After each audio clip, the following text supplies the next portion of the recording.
Eden Publishing presents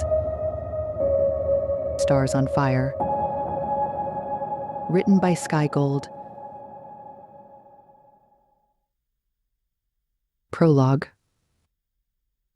"How is this my life?" Celine muttered under her breath as she stepped from her fly cab at the gates of an ornate palace. She took in the view and sighed. This is so not my scene, she thought. Fashionable ensembles glittered, neo-mod threads glistened, and designer-drenched beauties tottered past. The night was warm, so bronze shoulders, arms, necks, and long legs were on display, as well as artistic pieces sculpted to perfection by genetic engineering and the latest surgical implants. Squaring her shoulders, the slight, dark-haired, honey-skinned woman skirted the hordes of fashion swans jostling for camera cameos. She tried to push through rivers of diamonds and sequins as she was carried along in a wave of swarming partygoers. When she broke free, her eyes widened at the sight of the gardens that the planet's most eminent landscapers had transformed into a gilded tropical oasis for the extraordinary affair. At the center was the palace's famous bioluminescent gold ginkgo tree, whose rich saffron leaves fell into a lacquered pile on the palace grounds throughout the year. The platinum fronds floated around Celine's heels as she walked past, giving the sensation she was wading through an ocean of gold spray. Ahead, lush tree vines adorned the entryway, where servers greeted guests with glowing mango daiquiris and champagne on ice upon arrival. She nabbed a glass of bubbly and sipped it to cool herself off before plunging deeper into the festivities. Celine navigated the night's thick crowd, winding her way up a candlelit staircase that lured guests to the welcome table, covered with mountains of gold lotus, lily, and amaryllis flowers. A host checked her name and title against a list at the entrance. She joined the obligatory royal greeting line as cork-popping and effervescent DJing throbbed through the dazzling multi-level palace. She shuffled further in the queue, fighting a yawn. It won the battle she'd been waging against it. She tried gritting her teeth to stop it, but it escaped, and she covered her parting lips with her clutch bag. Mercy. There were still clutches of dignitaries and society darlings ahead of her, and she groaned at the thought of the long wait. After many more minutes came an announcement.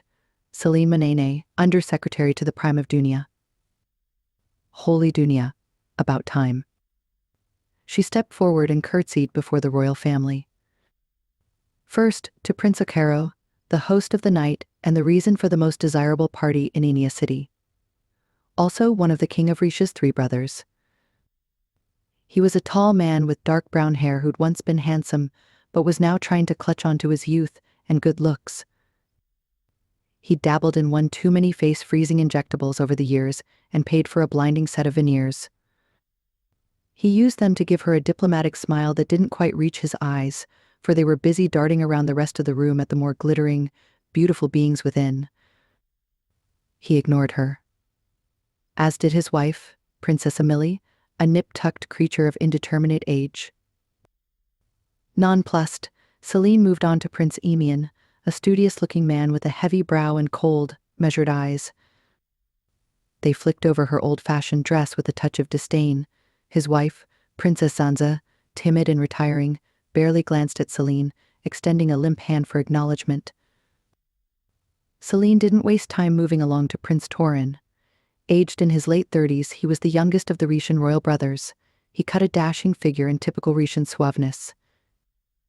He grinned, revealing glimmering teeth set in a symmetrical face. He leaned in and leered at her, his eyes lingering on her cleavage. She gave him a tight smile and moved away lest he thought she was receptive to his magnetism.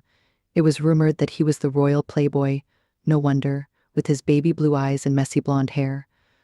He'd women swooning over him throughout the Pegasi system, hoping to become his princess. She'd no such plans, Celine thought. She presented herself to the royal couple, King Aubin VI and Queen Sanjana of the Rishan realm of nations, who contrasted to their surly and checked-out family members. She dipped low for them, for she was secretly a fan. The most beloved and loved-up royal couple in all Pegasi smiled back in greeting. He was tall, broad-chested and handsome. She was a vision of beauty and elegance. Their images graced the society hollows to no end, and the welcoming picture they painted, unlike their siblings, was everything desired throughout the system. Dazzled, Celine kissed the queen's slim perfumed hand as custom dictated. Without warning, she stumbled, her heel caught on a carpet's edge. She flailed for a second, trying to find her balance. To her dismay, Queen Sanjana reached a hand out to steady her. Celine had no choice but to grab onto the jeweled sleeve. "Thank you, Your Highness," she breathed. The regal woman pulled Celine close as she helped her upright.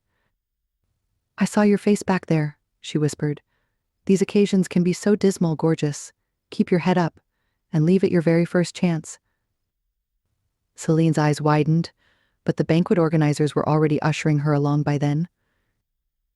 But not before Celine spotted a devilish twinkle in the queen's eye, which helped to whisk away some embarrassment at her near faux pas after she caught a few mortified looks from some of the guests and staff nearby. Celine gave a quick apologetic smile and shame sidled away, easing into the crowded banquet hall. It was a typical Regent affair. Lavish, extra in all ways possible. Over the top. A grand and elaborate gathering filled with glamour, sophistication, and elegance. A dazzling, gem-studded affair attended by the system's glamour elite, royalty, dignitaries, and influential individuals. The palace ballroom she'd walked into was a large, ornate ballroom with high ceilings, chandeliers, and intricate architectural details. It featured champagne towers and chocolate fountains. Aerial silk choreographers and dancers floated past. A never-ending stream of cocktails accompanied an indulgent food bar. It was an event designed to thrill even the most cynical of partygoers. The fabulous women and men in the room were there to see and be seen in the latest Regent fashion.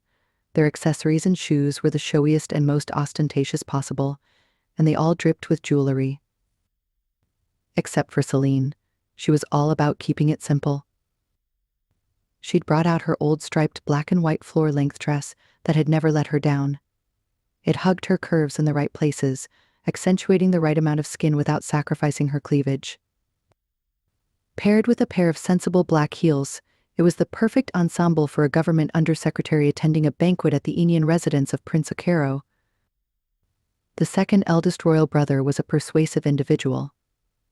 As foreign minister of the Regent realm of nations, Prince Akero had perfected the art of quid pro quo and atonement. So when he sent out birthday party invitations, no member of the TUN, diplomatic corps, nor the establishment could refuse him. Celine could not wriggle out of the obligatory appearance, no matter how much she protested. She had a low tolerance for parties, small talk, and flattery, even though they were a significant prerequisite of her working life. As a result, she often escaped from the endless rounds of diplomatic festivities, and her visit to Rishia was much more of the same. Yet her father, the prime leader of Dunia, had insisted on her presence, stating that a renegotiated centium supply deal with Rhesus was paramount. It all depended on her bargaining skills and showing up this evening. It would help secure the funds needed for their planet's future development. He'd been unable to be there himself, for he'd had to remain in Dunia to deal with a few vital policy votes in his own parliament, crucial ballots that could not be delayed. Thus, Celine's reluctant attendance. Once the ball got underway, the guests waltzed to the music of a live band before servers led them to the most oversized table Celine had ever seen. Sandwiched between a dour countess and a simpering minister from Falasia, Celine tucked into a feast of eclectic dishes and desserts, served on fine china and silverware, accompanied by the system's finest wine and beverages. She shook hands, answered questions, and made the requisite promises on deals yet to be signed. She clapped for the dancers whirling above them on silken ropes as they ate, watching to ensure none would tumble from the air and onto her plate. Likewise, she joined the rounds of applause when the prince was presented with his birthday cake. As soon as she'd nabbed a slice, Celine escaped. Her head ached, and she wanted out, not of the event, but its suffocating atmosphere. However, exiting the party this early would be a diplomatic misstep. No one left before the royal family. So stay she did, wandering alone to the only place she could find peace and solace within the grand house, the deserted terrace outside. She slipped through the large doors that led to the quiet mezzanine wrapped around the banquet hall and the Neo-Regent palace. Breathing in the fresh air as she leant on the edge of a balustrade, she wished to transport herself back to her planet, Dunia. A week of glad handing and endless meetings with her Rishan counterparts had been draining. That said, the planet was beautiful, Enia even more so. For the first time that evening, Celine relaxed, taking in the views of the extravagant city laid out before her. The capital took pride in being Pegasi's bauble. It shone. From its self-illuminating walls, sky glows, giant panels of strobe surfaces and radiant orbs, to its genetically modified trees and plants that glowed at night with biofluorescence. Nearly 20 million people lived in this city that glimmered from space, appearing as a giant mirror ball on the planet's luminescent emerald surface. Yet despite all of its bright lights and big dreams, Risha was an empire in decline. Overextended, its resources and its energy reserves were stretched. The state coffers were also dwindling fast. As a result, its imperial strongman image was eroding. Moreover, from what she'd read between the lines at recent negotiations, Celine sensed that Risha was beginning to get alarmed by their contenders, seen or unseen. The old empire felt vulnerable to the other ascending planets in the system. Events like this party, grand and over the top, attempted to embody the realm's self-perceived values. Yet they did little to avert the inevitable. New powers were rising in the system. Trailblazing leaders were taking hold of the social order. The underclass was beginning to make its mark, and Risha was being left behind in moondust. She shivered. She felt at the precipice of a historic moment, the dusky end of one empire and the dawn of a new era. Enia's lightscape punched through her thoughts and riveted her attention. It was like no other. In this city, every street was alive with light. Bioluminescent plants lined the sidewalks, their leaves glowing softly in the darkness. Visitors and residents meandered tree-lined avenues, surrounded by a verdant glow as if strolling through a magical forest. Above, the buildings towered into the sky, their windows and balconies glowing brightly. At the city's heart was a large park filled with glowing lanterns, a popular gathering place for locals and visitors. Celine turned her head to marvel at the glowing maglev trains that floated across the skyline, ferrying hordes of people to the city's best attractions. The light shows, for one, were legendary, featuring millions of flashing LEDs choreographed to sound.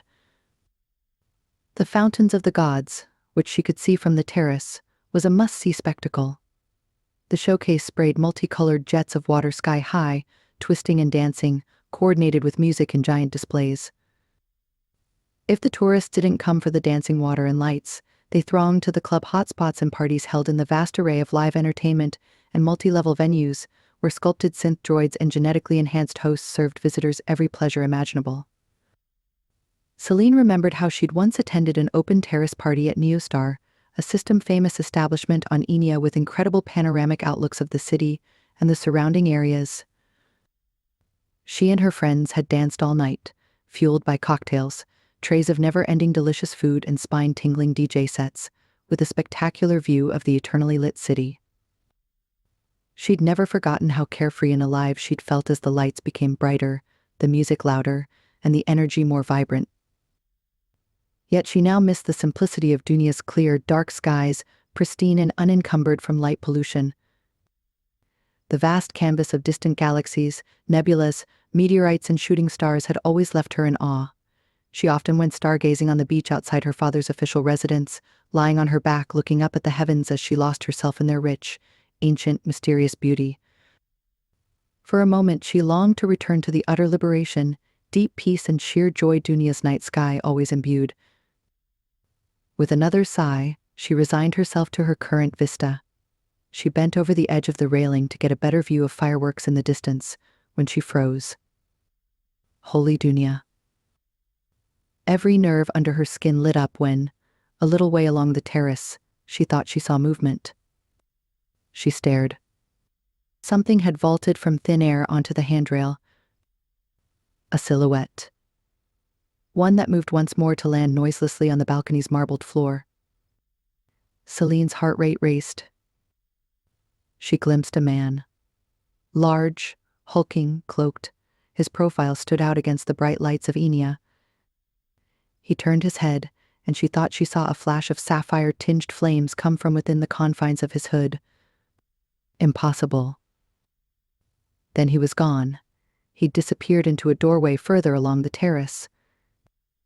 Heart still pounding, she took a few deep breaths to calm herself. Behind her, the noise of the party rose and fell. Music played and voices clashed. Below, Enia's nightlife continued without missing a beat. Up here, on the mezzanine, however, a strange silence settled. Celine found herself toeing off her heels. She set them down on the ground and crept barefoot along the wall, staying well within the shadows. After a few tense moments, she reached the doorway where she thought she'd seen the figure slip into. It led into a dark corridor. She felt strangely pulled in, so she took another step forward, quietly, like her years of reserve military training had taught her. "Damn you, woman," her sensible inner voice said. "This is raise the alarm and alert the security guards level shit." She fought the logic, debating with herself. You've trained for this. First, find the threat, if there's any. Then, alert the guards. Otherwise, you'll look silly if nothing comes of this. One count of embarrassing yourself is all you get this evening. Her latter thinking won. She soon found herself creeping along a wall, past paintings and sculptures of exquisite artistry, towards where she thought she heard voices. She approached as soundlessly as possible, then froze at the sound of a whisper. "You crossed the wrong people, Akaro." The murmur, so low and so deep, reverberated against the walls. "Fuck you," came a strangled voice. "You didn't let it go," the deep, low voice continued, "and many lost their lives as a result." A strangled, unintelligible response followed. "I hope all your affairs are in order. I regret it had to come to this, but 'tis the only way of maintaining order in the system." A long silence fell. The script in Celine's head played out a scenario she imagined would outwork itself in the next few moments. She'd leap forward and confront the intruder, and stop whatever diabolical activity she was eavesdropping on. She jumped when she heard crackling, followed by the sound of exploding matter and a fiery conflagration. She flinched. Someone was in that room, and they most likely needed her help, now. Unable to wait longer, she slid closer and leaned in to look inside. A fire raged within, the flames consuming the space. Her eyes fell on a dense mass of glowing embers and light particles dancing together, bright against the background of the lit walls. The swirling, flaming cloud was rising out of a blaze of smoke and ashes. On the floor was a heap of burning matter as the presence above it merged into a titanic burning silhouette. She tried to shrink away from the colossal apparition. It turned, and she gulped. Her mind freaked out for the next steps. All she got was a blank mental picture. Even her limbs froze, welded to the floor below. She must have made a noise because the smoke-shrouded creature turned and moved toward her. She panicked, sucking in a series of low-key breaths. Her mind was so consumed by the sparking mass heading her way that she didn't even notice the acrid smell of smoke. Flames licked at the walls, engulfing the room and the corridor. She looked around, trying to find a way out, but there was none. She tried to move her feet again, but they refused to obey her commands. Fire alarms clanged throughout the mansion, but they seemed so far away. But as soon as a wisp of smoke and flames touched her, she relaxed for some wild, unimaginable reason. She almost melted into it, her fear evaporating. Instead, she felt the warmth and energy of the creature scorch the air. Then it was around her, sliding up her limbs. It slipped under her skin and roared into her core. She twisted and turned, any inhibitions dissolving into an impossible need as the flaming inferno swept over her body, yet no burn erupted on her skin. Instead, it washed over her with the sweetest agonizing heat that snaked all over her. She wanted more, ached for more, longed for more. A loud crack sounded out. The world around her imploded, and she fell to the ground, but strong arms caught her before she hit the floor. She fluttered her eyes open, trying to focus, but all she saw was a man's silhouette against a bright gold incandescence. The presence moved. It gently lifted and carried Celine away, its flames strangely not burning her dress or skin. Then she was back on the terrace where she'd started her small adventure, on the ground, next to her pair of sensible black heels. The presence retreated. She reached out an arm in a futile effort to return to its fiery embrace. Inexplicably, the silhouette shattered before her in a fountain of embers, flames, and wildfire. She felt an incredible loss. Tears flowed as she lost consciousness, slipping further away from the flaming, dying inferno. Darkness took over.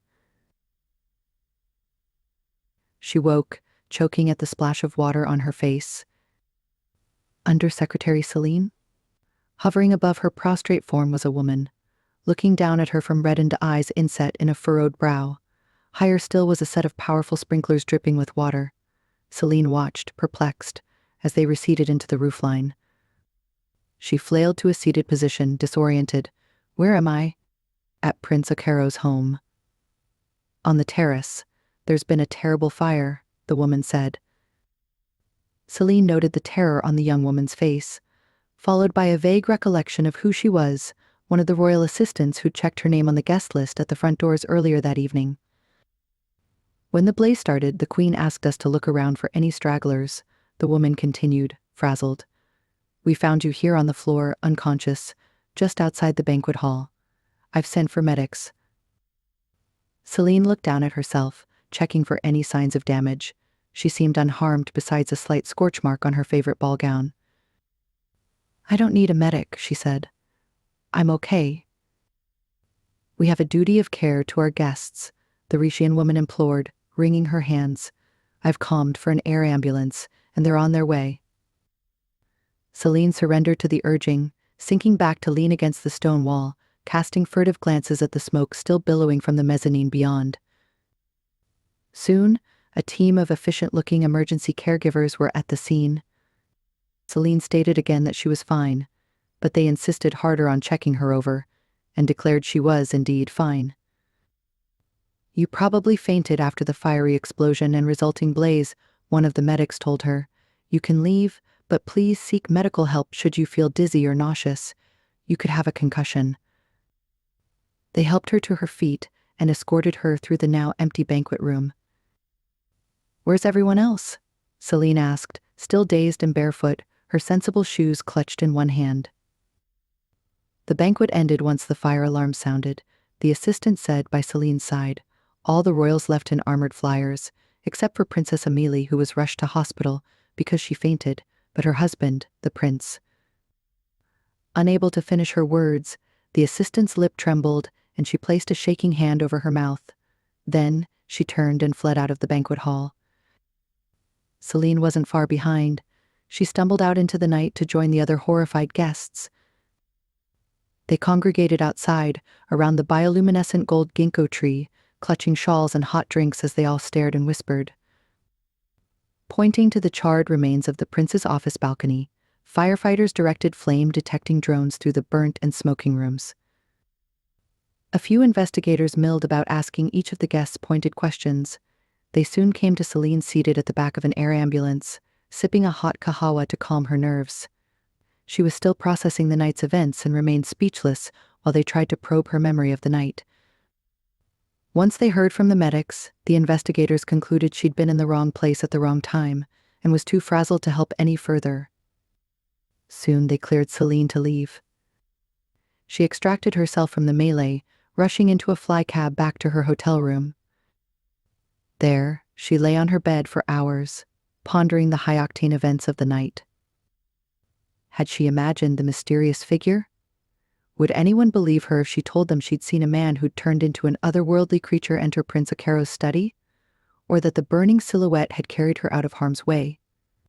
If she told anyone, what level of sensation would her announcement cause, given her position in the Dunian government?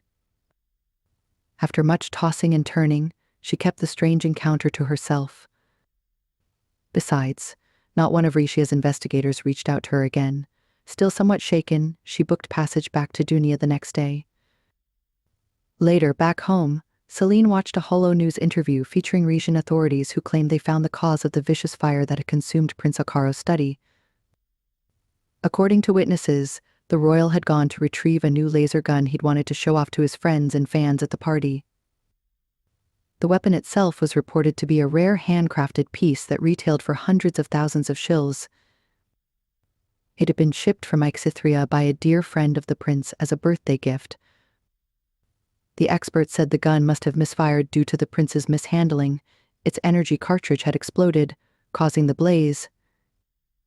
However, a contradictory top-secret report crossed her desk a few weeks later, one she'd requested from the Dunian Security Intelligence Office after debating with herself about coming clean about the events of that fateful night. The brief outlined how Prince Akaro's pleasant public facade had hidden a violent temper. Interviews with anonymous sources uncovered rumors that he'd assaulted more than one noblewoman and got another pregnant. Intelligence operatives suggested it'd been Lady Sarita, the wayward daughter of Duke Faustian, one of King Aubyn's close friends. Worse still, credible evidence found that Akaro had been behind a plan to assassinate Prince Naveen, the king's first son, and his nephew. The plan hatched a few years ago was a bid to thrust himself closer to the throne's ascension line. The plot, an attack on a spaceliner the young prince had been traveling on, had failed. It turned out the king's son had not been on board. Nonetheless, faceless perpetrators had rigged it with explosives. As a result, it blew up, killing thousands. Fathers, mothers, children. Many had been refugees from various parts of Pegasi, relocating to the moon station Eden II in the skies above Dunia.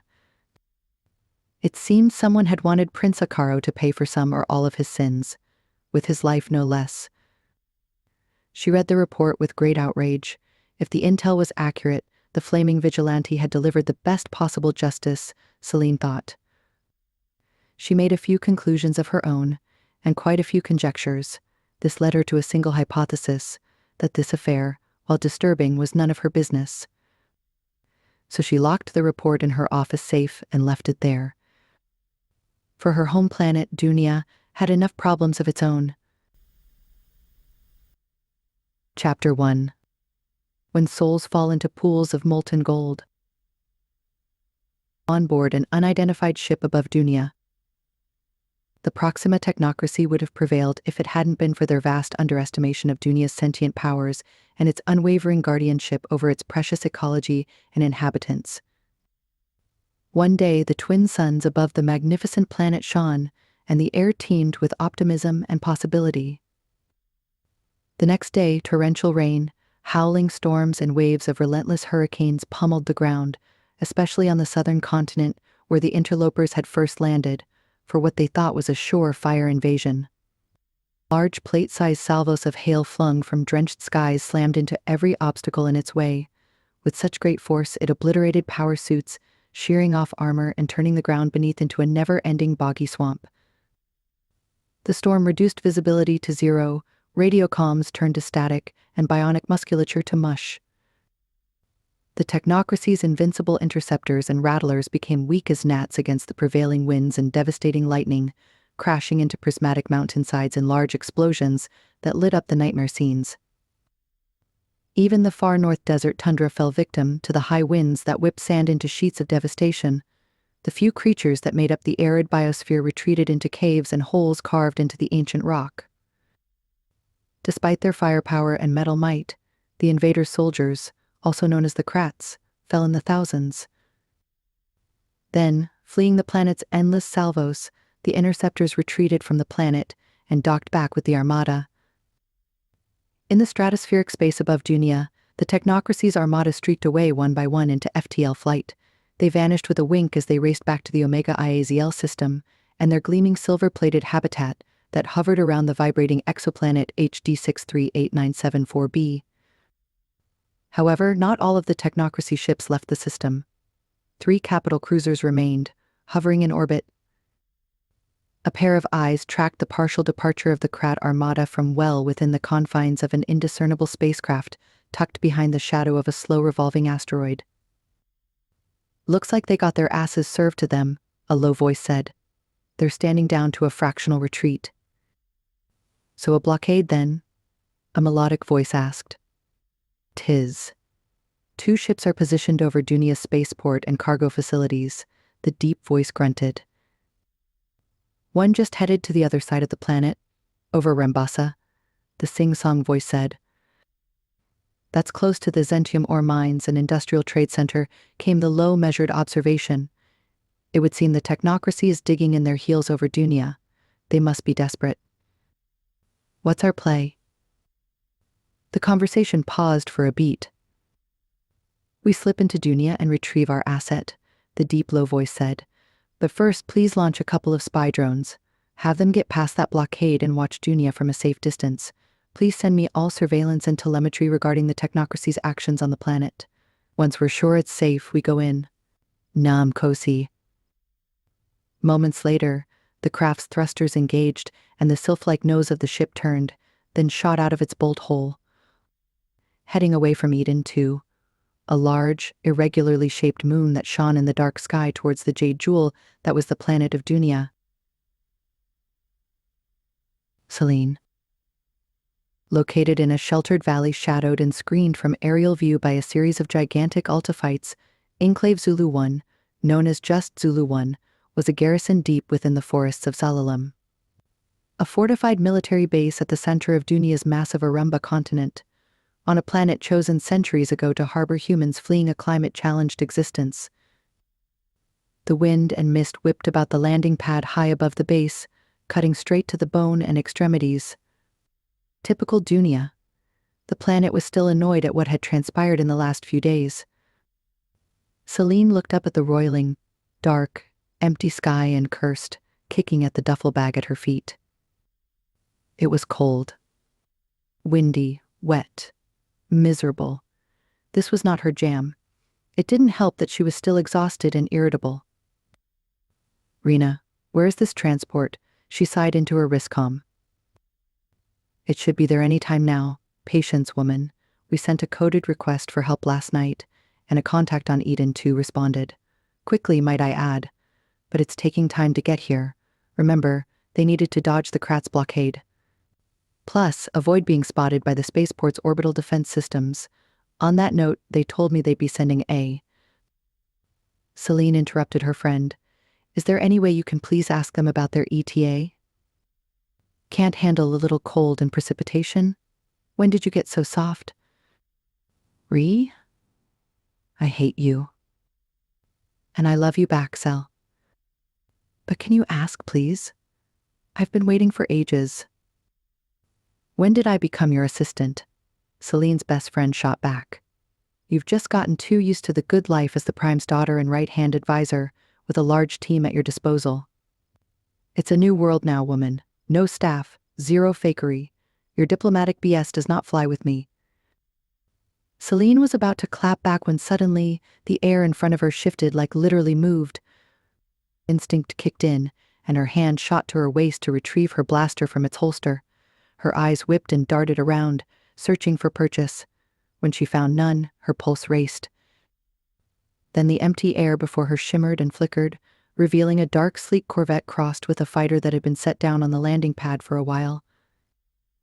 It was like nothing she'd seen before, a faceted and streamlined neo-steel design with armored turrets and railguns, the entire surface of it coated in what seemed to be a matte radar-absorbing skin. Stealth, she concluded. It wasn't any technocracy ship design she knew of, neither did it resemble any of the Pegasi system aircraft she'd studied about at the academy. This was new, lethal, and here on Dunia. Heart hammering, she eased a foot to the left and froze. A doorway had materialized on the outer skin of the Corvette.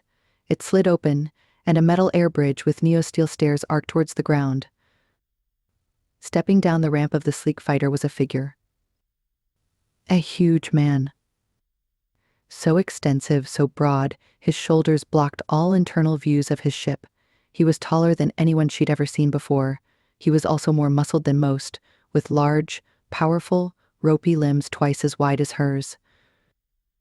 Clad in a matte black, short-sleeved jumpsuit molded to every inch of his massive frame, he sported broad shoulders, slim power-driven hips and enormous thick thighs that eased into gigantic boot-clad feet. He'd strapped a contoured blaster to his hip, and she saw the outline of throwing knives tucked into his boots.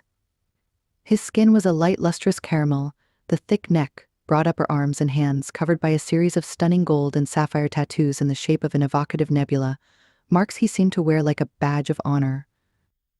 She slow blinked twice in disbelief. Yet his magnificence kept giving. A long, messy mane of dark locks crowned his head. They were shot with highlights of sapphire and gold with silver at the temples and trailed thick and lustrous down past his shoulders. The same iridescent sapphire, gold and silver hues flashed on his beard, squared jaw, and full mustache. His lips were full, his cheekbones high, and his nose long and flaring as he paused to draw in Zalalam's pure forest air.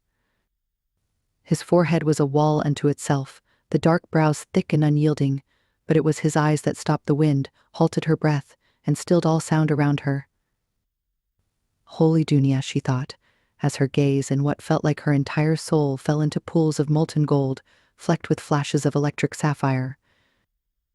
Each spark in his deep-set eyes was charged with a blue energy band and pulsed with electric centers that graduated in color and frequency, glowing as they seemed to flow from his corneas toward her.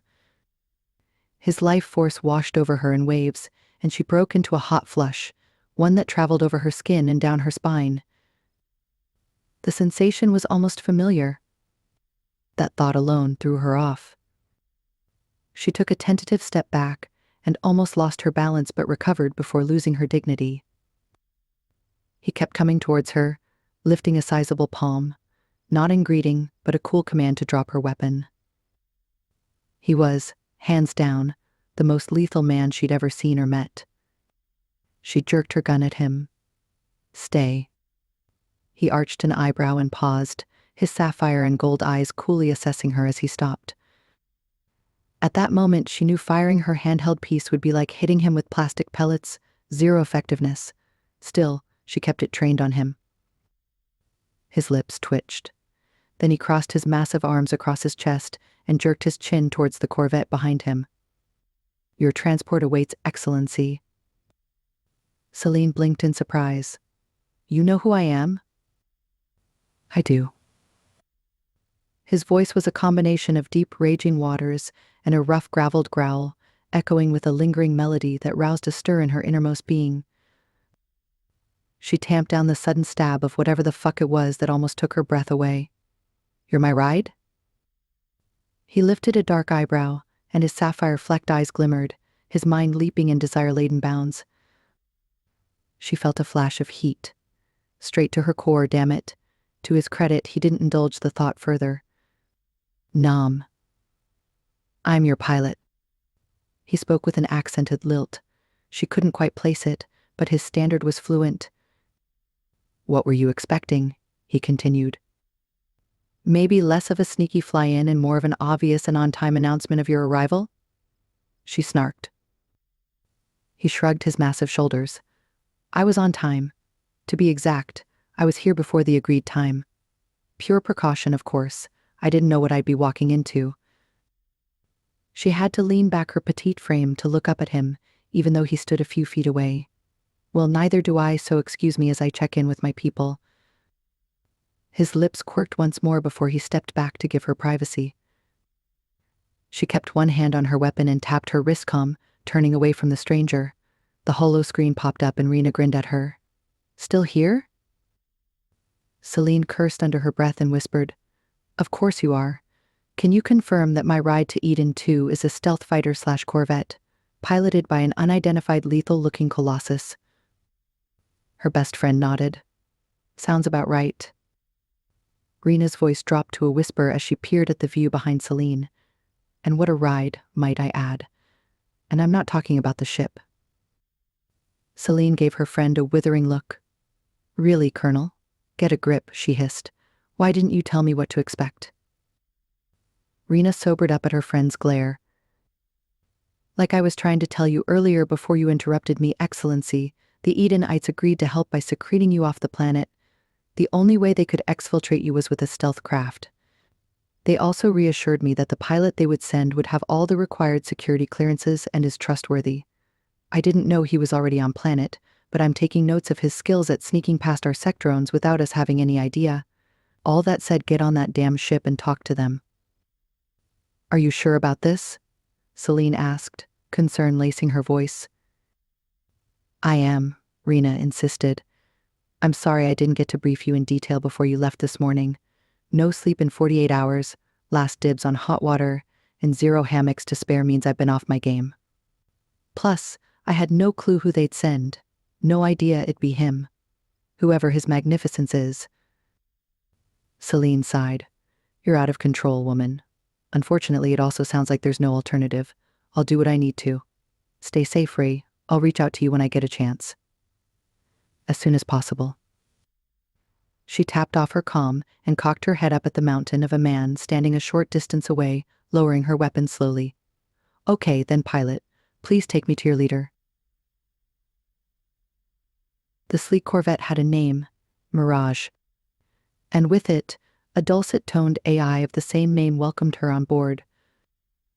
Celine raised her eyebrows at the unexpected voice, then wondered who these Eden 2 folk were anyway. So far, they were challenging all her preconceptions. First of all, sentient AI tech was hideously expensive, she thought. So, whoever owned this bird had plenty of cash to spare. Secondly, their stealth kit rocked, something she knew little about from her stint in the army and the time spent with her friend and all-around geek Harlow. Of course, she'd already seen evidence of its cloaking capability, but it was even more fascinating that the ship had a radar-absorbing skin that would deflect most sensor scans and arrays and cost a bomb. Whoever they were, they also had fucking great taste. She craned her head and looked around when stepping into the airlock above the drive cone, reactor and engineering. It opened out to a cargo and storage bay. Every plate and bulkhead was well crafted, with seams expertly sealed, joined and galvanized. Everything gleamed and shone from exceptional upkeep, and she'd even seen a series of intricate paintings on the walls. The air smelled of metal alloy, leather and wood, plus the lingering scent of brewed rich kahawa. While storing her bags in a locker, she spotted one floor dedicated to a galley, cabins and medbay. Then she followed the mysterious hulking navigator up a flight of stairs past the galley level, into the command deck and the pilot's seat.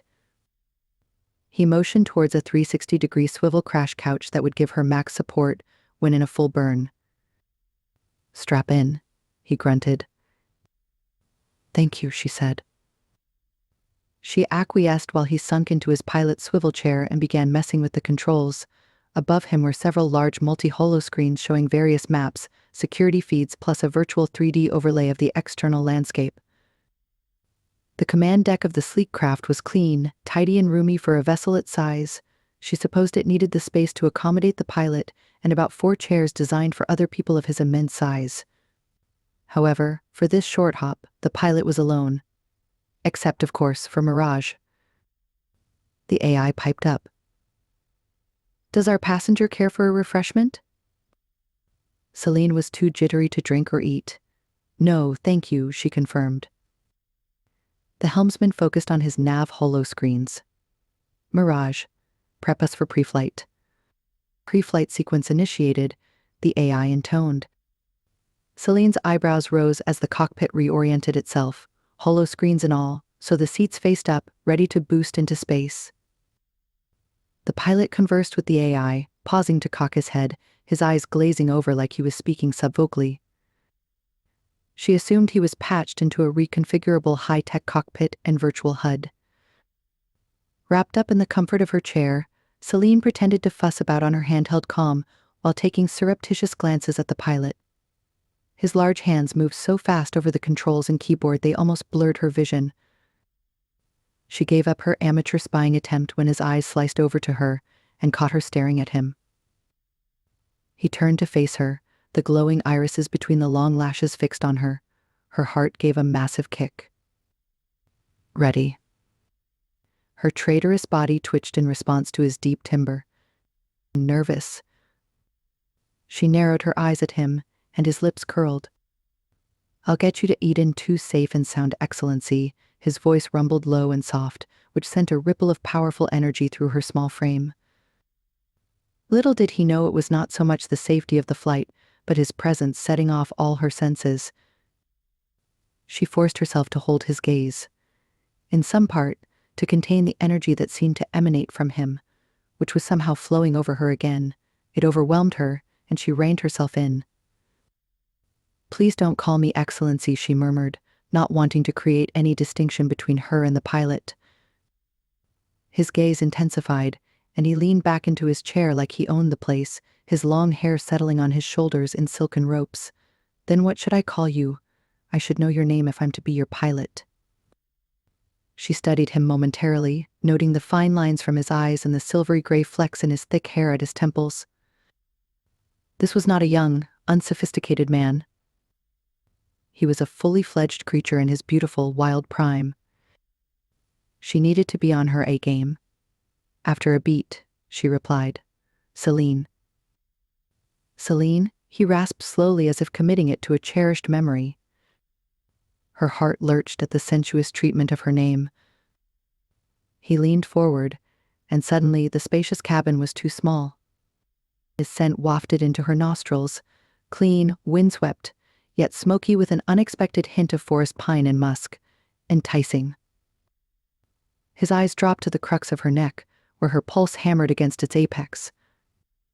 He abruptly turned his oversized maleness away from her. Silence filled the deck. Moments later he spoke again, in a low inflection. "Call me Kanan." His words slid over her like warm, thick, dark honey. Who was this man, and why was he affecting her so much? She'd served in Dunia's nascent military force and dealt with senators, leaders and representatives from far-flung worlds. She'd handled the most iron-hearted manipulators and put them in place. She'd even met a few lawless barons in her time and holo-film celebrities with faces that entranced entire planets. Yet no one had ever affected her as much as the man at the controls did. She glanced again at him, unable to keep her eyes off him. His big body inhabited the space. It crowded her senses and did strange things to her core. He was dangerous, but just how exactly she wasn't sure. "Stop it," she chastised herself, turning her head away to look out of the viewport. This was no time to indulge her fantasies. Instead, she needed to block out the beautiful specimen of a man at the controls from her mind. Like she'd done for the many meetings, negotiations, and parliamentary sittings she'd fronted with her father, she focused on the task ahead of her. She stepped into her role as a politician and diplomat. She had a mission to complete, and mooning over a mere pilot would not help retake Dunia. The 3-hour flight went faster than she'd expected. In complete stealth mode, Kanan piloted the ship, while Mirage managed to evade all of Dunia's planetary security drones and satellites, and the technocracy's 3-ship blockade. At first, Celine had been a mass of nerves, glancing at the holoscreen's external view as they ghosted between the drones and ships, the Edenite craft nimbly moving past the dragnet using thrusters. She felt relief when they pulled away from the blockade, and soon, they were speeding away towards their destination, far from detection. The burn from then on was hardcore, and Celine felt molded to her crash couch as the ship headed towards the lunar rock. Lulled by the quiet engines and Kanan's calm energy, Celine allowed herself to lean back into the deep confines of her chair, watching as Dunia receded from view, its green forests lit up by its twin suns to glow like a jade jewel in space. For the first time in many days, she felt the band of anxiety inside her release for a moment. She'd tried to control every aspect of her experience of recent events, feeling that if she didn't, she would shatter. Yet now she was letting someone else take control. Having Kanan guide the ship to Eden 2 felt strangely relaxing, even though a threat of mystery and menace surrounded his presence, which she was working triple time to ignore. What was hard to ignore was the fact that a series of horrific events had precipitated Celine's urgent flight from Dunia. Starting with a close escape from a burning rioting city, where her name had ratcheted to number 1, on a wanted dead or even more dead hit list. It all began when Rena woke Celine from a deep sleep a few nights ago. Rena, Colonel Rena Mendy to be exact, was a senior member of the Planetary Security Council and her best friend. Her assessment that Celine was in imminent danger was credible. The sound of distant explosions further helped justify the dramatic nature of the sudden awakening. Celine had sat up in bed speechless as her best friend settled beside her, took her hand and gave her a rundown of the worst news that Celine had yet to process. "Darling heart, it's your father. He's been shot dead." Celine stared at her friend, disbelieving. "What the hell?" Rena nodded. I must use formal language, seeing you're his heir, honey. A few hours ago, Kilano Manani III, the prime and sovereign leader of the planet and peoples of Dunia, was shot dead by his own Minister of Defense. Celine's blood ran cold. Tell me everything. At 10:30 hours, my security team informed me of a skirmish at Parliament House. I also received numerous reports of a coup unfolding throughout the planet. One masterminded by Massimo and underwritten by the Pegasi system's worst nightmare, the Proxima technocracy. The Krats. Yes, they're here. Celine shivered as she pictured the race of intelligent beings battling for supremacy in the known universe and going about it with a scorched earth policy. Rena continued. They landed interceptors and rattlers supported by an armada of their capital cruisers in orbit. New Melindi's defenses were soon overrun by 2 large battalions of their Krat soldiers, fighting alongside a coalition of fighters given over to the coup. Celine held onto her friend's arm. Massimo? How did he? He and his militia stormed Parliament. They'd muscled their way, killed a few trusted bodyguards, and barreled into the Prime's office, where Kilano had been working late. According to Rena, Massimo had fired a hail of bullets into his chest. The traitor and his entourage had then left to announce their takeover from the steps of the Senate, a few blocks away, leaving Kilano alone in his final moments. Celine's face collapsed as tears streamed down. Rena gave her a concerned look. Shall I stop? Celine shook her head. No, please go on. Summoned by one of the Prime's loyal guards who'd survived the attack, I raced to the Prime's office, only to find Kilano on the floor in a pool of his blood. I tried to administer first aid, but it was too late, so I declared his death and arranged the secret transport of his body to the state morgue, followed by a dash across the city at midnight to spirit you out of the Prime's residence and away from any possible harm. Thank you. No need to thank me, honey. What you need to do right now is gather everything you can and get out of here, out of the city. Shaken, Celine slipped from her bed and dressed at Rena's urging, having no time to process her feelings because, as she'd just been informed, her enemies were hunting her down. Rena had then placed a complete and secure lockdown of the Prime residence so that no one could enter it unbidden, and she'd also activated a powerful perimeter force field. The pair had slipped out of the grand house with just minutes to spare. All they'd managed to retrieve was a file of critical documents, Celine's comm tab, and some clothing stuffed into a single duffel bag. Soon, the boundary of the grand residence was swarming with Massimo's guards, searching for the woman who was now the Prime in waiting, but they were unable to get past its security field and sensors. A few avenues away, Rena had bundled Celine into a waiting 2-people flyer in the dark of night, and they'd winged their way to the walls of the domed city. They'd abandoned the craft and proceeded on foot because the tiny vessel was useless against the raging planetoid storm that had formed over the capital's atmosphere. In hours, New Malindi, Rambasa, and Paris Minor had fallen to the One Dunia coalition and militia with the aid of the technocracy. The Loyalists had managed to keep the enemy away from Axuma and Issacar, Gisania and most of Arumba.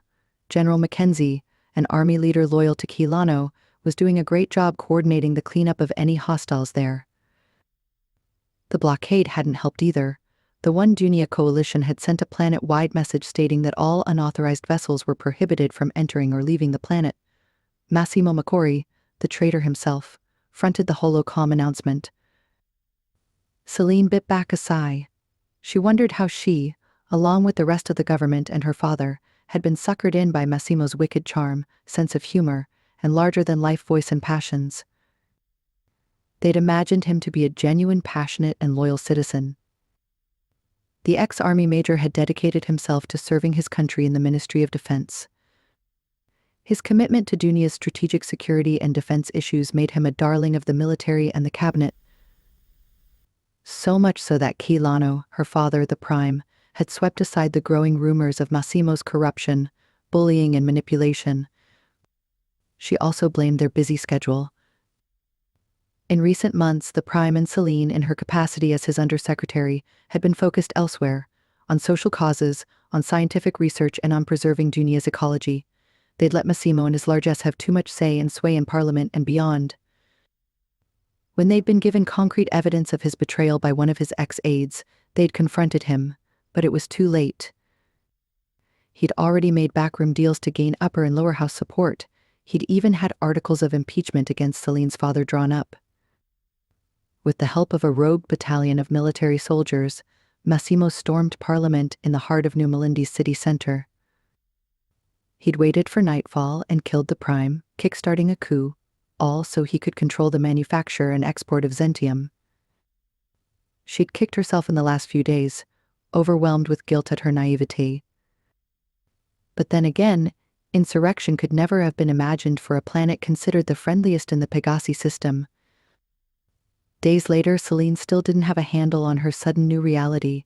She was exhausted and saddened to the core. Her heart was a mass of emotion, and her mind churned, but all she could allow herself to do was push forward and find the help her people needed. Eden 2 loomed in view as the stealth craft drew closer to the notorious lunarscape that glinted diamond-like in the light of the system's twin suns. It was considered a giant moon in actual size, and its immensity surprised her. She'd heard all sorts of stories about the place. Some said it was a den of iniquity, packed with tunneled caverns that hid a litany of gambling casinos, gaming arcades, whorehouses, and seedy hotels catering to every vice in the system.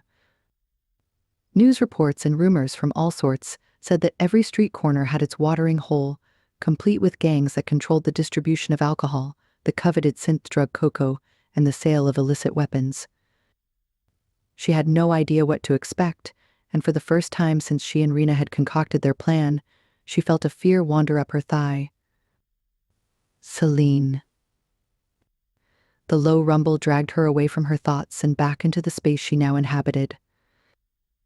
Kanan jerked his chin in her direction. "We'll be landing in about 10 minutes. She inclined her head and sat up in readiness. Looking outside the holo screen, she thought she spotted an orbital space station in the skies, hiding in the moon's shadow. She also glimpsed silhouettes of gigantic hyperspace cruisers attached to its nodes, but she couldn't be sure. Her screen filled with the vision of the port. She saw a sprawling terminus with plenty of full berths, a myriad of smaller flyers milling about, and the general sense of bustling busyness.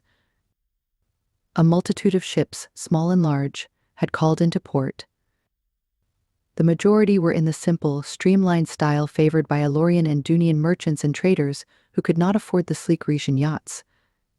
Porters in spacesuits scurried into the concourse from the berths and air bridges outside the dome, transferring bulky goods onto smaller flyers, pushing out toward the moon's massive dome. Like Mirage, the port seemed up to date, gleaming and shining like brand spanking new, adding to the mystery of this not-so-rabble-rousing moon. In the far distance, she spotted a set of secluded yards where a host of dark ships were parked, and she wondered for a moment whether this was where Eden 2 parked its mercenary armada. Most likely, she thought. She felt Mirage's engines power down, easing from their previous high-grav push. Thrusters fired in cadence, the ship slowed, and she heard the groan of grapples and felt a slight jolt as Mirage slid into her berth and latched onto the spaceport.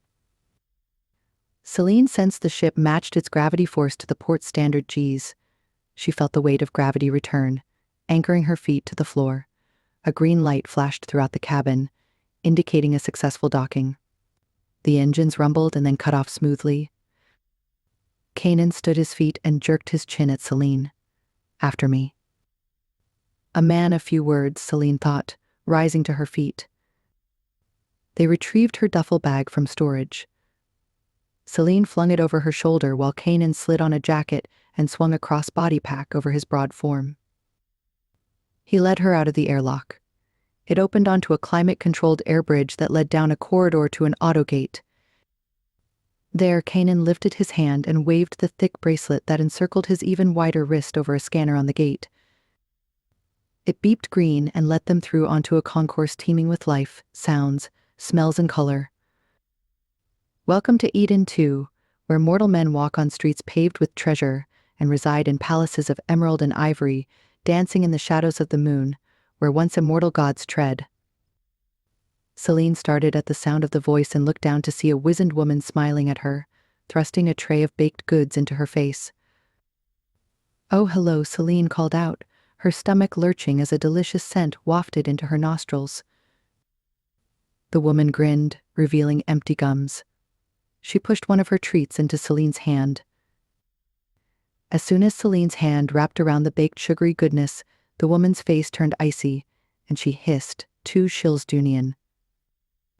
Kanan stepped forward, pulling the bun out of Celine's hands and handing it back to the hawker. Filianata, I'd appreciate it if you left my guest alone, unless you're giving her the best of your treats. The woman's eyes widened at the sight of Celine's large companion. She ducked her head and was about to lower her body, as if in a bow, when Kanan extended a hand and pulled her upright. Give me 4 of your buns, for they are legendary in all of Eden. Kosi? The woman croaked, confused. 4 fresh buns, Santifili, he murmured, swiping his comm bracelet in her direction. The hawker woman's comm tab beeped.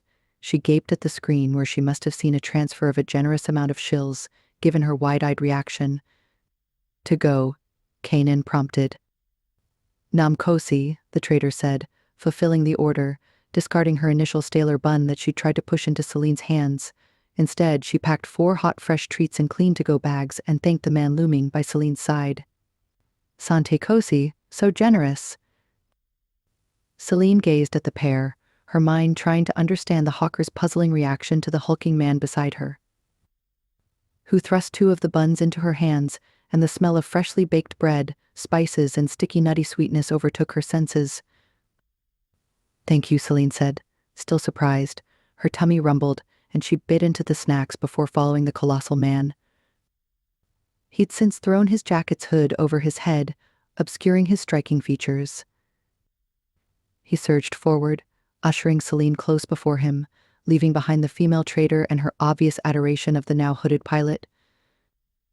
Celine took in the sights as they strode along, filling her mouth with tasty morsels.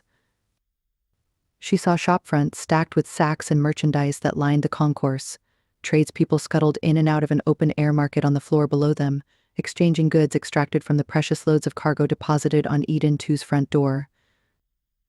At the same time, the cries of stall and kiosk owners clamored with those of roving hawkers to draw attention to their wares. On offer was a wide range of goods, from precious jewels to the latest Regent fashion.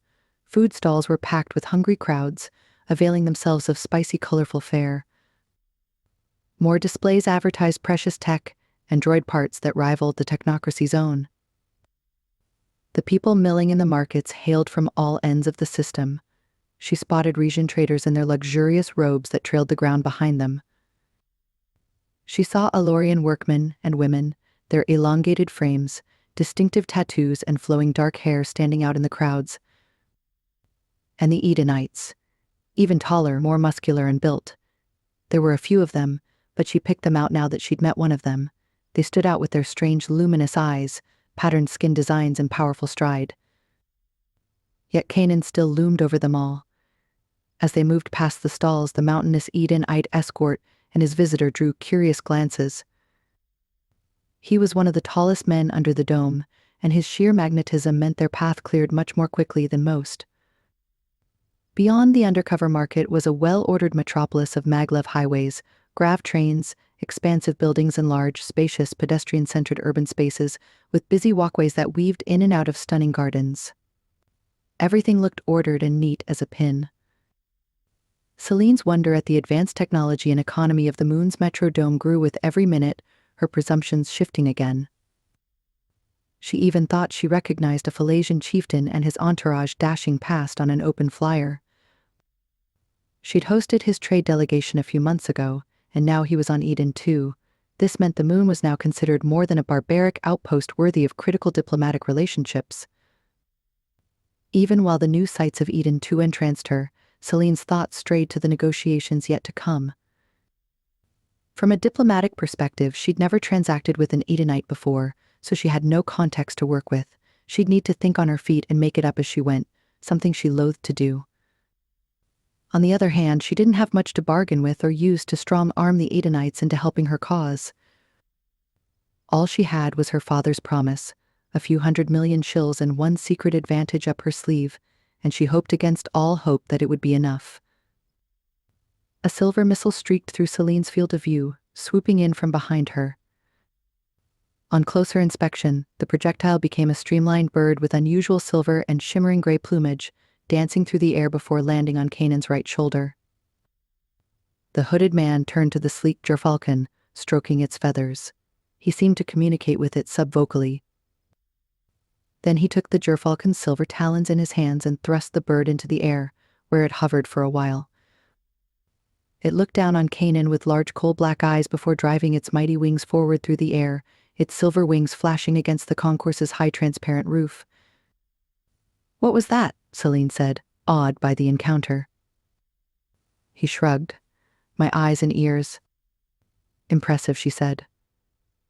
"A cybernetic bird?" "'Tis," Kanan muttered. "Are they going to alert your leader that I'm here?" His sapphire gold eyes slid to her, sending a ripple down her bark. He spoke low and deep, something like that. "Stay near Celine. These crowds are fodder for pickpockets." Celine clutched her bags and sidled closer to her guide. The crowds thickened, and even though Kanan's size made way for them, he still had to fight through the milieu with his elbows, cursing under his breath when his progress was slowed by the masses of bodies thronging the dome's main passageways. They wended their way from the milling people, taking a left into a deserted alleyway. Celine gulped in the fresh air after the sense of growing suffocation in the teeming passages behind them. Kanan led her into a sleek-looking underground maglev lift. Its doors closed, and it moved away from its berth. He was silent and stoic throughout the journey while Celine took in the flashing lights and dark recesses that appeared outside the plex windows. The maglev lift stopped at an opening to an underground alley. He used a hand to indicate she step off, which she did. He took the lead down a dizzying array of twists and turns that led deeper into looming darkness until they arrived at a dead end where a small light flickered above a single dark door. Next to it was a high-tech security panel. It looked like the back entrance leading to a gleaming building that soared more than 50 stories above their heads. Kanan waved his wrist calm over the security panel, which flashed bright blue. With a click, the door opened. Taking a last furtive look behind them, Kanan ushered Celine into the doorway. The door shut behind them with a hiss. They stepped into a corridor lit with low, warm sconces set at intervals. In the distance, she could hear voices, music, and the clink of cutlery and utensils. The air was redolent with the rich, malty scent of brew and aged liquor. "A bar?" Kanan pushed his hood back away from his face. He ran his eyes down the length of her body and again to her face. "I assumed you'd like to eat, freshen up and relax before your meeting." "That well may be," Celine said, "but I'll find it hard to eat when I know I've got a planet in dire need of aid. Generous though you may be, please forget about my needs. So please, let's meet your boss." He raised his eyebrow and gave her a keen look. "The boss will be ready when they say they're ready. Also, one thing you should know about Eden 2 Excellency is that we take our time with important matters such as food and nourishment. So please relax. Enjoy the hospitality." His voice had an inflection, and she knew then that she'd made a mistake believing he was a mere pilot. This man was not to be underestimated. Yet she couldn't figure out where he stood in the grand scheme. Perhaps a senior henchman or even an adjutant. Nonetheless, she cautioned herself to be more careful with him. "This way, Excellency," he rasped.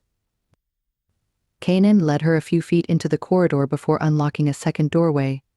It opened onto a flight of stairs.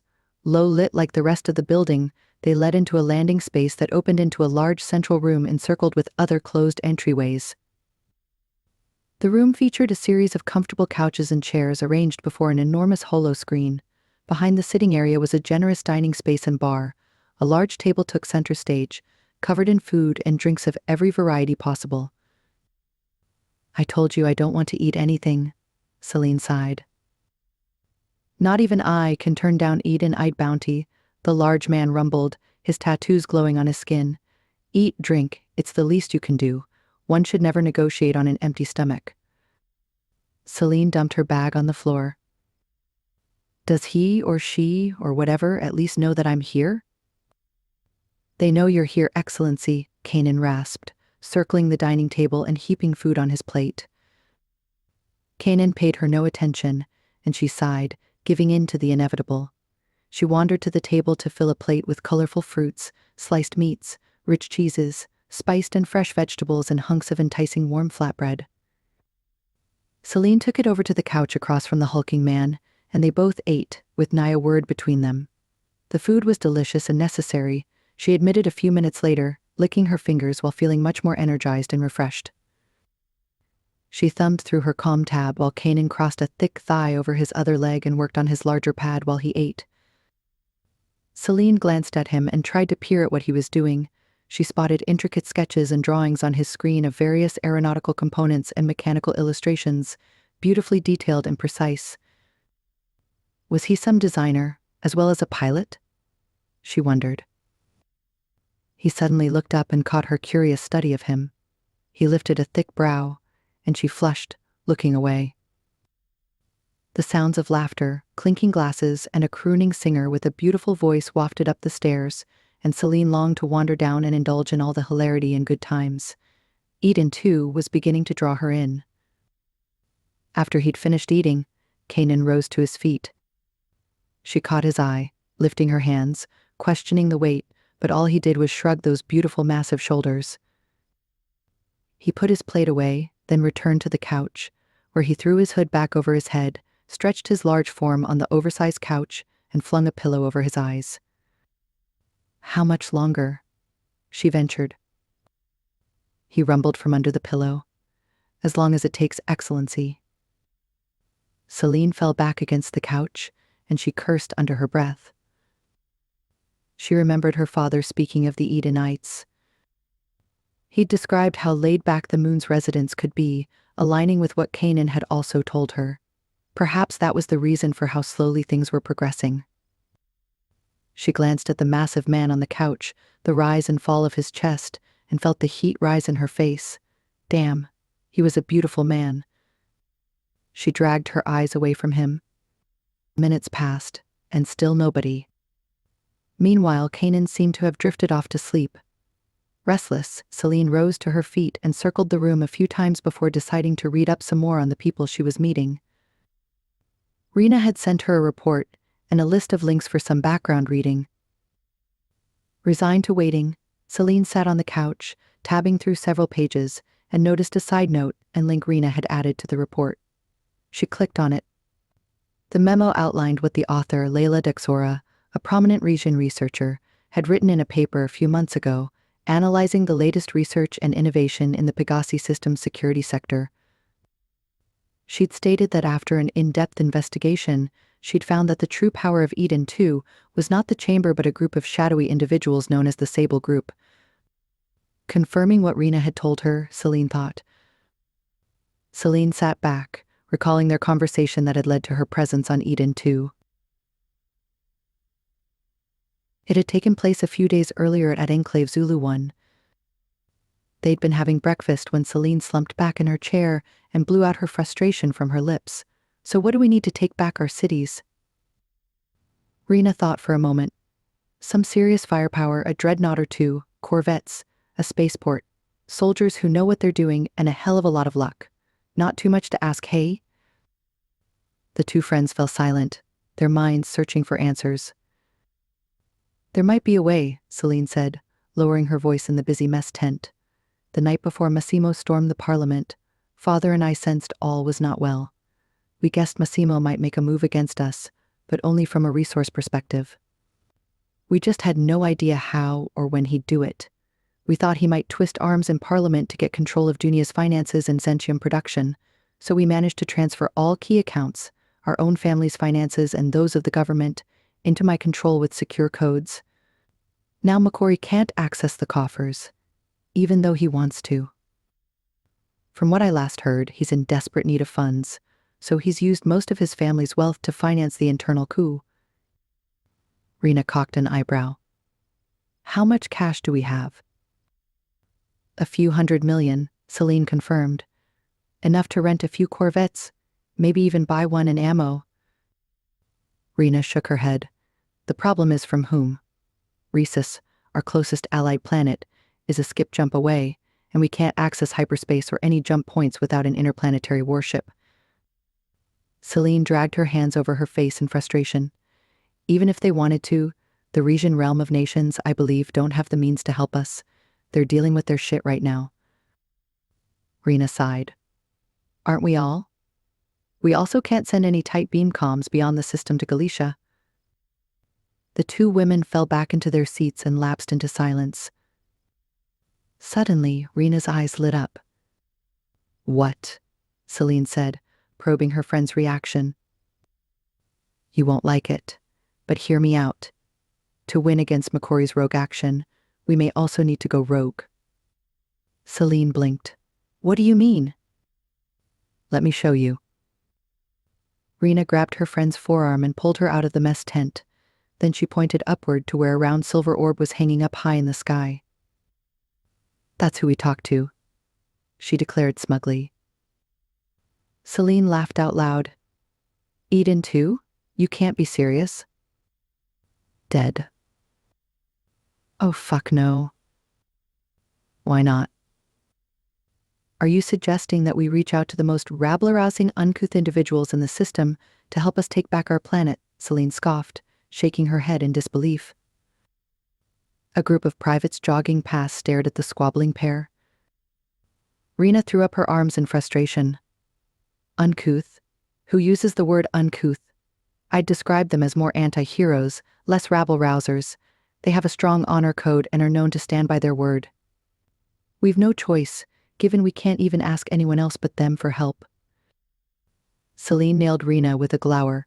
Convince me why we should consider reaching out to mercs and ex-cons on a hunk of floating rock and ice. Rena met Celine's scowl with a cool glance of her own. Remember how your father, many years ago, signed an agreement with the kingpins of Eden too? Vaguely. Remind me of the details. Rena obliged. It was, in essence, a quid pro quo. When the civil war in the Allurian homeworld broke out, and we faced thousands of refugees that our planet could not home here, we struck a deal with Eden too. They would welcome the refugees, and in turn we would provide them with Zentium to bolster their biomes, build ships and add tech to their security. They'd been taking in refugees from their original Earth home, Eden City in Alluria. We also agreed to provide them with regular food drops, raw materials and necessary planetary resources. In essence, your father wanted to help legitimize a lawless lunar settlement while stabilizing the balance of power in the sector. Sounds about right, Celine agreed. It all went down about 20 years ago while I was still a young teen. Father involved me in writing out the details of that deal. He started training me on the role and responsibilities of a prime, even when I was that young. But I haven't kept up to date with what's been happening with Eden too since then. That was Father's domain. Then let me catch you up. Since then, Quilano added a few more provisions to that agreement. One was an SOS clause, which he shared with the Security Council, now the Free Dunia Council, which is why I know about it. If Dunia ever needed Eden 2's aid, they would be obliged to help us in whatever way they had in their means. We've never pushed for it because we've never needed to. Until now. Interesting, Celine said. But what do they have that would even come close to helping us out? Rena smiled. I've got the intel. While you've been flitting across the system on social justice and foreign diplomacy jaunts, some of us have been doing the heavy-duty lifting regarding our planet's security. Remember all those times you've bragged about things I don't care about? Yeah, this is one of them, Celine snarked back to her friend. Rena shook her head in mock annoyance. Hang tight, woman. I'm going somewhere with this. I'm a member of the Security/Free Dunia Council, remember? She said. Which means I get intelligence briefings on any defense-related manufacturing, critical technologies, unusual deployments, and clandestine activity across the entire Pegasi system. I knew that, Celine quipped. Did you also know the briefings include Eden 2? Rena asked with a gleam in her eye. Naturally, Celine crabbed. Get on with it. Rena gave her friend a mock salute. As you wish, Your Excellency. The briefings have shown that since your father's intervention, Eden 2 has built and amassed a considerable armada, including support craft, patrol ships, fighter corvettes, corvettes, bombers, and carriers. All of them are multi-mission with FTL capability. In terms of fleet power, they've grown more than any other entity in the Pegasi system, and all because of one entity on the rock, the Sable Group. Celine cocked an eyebrow. The Sable Group? But don't they manufacture luxury flyers and racing pinnaces? They do, but they have a major side hustle. In weapons, armed ships and tech. Why have I never heard of this aspect to them before? Because they want it that way. From what I understand, they're quiet, keep to themselves. They're like ghosts, wraiths, shadows. They rarely, if ever, talk about their business. While there's a ruling council on Eden too, I hear that the Sable Group truly runs the rock. No one can set foot inside its spaceport unless one of them has okayed it, and if a ship tries to land elsewhere on Eden 2 without their approval, it is tossed across the moon's desert in a vexing pile of rubble. They're lethal players in business and firepower. They don't advertise it. I like their style. As someone said, a true badass never needs to announce it, and the scariest men I've met are most times the most humble. Celine raised an eyebrow. Color me surprised. And what have they been doing with all this capability? Making money and hiring out and selling their ships for profit. Eden 2 is the #1 destination for private armed ships, gear, armor, and trained militia in all of Pegasi and beyond. You can buy your army for a coup if you can afford it. Celine's brow wrinkled with worry.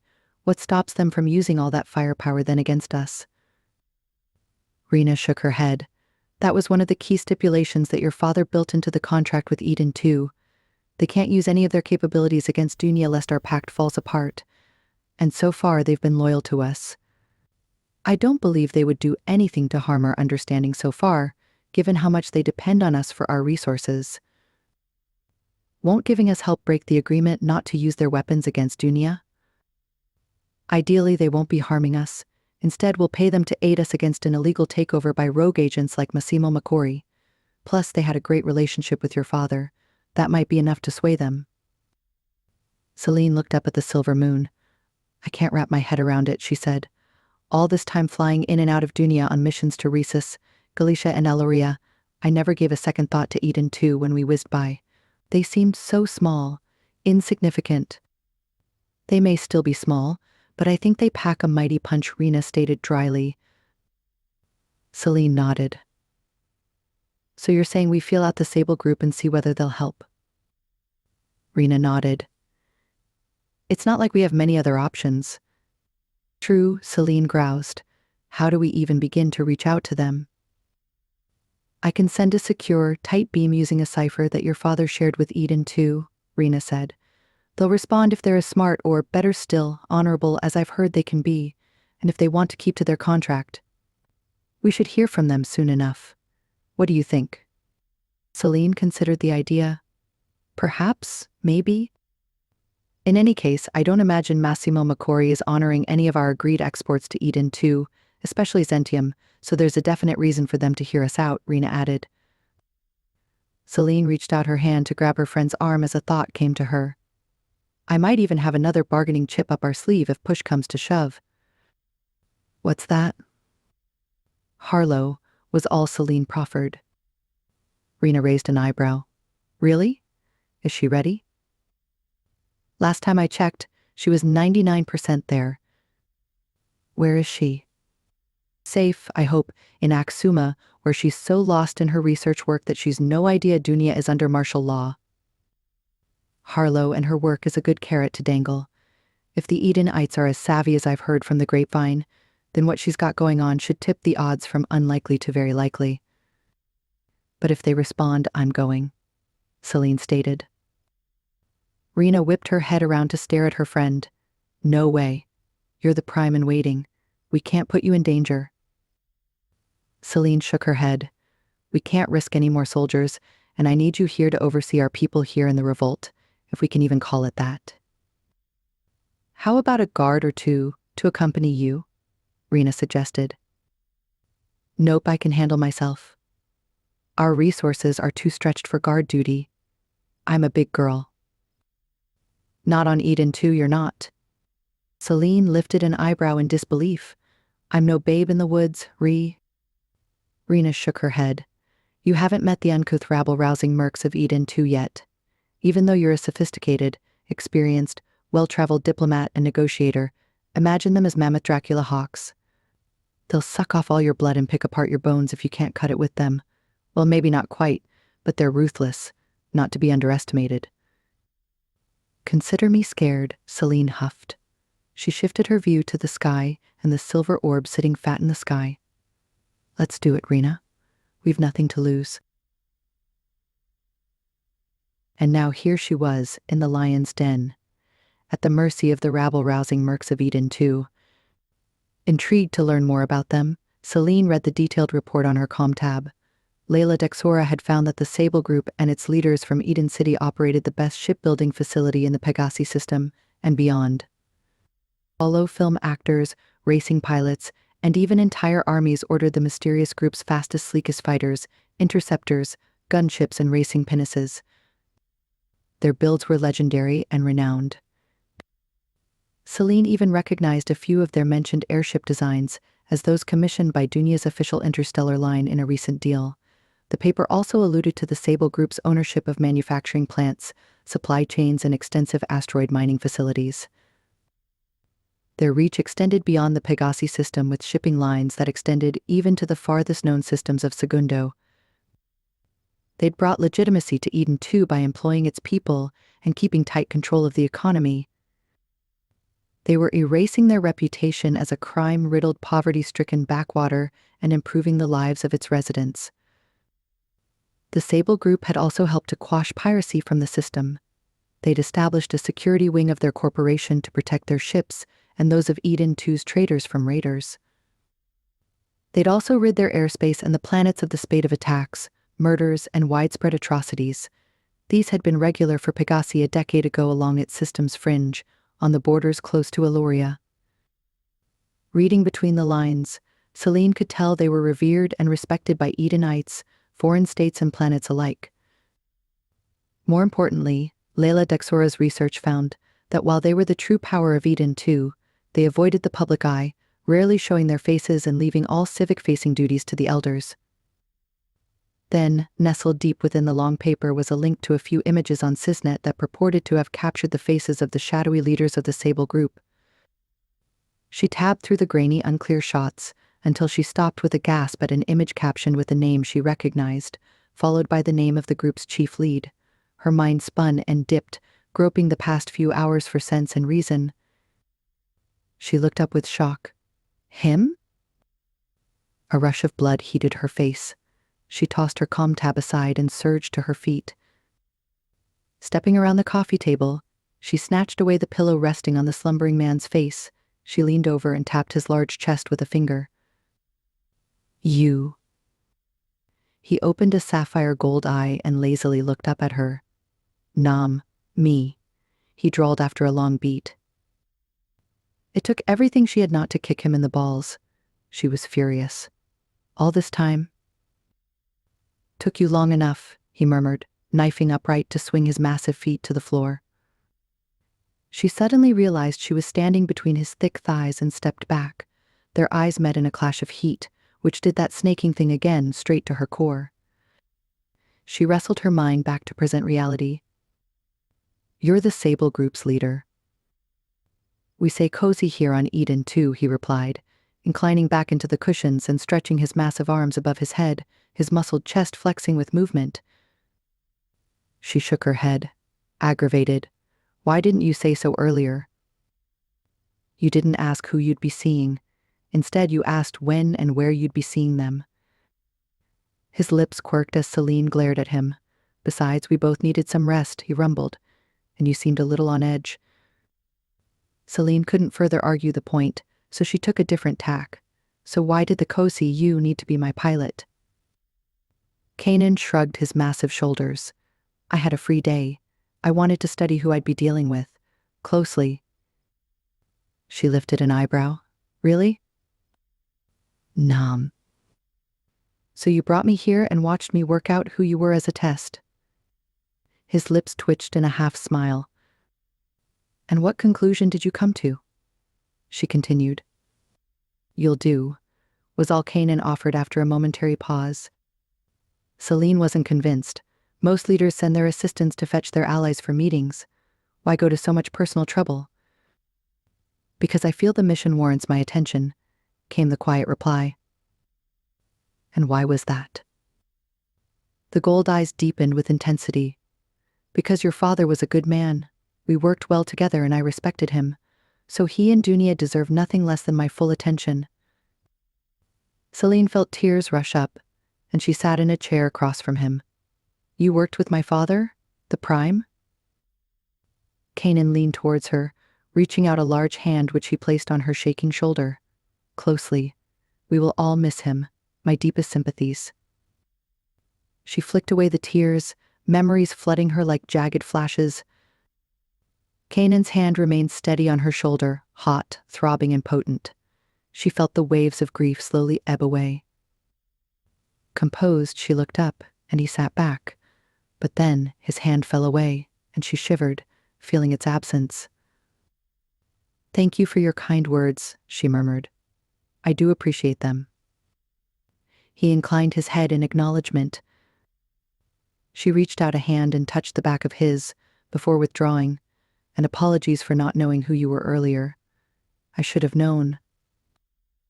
De nada. Don't give yourself a hard time. It takes courage and grit to go to a foreign place to ask for the help you need. So will you help, please? Even though I insulted you by calling you a mere pilot and almost stabbed you with my finger. He lifted a thick brow.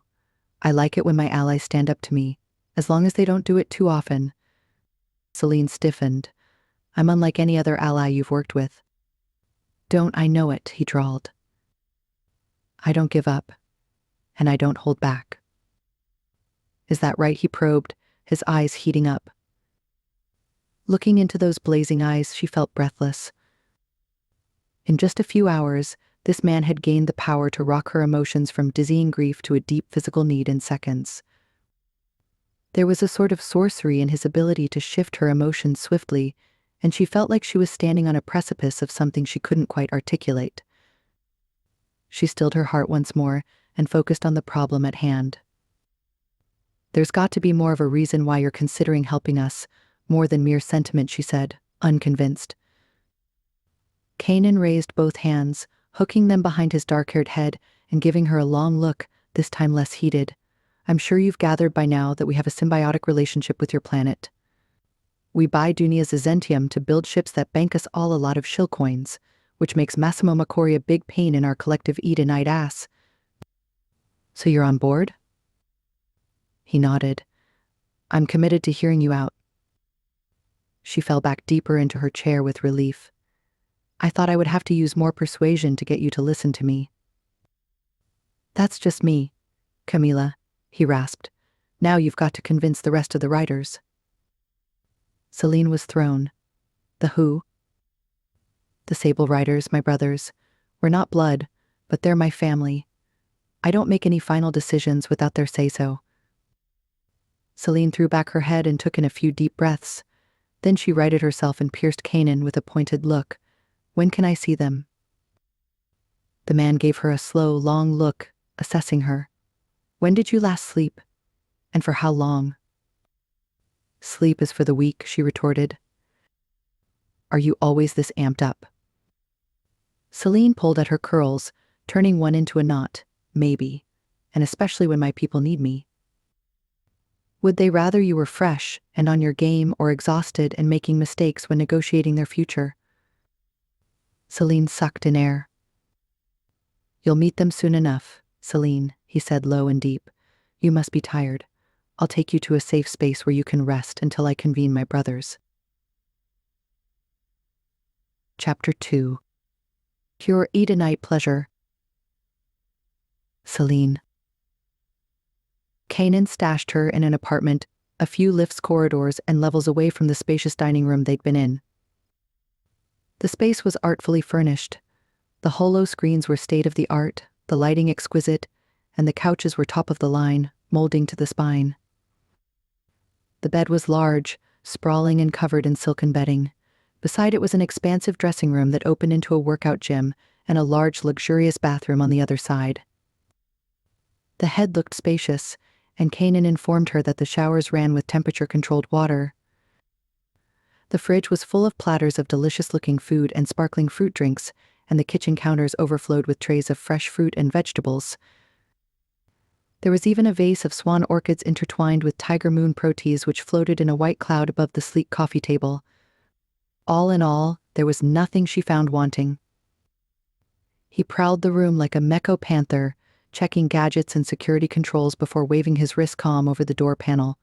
It slid open, and he stepped through before turning to face Celine. "I'll be back," he said in his low, deep voice. "This door is paired to my comm for your safety. You can't leave the apartment without my auth. I'll arrange all meals, drinks, and any groceries or toiletries you need. One of our sectoids will deliver them to you. Just send me a list." "So I can't go exploring Eden too?" she pushed. He gave her a sober look. "Despite our current veneer of civility and commerce, this rock is still, without a shadow of a doubt, one of the most dangerous places in Pegasi. Given your strategic importance, we'll keep all movement limited. We'll also travel when we need to in an armored flyer to keep you safe." He tabbed his wrist comm and swiped a file to her own, which pinged in receipt. "That's my comm sign. Message me if you need anything. I'll fetch you as soon as possible to meet the Riders." "So I can only leave this apartment with your say-so?" "It's for your safety, Celine," he replied after a short silence. "You're on a wanted list, and Massimo Macori is desperate. We can't take any chances." Her face fell. "How will he know that I'm here, on Eden too? We tried to be discreet, and our flight here was cloaked." The man looming over her leveled his gaze on her. "Anything's possible, so we need to keep playing it safe. This apartment is secure, so you've nothing to fear, Camila." That word again. Camila. She wondered for a moment what it meant. What if I need to speak to my people? Kanan leant back on his heels and thought, "I'll set up a secure channel between you and Colonel Rena on one of our drone satellites and patch it to your comm. Give it a try in about an hour." Celine didn't know what more to say, so she said what was necessary. "Thank you. For everything." Kanan's blue-gold eyes glowed with a rare emotion she couldn't quite nail. "Don't thank me quite yet. Not until we can help Dunia out of this mess." He stepped away from the door, and it slid shut. "I'll come back soon," he promised, his low voice, deep and commanding. Except that on day 1 he didn't come. On day 2 he still hadn't appeared. On day 3 he hadn't yet shown, and she was about to murder someone. She'd resisted messaging him because her pride wouldn't let her beg him. Besides, pleading for his return would be a diplomatically weak position to begin their negotiations. All Celine could do was work out in the suite's gym, eat, and because the secure channel now worked, and the connection to Sysnet was lightning fast, calm Rena to complain. And thank Dunia for Rena. She glanced at the woman on the holo screen. She couldn't remember when she'd first met her lean, strong, opinionated best friend.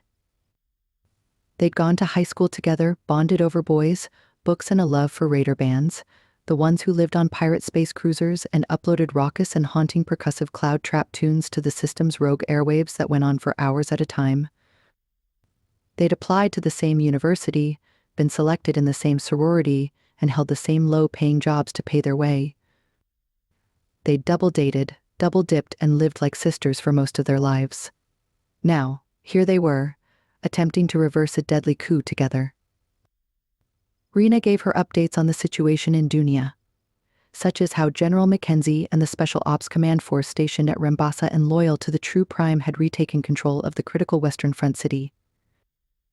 The victory was a significant step forward because Rambasa lay in the Neo Valley, the source of Dunia's rich deposits of Zentium, yielding trillions of tons annually from its vast ore body, the largest of its kind in the known universe.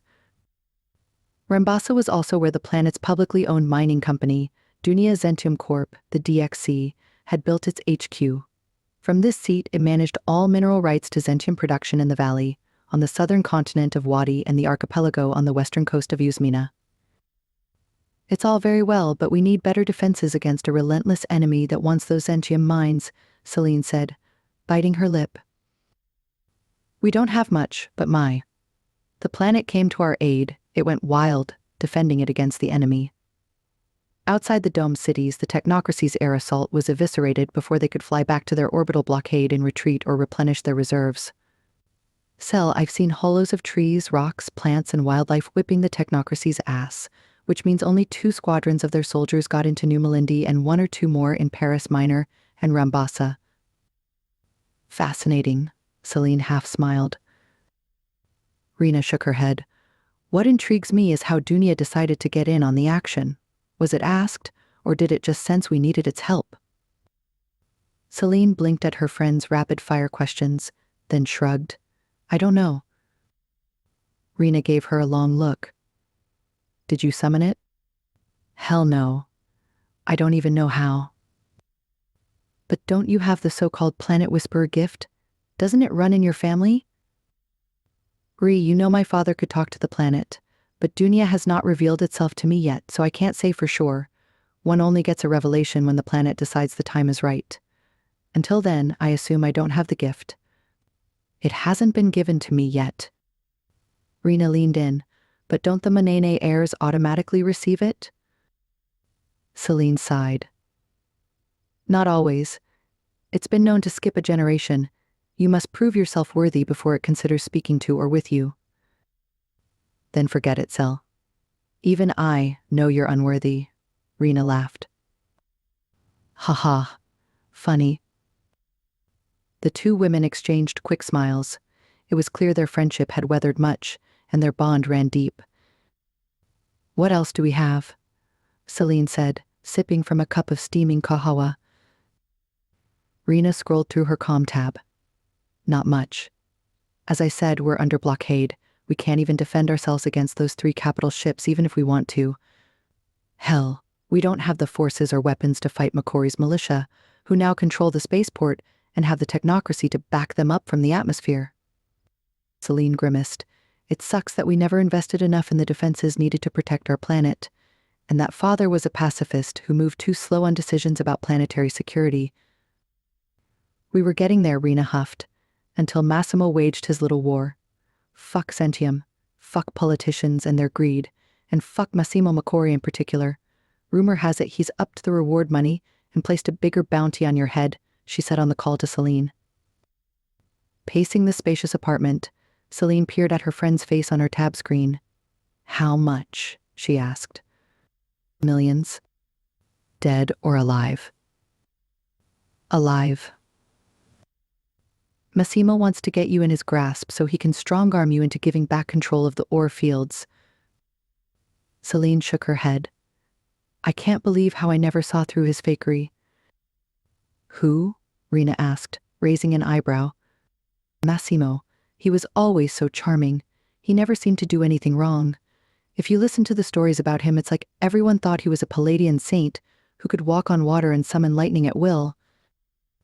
I never liked him, Rena confessed. Too slimy for my taste.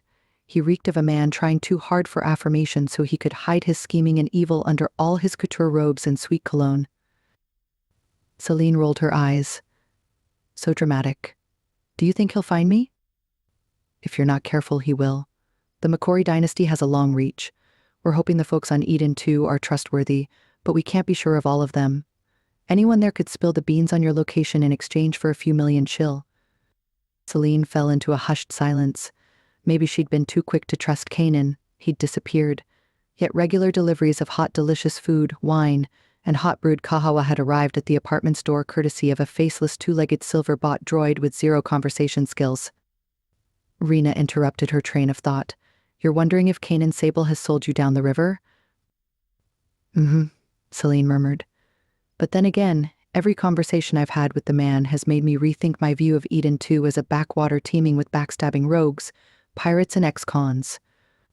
Annoying though he may be, he's smart, and his op here must be run by people with some serious tactical and strategic brains.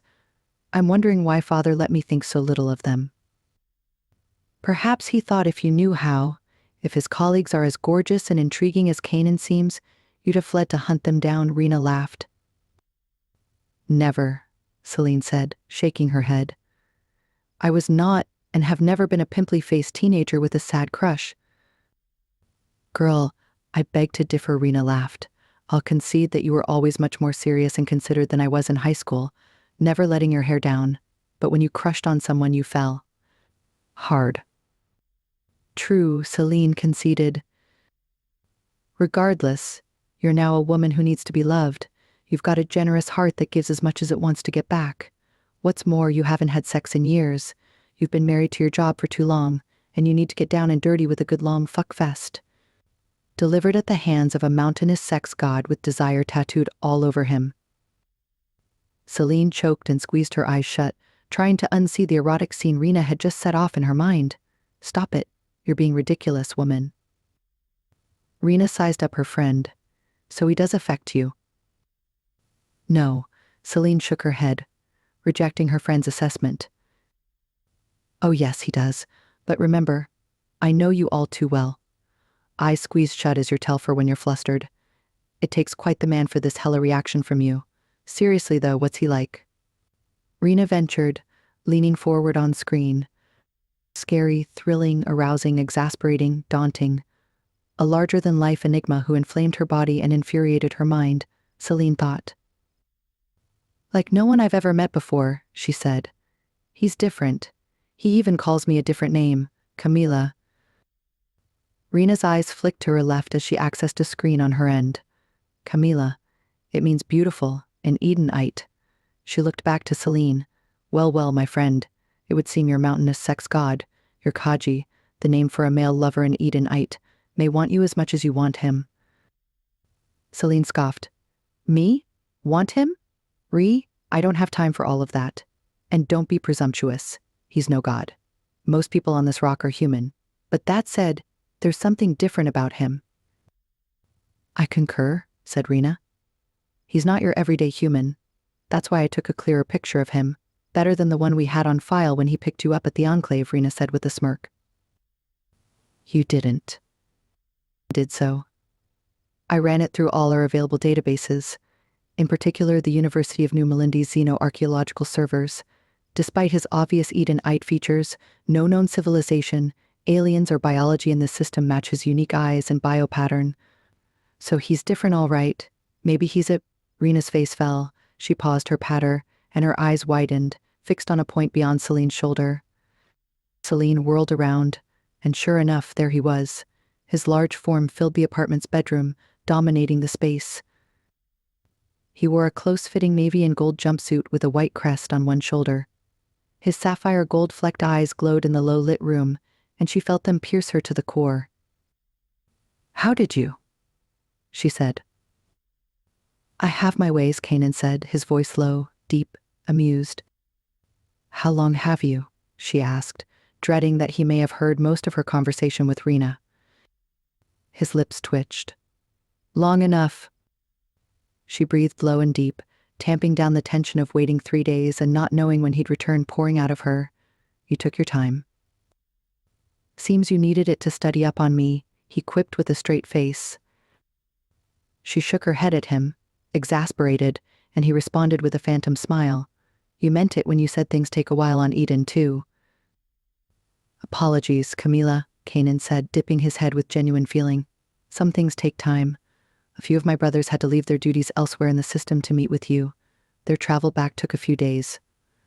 We've also had to juggle our logistics to manage a new rush of traffic from all the ships that now can't land on Dunia, so it's been a little busy, to say the least. That's when she noticed deep creases on his brow and a haggardness around his eyes that could only mean a lack of sleep. She felt a stab of guilt at her misplaced assumptions. Have you slept and eaten? She asked, concern for him rising out of her unexpectedly. His golden eyes intensified even further, and his voice dropped lower. You're worried about me, Celine?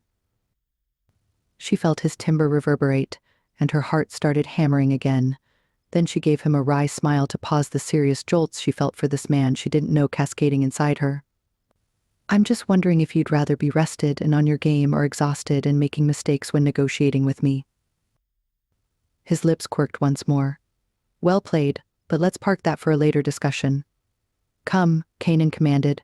The Sable Riders are ready for you. Celine turned to Rena, exasperated. I have to go. I'll be in touch. Good luck. Camila, her friend said with a cheeky grin before the holo screen winked out. Celine just had time to throw on a decent pair of boots, shrug her shoulders into a knee-length cape, and grab her comm tab and bag before Kanan rushed her out of the apartment. He now strode beside her on their way to goodness knew where. She longed to ask, but she doubted he'd volunteer any intel, so she pumped her legs and lengthened her stride to keep up with his fast, panther-like prowl. He led her through a dizzying maze of corridors before stopping before a nondescript gray doorway. He punched a code into a keypad beside the door and used his wrist comm once more for further authentication. The keypad gave a soft beep, and the doorway slid open. He gestured, ushering her in before him. She stepped into a large, expansive room dominated by a huge table. Thick, textured walls surrounded the room on 3 sides. One of the solid walls was covered in backlit shelves of books, artifacts, and antique pieces from all over the system. The fourth was made from what she made out to be a high-density anti-ballistic glass, overlooking an extensive area on the floor below that looked like an empty bar and dining club. She spotted a Plex elevator in the corner, which she assumed traveled between both levels and beyond. 2 figures sat at the sprawling table of dark textured altifite wood, polished to a mirror sheen, and a second pair of men huddled in a corner. The sleek gerfalcon watched the room on a perch next to the table. The 4 men looked up and studied her. Kanan's voice rumbled behind her. "Celine Manene, meet the Sable Riders, also known in our official capacity as the Sable Group." She stepped closer to the table and gazed at her new acquaintances calmly. The one closest to her was just as significant in size as Kanan, a hulking figure with a mass of short jet black hair with blue streaks, a bushy black beard and silver gray eyes, with a stubborn jaw and a swathe of jagged scars down one side of his face. His massive feet were slung up and crossed on top of the table. The man beside him was also tall, with angular, dark features, a roughly shaven jaw, a beard and penetrating eyes with hazel irises ringed with glowing sapphire flecks. He leaned back in his oversized chair to study her. Kanan pointed to the scar-faced man. "This is Cage, call name Shadow. He's our ship designer, tech head, and all-around maestro. He also runs our mini armada." Next to him is Zion, call name Phoenix, head of internal security on Eden 2, overseeing law and order on the Rock. 2 other men glanced at her from the other side of the room. One sported a magnificent sheath of dead straight, white and silver hair that fell to his back in a long, smooth sheet with a braid to one side. His skin was pale, and so were his white irised eyes, that he seemed a ghoul, albeit a very handsome one. He wore a close-fitted black jumpsuit with the same crest on his shoulder as Kanan. She assumed this was the Sable Group's insignia. He jerked his chin to her, his pale eyes raking her face. Next to him was a lean, long, striking, muscled man in an exquisite suit with dark, thick hair, a neat mustache, and a beard with piercing blue eyes. His elegant presence contrasted with his more casual-dressed companions. He nodded to her cordially. At the far back is Riv, call name Wraith. He runs our armories.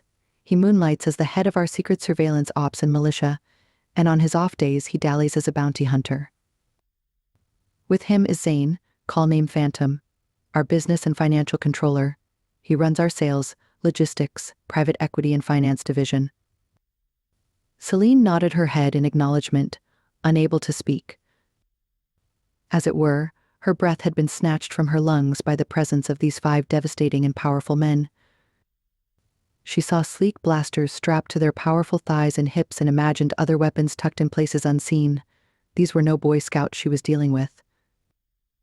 "You remember Mirage," Kanan added, gesturing toward the gerfalcon with silver wings and feet.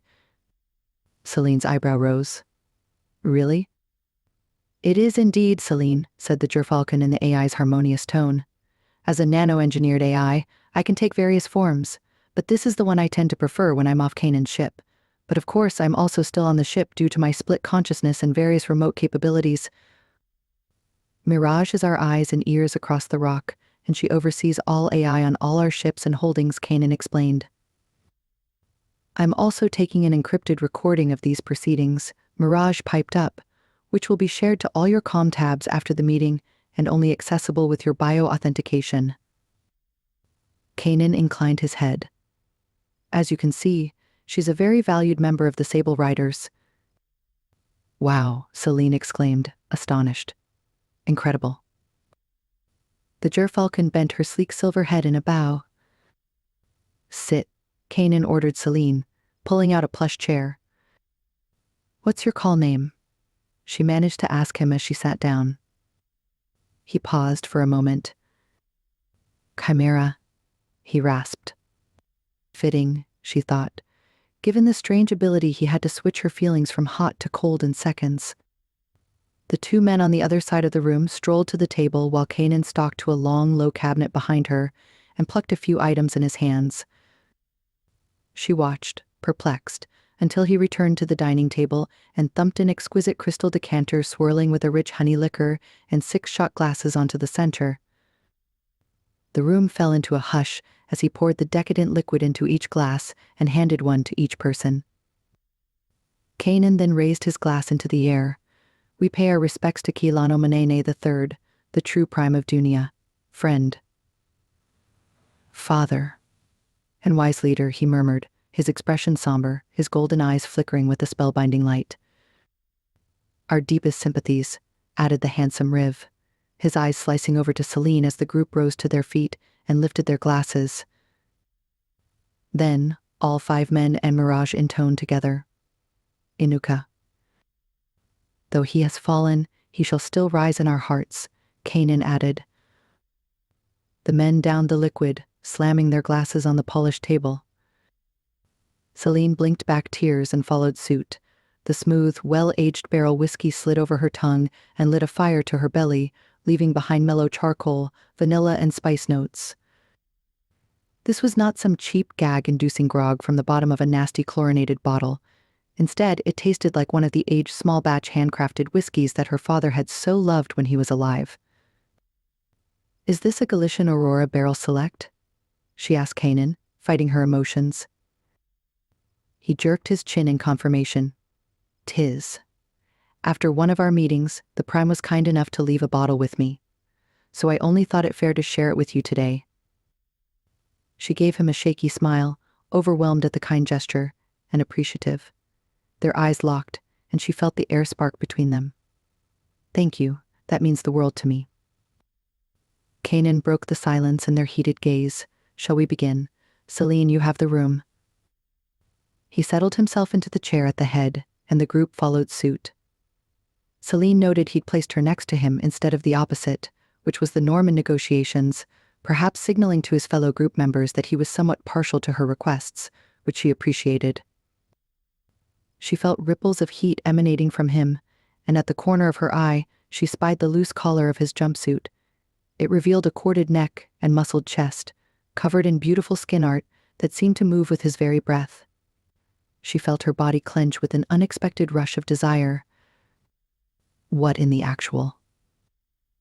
She willed her body back into control, took a deep breath and gathered herself together, gazing at each individual at the table. Thank you for your hospitality so far, your acknowledgement of my father, and for making yourselves available to negotiate with me. I heard some of you have come from afar, so please know I appreciate your effort.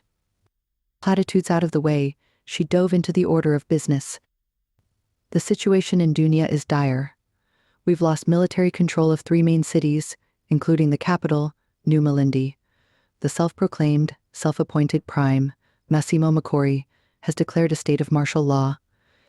He was the ex-defense minister, and he had the support of several of the most powerful dynasties, senators, and even generals in the DUA, that is, the Dunia Union Army and the Navy. Together with his militia, they're calling themselves the One Dunia Coalition. Currently, the coalition controls the spaceport and has locked down all communications on and off the planet. What's the good news? Zane rasped in a low voice. We, the Free Dunia Council, have control of 2 of the planet's main cities plus Rambasa, the location of our main source of sentium on Dunia, Celine replied. Thank fuck for that, grated Cage, the dark-haired, scar-faced man. Who makes up the council? Riv asked. Apart from the traitor, Massimo, all members of my father's security council, which includes the justice, commerce, education, energy, and health ministers, plus various interior and treasury heads. We still have a section of the army and navy loyal to the cause of the true prime, plus a good number of dynasties and senators on our side, she continued. So what do you need from us? This time it was Zion who'd spoken up. Celine met his gaze. We need air power, firepower, and manpower. 'Tis a lot to ask for, Zane murmured. There's a lot at stake, Celine replied. I can confirm Massimo met with the technocracy a few days ago, just before their main fleet left the system. What we don't know is what they discussed or agreed on. It's not only the production and distribution of Sentium that's on the line, it's millions of innocent lives. I fear that the technocracy will return if Massimo gets control of the entire planet. We know what happens when the Krats get a hold of any planet. The 5 men and Mirage exchanged glances and nodded to each other. It was clear the Sable Riders had a shared opinion of the technocracy. Celine could also swear they were speaking subvocally amongst themselves, but she couldn't be sure. I have few 100 million shills at my disposal, she offered, speaking into the pause. Perhaps we can rent corvettes from you, maybe even buy some and purchase the ammunition we need with that. Financing a war takes over a few 100 million shills, Kanan stated. To go against Makori's militia and perhaps even the technocracy means that we'll be shelling out a whole lot more than that. And taking quite a hit on our bottom line, Zane added, which impacts the work we do in our community. Celine's curiosity got the better of her. What kind of work? Rehoming refugees across the system, but you already know this from our agreements with your father, Kanan stated. We also fund raider patrols on the lookout for pirate ships. We'd had a spate of attacks here, and along the system's fringes, especially on the borders close to Eloria. But we've managed to contain much of that activity now. However, we remain vigilant. In addition, we run a lower-income housing organization plus a few youth-off-the-street programs for those living in the tunnels. If we didn't, law and order would go amok, on and off the rock. So your profits go into these programs? Zane nodded. Most of them do. The riders only keep what we need to live and enjoy a good life as is our right, then give the rest away. We dabbled in community work when we first landed on the rock. We just wanted to help out the place that had welcomed us. Years later, our commitment remains the same, helping those in need from a position of strength. We make good bank, and we give back. Kanan nodded in agreement at his fellow rider's words and spoke in a low timbre. Lest we become the same darkness that has sucked so much light from so many people across the system. Celine nodded in understanding. Thank you for that. Given that you don't want to bleed your pots, I'm open to renegotiating Dunia's original agreement with Eden too. We can increase the amount of Sentium we sell to you once we regain control of the spaceport and air travel. We can also reduce our prices until you recover your investment. The room fell into a laconic pause at her words, and again she sensed they were talking offline to each other. A short while later, Zane spoke up as the money man in the room. With all due respect, this might still set us back even with your capital. We've worked hard to get the Sable Group and Eden too to where we are now, and I'm not sure we can take the risk. Is there anything else on the table that'll make this more of a sure bet for us? Celine knew she had one more card to play and drew a ragged breath, hoping against all hope it would find purchase. I'm also willing to share a new hybrid fuel FTL technology that my father and I were championing, she announced. Is that right? Cage said, sitting upright and piercing her with his silver eyes. Celine turned to Kanan. None of what I'm about to say can leave this room. He jerked his chin in confirmation. It won't. We have quantum jamming sensors around the perimeter of this room. Mirage is also monitoring and conducting continuous security sweeps of the building, so you can speak freely. Thank you, Celine said. She turned to face the 5 men and Mirage, choosing her words while meeting each of their gazes. One of our scientists, Harlow Meridian, has been developing a hybrid fuel by mixing refined Sentium with alentium. The result is a rare fusion that generates never-seen levels of anti-grav propulsion. It outputs more energy than anything we've seen before, even better than nuclear power and antimatter. However, it needs to be well tested and a suitable engine built. If not, using it could warp the space around ships and even damage entire vessels or planets, which is why she's also hoping to find a partner to co-design a fitting drive and engine for this hybrid fuel. However, she assures me that when handled with care, the fusion mix is stable and sustainable. Very little goes a long way. In addition, she's got a system that can recycle allantium and is working to do the same for refined azentium. This fuel technology will double the price and demand for azentium, as it can act as a hard alloy in starship hulls and a stable, effective, sustainable energy source. And I can confirm on behalf of Harlow and the government of Dunia that we're willing to share this with you and maybe work with you to develop it further. Fucking hell, Cage breathed, snapping forward from his former back lean. He turned to Kanan. You knew this, Kosi. Nada. First I've heard of it, his leader said, his deep voice dipping even lower. She's full of surprises, he added, his eyes flashing with emotion and a fair share of respect as he stared at Celine. Cage sat up straighter and fixed his intense gaze on her. This could make our cruisers even faster and give our corvettes long-range strike capabilities. I know, she agreed. And make our cargo runs and skips superior in terms of time and reach, added Zion. Plus, help cut costs and possibly double revenue, Zane said, with a calculating look on his face. And give us a strong advantage from a system-wide security perspective while improving our defense infrastructure, Mirage intoned from her perch. Absolutely all of that, Celine said. It's a powerful advantage, and I'm mindful of the responsibility that comes with it. My father and I sponsored Harlow's research because we believed it would help us invest more in transport infrastructure. This will allow our people to find work and opportunity beyond Dunia, which has a limited population capacity, and increase our people's economic and social opportunities. In addition, we want this technology utilized for good and less for war. That would be one of our clear stipulations. Then it cannot fall into the wrong hands, Cage rasped. You've roused the lion, Celine, Riv said to Celine, casting an affectionate eye at his fellow rider. Now that he's heard about this new fusion tech, Cage will protect it with his life. As shall we all. Riv's words had the desired effect on Celine, and she relaxed. Kanan rapped a hand on the table. Riders, we also owe Keilano for all the aid he rendered us over the years. Without him believing in Eden too, we'd have remained a wasteland of depravity. We wouldn't have become who we are today. Well said, Zane agreed. The 5 men and the Gerfalcon did that subvocal talking thing again.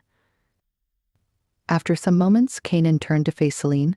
We've all agreed in principle so far to consider your offer, pending our internal discussions, naturally. Celine closed her eyes for a moment, relief rushing through her body. Shall we then look in detail at the existing agreement, she ventured.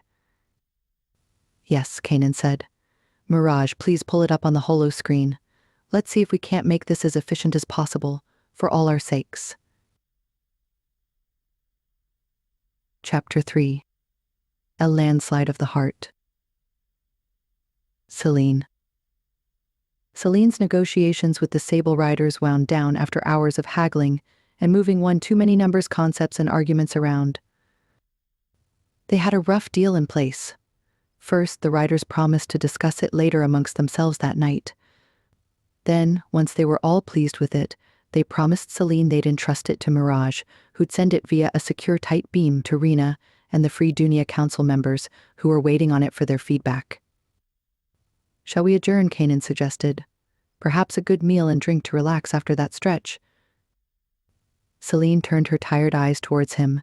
She felt her tummy rumble, and hunger won against her limb-numbing exhaustion. Yes, please. He rose to his feet and extended a hand toward her chair to pull it out. She got to her feet and slipped her jacket on with his help. She missed the amused glances his Sable Riders brothers sent their way. Instead, she looked up to find Kanan glaring at them, his head tilted as he aphonically spoke to them. Let's get out of here. He grunted as if he'd been annoyed by something one of them said. They walked away from the amused quartet into the glass-walled elevator at the corner of the vast meeting room. The lift slid to the floor below, and they stepped off into a sumptuous dining and bar area.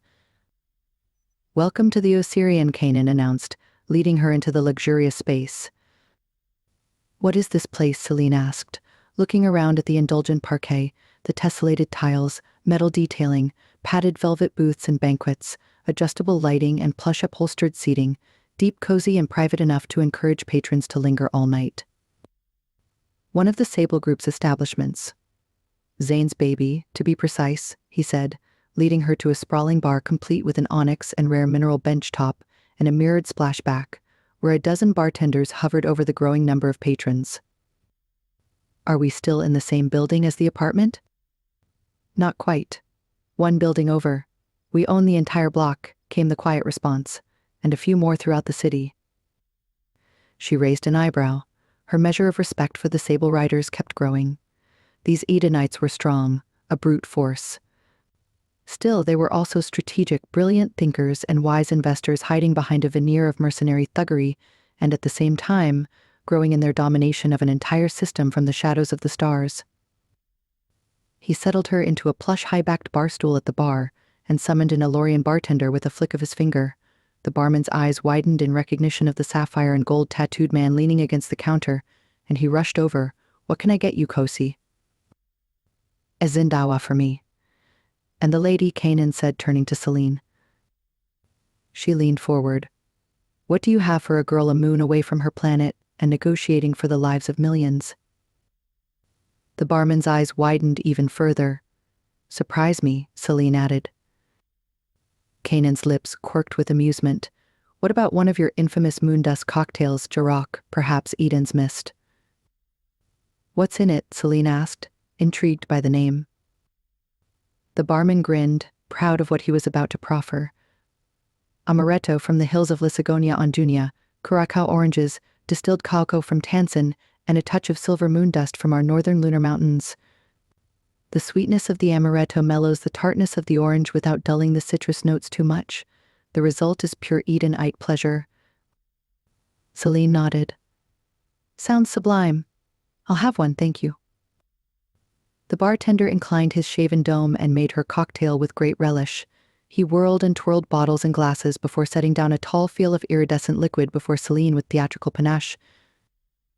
Celine took a sip of her silver-dusted cocktail and sighed with happiness.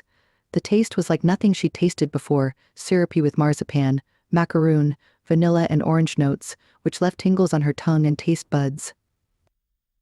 She took another sip, tasted the sheer decadence and closed her eyes, almost moaning as the delicious heat snaked to her belly. Then she opened her eyes to clash with an intense gold sapphire gaze. "Good?"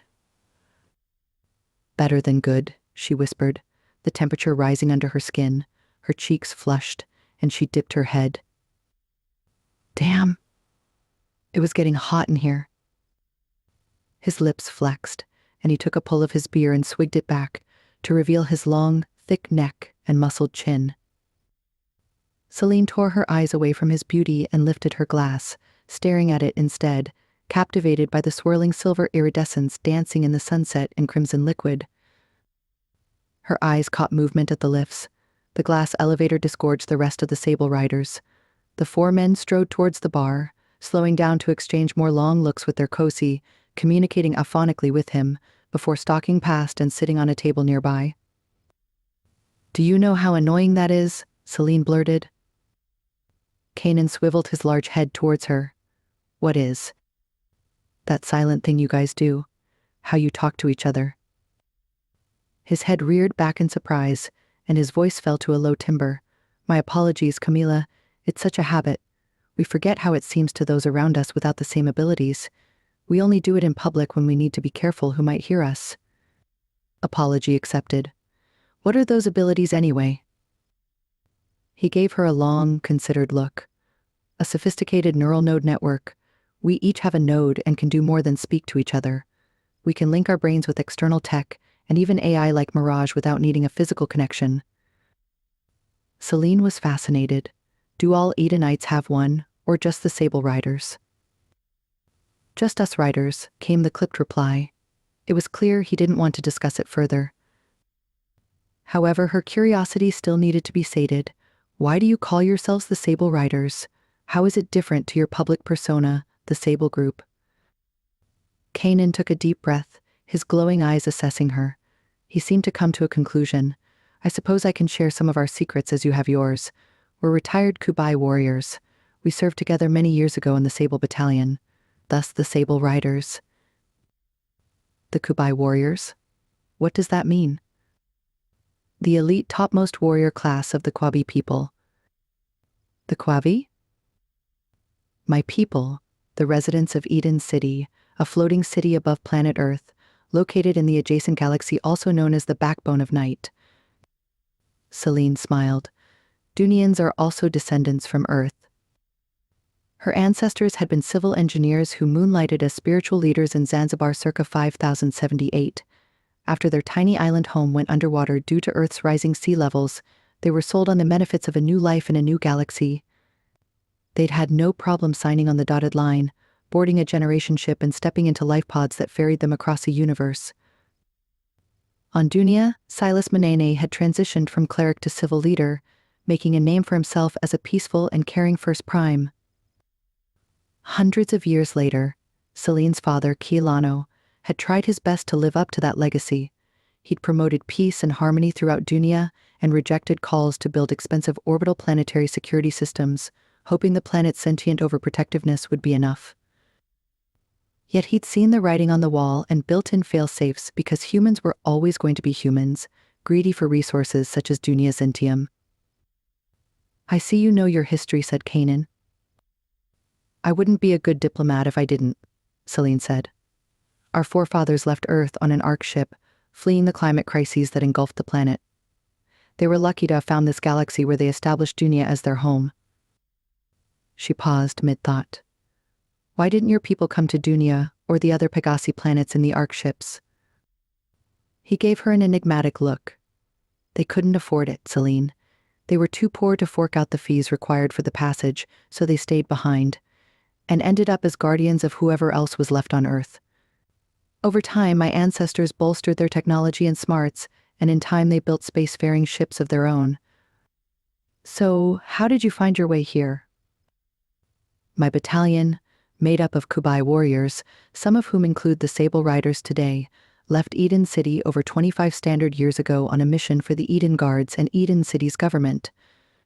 After that was over, we landed here, and with the help of our home government, we established a Kwavi commerce base in the Pegasi system, which is why this rock is called Eden 2. We're an offshoot of our original citadel. Are you still warriors? Kanan's mouth twitched. We're mostly businessmen now. Celine studied him for a beat, then shook her head, unconvinced. I don't buy that for a minute. There's more to the Sable group than meets the eye. Soldiers and commerce? All cloak and dagger, if you ask me.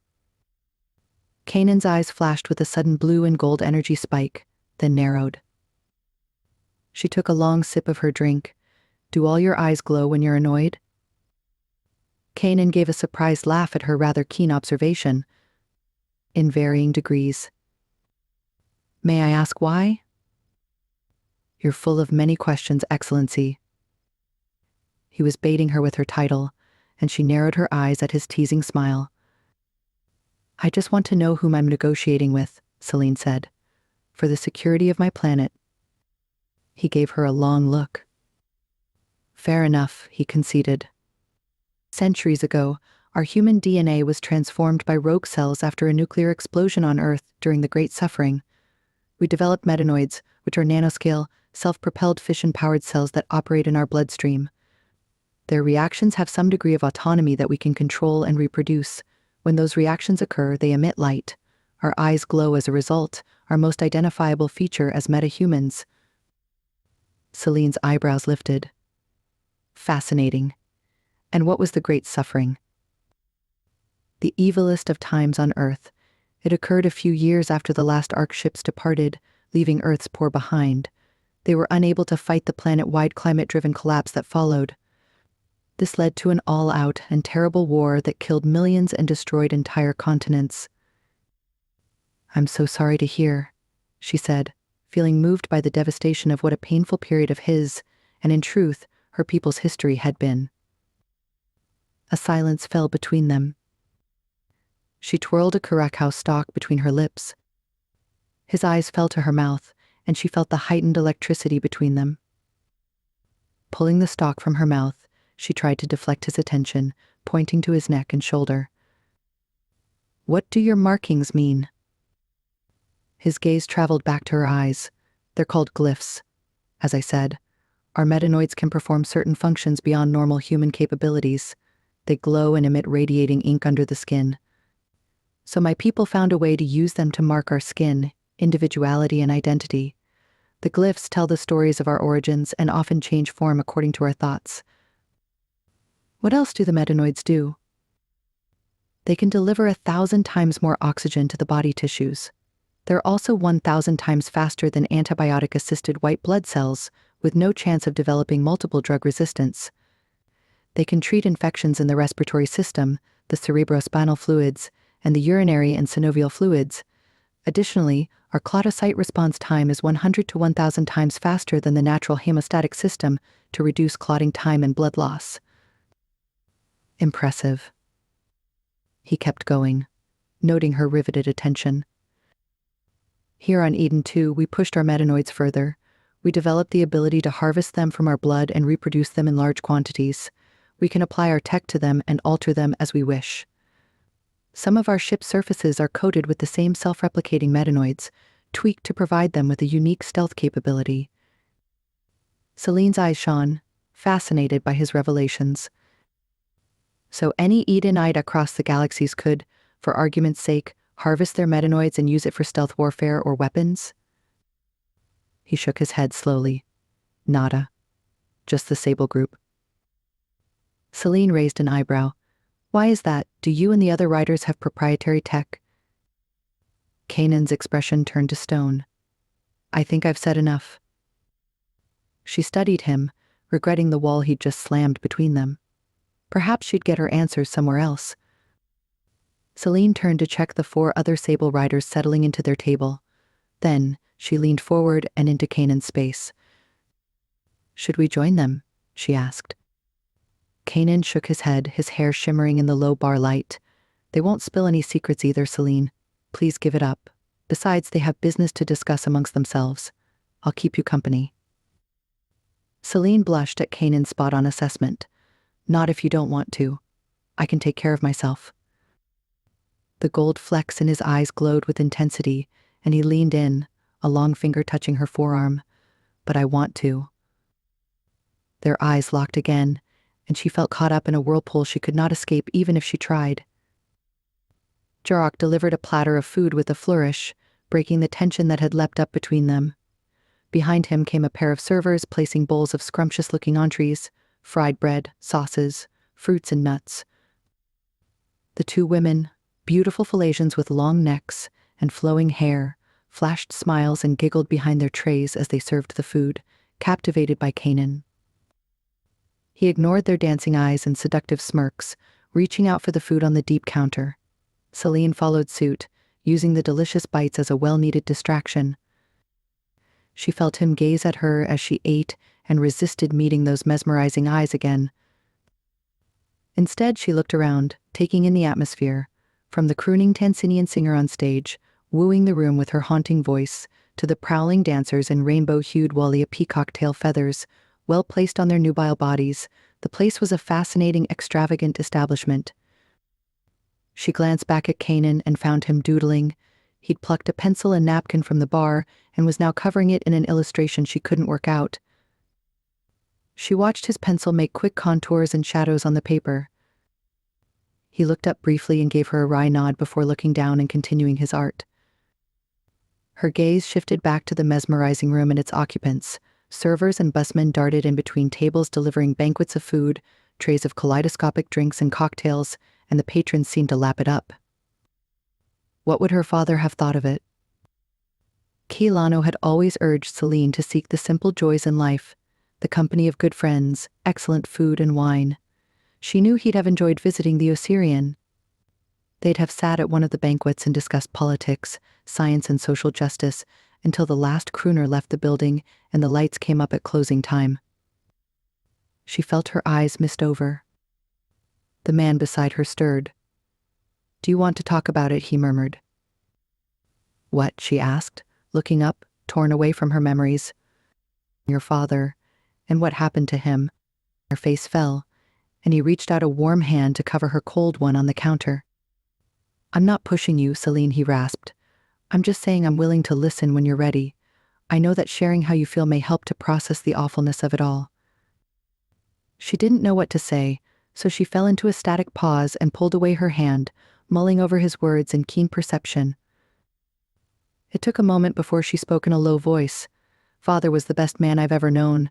I'm not quite ready yet to speak, but thank you. It's very generous of you. I'll keep your offer in mind." "Please do, Camila." They exchanged a glance, and her heart warmed at the depth of his sincerity. "In all honesty, he was the closest thing to a father I knew," Kanan added. "It would be an honor to help however I can." Celine felt overwhelmed, and she scrambled for a way to retain control. "Why do you keep calling me Camila?" she said. Kanan's brows rose, and then he ran his eyes over her face, features, hair, and mouth. "Do you know the meaning?" he asked. She nodded. "Then know this. I call it as I see it." Her heart kicked again, and heat hammered every cell in her body. He handed her the napkin he'd been drawing on, and she drew in her breath. He'd captured her and her father in a portrait. Not just their faces, but their shared love, their essence, and their full happy smiles. The unexpected gesture touched her. "How did you? Wow, this is amazing. No one has ever drawn my father, and I like this. I don't know what to say." "Say thank you, Camila. That's all I need." "Thank you," she whispered. "This means more than you know." He inclined his head and watched her with a small smile as she tucked the drawing into her bag, handling it like it was the most precious object she owned. They fell into a tranquil stillness, yet she was electrified and aware of his presence. He'd somehow shifted his chair with one oversized boot planted on the lower rail stretcher of her bar stool, and his thick thighs encompassing her body. It was either a possessive stance or a protective one.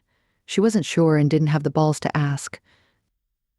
"Tell me more about your friends," she said, eager to shift the deep emotion welling up inside her.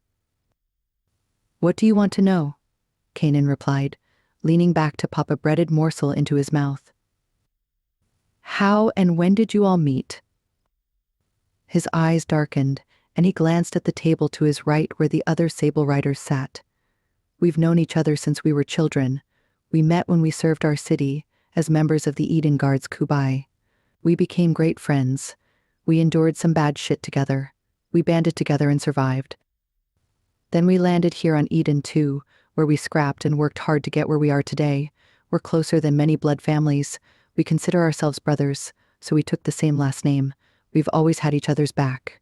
We'll even kill for and with each other when needed." His last statement was said with a fierceness, and she thought she caught a flicker of pure flames behind his otherworldly eyes. She knew he meant each word without a shadow of a doubt. Celine sensed more to the story, but he didn't embellish it further, perhaps unwilling to divulge too much. She was about to insist on more when a voice rang out nearby. "Kanan." "I thought it was you." A body inserted itself between them. A long arm accompanied by thin painted fingers trailed across Kanan's chest. At the same time, a rich cloud of blossomed perfume slammed into their shared space. Celine reared in surprise just as Kanan's face fell into stony hardness. "Uba," he said through gritted teeth, using his strong hands to extricate the woman from his neck. She was, without a doubt, a stunningly beautiful woman, a Retian brunette with gleaming black hair flowing down her stunning backside. Behind her stood two figures with bowed heads, conceivably her entourage or assistants. "It's been too long, lover," the woman crooned. Celine felt a stab of complex, dark emotion. Jealousy? She thought, horrified at the idea. She had no claim on this man, yet it pained her to see the groping arms travel over Kanan's body with a familiarity she would never know herself. "I remember when you couldn't have enough of my bed, lover. Don't you?" Uba continued, stroking a long finger along Kanan's muscled arm. Kanan's square jaw ticked as he pulled away the woman's trailing hand. "You and I have different memories of the past, Uba. I'm busy. Please leave now." "Too busy for me?" The brunette whined, her eyes flashing with hurt. "Every time you ask," Kanan grounded out, The woman pouted. What could keep you so occupied? Matters beyond your comprehension, Kanan growled, a tick appearing along his strong jaw. The brunette stepped back and turned to look at Celine. She gave her a long, sweeping look from the top of Celine's wild curls to her understated boots. This? She sneered, pointing a long finger at Celine. This is not beyond my comprehension, lover. It is below it. Kanan surged to his feet, pushing Uba away, his large body looming over her. His eyes blazed and Celine swore his skin pulsed with light. Then he lowered his dark-haired head and spoke, his words dripping with menace. Just because your father is the head of one of the most powerful families in Rhesus doesn't give you any right to stalk me or speak the way you want about my guests or myself. You've insulted a very honored ally of Eden too, and an important diplomatic attaché. If you know what's good for you, leave. Now. You can't order me around like that, the woman whined, not used to boundaries. It's like you don't remember that we had such a good time. What I know is that I've lived to regret it since then, Kanan growled, his voice low and clipped with rage. The woman's face churned with chaos. Where do you get the balls, Sable? You loved it when it was happening. Now you're denying it. You're such an entitled and fucked up excuse of an Edenite. The patrons nearby looked on as the scorned woman's drama played out. His rider brothers noted the confrontation and half rose to their feet. Kanan glanced at them and lifted a hand, turning down their assistance. The enraged brunette whipped her head around to Celine. Watch out for him. He's a magnet for all the beauties across this system. Know this, they're falling over for him from Risha and Phalasia to Galicia, and he takes full advantage of this. What he does is make you feel special. First, he'll seduce you and make sweet promises using wild metamagic. Then he'll eat you for breakfast, toss you over for brunch and spit you out before lunch. Celine's eyes widened at the crude words. Kanan stepped between her and the snarling Rishan woman. He leaned into the enraged face and spoke, emphasizing every syllable. You know what else, Rishan princess? Your little display of petulant rudeness just earned you a ban for life at the Osirian, and on Eden too. Return, or even speak to me, my guests or any member of the Sable Riders ever again. I'll deal with you myself, and not in the very polite way I'm speaking with you now. Fuck you, Kanan. She spat. You're banning me? And threatening me with your so-called fabled Cimmerian? Kanan's voice fell lower to a sinister whisper. Try me, and you may get a special demonstration. The threat must have hit home because the Rishan woman reared back, fear and rage contorting her beautiful features. I don't believe you, she ventured. You wouldn't dare. I'll tell my father that, Kanan cut her off. Tell Daddy dearest that I've had enough of you. Take your little entourage and get the fuck out of our establishment and off this rock. He stated, his low voice vibrating with controlled menace. The woman looked around, her face burning up with embarrassment. You'll live to regret this, she hissed at Kanan. You too, she spat at Celine before flouncing away, her hips swinging from side to side, flicking up an arm to summon her entourage. With their eyes fixed on the irate woman's exit, Celine and Kanan failed to notice the sneaky look on the face of one of the woman's companions. She lifted her wrist calm, which clicked before hurrying away after her mistress.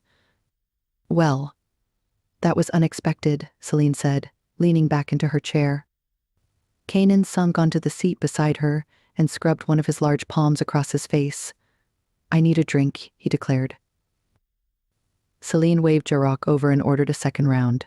You okay? She asked Kanan after giving him a moment to calm down. He shook his head, giving her an abashed look. Sorry you had to witness that. She's something else. He paused for a moment. But she was never important. Celine smiled in reassurance.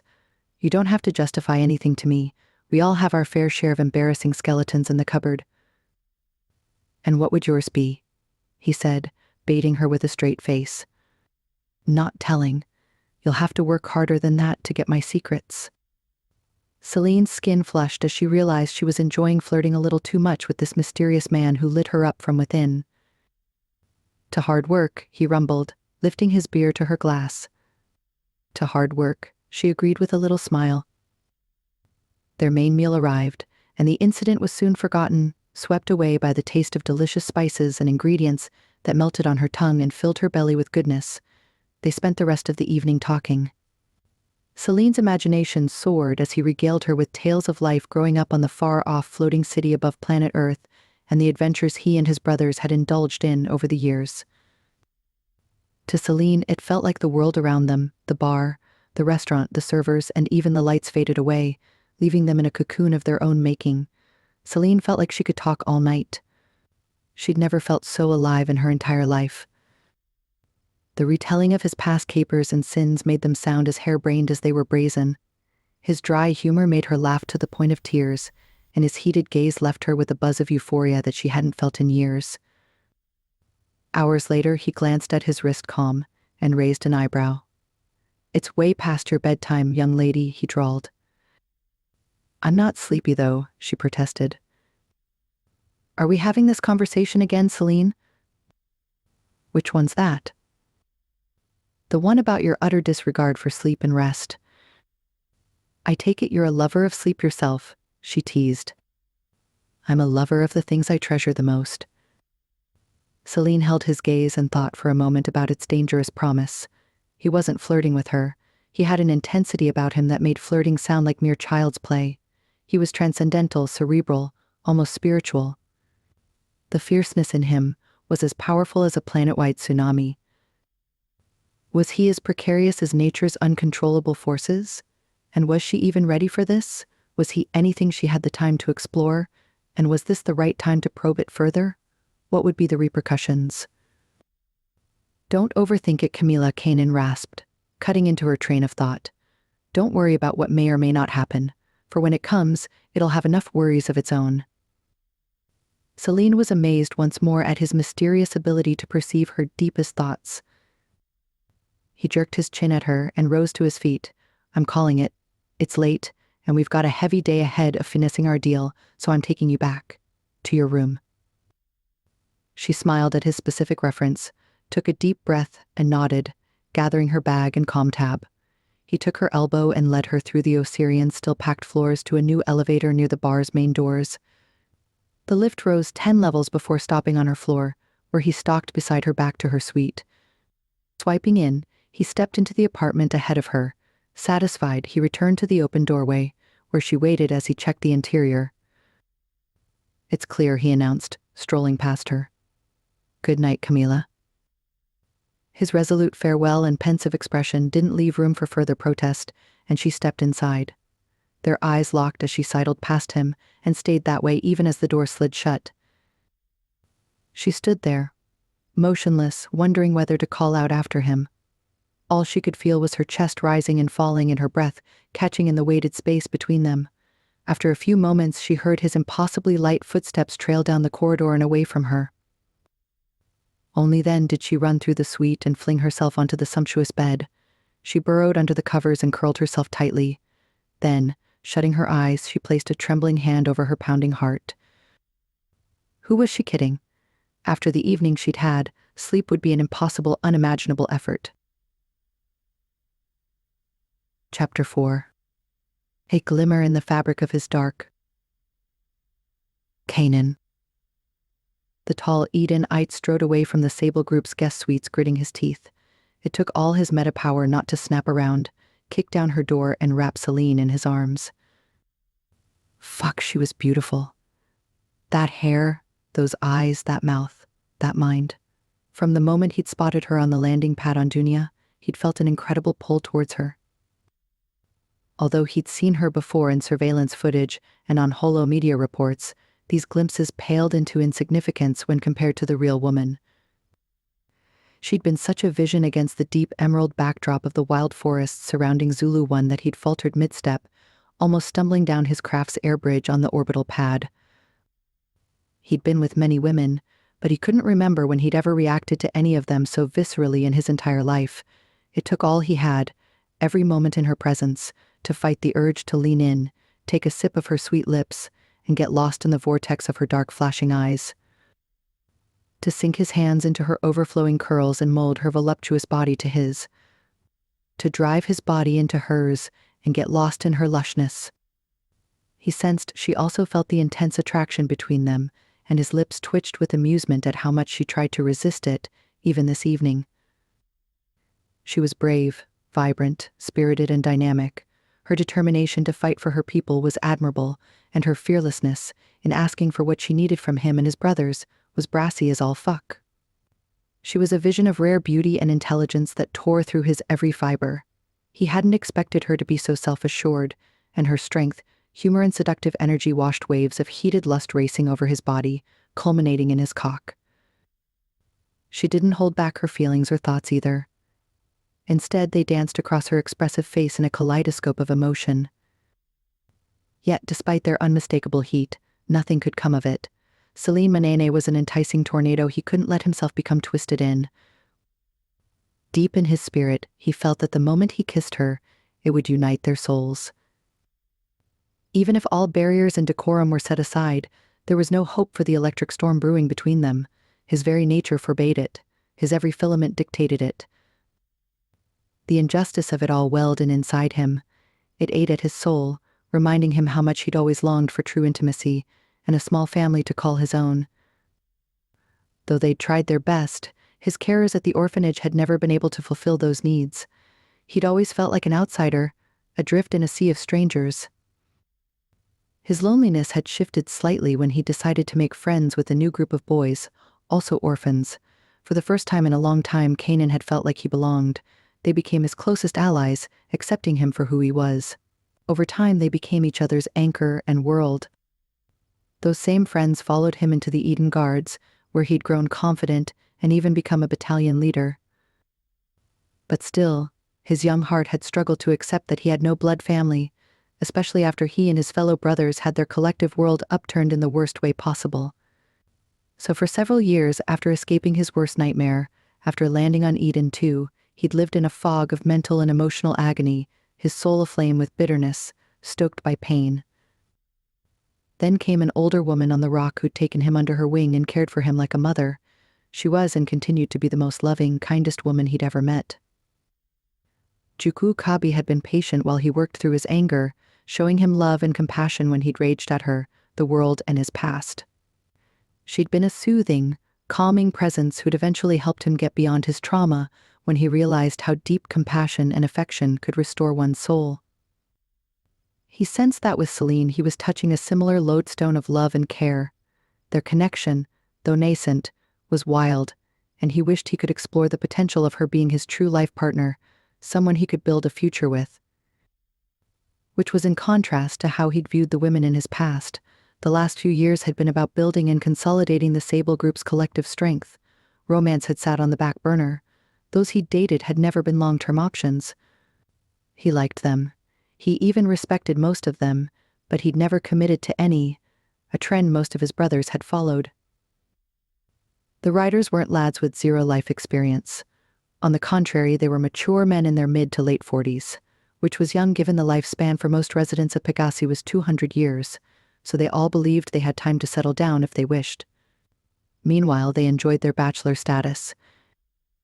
Take Cage, who'd had a serious girlfriend a few years ago.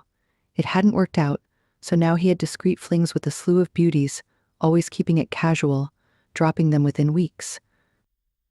Zion was the king of one-night stands. Zayn cycled through one beautiful model or nubile socialite each year, changing them almost precisely at the 375-day mark. Riv was the only one who'd remained single, refusing to mingle. Because 20 years ago, he'd lost the love of his life. She'd disappeared just before their wedding day, seen getting on an unknown ship that had vanished into hyperspace. Since then, he'd never stopped looking for her. He'd even turned his ship, Glimmer, into a high-tech surveillance craft. He traveled the system scouring all corners for his lost love, moonlighting as a bounty hunter, while his cameras captured millions of data as he sifted through the hundreds of millions of faces, searching for her, only her.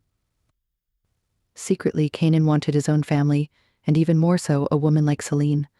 But there was a darkness within him that no one, not even she, could touch. And even if he were free of it, he had a lot on his plate right now. Maybe too much to even contemplate a future with anyone. He had an incursion to plan, a brotherhood of men to lead and a mission to complete, one that had consumed him for so many years, ever since he'd first landed on Eden 2, broken and torn, yet now there was a chance, a glimmer in the fabric of his dark existence. Celine Manene either held the answer he was looking for, or was the distraction he didn't need. He wasn't sure, but he felt her presence in his life was somehow a catalyst for something new on the horizon. Regardless, he needed to harness all the power within him, to control the intensity of his reaction to Celine, in case it took him off mission. He needed to be on his A-game to stay ahead of whatever the future held. Failure was not an option. Kanan strode straight back to the Sable Group's boardroom. He thrust himself into a chair and faced his brothers. They watched his entrance in silence and then broke into grins and laughter, bouncing off each other's mirth. "Fuck off, all you," Kanan snarled, irritated at seeing the four burly, apparently mature men lose their shit. "Damn, Kosi, you sure can entertain." "On the one hand, a woman who's got you by the balls," Cage guffawed. "On the other, one who'd kill to have them," Zion crowed. "Damn that Uba, impersonating inner beauty is not her destiny." They fell apart once more, roaring with amusement. Kanan didn't quite see the funny. He sucked his teeth. "Why are you fuckers acting like you've never seen me with a woman?" "You're different this time," with Celine. Riv smirked, "like you want to burn her up." "You're a special piece of shit," Kanan ground out. "See? You're on mad defense," Kosi, Cage added. "She's got you for real." Their leader shook his head, exasperated. "You Kines need prescriptions. Or better still, warning labels. Or bibs because you all are acting like Kitodos. Can we focus on the issue at hand?" He gave them a baleful stare, one so cold they snapped to attention, and the mood in the room sobered up. "The technocracy is unquestionably here," Kanan said. "In our backyard. Is this the chance, the moment we've been waiting for?" "Could be," Riv said. "We can't ignore how much of an opportunity this presents. It's not their entire armada, it's a tiny presence, which gives us the best chance to test our plans." "Are we ready?" Kanan said, looking over at Cage. "We'll never be ready." "But you're a perfectionist, so we'll never get to your version of nirvana. So in your estimation, what are our odds?" "Better than good. I'd back ourselves," the scar-faced rider said with a grin. Kanan nodded. "So I need to know, are we happy with our decision to go ahead?" "This is going to expose us," Zane stated. "We won't stay in the shadows after this." "Nam." "Undoubtedly," Kanan agreed. "Can we deal?" he probed. "It's inevitable," Zane continued, his strategic mind flexing. "We've managed to expand, and that's reflected in our books. We've amalgamated and absorbed most of our competitors in the shipbuilding space. Our ice mining and manufacturing concerns are booming. But if we want to keep growing, we've no choice but to project further." Zion nodded in agreement. "Our security is tight. Our tech outguns the rest. We have a high concentration of young people we lead who are hungry to win, so we can extend and welcome risk while still being resilient and flexible. Our continued population growth also facilitates and supports the workforce drain caused by our military expansion and mercenary efforts." Zane took over. "More of note, we can afford to pay for a large workforce as the economy expands. We're killing it. We have the workforce and resources to give our plans a red-hot go." Kanan lifted a long finger in caution. "Can't let it get to our heads. Look at Rhesus. They're in decline because they believed in their hype and didn't prepare for their future. So while everything we've accomplished and can now do is heady and dynamic, we can't rest on our laurels. We need to examine our intent with Dunia. What are we in this for? Aiding a planet to regain control of its government means we'll be perceived as more powerful," Zane rumbled. "Helping Dunia is, in essence, a war of accretion from a cerebral perspective. We're winning minds and hearts. A huge move for us, Kosi, while meeting our own goals. The deal will also bring in Zentium and acquire that sexy-sounding tech to sustain our shipyards," Cage said. "Big advantage." Kanan nodded in agreement. "Agreed. As long as we balance the achievement with the risk, then we should be okay. Risha is declining. Dunia, Falasia, and Eloria are ascending slower than we are. Galicia is ahead in terms of size and population. Exithria is a wild card. Nonetheless, our supremacy is our ships and tech, huge pluses in future confrontations against our rivals, but we must keep to a clear strategic plan and execute well, brothers. Kanan sat back in his chair and nailed his brothers with a long contemplative gaze. We're doing this, Nam? Not just for us, but for those we give back to and protect. Let's go for it, brother, Cage rumbled. Besides, there's a beautiful and smart woman who'll slice your innards if all the seduction you two were serving each other tonight was for naught, Riv added straight-faced. Kanan's molten eyes blazed. I hope you all choke on the shit you talkin'. Celine wouldn't barter her planet for cheap thrills. Zion threw up his hands in surrender. Damn. Who ate your bowl of sunshine, Thundercloud? Cage dug even further with a snigger. Sensitive much? It's only been a day in her presence. How will you last the entire campaign with her around, Cozy? You losers are the reason the middle finger exists, Kanan growled, pushing his seat back with force, thrusting the said digit at his brothers as he stalked from the room, leaving behind an amused quartet. After a beat, he pushed his head back into the room with a small smile playing on his lips. 0300 start. Everyone at training, no excuses. It'll be all Kubai commando. Get ready for no rest squats, drills, push-ups, and an 8-click run in under an hour. Time to see if you Kanais are as fit as you think. The room groaned as one. Kanan grinned smugly at his more than compelling payback and strolled away.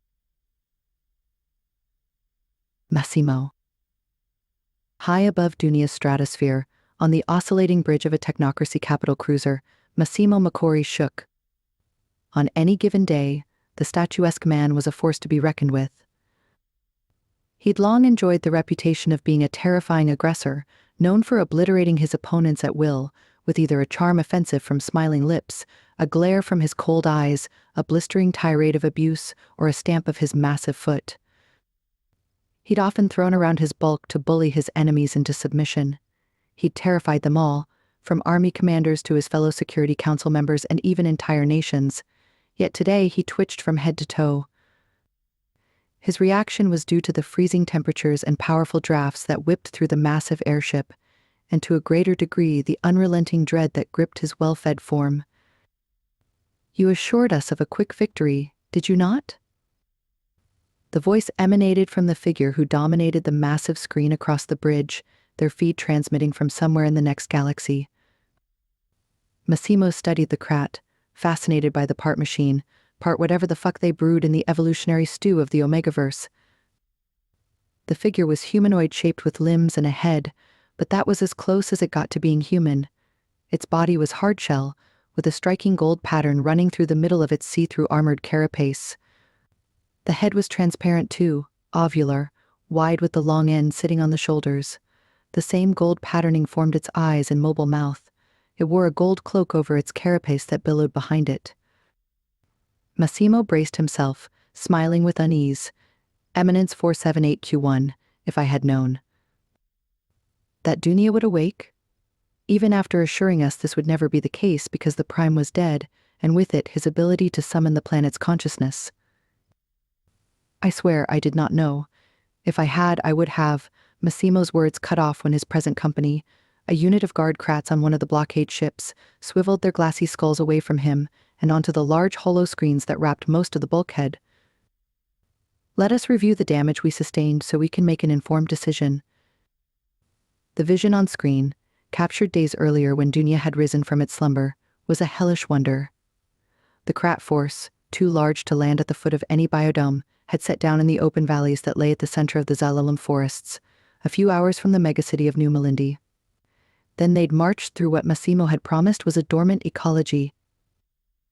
He'd been confident, seeing as the one Dunia coalition he led had enacted its power grab and unseated the Prime. He'd shot the Prime after ambushing him in his office. He'd even fired plenty of rounds to ensure Keilano Monene III was well and truly dead, and would no longer summon Dunia to life. Until the impotent planet had awoken and unleashed the fury of its forests, flora and fauna with zero fucks to give. On screen, a clade of 100-meter-tall phytophilia trees tore apart the remains of armed flyers. They picked off the enemy fighters and Krats with their long gamatangia sprouting along their trunks. In the distance, elephantine Dracula bees picked off the limbs of the invading army, while rainforest brachyphaea ferns rose in waves above ground, wrapping their 50-meter fronds around escaping krats, coating each one within a slimy viscera and stuffing them head first into their innards. Above, the maelstrom raged on. Status, the Lucent Admiral demanded, breaking the dead air. Due to the planetary attack, we lost the 208456 Battalion. Neither 209458 nor 3907-626 are in communication eminence. At this time, only 2 of our squadrons made it to the city of New Malindi and 1 each to Paris Minor and Rambasa. We lost Rambasa as well to the defenders. The Krat's eminence turned back towards the hyperventilating man and glared at him through the glowing orbs. Massimo Macori. The technocracy only goes to battle if it has a reasonable chance of winning. We withdrew our armada because this invasion, while noble it may be, seems to be a hopeless cause. We left behind 3 capital ships, one of which you're now on, to patrol the planet and await the outcome of this meeting. So the question to you is, should we retreat? I'm unworthy to make such an estimation. I'll leave it to your eminence's wisdom to make the right choice, Massimo replied, licking dry lips. Our wisdom, Massimo Macori, for the technocracy is one. The mechanical voice somehow, against all odds, sounded weary. I will consult with the other eminences. Your survival depends on what we decide. The air on the bridge chilled even further. Massimo waited for what seemed a long moment as unseen consultations took place. He knew he'd made a deal with the devil a few standard years ago, when the Proxima leadership had sent an intermediary to request Massimo for a small amount of Zentium. For research purposes, as he'd been reassured then. The intermediary, Lahita Togas, was a Retian underworld figure and owner of a brothel Massimo frequented on the pleasure planet of Zeneria. She'd been quite persuasive. She'd assured him he'd be well paid for his troubles. He'd agreed, but only because his comm tab was ringing off the hook with frantic calls from his lenders scattered throughout the Pegasi system. At the exchange a few weeks later, Massimo had been surprised by the generous payment of jewels and gold. They amounted to 4 times the value of the lump of Zentium he'd provided. Lahita had assured him the significant price was a sign of his sponsor's deep gratitude. It had been more than enough to pay off all his debts. He'd used the excess to celebrate, throwing a lavish banquet for his friends. Lahita Togas had been the party's VIP guest, but she'd never shown. However, she'd called weeks later, weeping, pleading for her life and begging for the return of the overpayment of jewels and gold, and imploring him to meet with her now enraged sponsors to find a way to remedy the situation. He'd hung up on her and ignored her frantic calls afterwards, blocked her and wished against all hope that she'd go away. She hadn't. Instead, she'd appeared, her body stiff with rigor mortis, on the steps of Massimo's holiday home on the coast of Rambasa, with a comm tab resting on her battered chest that contained clear instructions on where to meet his new benevolent sponsors. He'd hastened to the secret meeting in the Badlands, afraid for his life. He'd docked his ship with a technocracy cruiser in the shadow of a darkened moonlit. Inside, he'd met with Eminence 478Q1, also known as the Admiral, who demanded he facilitate untapped access to Zentium to help build more extensive, more lethal and long-range battleships that could traverse their galaxy and help them win the war against the Alpha Imperium, their bitter enemies in the Omegaverse. They encouraged him to meet with his prime to make their dealings seem legit, to offer him their cutting-edge technology and resources to build high-tech-based services on Dunia, everything from advanced hospitals, factories, roads, infrastructure, and even weapons for the planet. Dreading the inevitable, Massimo had returned home and approached Keilano with the proposal. Instead, the Prime had shut him down in seconds. Keilano had schooled Massimo on the true intentions of the technocracy. The Prime had reminded his defense minister how the technocracy's empire and warfare capabilities had been built off the back of treaties with poorer planets in the Omegaverse. For the same rewards, they were offering Dunia. The technocracy forced these worlds to integrate with them over millennia, becoming resource cows for their war on their greatest enemy. Keilano had reiterated that he had no interest in Dunia being the Krat's foothold colony in the Pegasi galaxy. Neither did he want his people or their resources conscripted for an unending war with the Alpha Imperium. He'd dismissed Massimo, not knowing that his defense minister had already sold him and Dunia down the river, for he couldn't repay their excessive gift. Massimo devised the only plan he could to save himself and his kin. He went back to his benevolent sponsors. He persuaded the Krats to fund a power takeover, promising them this action would secure control over the Zentium they desired. His arguments had worked. They backed him, handing over more jewels and gold stripped from the colony planets they controlled. It was enough for Massimo to fund the coup he so needed. If this complete overthrow of Dunia now failed, the technocracy would exact revenge on him, his wife, their children, and their extended family. Minutes later, Eminence 478Q1 strode back to the Dunian man. Massimo Macori, our wisdom says we cannot fight an entire planet, not one that can ravage us like this. We have agreed that we will cut our losses and leave this system. We will not sacrifice anything further for a lost cause. Massimo started on his feet. He paled, clenching his fists against the waves of panic. Eminence. This is the one solution the technocracy will accept. We also need to be reimbursed for our troubles, the shrouded leader continued. We expect to be repaid in full, in the next standard day. Massimo winced. There was not going to be any repayment, he thought. Not now, not even in the next 24 hours. What he hadn't used to pay back his loan sharks, he'd poured into planning the coup. And now his dynasty could be doomed, a bitter pill to swallow given the machinations and manipulations he and his family had devised over the last few years. Never mind the hoops they'd jumped through and promises they'd made to even their most detestable rival dynasties, all to assure themselves of victory. And for what? It couldn't be for anything. He had to prevail. Perhaps there was a way out. The Prime's unremarkable offspring and apparent heir to the seat of the Prime was the key. It was a known fact that the Manene progeny inherited the ability to speak with the planet. Maybe the Prime's daughter could tap into the sentient world's power and, with some persuasion, stop the mayhem.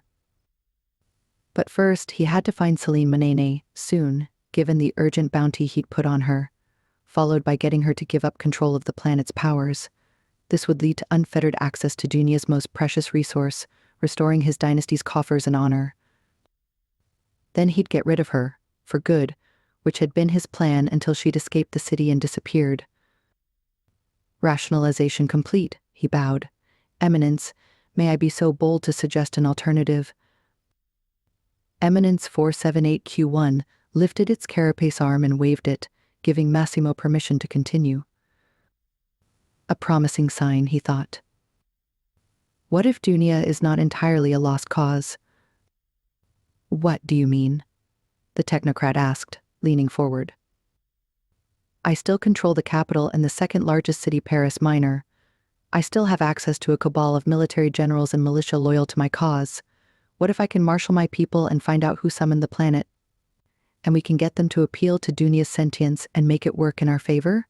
We could manipulate them into allowing us to control the entire planet, including its sentience, which would ensure the Zentium ore fields are made available to you. If we prevail, will you still be interested in keeping to our agreed arrangement? The obscure figure cocked its head and nodded in soundless communion with compatriots unseen. Minutes later, it swiveled to face Massimo. Your offer intrigues us, Massimo Macori. Zentium is, after all, the technocracy's most well-regarded prize. Massimo nodded, making sure not to look too eager. Then will you also consider leaving me with the blockade ships plus a few, shall we say, soldiers, tools, and aids to make things easier so I can prevail? There was a short pause which felt like an hour to the ex-defense minister. Then, his sponsor spoke up. We will give you one last chance, Massimo Macori, to prove yourself. We will also give you the aid you require and leave the 3 capital cruisers in orbit, but failure is not an option this time. But, should you prevail, send word, and we will return. Massimo felt a wave of weak-kneed relief. Bowing and scraping, he thanked his accomplices. Hours later, he crawled off a technocracy rattler and dragged himself to one of New Melindy's smaller wall gates. The rattler took off again back to the cruiser in orbit. Massimo banged on the gate's thermoplastic surface, yelling for someone to let him in. The startled guardian of the gate heard the outraged cries and came running. Hiding his disdain at the newcomer's identity, he let the churlish self-appointed new prime into the walls of New Melindi. While Massimo stewed further, the guardian of the gate summoned a flyer to transport the interim prime back to his palace and seat of power. At long last, a vehicle from the house of McCory arrived, engines screeching to a stop before the two men. "Is the capital still mine?" Massimo demanded of his pilot as the guardian helped him into the small aircraft. "It is, sire. The Loyalists' plans to take back the city have not succeeded." Massimo sunk back into the paneled cushions with a smile of relief. "Onward," he commanded, missing the flash of disgust the guardian shot at him as the doors hissed shut and the flyer rose into the citadel's secure airspace. Celine. She fell into an uneasy sleep that was soon filled with a dream. One where she saw Dunia's twin sons shrouded by the blue velvet darkness. She saw herself walking down a cobblestone path through a forest where copious trails of tiny glowing creatures rose from the earth. "Pearls of heaven," Celine whispered in her dream, as she waded through the flitting bioluminescent patterns. She stepped down a flight of stairs as the shimmering lightning bugs trailed after her, brushing her skin with their softly beating wings. She ducked under an overhanging rock where vines tumbled down a stone wall, enclosing a deep blue pool of water dotted with lily pads and blooming lotus flowers. Water burbled out of the mouths of carved stone figurines shaped like Dunia's legendary oversized bees and winged moths. A long and low seat hovered above the water, bookended with lamps. Celine ventured forward into the tree-lined dell. With a deep breath, sweet air flooded her lungs, mixed in with the fragrance of lotus blossoms and the heady perfume of Lioia vine flowers. She stared at the water, and her reflection danced back at her. She saw a woman with dark curls, honey skin, brown eyes, a pert nose, and lush lips looking back at her. She wasn't plain, but she didn't consider herself a knockout either. She shifted in sleep, her worn appearance reminding her of the battle being fought for her planet. She reached down into the water and splashed its coolness onto her face. The liquid trailed off her skin and fell in luminescent drops back into the small pool that caused the mirrored surface to dance. She then felt tears seep from her eyes as the water's surface shifted to show reflections of faces, of her long-gone mother, her father, and her sister, a medic on a relief ship in the far sector of the galaxy.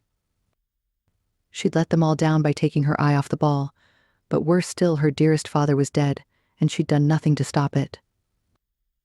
She felt a wave of sorrow hit her, and she slumped on the rocky seat under the waterline, defeated in grief, loss, and the weight of responsibility. "Why me?" she whispered through slow tears. They fell into the grotto's waters, which stirred into tiny waves that flowed and pulsed over and around her body. Then came a whisper that echoed throughout the grotto. She who asks questions cannot avoid the answers. Celine sat up, looking around, heart pounding. "Who's there?" Then she remembered mid-dream that Dunia was sentient. It had a complex psionic mycorrhizal network controlled by a single intelligent mind made of mycelium strands that connected the entire planet's biosphere. While this network distributed water, nitrogen, carbon, and minerals throughout the planet, it had also merged itself over time to live in symbiosis with the entire ecosystem. It even wielded power to direct the biosphere to protect itself from its enemies using the sheer power of its leviathan-sized plants, trees, and animals. The waters around her stirred. Be a mountain or lean on one. Celine ventured with a whisper. "Dunia?" There was no reply. Then she felt a wave of energy and a sudden rush of wind. It slammed into her and whirled, agitating the deep pool of water in the cave. She saw the swirling liquid rise into a high fountain. It then fell away into the pool, leaving behind waves of pure luminescence. "You are the answer." Silence fell in the enclosed grotto. Celine blinked, staring at the now still waters. It seemed that the planet had chosen to speak to her. Heart thumping, she tossed around the words she'd heard in her mind, until she accepted their inevitable truth. She was the answer. Not because she was full of her hubris, but because her father's passing had handed the baton to her, and only her. There was no one else for the job. She woke with a start and sat up in bed, unsure whether she'd been dreaming or whether the experience had been real because it had felt like it. As her heart pounding calmed, she lay back, deep in thought. She had to take on the responsibility of finding a way forward for the people and planet of Dunia. Her thoughts jumped to the man who was the key to finding a solution for Dunia. Kanan Sable seemed to have what it took to help her with her cause. The problem was her attraction to him that threatened to overwhelm her. She knew she needed to piece herself back together and level with her heart. After endless debating, she told herself that there was no way on Dunia anything would happen between her and Kanan. The timing was off, plus her father had taught her that being a good diplomat meant keeping a professional distance between you and your allies. Anything beyond that was improper and unbecoming. So she spent precious moments building up the walls in her heart, brick by brick, until she felt she was armed enough against the tide of flames that was the man himself. Hours later, having barely closed an eyelid all night, Celine abandoned any pretense of trying to rest. Instead, she took a long bath, fueled herself with 2 cups of thick dark kahawa, and managed a quick breakfast in the apartment suite to be mentally, physically, and spiritually ready before Kanan knocked on her door. Chapter 5. On the Cusp of 1,000 Worlds. Celine. When morning came, she answered the soft chime at the door with a bright smile, her belongings clutched close like armor. It slid open to reveal an enigmatic, quiet and brooding version of Kanan, his thick forearms crossed over his broad chest as he stared down at Celine. "Good morning," she said with a smile, eager to forget the intensity of the night before and set the mood for the long day ahead. He nodded at her cheery greeting. "Ready?" he rasped, his gravel-laden voice sending jolts through her. "Always," she replied. He strode off without warning, and she hurried after him, almost catching her bag in the door auto closing behind her. He turned his profile towards her when she caught up with his long strides. "We're taking a detour before our session today. I'm taking you to meet the Kugwe, Juku Kabi, the leader of Eden II's Chamber of Elders." "Why's that?" Celine asked. "As a courtesy, but also because I'll ask a lot from the people of Eden II over the next few weeks and months. I need the support of all key players if we're to be successful. It's also an Edenite tradition to get the blessing of the elders before proceeding with any alliance of this magnitude." They'd reached a new entrance to the expansive concourse, and Kanan ushered Celine into a sleek closed flyer hovering outside the doors. "Welcome, Celine," a voice intoned. Celine looked around the empty flyer in delight, recognizing the voice from the bank of monitors at the controls. "Mirage?"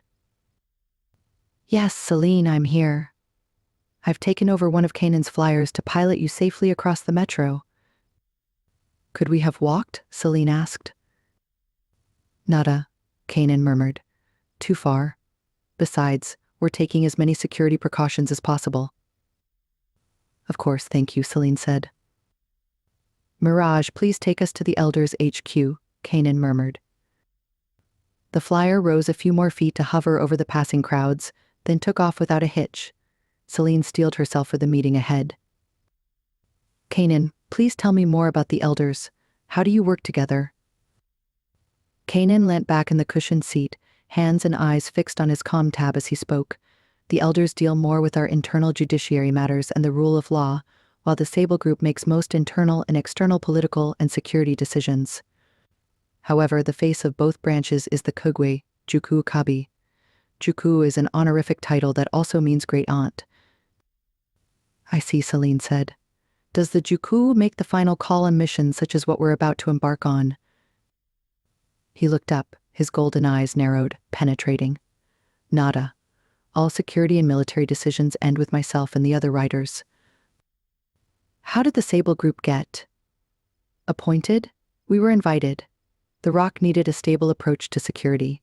The Elder Council, comprised of members from all key communities on Eden II, thought that we'd proven ourselves as part-time mercs and security experts. We'd also showed up with reasonable thinking on defense-related matters of Eden II, so they felt it was natural that we take the role. We, on the other hand, could not refuse. The Elders welcomed us here when we'd nothing to our name. They invested in us, which paved the way to our current status. Being their security go-to was the least we could do." "I see," Celine said. her curiosity sated. He turned his focus back on the tab he held, his face and body closed off to her. She sensed that he, too, seemed to have made some decisions overnight about how they were to interact. She felt a stab of disappointment that she dampened with a deep breath. Why that bothered her, she couldn't quite work out. Instead, she concentrated her gaze outside the thick plex windows, at the columns and arcades of the concourse, at the dizzying heights of the living quarters that rushed by. Further, at the invisible roofline of the massive dome above them. Her gaze followed the intersecting sky lanes that snaked under the dome. Their internal and external lights winked in and out of sight, creating the effect of a diamond-like necklace encircling the moon city. Soaring and dominating the entire view above the glass-paneled dome was a black sky, dark and dotted with stars, even during the lunar day when the system's twin suns shone high in Eden II sky. The moon's slower spin on its axis meant that one face caught the perpetual cycle of starlight and never-ending dawn. Fractured low light bounced off the shadowed lunar ridges from the undulating cluster of stars and twin suns above. The other face, where the metro dome had been built, was always aimed at Dunia, which hung in the same place in Eden II sky as the sun and stars went through their monthly cycle around it. It was a fascinating dichotomy of light and dark. Before long, the flyer came to a smooth stop outside an impressive building that rivaled the most stunning architectural buildings in the system. She stepped out of the vehicle onto an open vaulted entrance that was a sculptural statement of swirling structures and organic forms made up of 3 distinct wings. She stared up and caught her breath. How magnificent. Where are we? Mirage answered from within the confines of the flyer's holo nav. At the Edenite Civil Justice Center. Within the 3 wings you'll find an amphitheater, exhibition halls and courtrooms, and last but not least, the offices of the council. The large, open glass spaces were designed to display the accessibility and transparency of our courts and justice system. Sante Mirage, Kanan said, low and deep. Wait here for us. We shouldn't be too long. He threw his hood over his head, cloaking his face from view before leading Celine through the glass atrium of the impressive building. They walked up a flight of stairs via a long corridor of offices before stopping in front of a solid, brass-covered door. He waved his wrist comm over a security panel, and it pinged. The door slid open, revealing a tastefully furnished and airy reception overlooking the concourse. Kosi, a voice called out. Juku is not here. They turned to see a young woman heading their way from an inner office. I'm Miriam, her assistant. She's at the new Eden Center. Kanan nodded. Then we'll see her there. Sante, he told the young woman, who gazed after him with longing as he stepped back into the corridor. Celine hid a smile at his non-reaction to Miriam's admiration and let him lead her to a set of large lift doors at the end of the building. He punched the panel buttons, and the doors soon revealed a private maglev lift. He ushered her in and typed their desired location. Seconds later, the car lifted off, racing towards its destination across Eden II at high speeds. Inside the lift, Kanan kept his gaze fixed outside, keeping conversation to a minimum. Celine ignored him, leaving him to his brooding thoughts.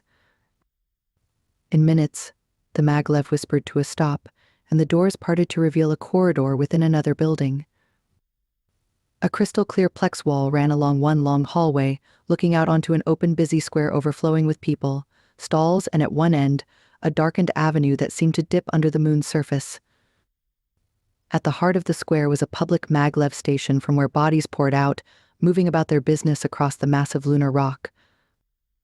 Judging by their clothes and manner, the people in the square were slightly more ragged and desperate than the rest of Eden II's surface dwellers. This was indeed the humbler end of the lunar rock. Where are we? Celine ventured. East Picani, was all Kanan told her. They came to a juncture in the corridor. On the wall to the left was a small CYC sign. The sign pointing right said NEC. What is this place? Celine asked. Kanan paused mid-step for a moment to answer her. The CYC is a community-based organization offering education, care and support to kids throughout the Pika neighborhoods. It's funded by the Sable Group and focuses on early interventions that empower young people and strengthen communities. The NEC, the New Eden Center, is a shelter for families and people off the streets that provides food for those in need. In addition, we provide housing and support for those who've hit hard times. I see, Celine said, intrigued. We're headed to the NEC, Kanan said, taking the right turn. They walked towards a set of brass swing doors. With a hand on her back, Kanan stepped her through them and into a reception area. The space was airy, large, and packed with people. Celine heard the sounds of laughter and the buzz of conversation. A few volunteers in uniform waved at Kanan as they walked by. She saw an assortment of people carrying boxes to and from a large room beside the foyer, and spotted a group of uniformed volunteers divvy food into giveaway bags and food parcels to give to those in need. Some boxes were whisked away behind another set of doors from where the enticing smell of food wafted. Celine saw more signs leading off to more winding corridors. One pointed guests to a common area for socializing and relaxation, another to a communal dining area, yet others led to bathrooms, showers, and accessible laundry facilities. There was even a door that announced the center's medical clinic and a legal aid and support services office next to it. Seems to be very well run, Celine remarked. Kanan nodded. It has to be to provide the structure the disadvantaged in these communities need. We've strict rules and regulations to ensure the safety and well-being of our guests, from a curfew to no alcohol and drug use, and we require everyone to follow the set behavior guidelines. You seem quite knowledgeable and invested in it, Celine noted with a smile. Kanan, on the other hand, was solemn. It's been a long-term involvement for me. My first working gig on the Rock was right here. Over the years, I've seen the NEC transform and develop the local community's capacity to provide equal access to education, healthcare, food, and shelter. It's a 24/7 safe space that the Riders and I are proud to be a part of. Kanan paused at the sprawling reception desk. Looking for Juku, he stated to one of the volunteers helping at the front desk. The volunteer queried the center's private network. She's in the kitchens.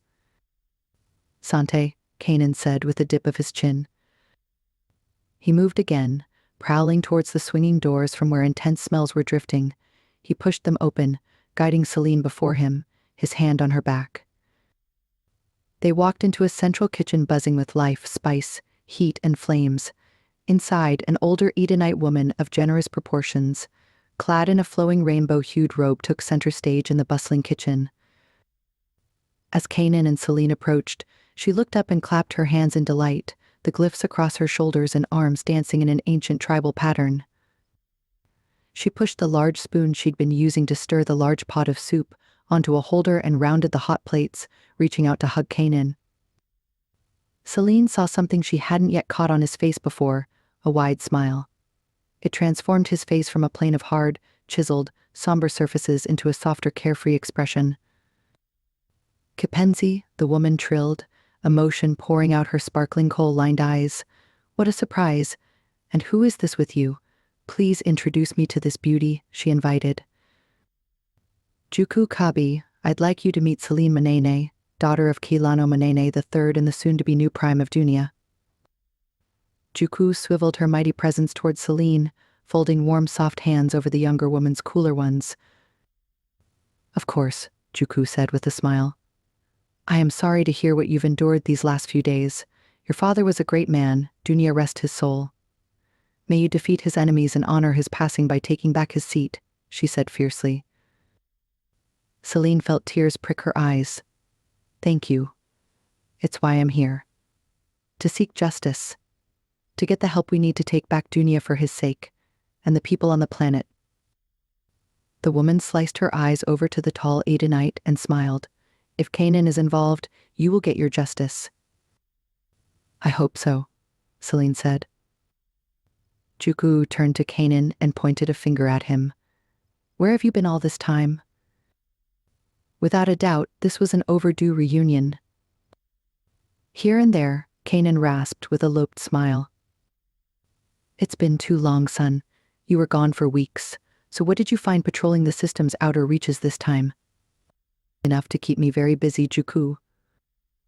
The rotund woman turned to Celine and dropped her voice into a conspiratorial whisper. When Kanan isn't running the business affairs of our humble little station, He prowls the Badlands and asteroids for pirates and privateers, while rescuing the lost, the forgotten, and the wanderers in between. Yet another revelation for Celine. She twisted her neck to look at him. Is that right? Juku nodded her head. He's our very own self-appointed knight in stealth armor. And we love him for that, especially when you understand how far he's come. He arrived here a very broken and young soldier. He fought his demons by serving on the streets and alleys of Eden 2 for years. He was working overtime here at the new Eden Center to feed the hordes of abandoned and refugee children he'd rescued from the drainage pipes and underbelly of a very dark city. They loved him for it and followed him around in droves. They still do to this very day. Kanan gave a humorless laugh. Until you caught me stealing food for the kids and made me work in your kitchens to earn what I'd nicked from you. Juku's fleshy neck shook with mirth. I owned a few warehouses back then, plus some eateries, she explained to Celine. Kanan ended up working for me, and once he'd earned every shill back that he owed me, I promoted him to run operations. He brought along his writer brothers and doubled my profits in a year. They used that to set up their various businesses. His every opportunity was a competition, and Kanan was always focused on winning. She turned to the hulking, silent man and spoke with almost a maternal pride. A great strategy that worked well for you and the rest of Eden too. Look where we are today. He gave her a half smile, but Celine caught the deep affection in his eyes for the older woman. Celine sensed the bond between them was unshakable. Enough of the personal embarrassment, Kanan deflected. Agreed. Although I'd love to dish out more, tell me why you've cornered me in my kitchens during our busiest day of the week. We'll need a more private place to speak, Kanan told her. Juku's eyes narrowed as she read the intense expression on his face. Come with me. She bustled them into an empty stockroom and closed the door. Tell me everything, she demanded, transforming into the Eden Council's stalwart and firm leader. Kanan stepped in, explaining the Sable Group's offer to help Dunia. She listened, without interruption. After Kanan and Celine's detailed explanations, Juku gave Celine a keen look. Have you thought about the expected impact of the war? We have, Celine replied.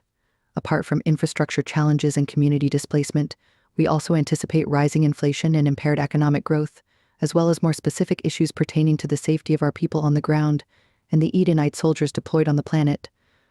We've got a working committee of trusted and loyal government and military leaders, plus Kanan's team working on ensuring the resilience of our supply chains and mitigating all aspects of the challenges we're about to face. Kanan nodded, and we'll also be reaching out to Eden Elder Council and yourself, Juku, to help and give advice on the humanitarian and diplomatic front. Celine leaned in. We'd appreciate your participation in our discussions on reprioritizing important resources. Also, can we tap into your knowledge and contacts to help build alliances and advocate for our cause amongst other planetary governments and humanitarian organizations? It'd be my honor, Juku said. Then, she gave them her blessing. Kilana would be proud of you both and the Sable Group. As long as the families of the guards, pilots, and troops you involve in this counterattack are well informed and taken care of on our end, I approve of your chosen course of action. After a few more minutes of chatting and even tasting Juku's delicious soup, Kanan and Celine bade the alderman farewell. Then it was back to the maglev lift for a ride to the Sable Group's HQ. Mid-flight, Celine slid a few furtive glances at the quiet, reticent man beside her. While he'd not quite struck her as talkative or ebullient, his energy today was downright reserved. He wasn't ignoring her, but he was making it clear where the line between them stood. She couldn't quite say anything to him without appearing clingy and needy. He'd made her no promises, and apart from the intense gazes and the occasional sparks of charm, he'd been an absolute gentleman. He'd probably just been extending his brand of hospitality to her, and she'd read too much into it. It was better this way, she rationalized yet again. Keeping it professional was the only way she could keep her head screwed on tight while doing the job assigned to her. Saving Dunia from Massimo Makori's greed was her priority. But then why did her heart want so much in defiance of her well-thought-out argument? Celine, Mirage, and the 5 Edenite men dove deeper into negotiations and deal-making with Rena and the Council on Dunia.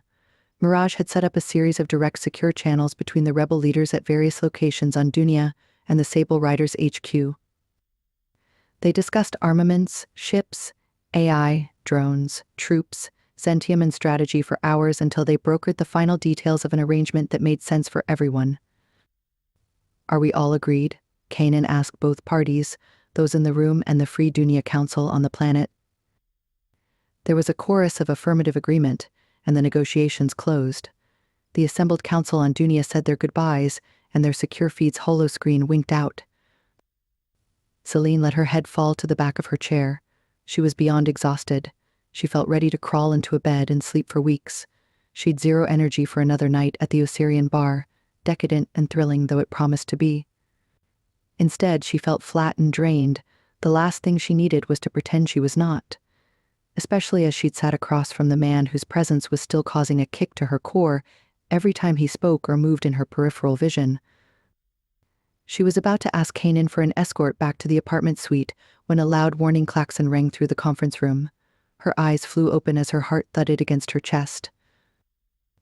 In an instant, all 5 Sable Riders snapped to their feet as their hands slid to the weapons at their hips. "Mirage report," Kanan said, his face taut with weariness. "There's been a breach of the building Kosi," Mirage said, her voice faint. "And of my systems too. We've been hacked. I've put up a wall so your neural nodes are secure. However, I can't stop the wave, it's weakening me. So I'm shutting down too." The AI's voice trailed off, and Celine watched in horror as the Gerfalcon, perched on her post, fell with a thud to the floor.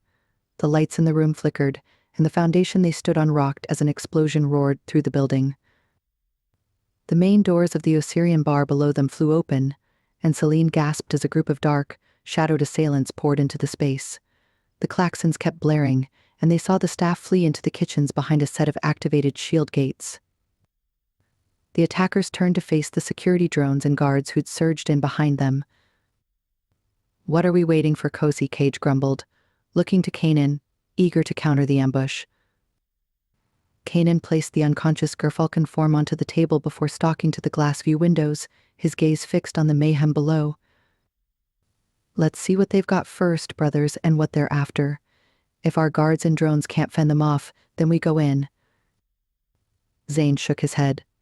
"Thank fuck this happened before opening time, so the only people in the restaurant and bar below are our servers and bartenders." More blasts quaked through the air. "Who the hell are these fuckers?" Riv ground out, balancing himself as the floor beneath their feet shuddered. "They're not here for the good food and wine on offer, that's for sure," Zane said between clenched teeth as he watched his establishment get blasted. "Is this limited to just us?" Kanan asked Zane. "Can you check?" "Nam Kosi," Zane said. He closed his eyes and touched his right hand's thumb and forefinger together, summoning a kind of energy from within.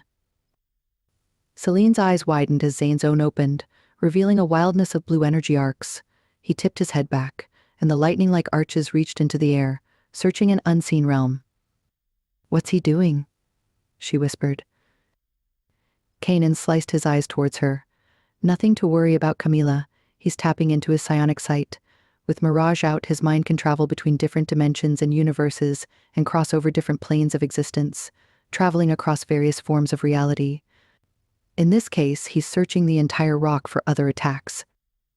Celine shook her head in disbelief, watching as the blue energy died down in Zane's eyes. He closed his eyes again, and when he opened them, they were back to their meta-like glow. He swayed from his recent effort. "The attack is isolated. There's no other, across the metro or the rock." Sante Kanan clipped. The sound of more explosions in the bar atrium below them dragged away Celine's attention, weapons discharged, shooting bolts of energy throughout the space. The assailants prowled the room, shooting their lasers at any moving thing, including the security drones and guards who poured into the area. The newcomers fought with callous precision, making Celine's blood run cold. "Bastards," Cage ground out as one of the Osirian's security guards fell. "Not just bastards," Kanan said. "I've spotted something. Zoom in on their faces, or rather lack of any." The Sable Riders went still as their irises contracted and their neuronodes processed the data. They all shared a long look and an even longer neuro-linked conversation. What is it? Who are they? Celine called out, unable to stand the suspense any longer. Krats, Kanan growled. The technocracy. Celine's heart fell. Which means they're here for me. Kanan gave her a wry nod. Maybe so. Now that we know what we're up against, we need to get down there, he said. Cage, you take the lead. I'll be right behind you. Hell yeah, Cage said, thundering towards the room's shelved walls. We'll need heavier firepower than handguns to counter the Krat's weapons. He touched a hidden panel to the left, placing his eye on the camera above it for a biometric reading. The wall detached and swung inward to reveal a second inner room, a weapons hold. Its walls seemed secured with reinforced panels that could withstand bladed and blunt weapon attacks. Celine saw that the higher levels of the gunroom's modular display system displayed a series of heirlooms and antique firearms inside clear fire-resistant containers. Below, on the neo-steel modular gun rack system, hung a series of modern pulse rifles, multifunction weapons capable of firing low-velocity pellets and ballistic projectiles, laser guns and handguns. Vertically stacked sword rifles were also accessible on a high-density vertical rack for quick and easy reach. Cage, Zane, and Zion each reached for a sleek rifle and dashed toward the glass elevator. On his way past Kanan, Cage tossed one of the lethal weapons to his Kosi, who caught it with ease. Celine scrambled for her bag, trying to keep her calm. Another series of detonations shook the building, and she stumbled, falling back into solid arms. I've got you, Kanan rumbled, holding on to her as she regained balance. He turned her around to face him. We designed this room with high-security pulse-resistant ballistic panels that withstand small arms and bladed weapon attacks. They can't come in, but you can't leave until this firefight ends. Till then, you stay here. She gave him a steady look. You all go. I can take care of myself. Nada, he pushed back. You stay with one of us always. Riv, you're with Celine, brother, Kanan commanded. The man nodded, his magnificent sheath of dead straight silver hair shimmering about his pale face. Satisfied, Kanan jerked his chin at Celine before streaking after his friends. Riv turned his white irised eyes towards Celine. Want to see the show? He spoke soft and low, with a small smile. Despite his nonchalance, she sensed that he was the most dangerous of the 5 Sable Riders.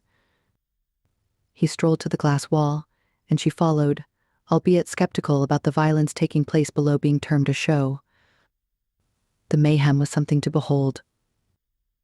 The balance of power shifted when the Sable Riders landed on the ground floor. The 4 men disappeared into a blur, their feet kicking, their arms landing heavy blows, and their laser rifles pulsing rhythmically as they moved through the room so fast Celine couldn't get a fix on them. All she could see were the attackers falling back, unable to withstand the relentless punishment of the fleet-footed team. The Sable Riders seemed to flit in and out of sight, and she thought she saw Kanan's body blur into a cloud of shimmering gold energy, almost like he dematerialized. She shook her head. Impossible, she thought. It must have been a detonation of some kind clouding her view.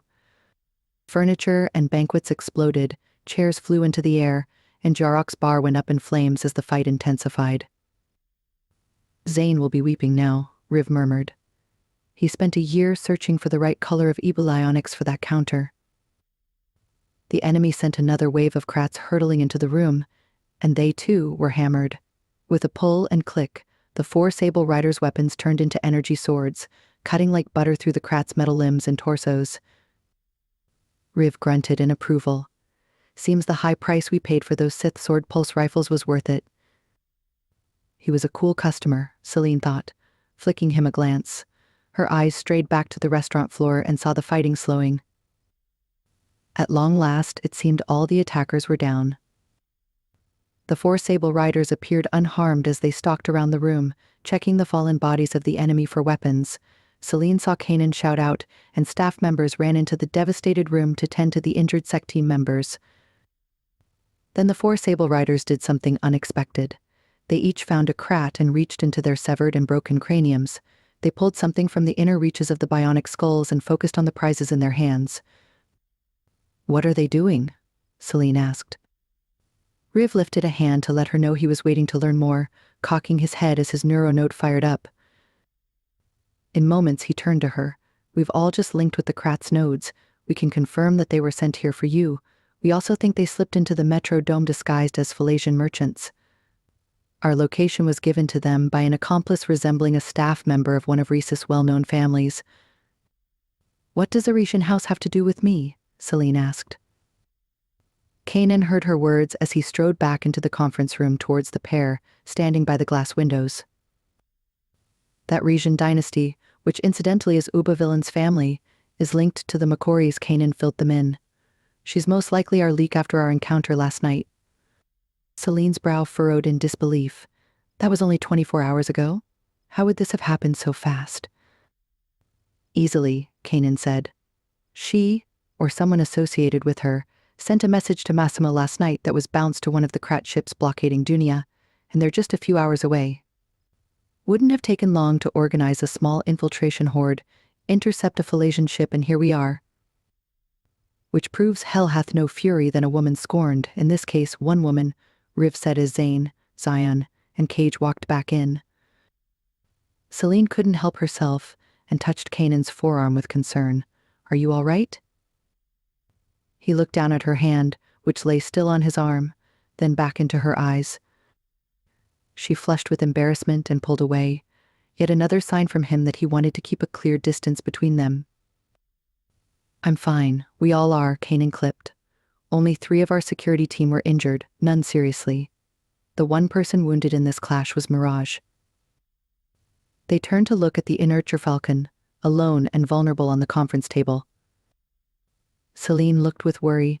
She'll come back to us, won't she? She must.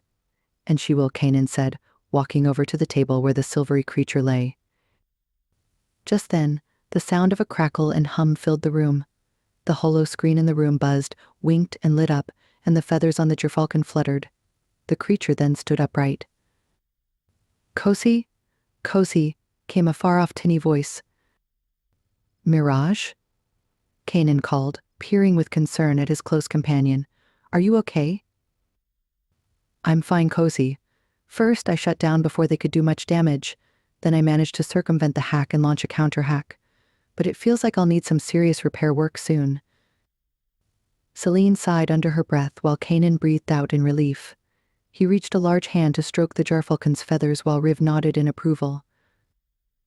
I'll get you back to full working order soon enough, Cage ground out. The counter-hack revealed a few things, Mirage said. What did you find out? Zane asked. It's the technocracy, the AI said. We're across that already, Mirage, Kanan said. We interfaced with their nodes and found who betrayed Celine's location. What else can you add? The ship they used to get onto Eden 2, a refitted Rattler fashioned into a Phalasian cruiser, flew out of port a few minutes ago, but I can't be sure of its trajectory yet in the system. Get a satellite drone on it, Kanan commanded. Nam, Cozy. We have lost precious time, though, and they've probably disappeared into hyperspace. But I cannot confirm if you've terminated all the Kratz on Eden 2's Metrodome. There could be more of them hiding in the city. I won't know until I've swept the whole place. Until then, I recommend that Her Excellency Celine be removed from the city and situated in new and secure accommodation. Does that mean I can't return to Dunia? Celine ventured. Nada, came Kanan's curt reply. You're afraid the technocracy may still be prowling the system, she deduced. Nam, we're not quite ready to face them. We also don't want to risk crossing the blockade, especially because we're not yet ramped up for the battle to knock them out to get you home. If they detect us, Kanan said. We have to keep you on Eden 2 until we can be sure it's safe to return. Then where shall I go? The Sable Riders fell hush, their eyes locked together in a silent discussion. Kanan gave Celine a decisive look. Jorg Mihor. Where's that? Celine asked Kanan. Riv answered her instead. The dark side of the moon, where it feels like you're on the cusp of 1,000 worlds. As soon as Kanan declared Celine's new destination, things began to move rapidly.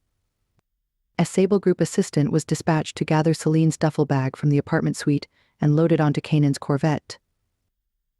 Meanwhile, Celine made a secure comm call to Rena to update her on the recent attack. Her best friend was concerned, but Celine reassured her she was safe. Mirage prepped her ship for departure, and the Sable Riders confabbed subvocally amongst themselves.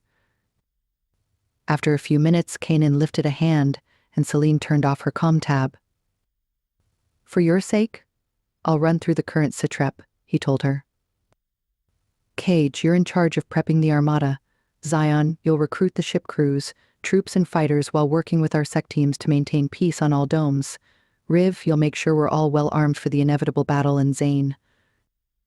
He'll be crying over his destroyed onyx table," Riv mocked, ducking as his slighted brother leaned over to slap the back of his silver-haired head.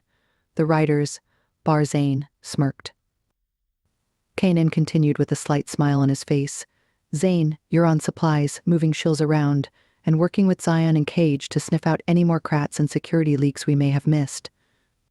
I'll be working with Mirage and Celine to secure the flight paths, trying to find the best route to either fight the crats and storm their blockade or slip an entire armada unseen and undetected into Dunia's airspace.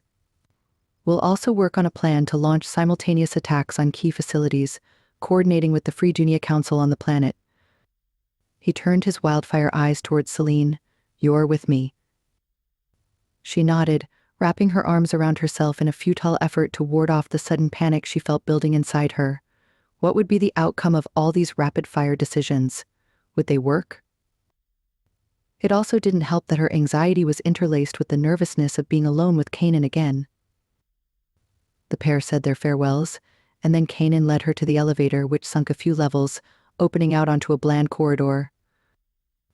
"We're now in the tunnels under the Metrodome," he told her. "It's safer than exposing ourselves on the surface to get to the spaceport." They walked through the low-lit maze of passageways that trailed off to other ingresses unknown. The tunnels were spacious and well-lit, with a sleek and modern design. But they overlapped, and Kanan took sudden turns and corners she couldn't quite grasp herself. Had she been alone, Celine was sure she'd have been lost in the confusing network of conduits and arteries. After what seemed like an age, they stopped outside an airlock, where a bank of sleek helmets rested on a rack against the wall, and below them, a series of exospace suits, jackets, and anti-grav boots. "Wear this," Kanan instructed, thrusting a clear Plex helmet into her hands. "It's a short run to Mirage outside that airlock," he murmured. "We won't need a full meta suit." She fumbled with the helmet straps until he stepped forward and took it from her. Celine felt a jolt run through her, aware of his massive frame looming. She could feel his unmistakable heat and intoxicating scent roll off him in waves. Their eyes clashed, and the wildfire flecks of his glowing irises made her want to squeeze shut her own, but she felt powerless even to move a single muscle. Then he bent his head and stopped, his lips hovering just above hers. She stopped breathing. "Only a fool tests the depth of a river with both feet," he rasped. "And your river, Camila, is so wild it would pull me in body and soul. Then it would extinguish my fire and drown me." He ran a hot finger down one side of her face and then pressed his lips to the side of her mouth. Her heart was hammering so fast in her chest that she could hear it drumming inside her ears.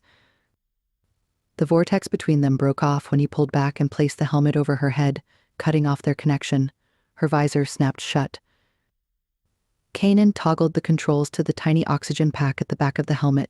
She heard a low hiss of air and static, then watched as he tugged on his helmet over his dark-haired crown.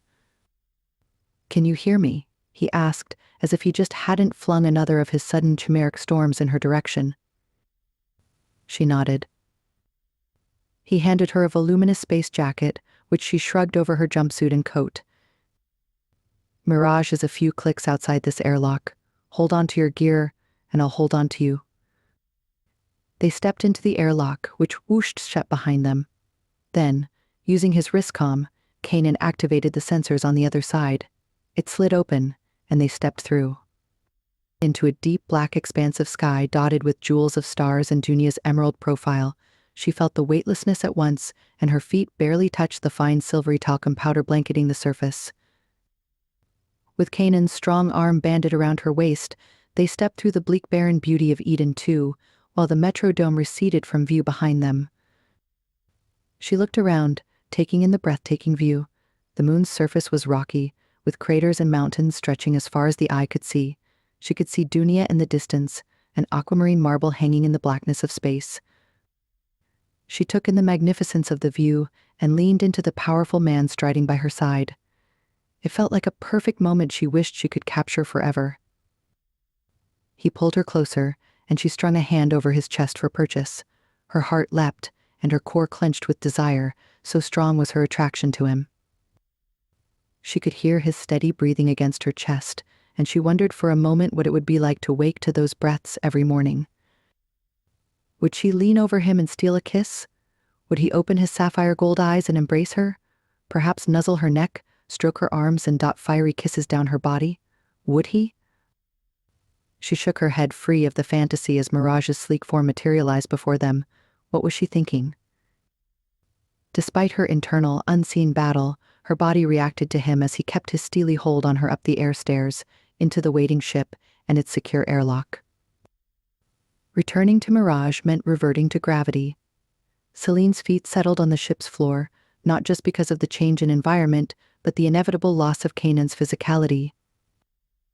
He stalked ahead, and she followed through the pre-flight sequence with Mirage's voice and Kanan's timbre in the far background. She fought to tamp her uncontrolled reaction to his presence and the surging awareness of being alone with him for a significant time over the next few days or weeks. As Mirage lifted off into the dark skies above Eden 2, Celine wrestled her feelings back into control. It would be counterproductive to overthink the unknown, and it would be prudent to stop the fantasies once and for all. She called out to the ship's AI, hoping for a distraction. "Mirage, please tell me more about where we're headed." The intelligence, confined to the ship while its Gerfalcon form was in repairs, answered. "Jurg Mihor is an extensive mountain ridge, one of the loneliest points on our moon," Mirage told Celine.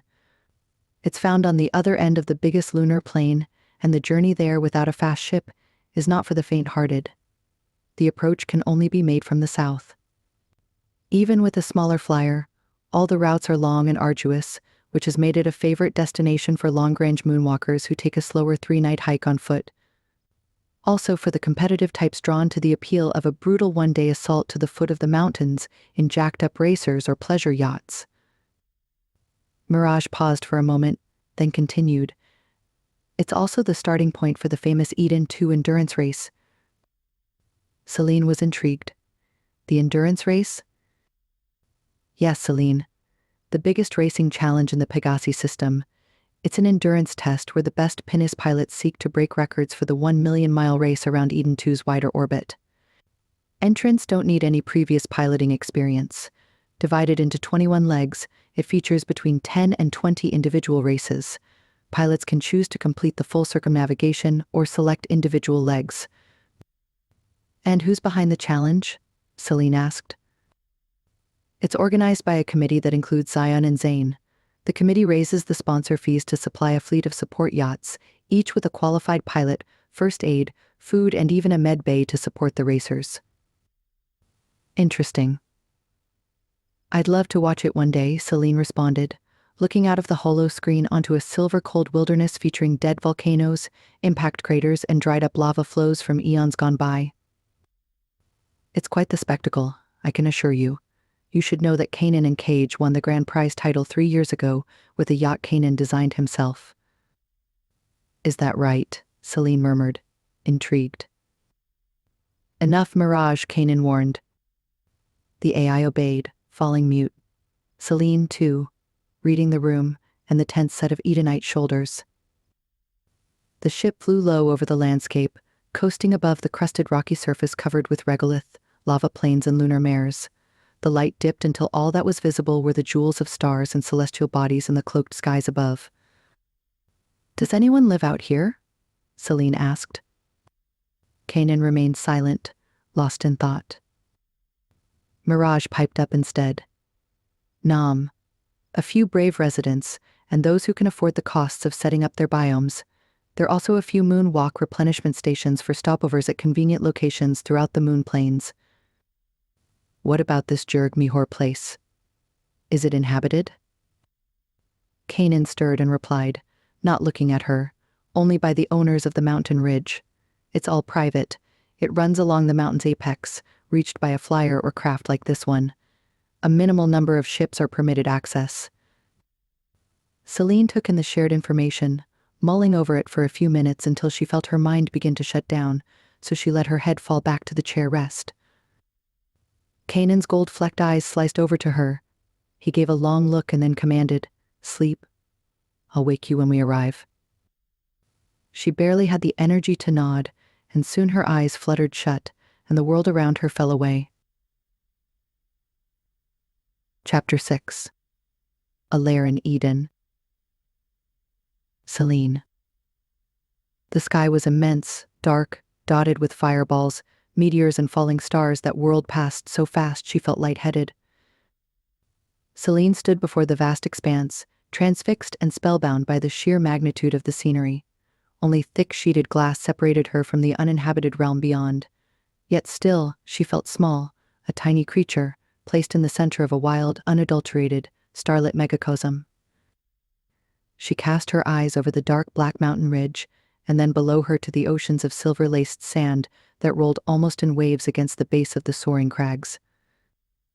The fine powdered sand had a potency of its own.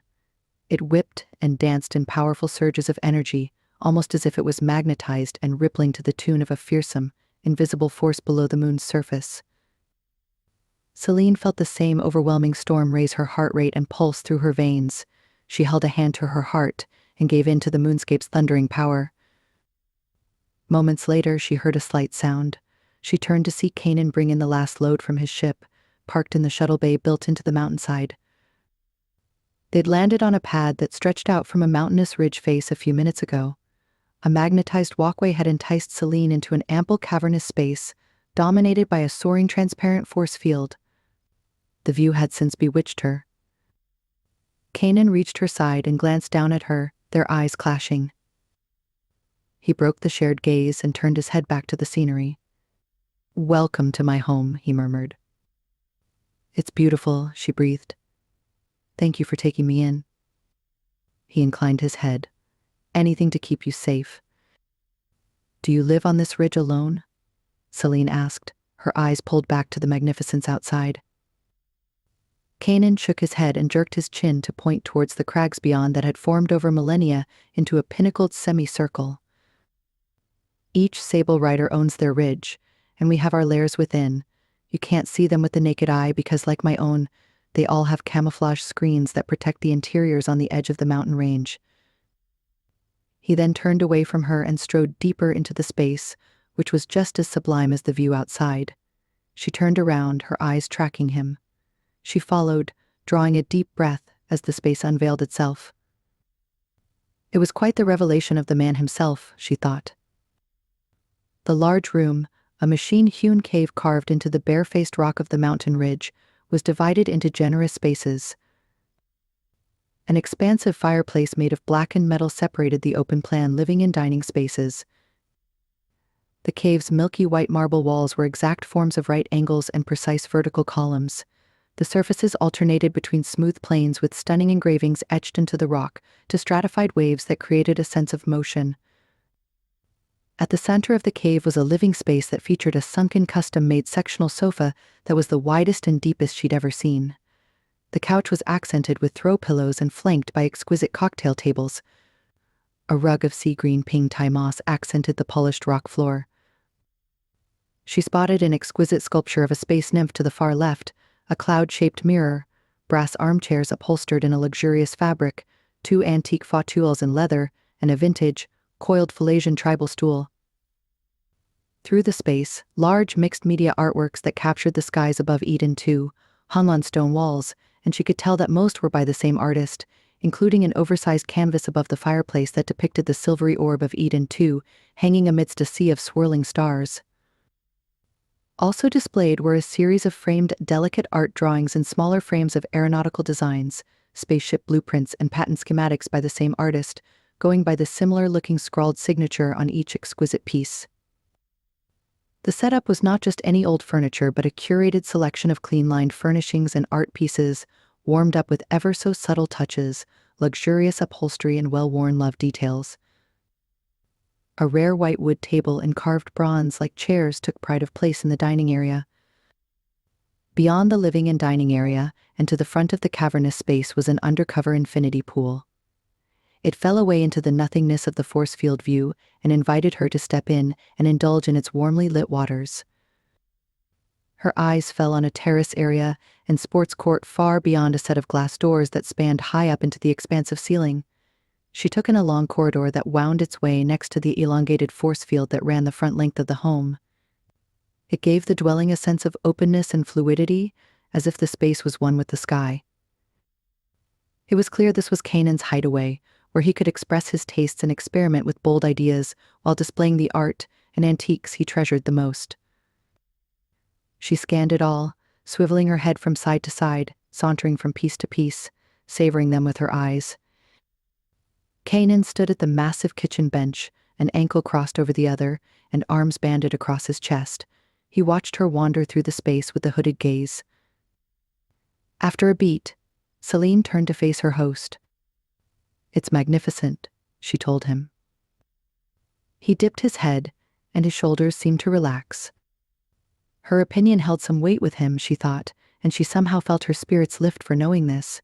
Maybe he, too, was feeling something, like she and her estimation of him mattered, even if they were doing their best not to act on those feelings. "I'll show you to our room," he said, breaking into her thoughts. "This way." He pushed off the bench and crossed the room. He lifted her bag from the floor of the entrance hall, where he'd placed it when they'd first arrived, and took panther-like strides towards the corridor. She followed behind him, still mesmerized by the view outside the force field and the awe-inspiring artwork inside. She slowed her steps at the sight of one canvas that depicted the ethereal landscape of a far-off galaxy planet lit by a dying star. The colors were a mix of bright golds, autumn oranges, and ethereal fuchsias.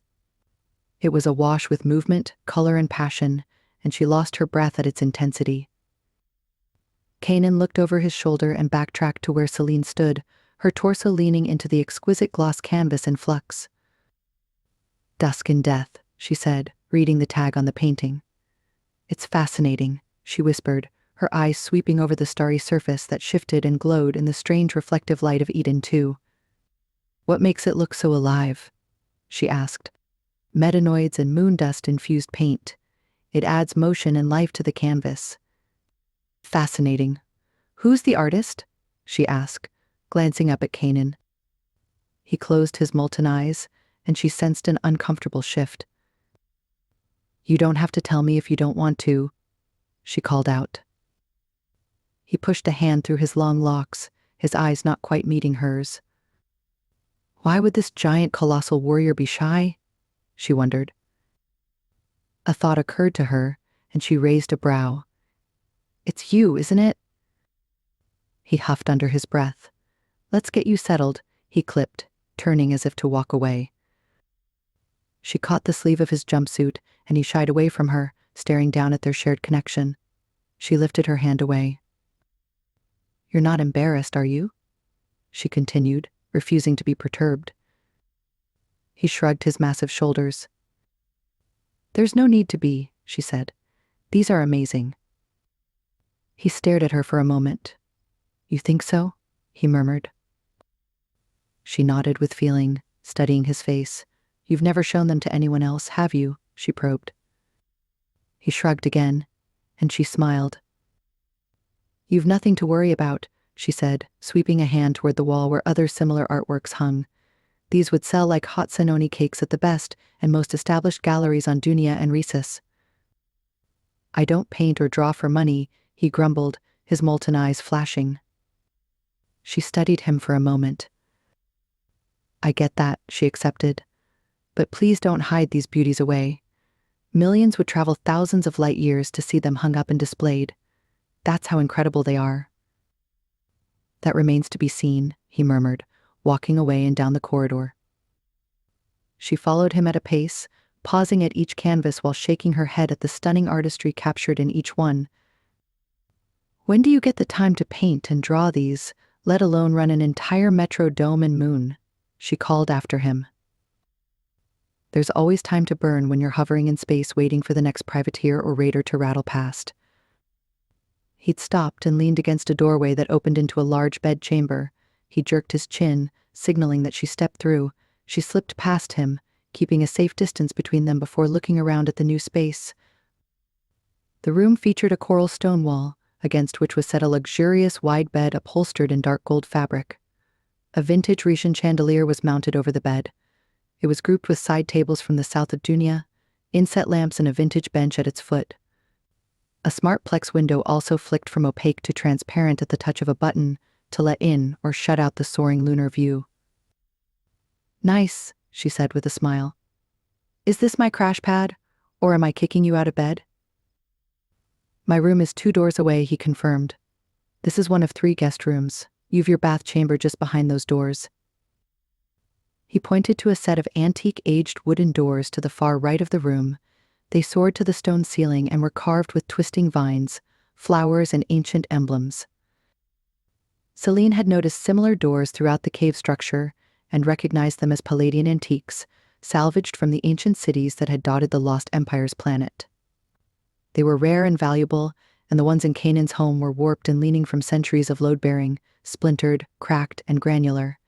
Yet they shone and gleamed with polish, evidence of the care their owner placed on them. Her host tossed her bag onto the end of the bed. "I'll let you settle in," he told her. "Take your time, even a nap, if necessary." She was heading towards her bag when he half turned to leave. "Can I get you anything else?" "No, please," she said with a slight wave of her hand. "I'll be fine." He gave her a careful once-over. "Your room is more than comfortable. Inside, you'll find everything you need. Drink some water too, and maybe have something to eat. There's some snacks on the credenza. I have a few more things to finalize. But I'll be done soon and make us a meal in a few hours." She nodded, feeling a tad overwhelmed. He stalked out of the room in his typical soundless fashion, and the door slid shut. Celine shook her head. Message sent and received. It was clear Kanan was in no mood for chatter or pleasantries, no matter, for she, too, was barely holding on to civility. There was only so much she could take of his presence without embarrassing herself. She found a water cooler and exquisite crystal glasses on a carved sideboard. She drank her fill, and then sighed as it cooled her insides. Beside it was a bowl of tempting fruits and snacks. She couldn't be bothered to eat now. All she needed was to bathe, lie down, rest her mind, and reorganize her wild thoughts.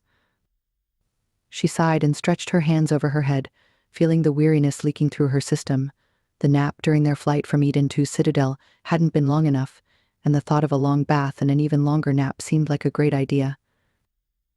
It didn't take her long to unpack her meager bag and slip out of her stale clothes and boots. Sliding into a robe, she stepped towards the wooden doors, caressing the stunning wooden handles before flinging them open. She gasped in delight. The bath chamber was more than just any old wash closet. Mirrors covered the walls from floor to ceiling. Against one wall was a shelf with towels and robes. The other featured a stunning wash basin with brass tapware and every washing accoutrements. That all faded into the background when Celine took in the oversized sunken bath in the middle of the room that glimmered with low underwater lights. It could fit 4 or 5 people. She grinned, shedding her robe and stepping into the lowered pool with adjustable air and water jets. She sunk into the warm water with a sigh. She took a long bath, and with each minute spent soaking, her body felt heavier and heavier. Much later, she dragged herself out of the water with a groan. Then she walked naked into the bedchamber and fell onto the enveloping duvet. She let her head roll back onto the sculpted pillow and closed her eyes. In moments, she was fast asleep.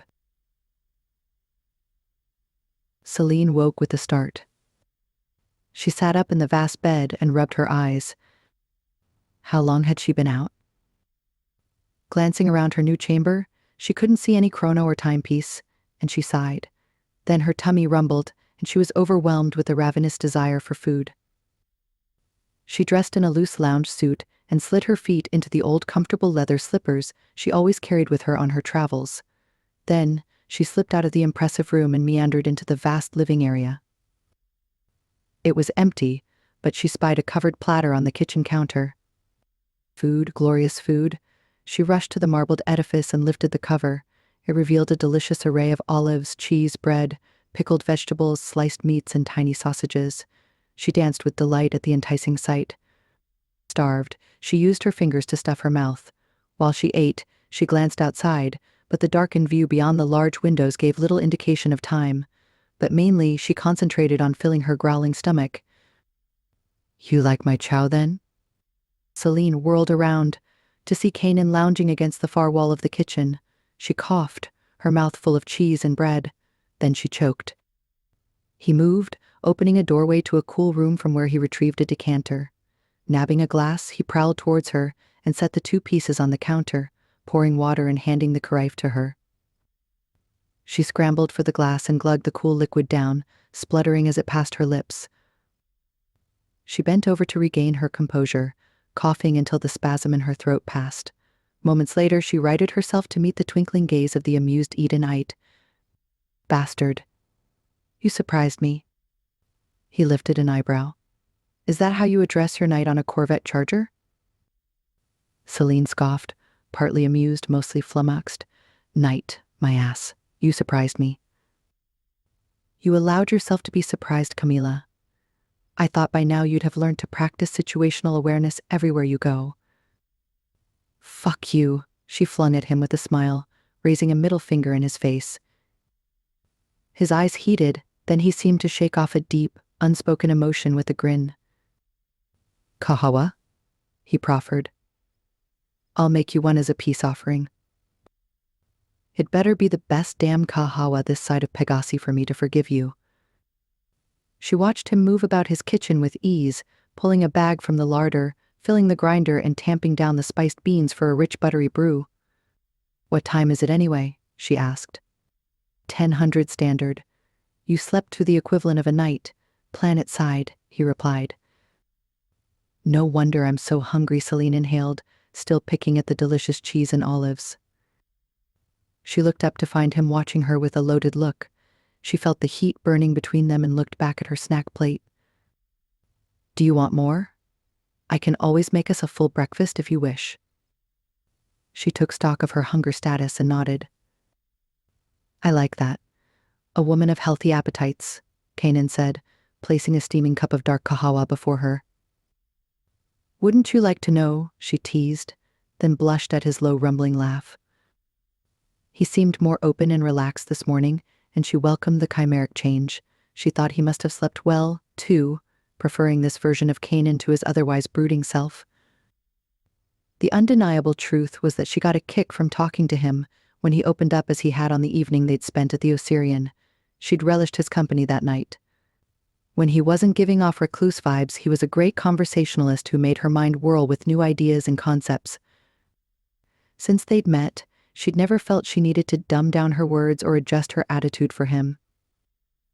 Most Junian men had agreed with her because she was the Prime's daughter. They rarely spoke with her if they did. It was with condescension or flattery. Many still avoided romantic overtures because they feared offending the Prime himself. Kanan was different. He seemed to enjoy the sincerity of their dialogue. While he respected her, he didn't seem to care about kowtowing to her or, on the other extreme, mansplaining. More so, she was attracted to him, and her heart raced whenever he was around her. She had no idea what she would do if he touched her again, but her body longed for the feel of his lean fingers with their light dusting of deep caramel hair across the top. Fingers she watched as he prepared golden eggs, toasted pan bread, and a selection of fresh fruits to accompany the decadent meal. She was a bit flustered by her reaction to him. No matter how much she told herself that he needed to be put into the business-only box, she was conscious that she desired him with an unfathomable potency that terrified her. He intrigued her, challenged her, annoyed her, and made her feel more alive than she'd ever felt. But now was not the time to explore her feelings further, so with a sigh, she tucked into the delectable meal he'd set before her. At the same time, she was willing her mind to focus on what had brought her to Eden too. Celine walked into Kanan's study, a room lined with books, some ancient, some collectibles. He stood before a bank of holo screens flickering with data, telemetry, news feeds, and winking maps. He turned and jerked his chin at her in greeting. Hey, she called out. May I please send a tight beam to Risha? Kanan whirled around to face her, his eyes narrowed. A tight beam? It's the one thing I must do before we begin our meetings today, she warned. I must contact the Region King and tell him our plans. Why? As part of the pact Dunia signed with Risha many years ago, I have to inform them, as our allies, of any military or defensive-related programs we undertake, especially if they have to do with a third foreign or alien government that could upset the balance of power in the system. Do they have to know about us? Celine sighed. I can try and keep the Sable group out of my update with them, but I'm sure they'll figure it out somehow. What will they say about you working with us instead of reaching out to them? Kanan countered. I don't think they can do much to help us even if I insist on it, Celine told him. It's not a well-kept secret that Risha, for all its champagne and baubles, is in economic strife. What do you know? Kanan probed.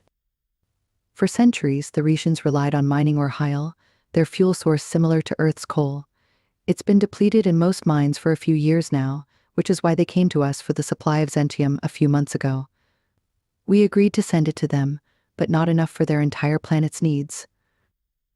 Kanan raised an eyebrow. I see you're apprised of their situation. And you're not surprised to hear what I just said, so you know they're in trouble. He shrugged. Anyway, Celine continued, they've left their negotiations too late and are on the cusp of an energy meltdown. Why?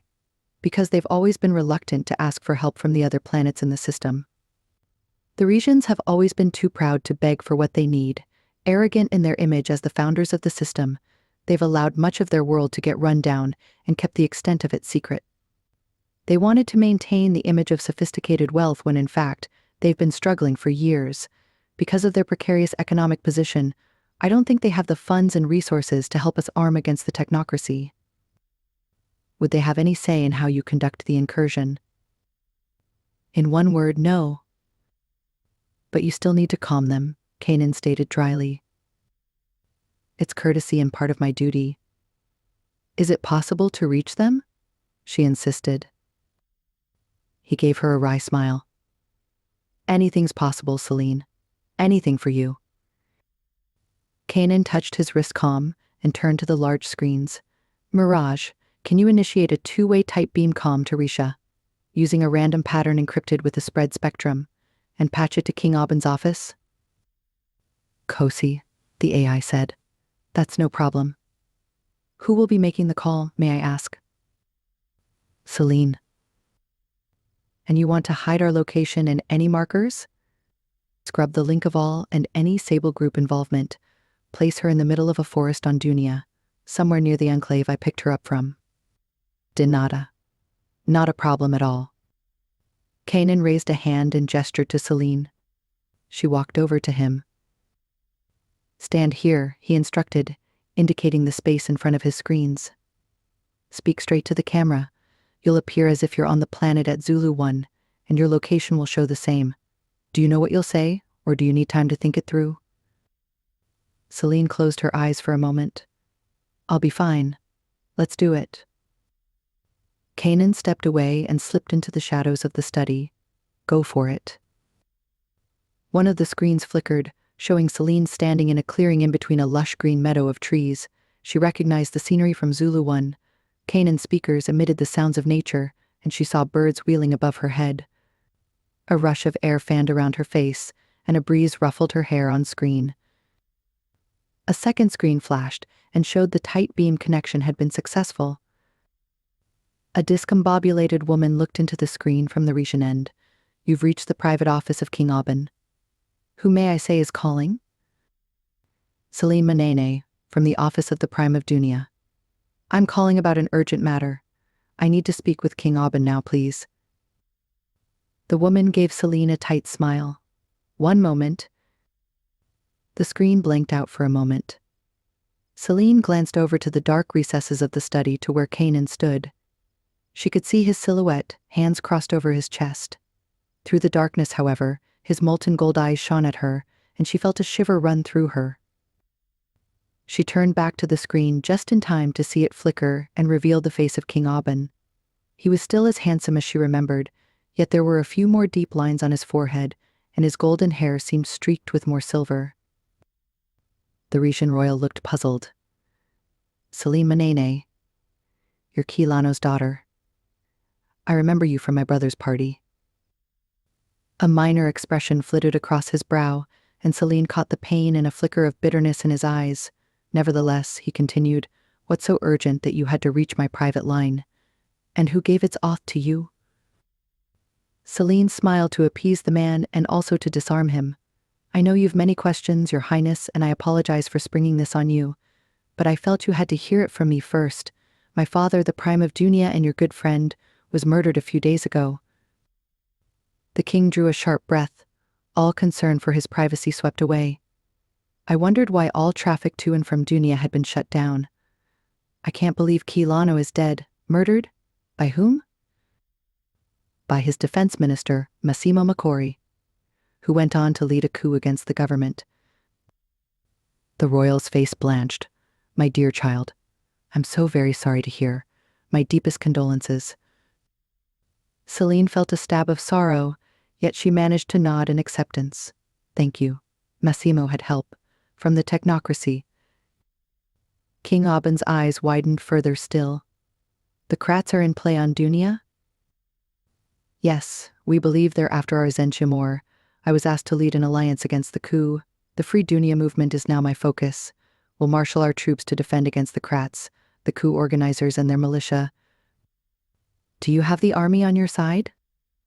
A good part of the army, navy and air power, is still loyal to Dunia. So yes. The king shook his head, great worry written over his face. But the technocrats, Celine, they're evil, unstoppable. Evil, yes? Unstoppable? That's yet to be seen. The king sat back in his chair, still concerned. I'll chat with my Prime Minister, Feldman Terrien, and see how we can help. It won't be much, but I promise to try my best. Because what's to say if they prevail, that they won't come for us too? Indeed, Your Highness. If you can send help, we'll take it. But for now, we'll need to act quickly. My people are dying, and we can't wait. You seem very sure you can handle the Krats. I'm not sure of the outcome, but I'm passionate about saving my planet. Of that, I'm confident. King Aubin considered her for a long moment. Go well, Celine. Fight for Dunia. Keep me appraised on developments, please, and I'll liaise with you on our support. I may need to be the one to reach out to you, Your Highness. Unfortunately, we're under a Kratz blockade here, and they've shut down most of our comms. So how are you reaching me? We still have some tight beam access. However, it's constrained. I see. I'll wait to hear from you then. Your Highness. The secure comm link winked out, and Celine's screen blackened, then flashed on again to show her standing once more in Kanan's study. Celine pushed her hair back with a huge sigh. That was intense. Kanan pushed off the wall he'd been leaning on and moved towards her. Certainly was. He wasn't alone, you know. He wasn't? Nada. I detected a shadow to his left. Perhaps an advisor, no matter, he now knows. Not sure what that means for you. Not much, Celine sighed. By the time the king organizes anything, if anything, we'll be well into executing our plans. I still don't understand why the Retians need to know anything about your sovereign actions, Kanan said low and quiet. My father signed a pact with them. He would have loathed it if I had ignored it. Plus, every planet in this system, except for Eden II, owes Retian. They were the first humans to settle the system. They helped each new generation ship and population settle on the different planets. They gave us the technology and resources to kickstart our habitats. They made peace and cooperation pacts and honored them through the years. But most importantly, King Aubin and his father, King Bastian, were great friends of my father. The honor code between them was robust. If you say so. Why do you say that? The Edenite pursed his lips. I happen to think the Retians can be ruthless and underhanded. Rumor has it that they funded the civil war in Alluring, providing endless resources to Risha to prop up its economy. I like Aubin, but he seems a tad naive. While he might have had nothing to do with Alluria, he's let control slip away. His extended royal house is in some disarray, with a series of dangerous power moves being made against him that he doesn't seem to be a step ahead of.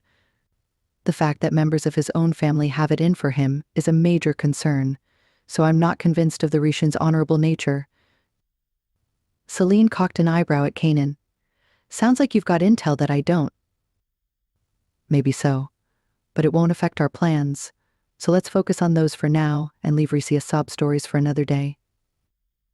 Agreed. King Aubin, Rhesus.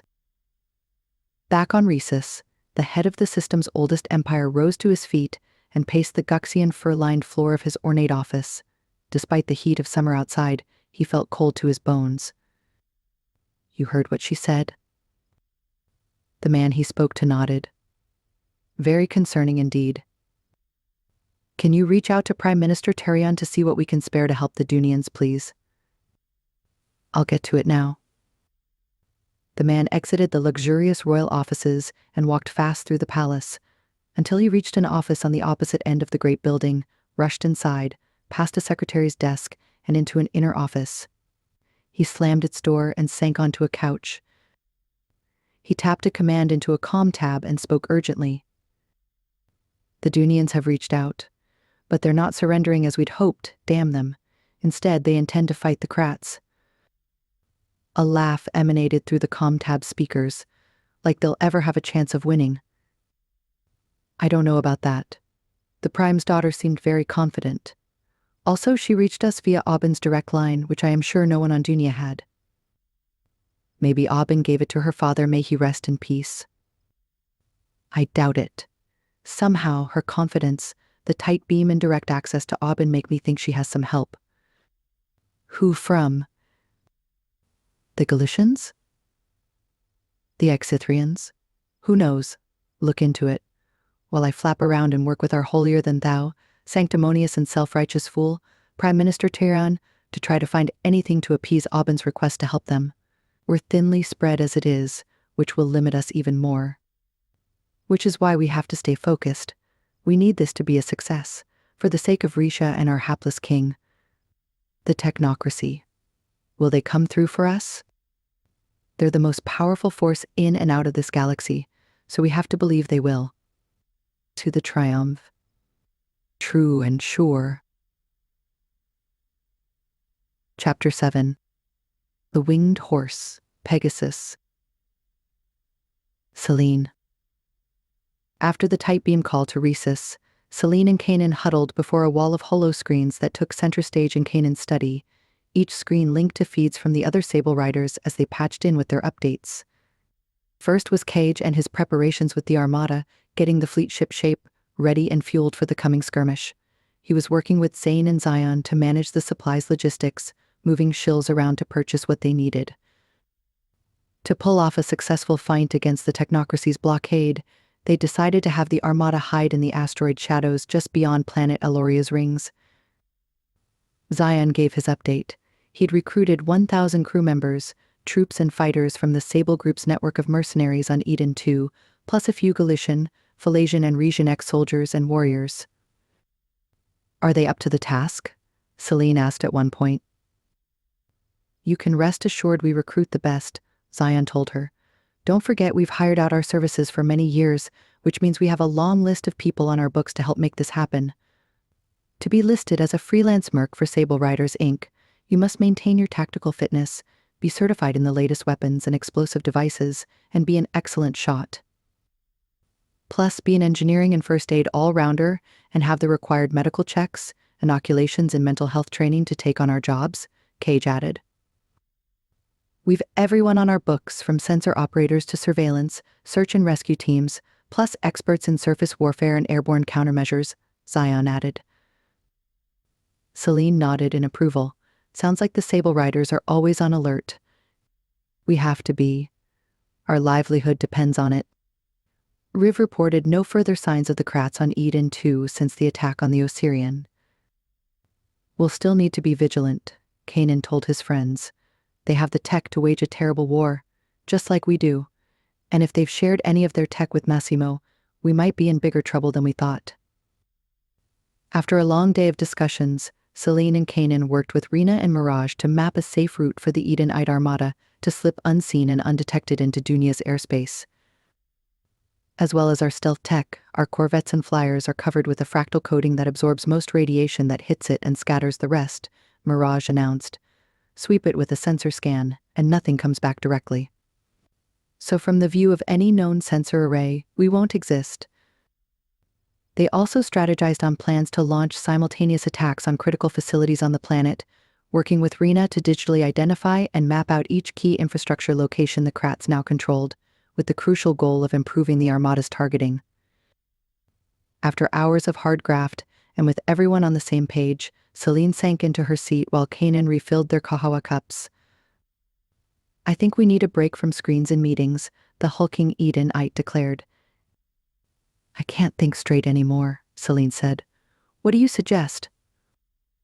I think we need to get the hell out of here, Kanan said, and escape to the wide-open skies. Into the nether of Pegasi they flew, past a swathe of satellite dwarf galaxies twinkling with 1 trillion stars. They streaked by colorful nebulas dotted with bands of stars, dust and gas. Far below them, Eden 2 and Dunia seemed like jewels hanging on a string of pearly stars, surrounded by a spherical halo of illuminated gas embedded in an even larger circle of invisible dark matter. Celine imagined the dark mass at Pegasi's center, remembering what she'd learned from her school days. She knew everything in this galaxy revolved around this powerful gateway to nothingness. In its immediate surroundings was a close-packed region of dust, gas and stars known as Pegasi's bulge.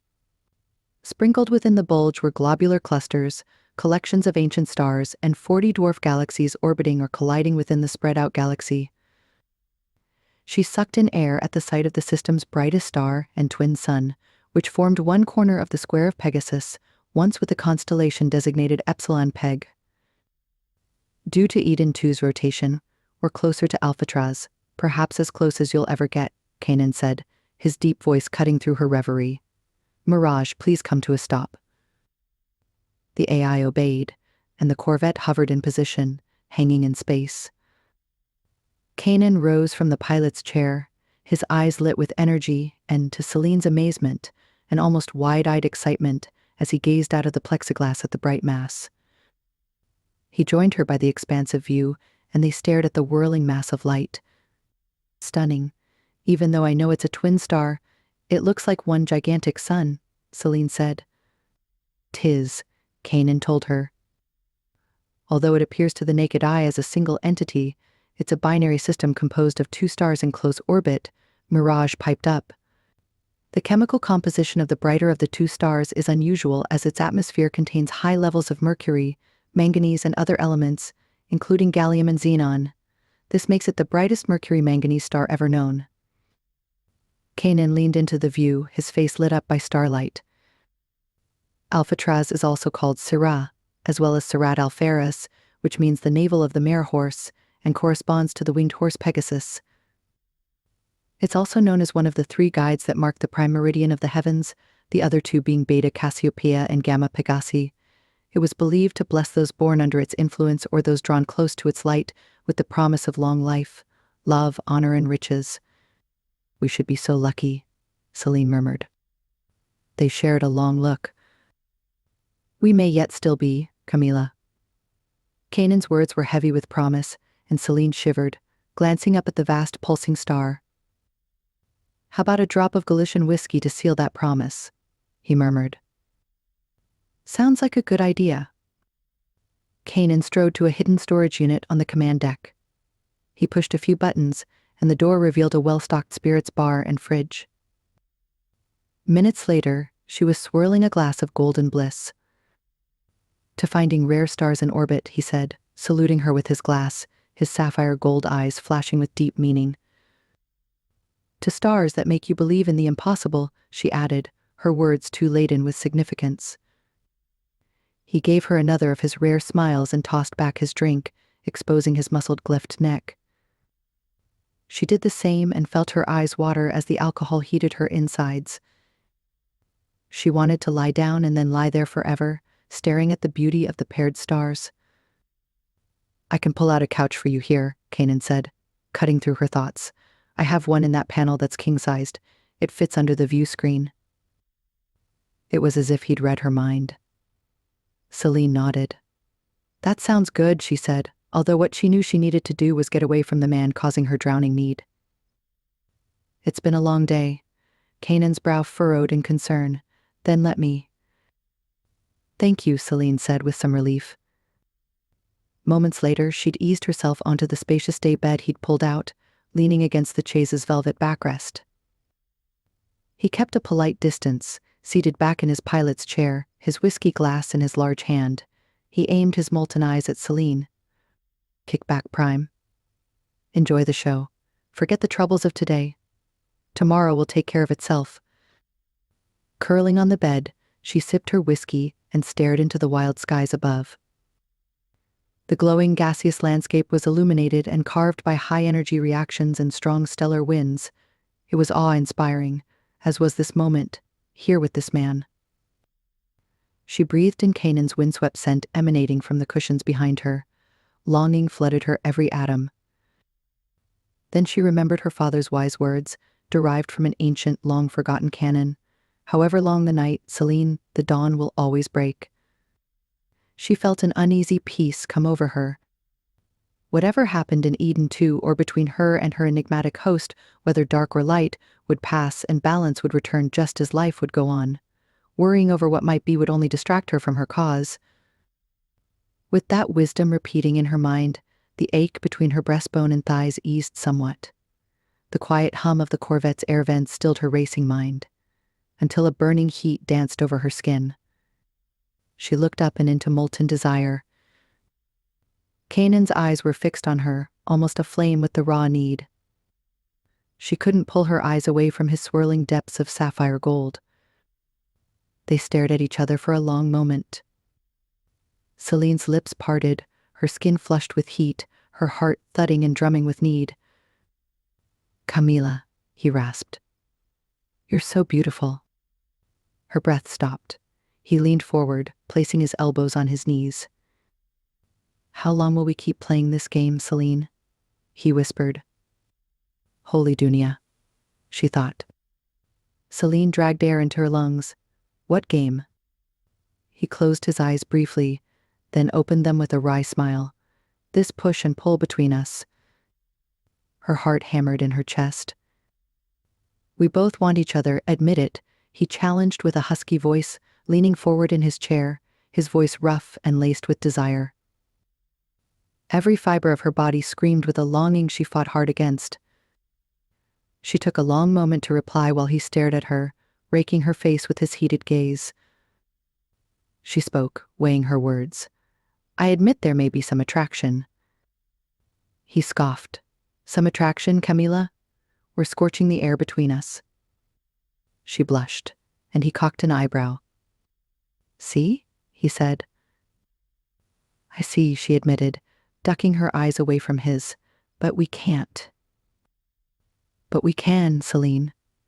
We both want this. It's inescapable." He rose to his feet, and she watched as he stalked towards her. First, one knee hit the edge of the couch, then the other. "Mirage, standby mode," he commanded as he fell onto all fours, stalking her on the couch. A soft tone sounded as the AI complied and regressed into the nether of the Corvette's controls. Neither Kanan nor Celine noticed. Celine was transfixed. She scrambled to sit up, but still, she didn't stop him, staring at his beautiful heady masculinity, heading towards her. Then those thick thighs straddled her, and he loomed over her aching, throbbing body, his long hair falling into a curtain she longed to slip her fingers into. He stared at her for a long moment, and she felt herself yield. Her reservations fell away, liquefied by the molten desire in his eyes. Kanan groaned in a deep rumble that thundered between them. "Camila," he whispered. "I can't take this anymore."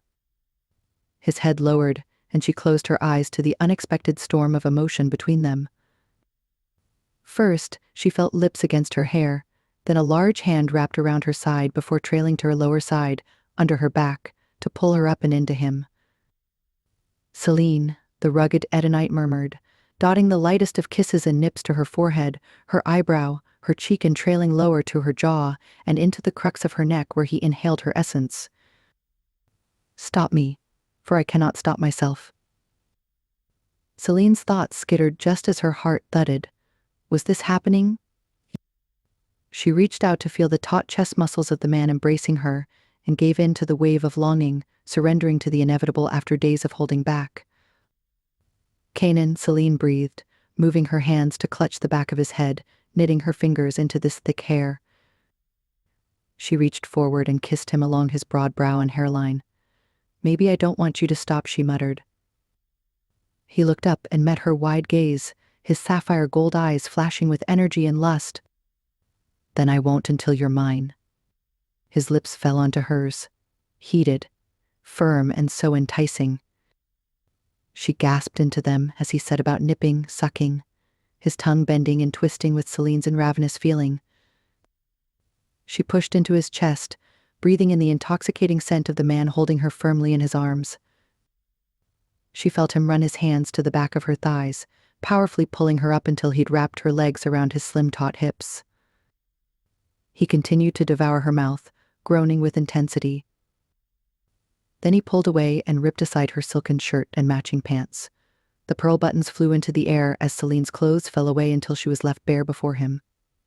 Stunning, better than I'd ever imagined. He worshipped her with his wildfire gaze that burnt downward, past her generous breasts, over her tummy mound, before pausing between her shapely thighs. "So you've been imagining me?" she teased out.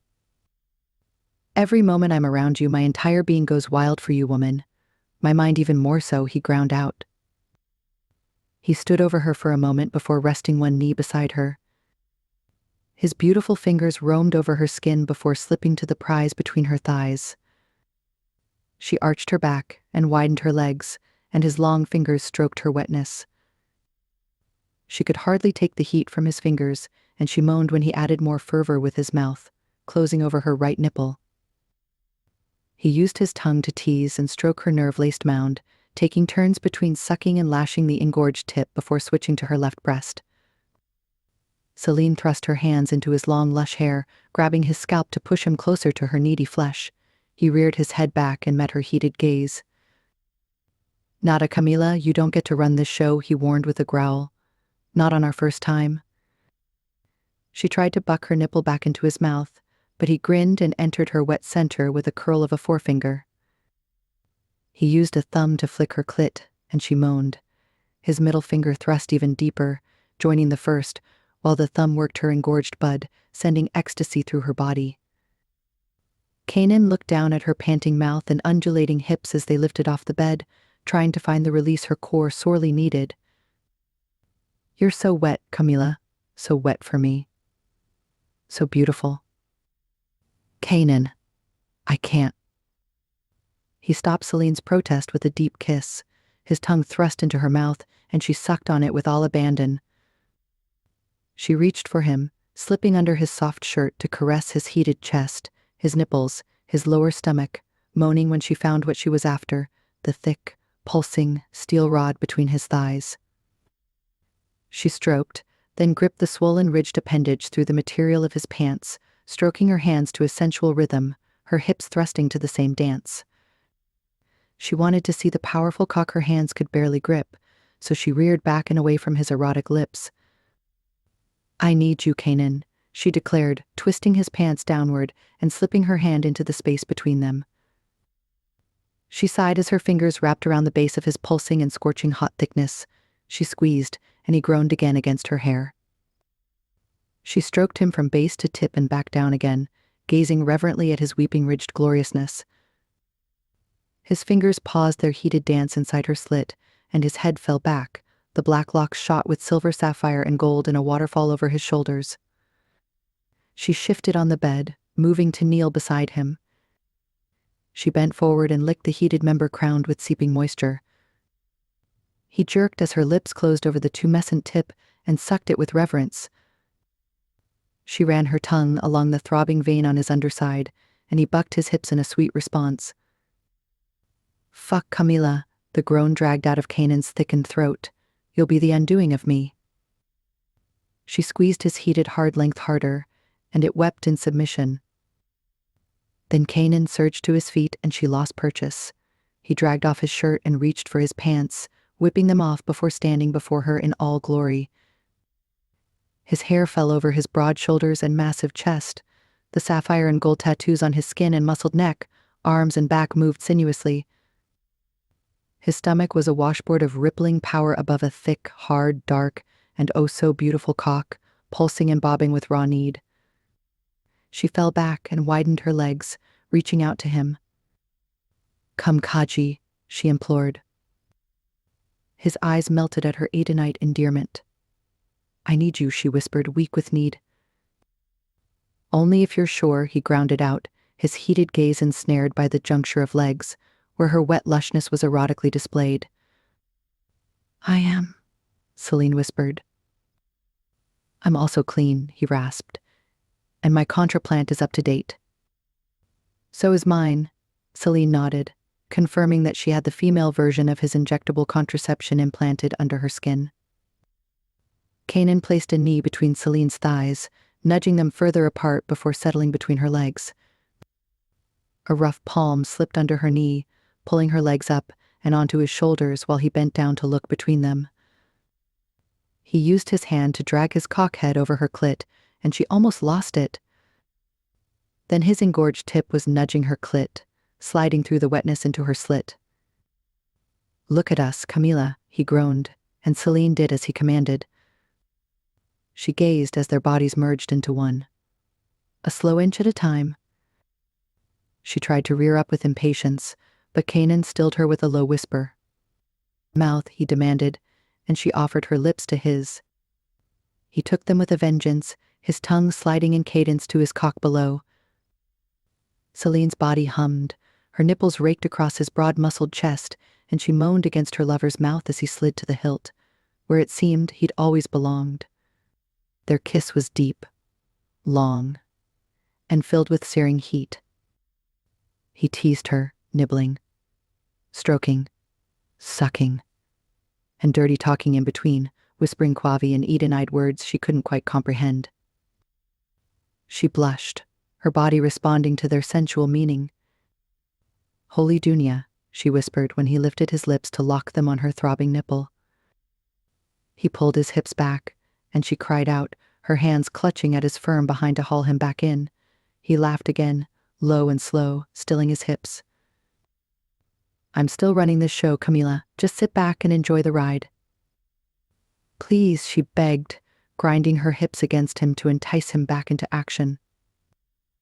He hovered over her for the most extended moment before acting in mercy, thrusting with molten savagery, pumping into her with abandon.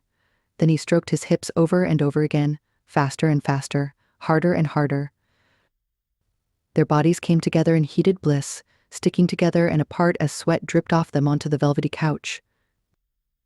They groaned against each other, their kisses molten and unceasing. She became impossibly wetter, and he incredibly harder. Their lovemaking became an alchemy of heart, body and mind. She felt the wave of an orgasm rush towards her.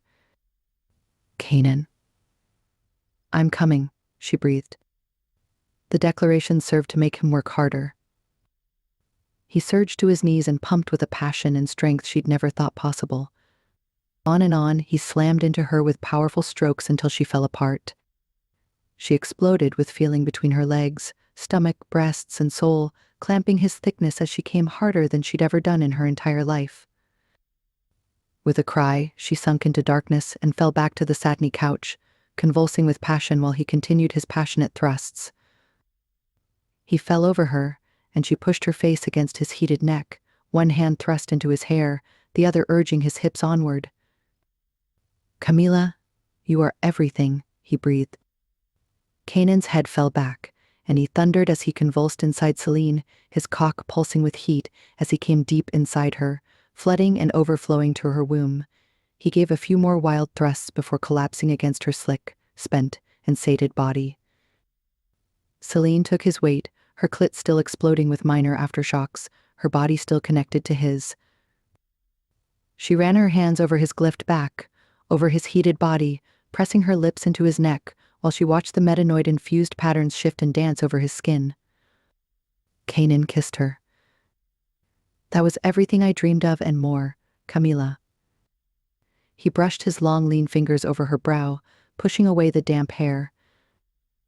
Then he bent his magnificent head and kissed Celine, long, slow, and sensuously, until she felt the stirrings of more arousal. You feel that? He murmured against her lips. I do, she said, squeezing her muscles around his lengthening cock. We can't get enough of each other, he said with a low laugh, twitching inside her. But I'm no superhero, I need my rest in between. He rose away from her, running a hand over her cheek when she moaned, protesting their parting. He moved toward the head in the cabin, selecting a washcloth he used to clean himself before returning to the couch to do the same for her.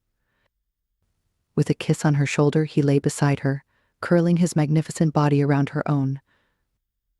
He moved his lips to hers in a heart-stopping kiss, until she ducked her head under his neck, and they silently held each other close until exhaustion pulled them into a deep slumber. A few hours later, they woke and repeated their sensual lovemaking. 2 hours later, they did it again, and on return to Kanan's lair, they made love several more times. Insatiably, ravenously, unquenchably. Chapter 8. Alcatraz's silver-paired stars. Celine. The next few days were a blur for Celine. Hours and minutes flew past, and she lost the ability to tell night from day. It didn't help that the view from Kanan's windows shifted between starlight and never-ending dawn, where fractured light bounced off Jurg-Mihor's shadowed ridges from the undulating cluster of stars and twin suns above. After making love for hours at night, most mornings they would rise and eat in a nook Kanan had built that overhung the cliffs outside his home. 3 of the nook's walls were cast of the same material as his vast windows, magnesium aluminate, which was more robust and harder than glass. It gave her the sensation of floating over Jurg-Mihor while lost within the spectacular star-studded sky. Kanan made her lie on the transparent floor a few times while he sketched her. He used luminescent pencils with graphite lead, mined from the rocks of ancient asteroids. The resulting sketches were studies of her face and body, with shadows, tones, contrasts, and strokes that captured her mood so well they seemed to leap from the paper. He gave her one and kept the rest, claiming they weren't perfect. She hid the one he'd gifted her between the pages of her notebook, intending to frame it as soon as she returned to Dunia, and display it alongside the first sketch he'd drawn of her and her father.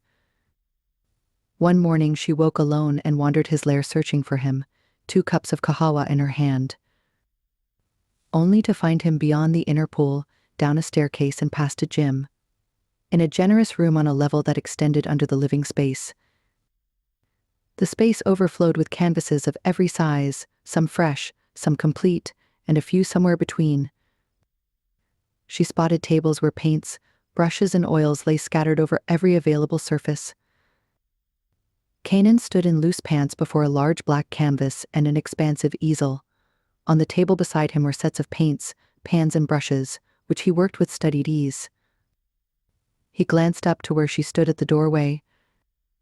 His eyes lit up into a soft flame. "Come in, Camila." She welcomed the invitation, wandering into the space. She handed him his cup, and he took it, placing it on his paint table. Then he lowered his mouth to kiss her, slipping a hand into her silk robe to caress a hardening nipple. Her eyes closed with pleasure, and she felt his arousal pressed into her.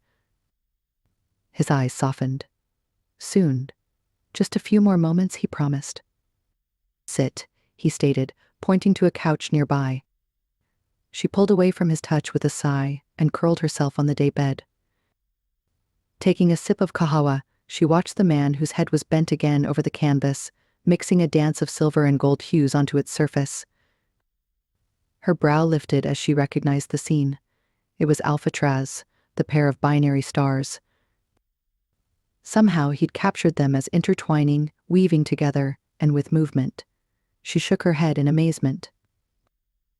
He then lifted a vial of swirling blue liquid from a holder on the table and squeezed a drop into the paint pots he was working from. The reaction emitted a bright light, and she gasped. "What was that?" "An infusion of my metanoids," he answered. "They give movement to my work." Surprised, Celine stepped back, watching with awe as he continued to paint the essence of the magnificent star outside with elegance and finesse for a man of his bulk. "When did you start painting?" she ventured. Kanan worked for a few long, hushed minutes before replying. "I've always sketched, even as a child, especially when my orphanage handlers left me alone for hours, and later when I was conscripted into the Eden Guards. I found drawing helped me make sense of my reality. So much of our deployment involved long patrols and longer waiting periods between missions. Painting became a cure-all for boredom, pain, and anger. After a battle or conflict, it became an outlet for my frustration, helping me work through them. I soon became very good at it. I even thought of leaving the guards to pursue it full-time. But it was not meant to be. After we arrived on Eden 2, I needed to feed myself and my brothers, the Riders. I also cared for some orphans and street kids on Eden 2, so painting fell by the wayside. It's only after we'd established the group, and I was on patrol once more across the stars and Badlands, that I rediscovered my brushes. She dug deeper, infused with a longing to know this man to the utter center of his core. "What does it do for you?" "It gives me clarity, Camila," Kanan murmured. "It's where I can capture nature's fucking great beauty while washing out any darkness within by pouring it onto a bare, clean, untouched canvas. Painting is where I give myself over to lucidity." He looked at her and gave her a rare smile, his sapphire gold gaze piercing her soul. Then his expression fell as he considered her. "Forgive me, Camila. This is taking longer than expected. You must be hungry." "I'm fine," she said with a small smile. "You do your thing. I'm happy to watch." Kanan returned to his painting, his hands moving with poetic beauty across the canvas. This man. Strength. Artistry. Passion. A lover who challenged and untranced her. How much more could she handle? After watching him paint for a few minutes longer, Celine could not tamp down the growing ache in her chest. Overwhelmed with emotion, the need to either embrace or escape him washed over her. She must have made a sound because he looked up. Their eyes clashed, and he shot her a seductive smirk. She felt it to the core, clenching her thighs together. His eyes fell there, and then he moved. Throwing his brush to the table, he stalked toward her. She barely had time to place her cup on the floor when he crashed his lips on hers. Moments later, he was on a hot trajectory towards her molten center. His lips dove between her sensual ones, his tongue attacking her clit, his supple fingers dipping into her slippery folds. Celine moaned as she rode his face, pulling at the long hair strands. She crested and broke with a cry muffled by the return of his searching, hungry mouth. His large palms widened her thighs and entered her, his thick cock burning to her center. She wrapped her thighs around him and rode his storm until they both crashed in a maelstrom of passion and fever. They couldn't get enough of each other.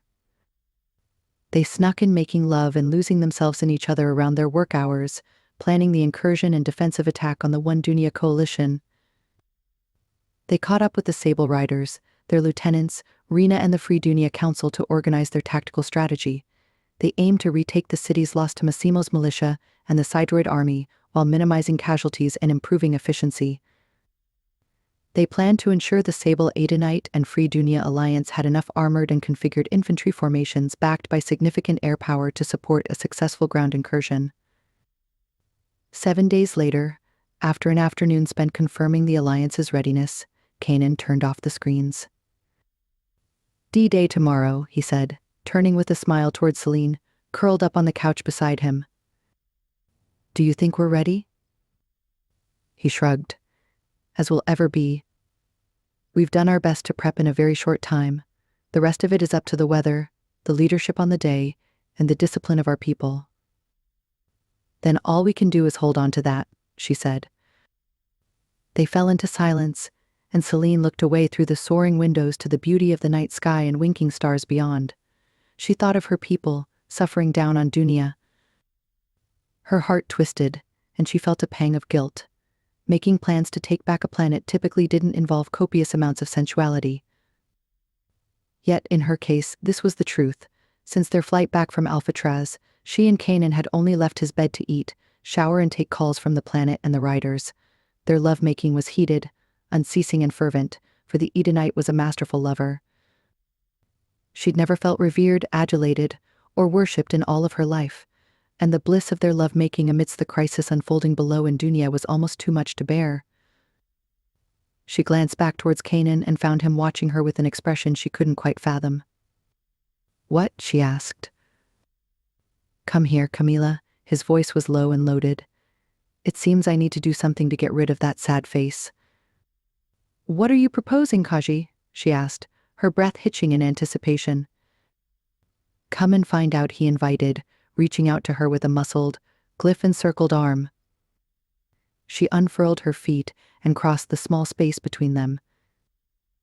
Kanan pulled her head down to his and kissed her long and deep. One hand pulled her shawl away from her shoulders and pushed aside the straps of her dress to reveal her aching nipples. He rubbed and pinched her right one while his other searching hand slipped between her legs to her bare wetness.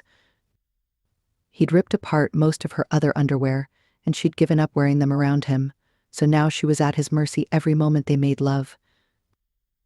She moaned as his fingers slipped up and down her slit, shamelessly rubbing herself against him. Then he rose, lifting Celine into his arms and carrying her through his vast living area, down the art-lined hallway and into his expansive bedroom. He pushed her onto the bed, his mouth covering her own with an urgent, hungry passion. Celine squirmed under his thick thighs and heavy body, trying to reach between them to grasp the hard length throbbing against her tummy. He wasn't having any of it and wrenched his lips from hers, dragging them down towards her drenched core. "Kaji," Celine groaned as his lips took purchase of her heated center, licking, nipping and teasing until she shook as pure white-hot ecstasy rushed through her body. Kanan kept lapping at her until her second orgasm hit. Then only did he lift himself to rip his shirt and pants off before sinking and sliding into her with a powerful thrust. He teased her, moving sensually. The base of his hot cock rubbed against her clit, sending lightning-fast stabs of pure pleasure through her core. She grew impatient with his pace. "Faster, Kanan," she urged him, chasing her third orgasm.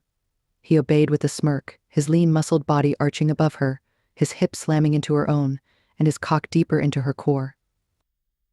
Celine could hardly hold on with her hands, so she wrapped her thighs around his center, just able to keep up with his brutal, bucking strength. He pulled back his head and stared down at her, and she felt her head spin, drawn into the sapphire and gold galaxy of his gaze that cut straight through to her heart. "Harder," she urged him, pushing up and closing her eyes against the swirling storm, losing herself to the thrust of his hips. She felt her orgasm build higher and higher, and then it thundered over and inside her. Kanan shook above her as his body gave in to the churning sensation. Just like they did every time, their lips found each other, and they nipped and sucked at each other while Kanan slicked in and out of her, until they came down off their sensual high. Spent, he rested his brow against hers. She wrapped her hands around him and rubbed her lips against his shoulders. He reciprocated with small, soft kisses of his own. Blissed out, she turned towards the view outside of Nebula's streaking past Eden too, and felt an avalanche of emotion. "I love this," she whispered. "Lying here with you, looking over the ridge to a sky streaked with stars. I could stay here with you, in this place, forever." Suddenly, Kanan stilled. His muscles locked. She felt a rush of cool air as his body left hers. He rolled onto the bed beside her, his chest heaving. She slow blinked, puzzled. Since their first time together, they'd always spent long moments after their lovemaking in each other's arms, reluctant to part. This sudden withdrawal was new and unlike him. With an abrupt twist, he knifed himself upright and strode out of his chamber into his large bathroom. Then, the doorway between the two rooms slid shut behind him. Celine sat there, stunned. Moments went by before she scrambled for one of Kanan's robes at the end of the bed, wrapping it around herself. She heard the head turn on moments later and the splash of falling water. She racked her brain, trying to understand his sudden departure. Her heartfelt confession at the end, had that spooked him? But hadn't he, too, been saying sweet nothings all week? Confused, she rose and traversed the space into the bathroom. The door slid open. There he was, in all his physical magnificence, the shower jets cascading over the gigantic planes of his body in a silken waterfall. One powerful arm was stretched out and leaning against the shower wall, the other hung by his side. This wasn't the confident lover who'd just given her so much pleasure. Instead, the supple flow of his large, muscled body seemed somewhat slumped, in some form of defeat. His body jerked at the sound of her entry, but he didn't look up. His long hair fell like a dark curtain over the side of his face, hiding his features. She approached him and touched him. Only then did he push the hair from his eyes and look up to meet her gaze. "You okay?" she asked, running her fingers along his arm. He nodded, pulling away from her touch, and she froze. He didn't say anything for a long moment. At last, he turned over the head, and the shower stopped, leaving the sound of water dripping to the floor. He took a deep breath, his graveled murmur slow and laden with unexplained emotion. "The thing is, Celine, I don't do forever. It's not what this is." A maglev train hit her right in the center of her solar plexus. She stared at him long enough that he looked away. A fit of irrational anger rose from deep within her and poured out. Moments later, she turned, missing the glance he shot her and the flash of momentary sadness that followed. Heart thumping, Celine took a step away, then another, until she found herself walking out of his chamber and moving with care towards her guest room. Once inside, she locked the door and leaned against it. Then she sunk to the floor, her back against the ancient wood. How could she have been so stupid? Celine recalled the bitter expression on Uba, the woman at the bar on Eden 2. Was this how she'd felt? Had she, too, read much more into the situation as Celine had? Fuck. Celine mentally kicked herself, slapping her hand on the carpeted floor. She'd made a schoolgirl error and assumed his affection level matched hers. Granted, Kanan had not made her any promises of any future relationship, let alone forever. She'd blurted out her feelings. Yet it seemed that he was only after a physical connection. She'd allowed his wicked tongue, beautiful body, and sweet words to lull her into a sense of security, into a fantasy where their passion meant more than a temporary sensual fix. A lone tear streaked down her face, which she dashed away with a growl. The truth was, she'd let herself get sidetracked from her mission, but no more. She owed it to her father's memory to get her shit together and forget trying to juggle saving a planet with chasing fanciful illusions of forever. She stumbled to her feet and threw Kanan's robe to the floor. She wanted nothing more to do with his scent, touch, or lovemaking. Not now. Not ever. Kanan. Forever. The one word that sent him into a tailspin, one that thrust him into a whirlpool of memories, of a quiet, still voice that had tortuously whispered the horror of what forever meant into his bleeding, wounded ears. For weeks, days, and hours on end, until it was seared into his soul and psyche. Memories of his past agony consumed his mind. The recollections were always the same. He would see that face, hear its voice, and feel overwhelming anger and fury at his helplessness. Kanan tried to push the memories away, to focus on something else. But they were always there, lurking in his mind, waiting to resurface. For years, he'd distracted himself with work, hunting raiders, art, and anything that could take his mind off the pain. But no matter what he did, the past always found a way to creep back in. He'd been in pain for as long as he could remember, and no matter how hard he tried, Kanan couldn't escape it. He knew he needed help but didn't know where to turn. He felt alone and didn't know how to escape the pain. He slumped against his bathroom wall, lost in his despair. Would he ever find a way to heal? The familiar, heated, flaming darkness welled up in him, threatening to overflow, and he grit his teeth to quell it rather than inflict his tortured pain on Celine. Although she'd lifted him from deep darkness for a moment, he had to protect her from himself in the long term. He'd seen the pain in those beautiful hazel gold eyes at his asshole words. He'd felt it like a stab straight through his heart. He loathed the look of pure rage she'd thrown his way as she'd left. He wanted to replace it again with the softness he'd become accustomed to after their lovemaking, with the half-lidded passion that blazed from her very core and the abundant joy that burst out of her during their heartfelt conversations. But it was not meant to be. He had no right to want any of it. Not when he couldn't give her what she deserved. Forever. Celine. Hours later, Celine ventured out of the guest room. The lair was quiet and peaceful, the only sound of a strong wind howling between the ridges outside. She headed for the kitchen, where she rummaged for something to eat. Pulling leftovers from the cool room, she dove into a plate of delicious sliced meats and Malaysian fried rice. Then she noticed thumping, a steady beat from beyond the indoor pool. Curious, she wandered through the crystal doors towards the source. The thuds were closer in resonance now, and she pinpointed them to the wide staircase at the far end of the lap pool. Peering over the railing, she found her quarry. Kanan. He stood in his expansive gym on the floor below, in front of a swinging boxing bag that hung from the ceiling above. His hands were gloveless, but he still drove them into the bag with a savagery she'd never seen before.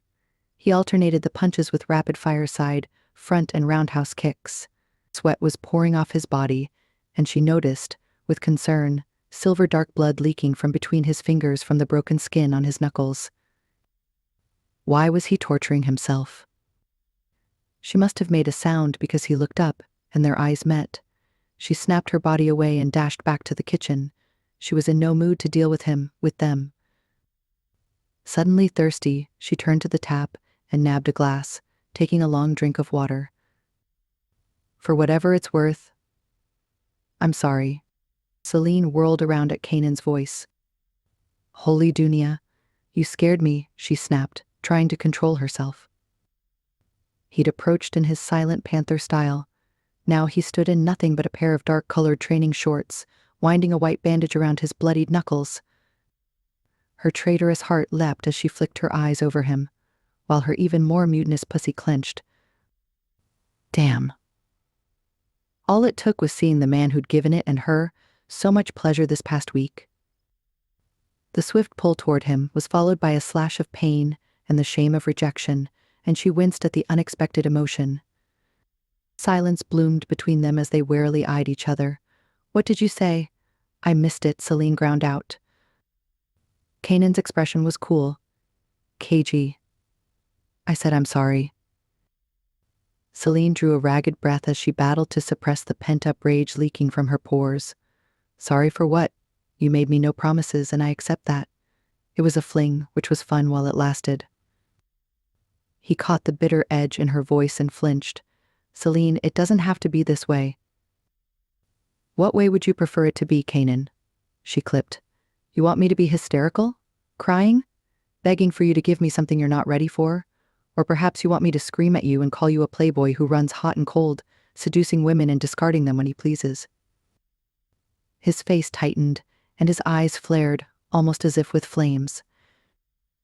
He blinked as if she'd delivered one of the front kicks he'd just been practicing right to his center. Celine stepped back, unsure of what would happen next. After a few angst-ridden moments, he spoke, the words dragging out of him. Do you think that poorly of me? I don't know what to believe, and I don't think I have the right to ask why you said what you did. The fact is, you don't want this, us, whatever it was, and I'm a big enough girl to live with it. Kanan interjected. It's not that I. However, Celine had had enough. She couldn't take the pain or humiliation any longer. She lifted a hand to ward him off. You know what? Let it go. I want to try to forget this happened and focus on the mission. She watched as Kanan's firm nostrils flared and his face coalesced into stone, the shudders into his soul flying up. Even the glow of his sapphire gold eyes turned to a frozen icy blue flame. He gave her an icy glance. If that's what you want, Excellency. She grimaced at the taunt. He stared at her coldly for a few long seconds before stalking away. He paused at the hallway entrance, his face averted away from her. Cage sent word while you were in your room. We'll rendezvous tomorrow with the rest of the Alliance's armada at 0600 Standard. I'll start packing the ship now. I'll appreciate it if you can place your bags at your door tonight so I can stow them on Mirage. She felt every razor edge of his icy, glacial words. Unable to deal with the tattered heartbreak, she dragged her eyes away from his stiff silhouette to look sightlessly out of the extensive glassed-in views. "What can I do to help?" she whispered. There was no answer. Turning her head, she found she'd been speaking to empty air. She sighed as a frisson of frost rushed all over her body. It felt like even outside, Alcatraz's silver-paired stars had lost their warm sparkle and were now twinkling cruelly at her. Chapter 9. A whole fleet of badassness. Celine.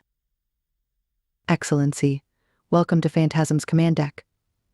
Mirage, it's so good to hear your voice.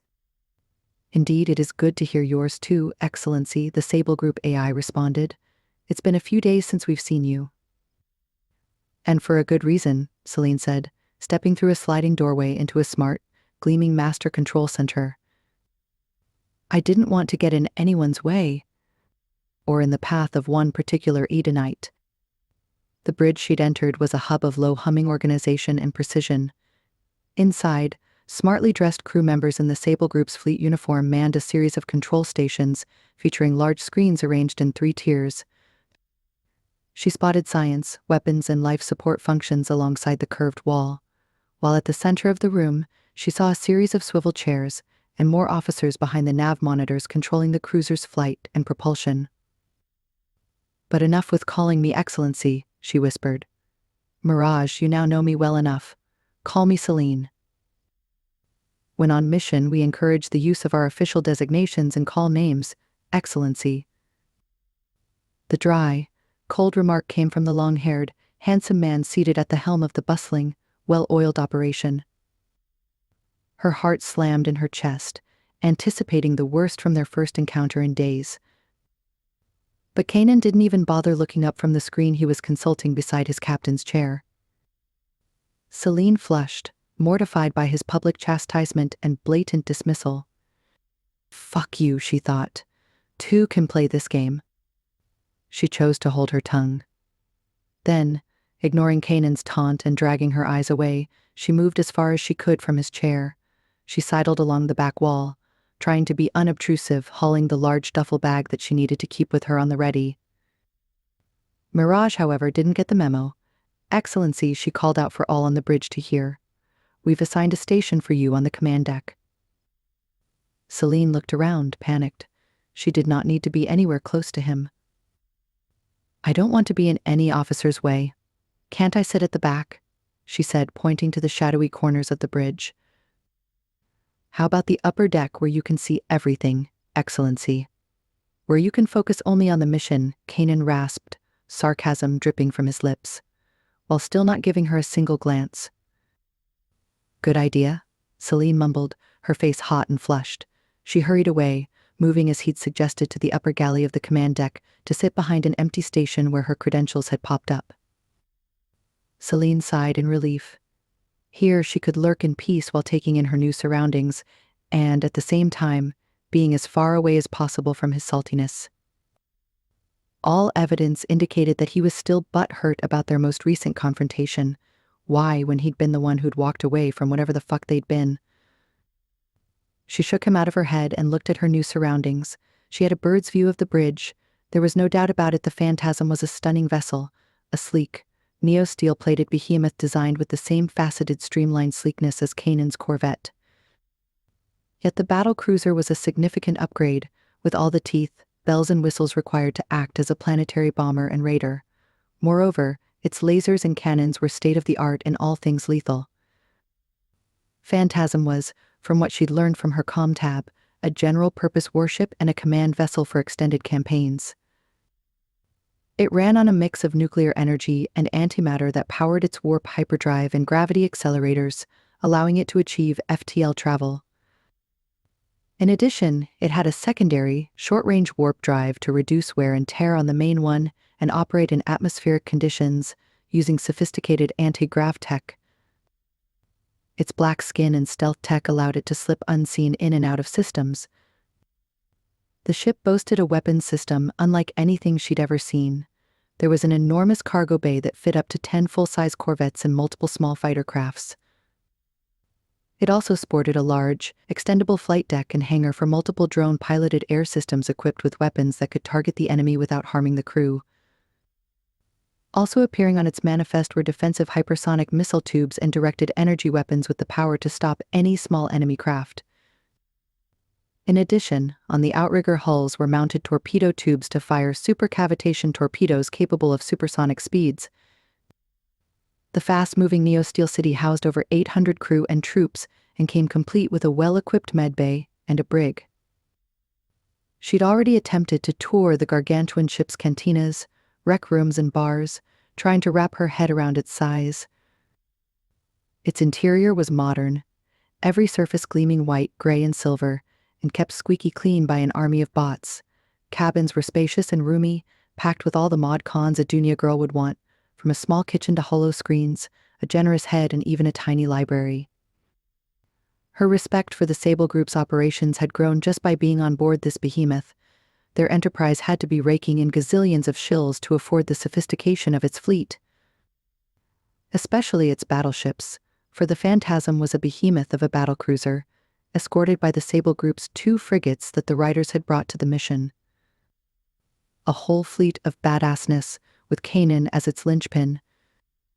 Speaking of, she and he were still avoiding each other, which had been somewhat awkward during the 10-hour flight on Mirage to rendezvous with the rest of the Sable Edenite and Free Dunia Alliance fleet.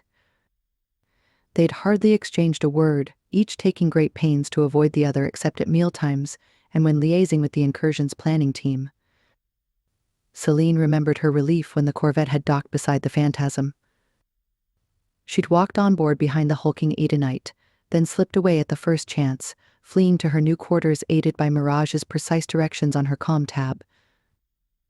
And there she'd remained until her comm alert had trilled and Mirage had announced a general stand-up meeting on the command deck.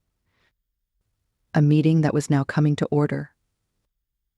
The screens on the bridge and at the station Celine sat on, buzzed with feeds from all the key players. Most were on vessels that made up the armada assembled within the asteroid shadows of Rhesus rings. "Excellency, I'll turn on your camera at this station," Mirage told Celine. "Thank you," Celine said, shaking her head, impressed by the AI's efficiency.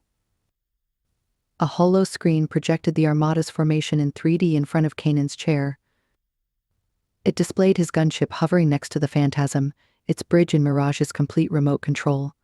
Also included in the projection were the 2 other frigates supporting a fleet of corvettes captained by various members of the broader alliance. Celine spotted Cage and Riv on the incoming feeds, each captaining their stealth corvettes and in the lead position to infiltrate the planet. Zion was in his corvette, hovering in stealth mode closer to Dunia's orbit, dodging the technocracy's sensor arrays.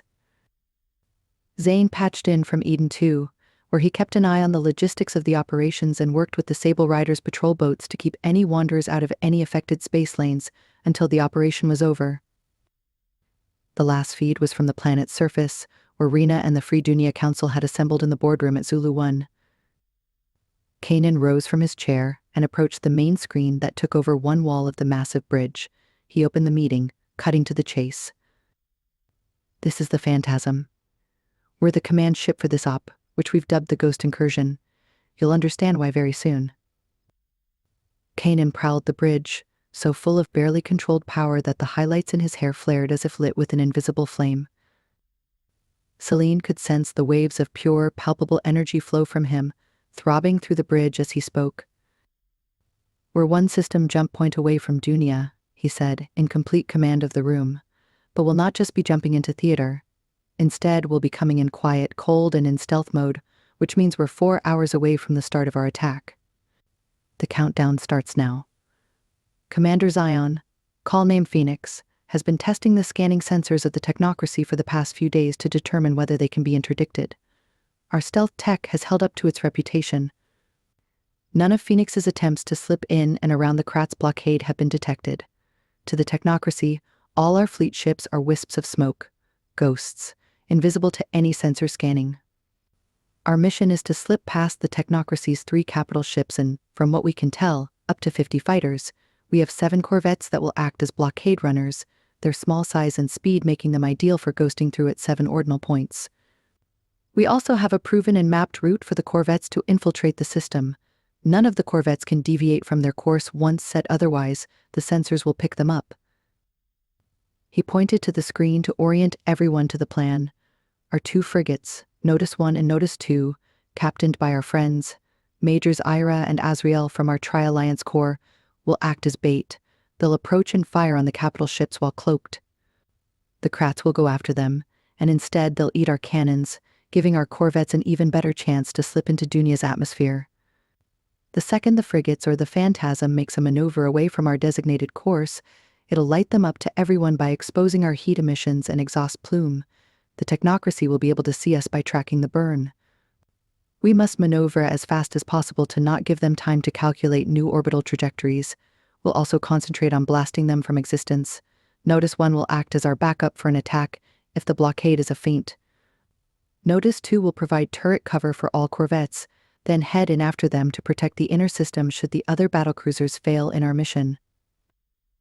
Rena leaned into her screen. What if the enemy's patrol ships send for help from their main fleet?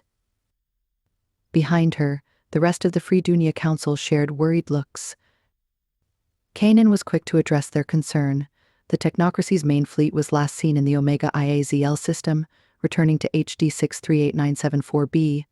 It'll take them at least 5 or more days to return to Pegasi, even at full burn through hyperspace. By then, we hope we'll have taken back Dunia and given them nothing to come back for. Does that answer your question? To some extent, Rena said. The technocracy, however, are known to be relentless, unyielding. Kanan nodded. We know, which is why we're working on how to get rid of them for good, to end their terror for all time. This was news to Celine, who sat up in her station, surprised. Neither Kanan nor the Sable Riders had ever discussed ending the Kratz. She gave Rena a loaded look via the holofeed. Seconds later, a message pinged on her wrist comm, and she checked it.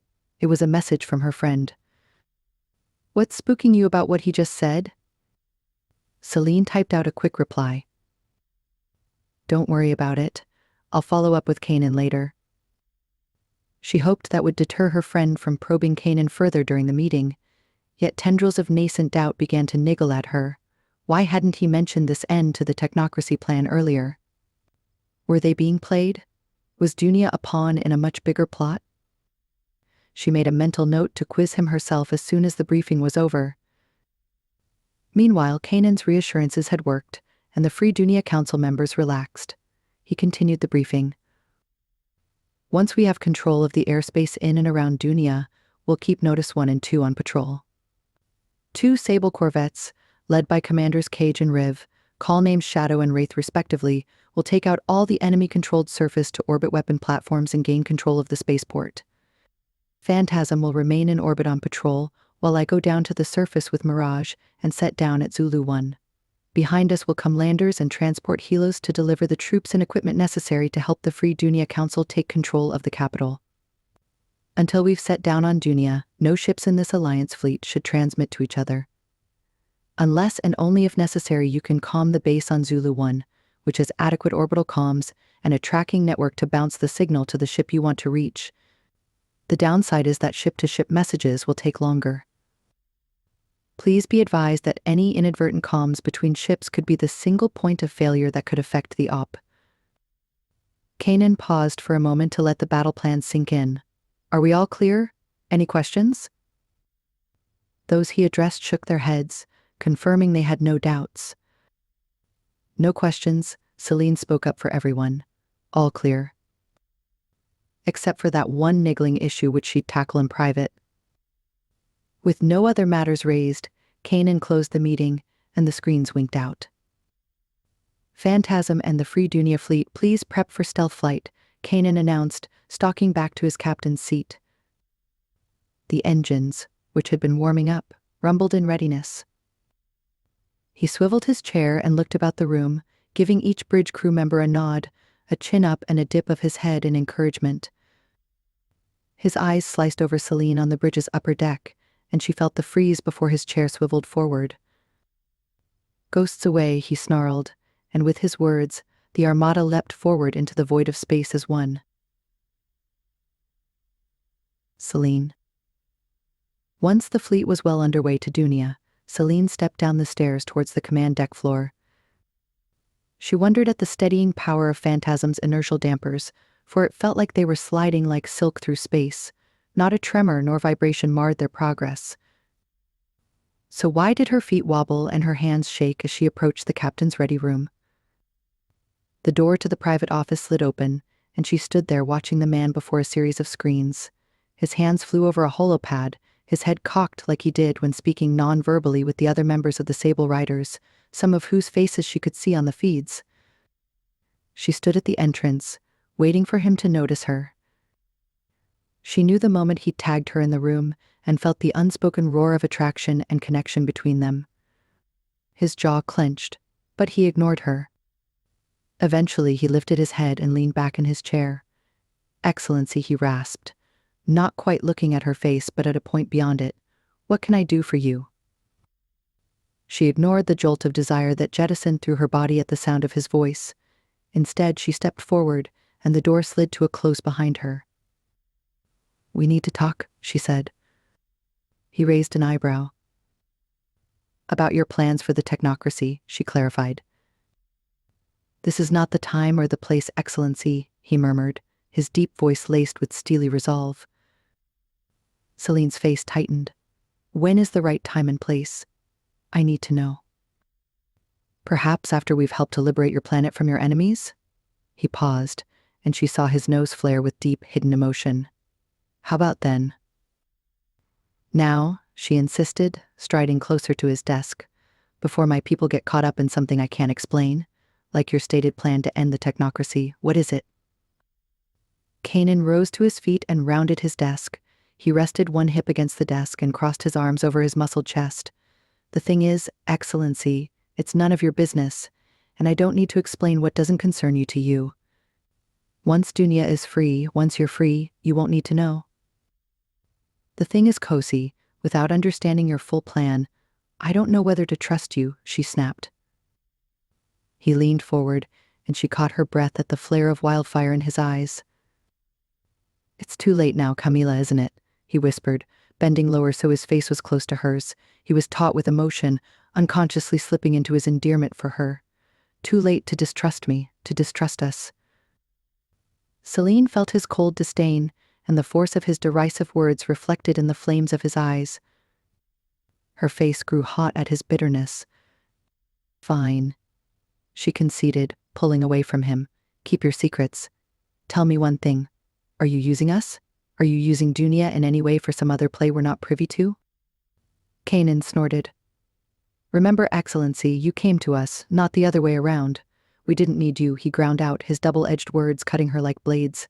"But this incursion forces us to accelerate some of our other plans. The moment our plans cross over with yours, you will be advised, but not a moment before then." They glared at each other, their stubborn hearts clashing.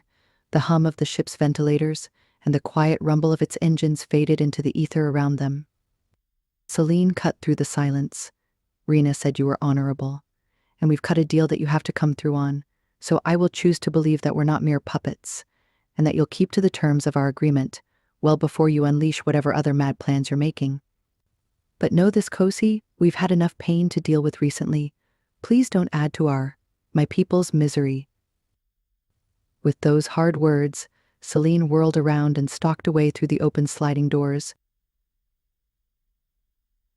Kanan. His lips twisted as he watched Celine leave. The heat from her anger rolled back toward him and seared his soul. "Fuck," he ground out, stalking around his desk, letting his body fall back into the seat. He closed his eyes in defeat. Damn. That was rough, said Riv, looking up at Kanan via his feed. You heard that? Kanan snapped his eyes open, swiveling his chair back to face his display. Heard? Nada. I felt it. Every heart-wrenching emotion between you two. Kanan groaned. Brother. You left your sound on, Kosi. Sorry, not sorry, Riv shot back with a sloppy grin. He sobered at the anguished look on his friend's face. You told her why you're freezing her out. Kanan bit his upper lip. Nada, he admitted. Why? She doesn't need to know, see, or hear about it. All it means is I can't give her what she needs. You haven't told her the truth, and you've not given her the benefit of the doubt for when she hears it. You're cutting her out because you're assuming the worst of her. As a result, you're suffering, brother. Kanan scrubbed his face in frustration. It can't be helped. Riv studied his friend's face. What can we do to help? Kanan shook his head. Nada. No one can help. You know this. Riv gave Kanan a long look. The Sable brothers are one. So when one part suffers, the whole suffers with it. Riv, fuck off with your poetry, Kanan said with gruff affection. It's not just poetry, Riv said, gesturing to make his point. It's the truth. We need to fix this. For you. For her. For us. She's not in this equation. Kanan snapped with a strangled sigh, running a hand over his hair. Riv laughed. The fuck she's not. I see how she looks at you and how it affects you. From all accounts, she's a good woman, and the last I checked, you're a great Kenai. You're good for each other, and you need each other. But you both won't get there without redemption. You both need redemption. And obstinacy does not redeem anyone. Kanan looked up through the open doorway towards the command entrance, where Celine had paused to speak with a crew member. Their eyes met, clashed with heat, and he jerked his head away, back to his screen. Let's focus on this incursion, brother, Kanan groaned. There's only as much as I can take. Then maybe after we can explore my options. Celine. She swigged her glass around in one hand. She set it down with a thump, using a spoon to squish the savory pancake on her plate into the patterns below. Her appetite was trashed, reduced to ashes. The encounter with Kanan in his ready room had jarred her so much that she'd fled the bridge. After asking directions, she found the nearest open bar, hoping to drown her sorrow with good food and a strong drink. It hadn't worked. Hours later, all she was doing was brooding about the man her heart and body longed for, but her head was starting to loathe. His bitter words kept washing over her. We didn't need you, he'd said. That had been the kicker. Nothing he'd said before had made her feel so unwanted, yet she probably deserved to hear it, for it was the truth. Any way you sliced it, she'd been the one in need. She'd been the one who'd begged for the Sable Riders' help. She'd been the one who offered Dunia's money as payment. She'd been the one to prostrate herself to him. He'd even asked her to call a stop to their lovemaking on their first time. But she hadn't been able to. She'd been the desperate one. Realizing the fact made her skin crawl. Celine had always been a strong woman, in charge, in control. This new feeling of helplessness and dependence on the Sable group for Dunia's freedom and on Kanan for his attention was unnerving. Except now she was 100% sure she did not need him any longer. Nope. Yes. She looked up from her messed-up plate at the sound of delight. A young recruit seated on a table nearby was grinning, pumping a fist as he stared at his comm tab screen. His friends crowded around him as he shared his happy news. The Sable group just okayed my scholarship to flight training, he crowed. His friends thumped his back and whooped with congratulations. So badass, one girl said. I've been asked to be an apprentice to Shadow for the Eden 2 endurance race. They take care of Kinieji for real, chimed in another young recruit, this time one with blue tattoos across his skin, similar to those of the Sable Riders. Even paid for my mother's clinic treatment when I asked for leave to visit her in Eden City last month. Celine sighed, staring at her drink, which was now a watery mess of gloopy syrup and melted ice. She faced more reminders of Kanan everywhere she turned, evidence of his exemplary leadership and the deep respect felt by all under the Sable Group's command. It sounded like the Sable Riders were the second coming of Pegasi's long-gone Palladian gods. She couldn't get rid of the feeling she was the delusional one, that she'd been so wrong for believing he would have ever been interested in her. Why would a not-so-mortal god be interested in her?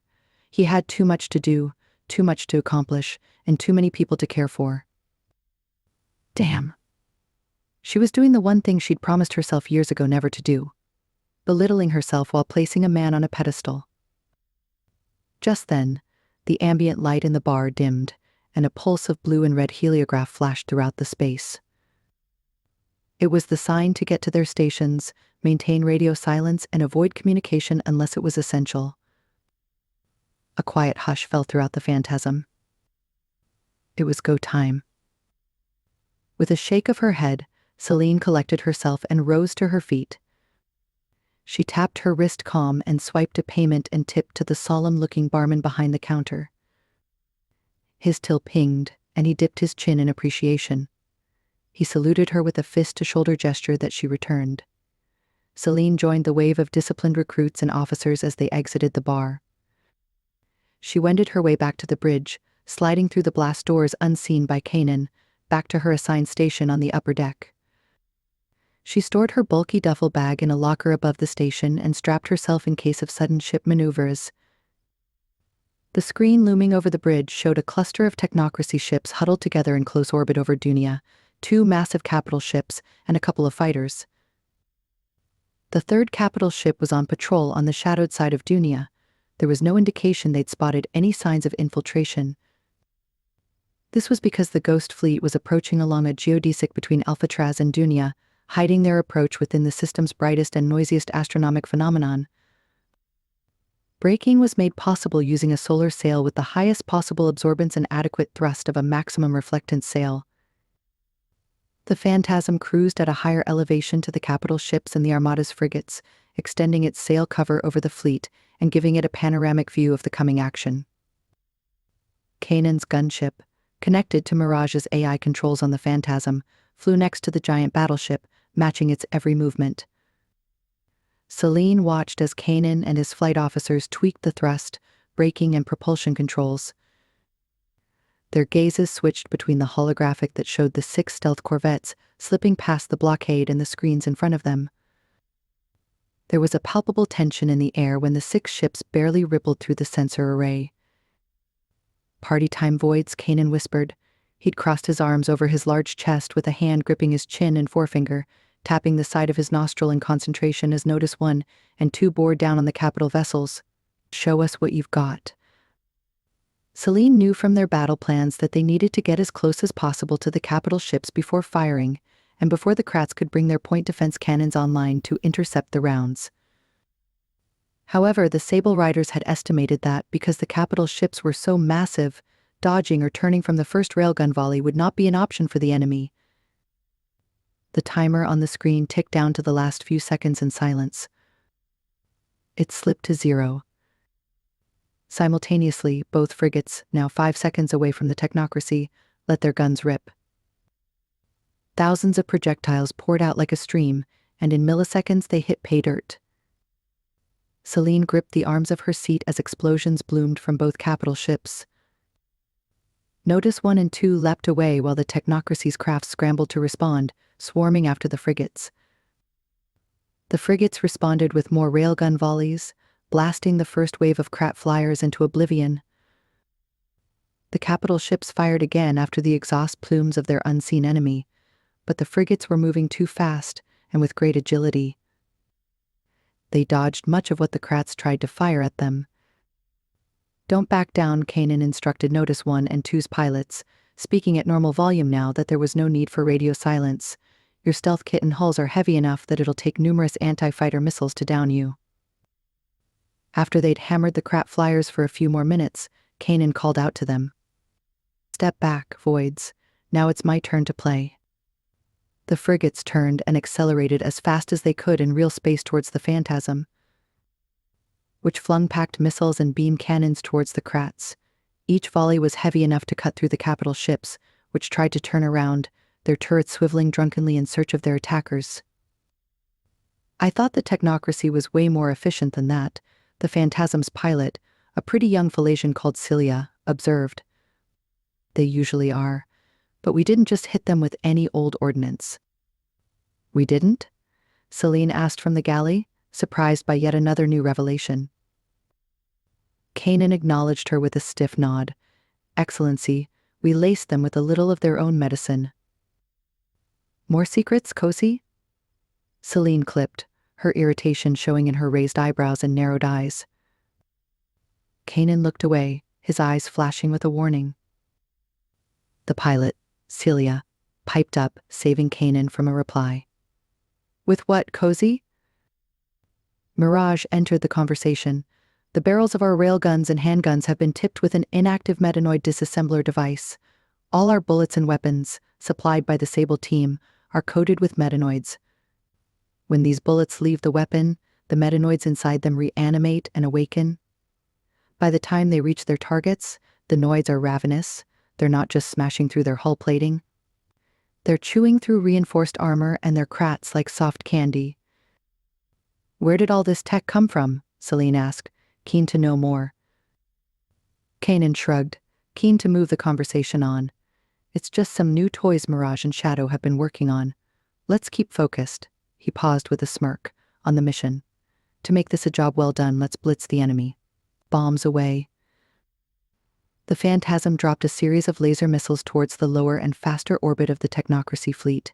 Celine almost whooped as the projectiles smacked into their ships at a frightening velocity, shredding the two capital ships. One exploded in a fiery mass while the other's bridge was annihilated, leaving it a husk of molten steel tumbling through space. The bridge officers pumped their fists at the victorious strike. Kanan issued more orders. Notice 1 and 2 stay in theater to pick off the few fighters left. Mirage, update. Reports are coming in that the corvettes are well on their way to their targets.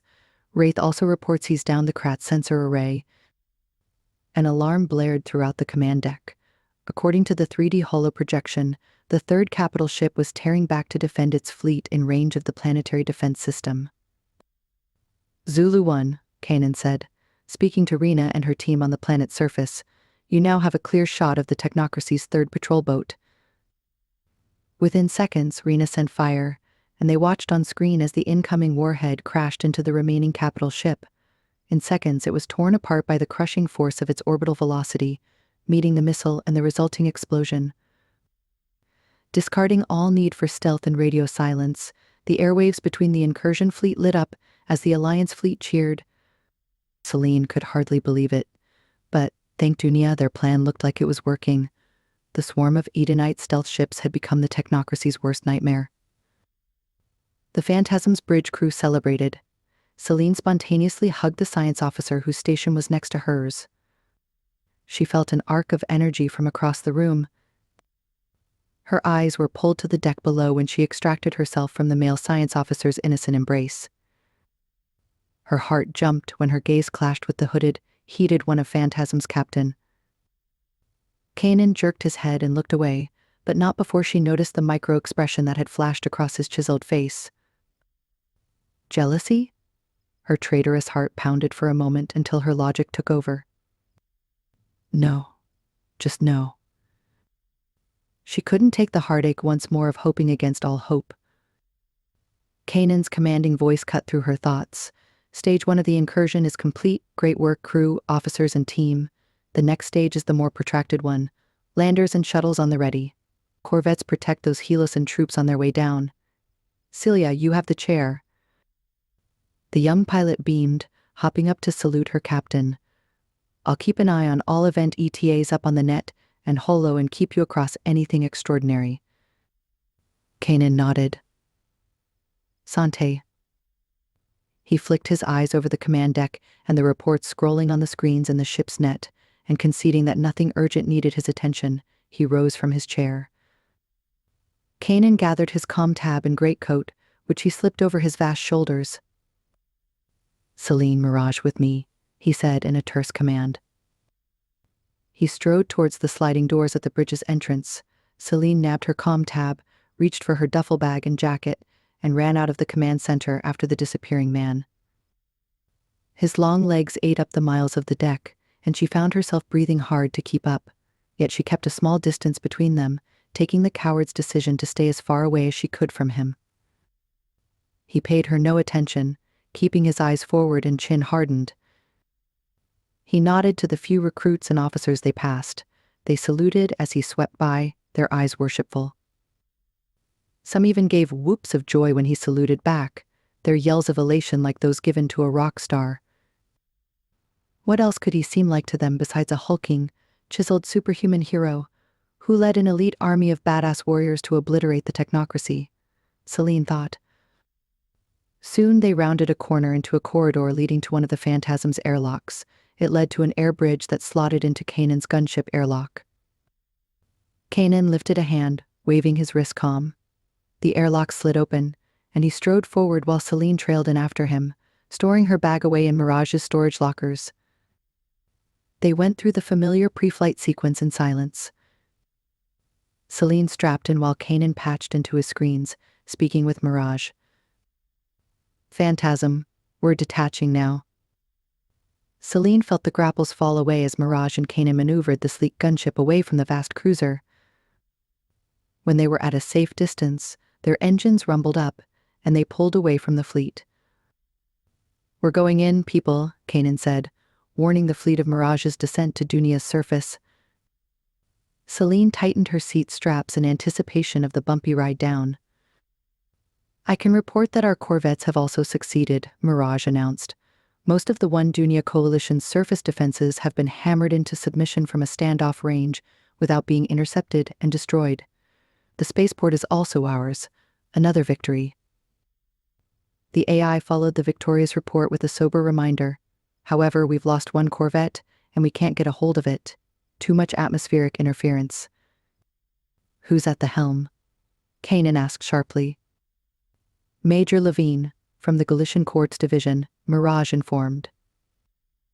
Do what you can to get him back online, and if we don't hear from him in the next half hour, send Shadow, Phoenix, or Wraith after him. What other casualties do we have? 12 of our soldiers were wounded on Notice 2 when one of the Technocracy's missiles hit Deck 9. They're in the med bay and in the care of the medics. Other than that, the fleet is mostly intact. Good. Shadow, report. Cage's face swam up on screen. We're parked in altitude above New Malindi, keeping an eye out for the landers and helos for safe set down, and waiting for you before we launch our targeted assault on all the critical strategic locations on our list. Phoenix is holding down the spaceport. We're right behind you, Shadow, Kanan announced. Wraith, all good in your neck of the woods? Riv jerked his chin on camera. Couldn't be any better. All's quiet over Rambasa. If the Krats venture out of the dome, we've got the heavy guns ready to hold ground. See you soon, Wraith, Kanan rasped. Long as you don't burn up in the atmosphere, get crushed on impact or break apart on landing Kosi, Riv said dryly with a smirk. Or still, get murdered for no reason other than you chose not to seek redemption. The rider calmed off with a sly look on his face. Ignore that, Kanan ground out at no one in particular. Wraith seems to think he's got jokes.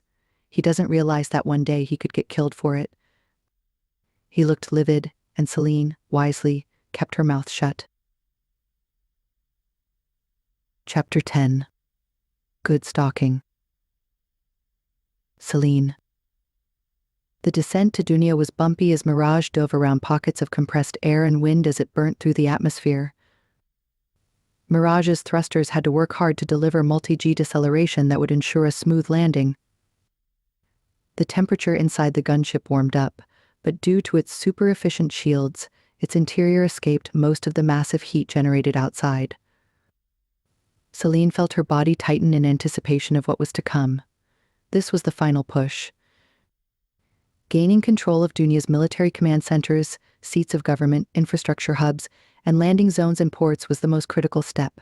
They had to succeed. There was no other option. Mirage broke through the atmosphere and below them unfurled the Arumba continent, home to millions of people, including the inhabitants of New Malindi. Kanan, still taciturn and stoic, guided Mirage towards Zalalam. The jungle came rushing towards Celine's holo screen, and she took a deep breath in, leaning forward until she noticed a dark mass over the sprawling forest. A storm front. They hit it with such impact that Mirage shuddered against the powerful external forces of nature. Celine gulped as large plate-sized salvos of water flung from drenched skies slammed down to the planet's surface. Lightning flared moments later, thunder crashes rocked the gunship. Damn it. Kanan snapped as Mirage struggled against the planet's fury. Mirage, revert more power to your dampeners. We're getting slammed out there. Something's happening, Cozy Kaj's voice thundered, radioing in from his Corvette. We're seeing massive storms picking up all over the continent. Here too, Zion said on screen, his calm face screwed up in concern. The trees above Rambasa are going wild, moving against the wind, kicking up leaves and hail. Visibility is shit. By then Mirage was close to the tree line above Zalalam's Altafite Valley, now a seething mass of movement. On the view screen, soaring Phytophilia trees whipped themselves from side to side. Mirage managed to duck a long-reaching thorny gametangium that unfurled from its trunk. Celine watched in shock as Brachyphea ferns rose in waves above ground, crashing against themselves in a fury, aided by the extreme forces of vertical and horizontal wind shear. It's the planet, Celine whispered. Kanan whipped around to face her. Did you say the planet? Celine, what in the actual is going on? Because this storm is not natural at all. It's not letting us through. Celine stared back at him wide-eyed. I think I know what's going on. I believe Dunia's resisting. The fuck, Kanan ground out, his brow furrowed. The planet is semi-sentient, she told him. It's fighting us. It probably thinks we will harm it and the people of Dunia because our corvettes attacked the spaceport and the other locations, so it now thinks that we're the enemy. Kanan's eyes narrowed at her words. Then he shook his head and whipped his chair back to the controls. Mirage, pull back up to a safe altitude, out of reach of the tree line. Sable team and all corvettes in space above the planet, please do the same, and stay safe above the storm in a holding pattern until Her Excellency and I sort this out. His hands flew over the controls before he whirled around to face Celine. You're not fucking around about this sentient business, are you? He demanded. She shook her head. Kanan gave a mirthless laugh. I'd heard about it but didn't think it was this psychotic. I thought it was meditation pools and spiritual mumbo-jumbo. Celine took a deep breath. Dunia, help me with this man, she thought. Forcing herself to sound polite, she spoke up. Please don't insult what you don't understand. I'll let your ignorance slide because you're under the pump, Kanan. His nose flared and he curled his lip, looking away. Won't happen again, he groused. All she could do was shake her head in disbelief. His eyes sliced back to meet hers. So what do we do to ensure we can land? She sighed, relieved that he'd calmed down somewhat. She paused, her head tipped back as she thought. We don't have all day, Celine, Kanan growled. I've got an entire fleet in limbo circling the planet. I know, she said, giving him a cool look. A moment, please. I need to think. He crossed his arms over his massive chest and glared at her. She ignored him for a long moment. At long last, she spoke, choosing her words with care.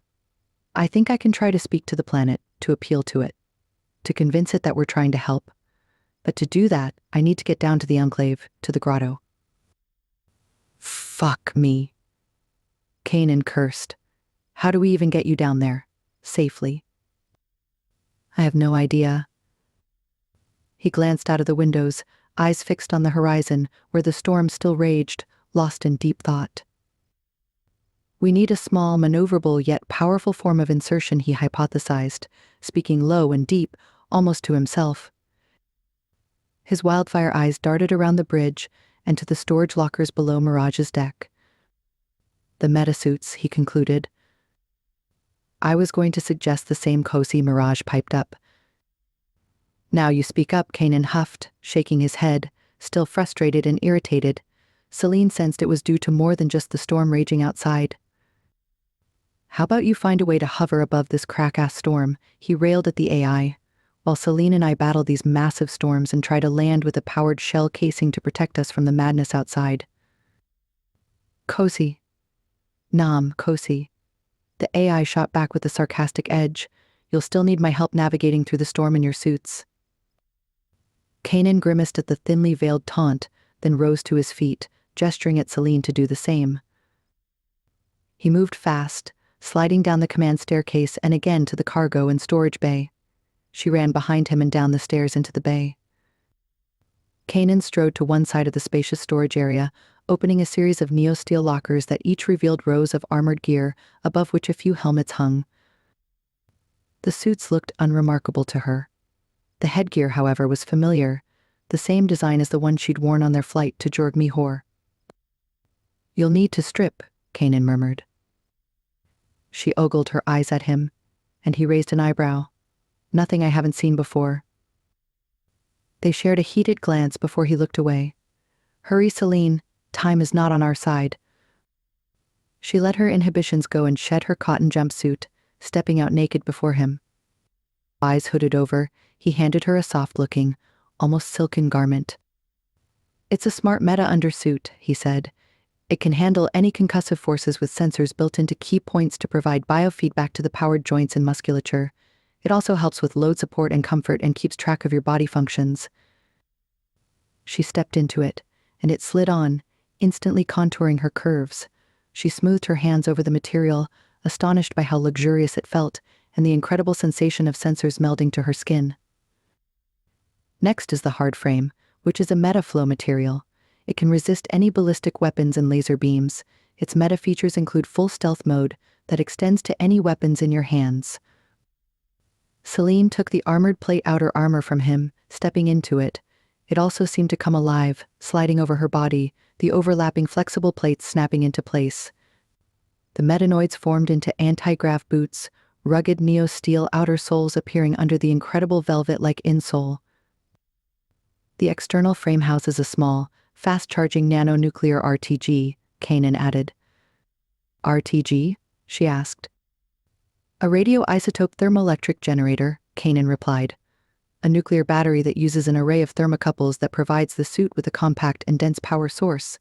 The suit is lightning-proof and has heavy-duty shielding to protect you from inner and outer radiation. The metanoids embedded into the plates will counteract any dents or impacts and intuitively heal the suit. It can withstand most kinetic forces and resist heat up to 1500 degrees Celsius. Plus, it houses a respirator that can stay powered for up to 25 hours. It also has inbuilt force amplification, which means you can jump up to 6 feet high and punch through light walls if needed. It won't go through reinforced or thick walls, so don't get too brassy. After his short spiel, he handed her the helmet. You remember this? She nodded as she slid it over her head, the clear Plex helmet fitting to the meta-suit below it with a soft hiss. Sound and air equalized in nanoseconds, and Celine watched as the 360-degree HUD lit up, showing a full charge and scrolling telemetry. I didn't give you a briefing on it then because I didn't think it was needed, but please listen up now, for your safety, he continued. The helmet's integrated computer can maintain the atmosphere inside the armor. It regulates all armor integrity and is equipped with motion-sensing radar and thermal and heartbeat sensors, the inbuilt cameras and HUD patches with Mirage, and she'll guide us using our cam feeds down onto the surface. She looked up at him, her visor still open. What if I need to go? His brow wrinkled for a moment until his brain caught up. He sighed. Celine, do you need to go? Nah, she said with a wry smile. But what if I need to? His lips quirked. Then the suit will whisk away any waste before you even know you must go. Don't worry, your every need will be taken care of. Celine felt the familiar desire and pull between them as their gazes clashed. Then came the loss of their connection when Kanan turned away and began to strip himself. Her mouth watered as she darkened her helmet's visor with a thought. This let her stare, unobserved, at his magnificent body, the beautiful sapphire and gold glyphs that slid over his smooth skin, the muscles that pulsed with heated energy. She turned away, for he had never been hers to begin with. Ready? Kanan's timbre reverberated through her helmet. She turned back to find a menacing, towering silhouette standing there, she shivered at the sight of his looming badassness, complete with a lethal-looking steel gray rifle strapped to his back and 2 laser handguns in a belt at his hips. "Why don't I have one of those?" she asked, pointing to his hip. "I can handle most weapons if needed." "Because I doubt you've been trained on our laser meta tech, and because weapons invite fire. You should know that. The last thing I need is you attracting any rogue krat sniper." "I appreciate the care and concern," she clipped. "Anytime. Let's go." They stepped into the rapidly closing airlock above the throbbing drive core of Mirage's reactor. Kanan tapped a small power button on her suit and did the same to him. She felt a lift from her maglev boots just as Mirage's outer door slid open and Dunia's rage lashed out at them. Kanan's thick forearm hooked into her own, and then he flung them out of the gunship's airlock into thin air. They twisted mid-air and sped forward towards the angry jungle below. Rain was sheeting down over their helmets, but inside, the external camera's feed gave her a panoramic view of their re-entry, free of rain and static. Branches and debris flew towards them, and Celine drew in her breath, ducking her head and bracing herself for impact. "Excellency, relax," Mirage said into her ear. "I'm in control." There was no impact. Mirage worked the suit's sensitive full-body force feedback interface, making fast maneuvers that dodged the waving ganglia, the vast slabs of rock and the wild debris coming their way. Celine turned her head to glance at Kanan's hulking armor. He'd since let go of her arm, yet he remained close to her side, almost touching her as they flew in tandem. She could hear his steady breathing in her HUD speakers, calming her heart. They dove and weaved past a furious clade of trees, escaping a giant boulder flying through the air, and dove through a swarm of livid giant bees that screeched past them, attacking with enormous proboscis and extended claws. However, they couldn't escape the hail. It battered their suits, and Celine looked on in awe as the outer plates absorbed the damage and reknit themselves without her feeling anything. Mirage's piloting, however, ensured they dodged the more significant obstacles the planet was sending their way, and soon enough, Celine relaxed into the flight. With Kanan beside her, it seemed that they were dancing through the skies, and Celine felt the contradictory beauty of the moment. Then, they were past the tree line, coasting towards the gates of Zulu 1. The enclave was sheltered by the large trees that had just been attacking them. They bent their wide branches around the perimeter of the garrison, stopping the barrage of nature from getting through. The worst storm surge and the blast of strong wind, hail and lightning were behind them. Celine felt the suit decelerate, using its nano-thrusters to slow down until she and Kanan landed with a gentle bump of compressed air. "Thanks, Mirage," Celine muttered in relief, even as the sound of the driving hail and rain clattered against her helmet. They'd landed just outside the gates to Zulu 1, which were now sliding open to reveal the anxious faces of the Free Dunia Council, led by Rena. Mirage had calmed ahead, and they now all stood awaiting the new arrivals under the broad awning of the gate, safe from the pouring rain. Celine was overwhelmed with sudden emotion and whipped off her helmet, running towards her best friend.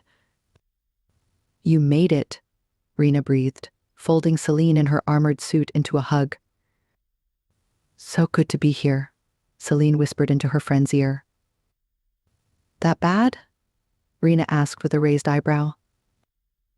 "Tell you later," Celine replied, jerking when Kanan's hulking physique appeared beside her. Rena tagged Celine's narrow-eyed expression, keenly looking at the giant warrior beside her best friend. She raised her eyebrows even further, and Celine shook her head. "Okay, let's get to business," Rena said, snapping to attention. "Your Excellency, good to have you back." The speaker was Ines Motho, the Dunian Education Minister, a short, stout, dark-skinned woman with pretty features and a sharp mind. "It's good to be back," Celine said, pointing to the hulking man beside her, shaking his long hair free of his helmet. "You remember Kanan Sable?" Of course, Ines simpered, a slight blush appearing on her plump cheeks as she stared at the towering Edenite as he removed his headgear. Then she snapped back to professionalism. "We thank the Sable Group for their immense help in our time of need. We just got the word you were arriving, but we've had no context yet. Maybe you can tell us why hasn't the ground assault begun?" "Apologies, Minister.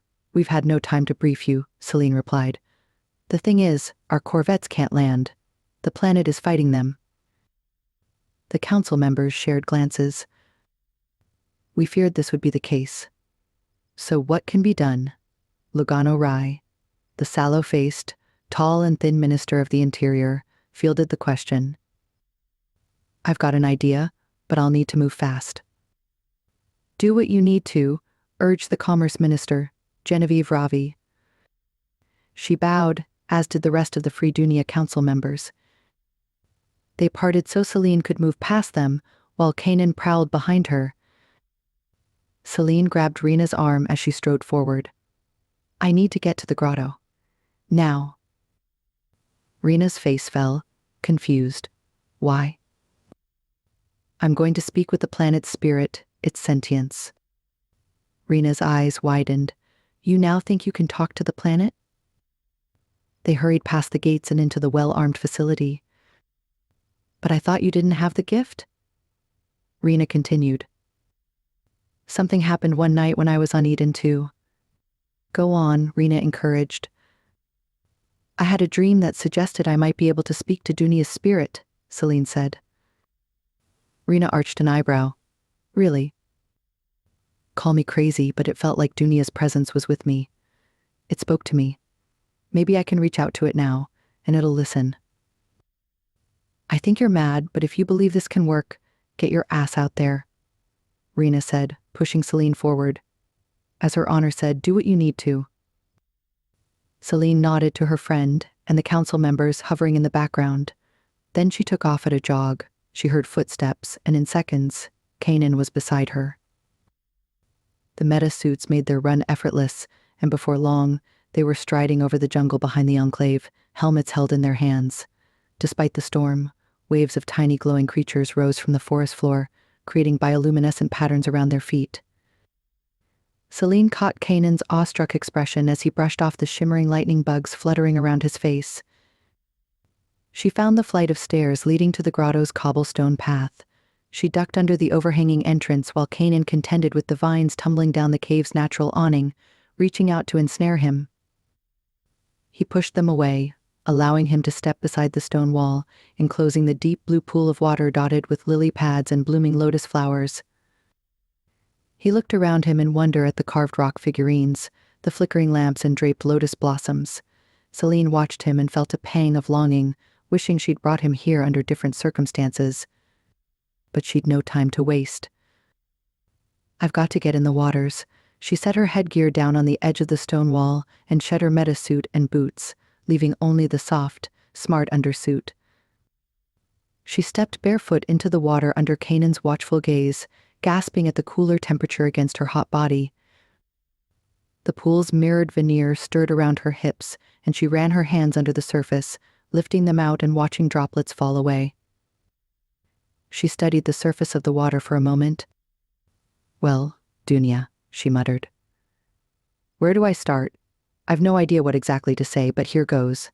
First, I realize it's not easy to distinguish attacks from space or mid-air as being friendly or enemy fire. The armada circling the skies above Dunia is on our side. They are an alliance between our people and those of Eden too. Together, we're an incursion fleet, here to fight off the technocracy's army and a coalition of traitors who killed the Prime and tried to take over the planet. They're here to help me take back control, so please let them land as they're not the enemy.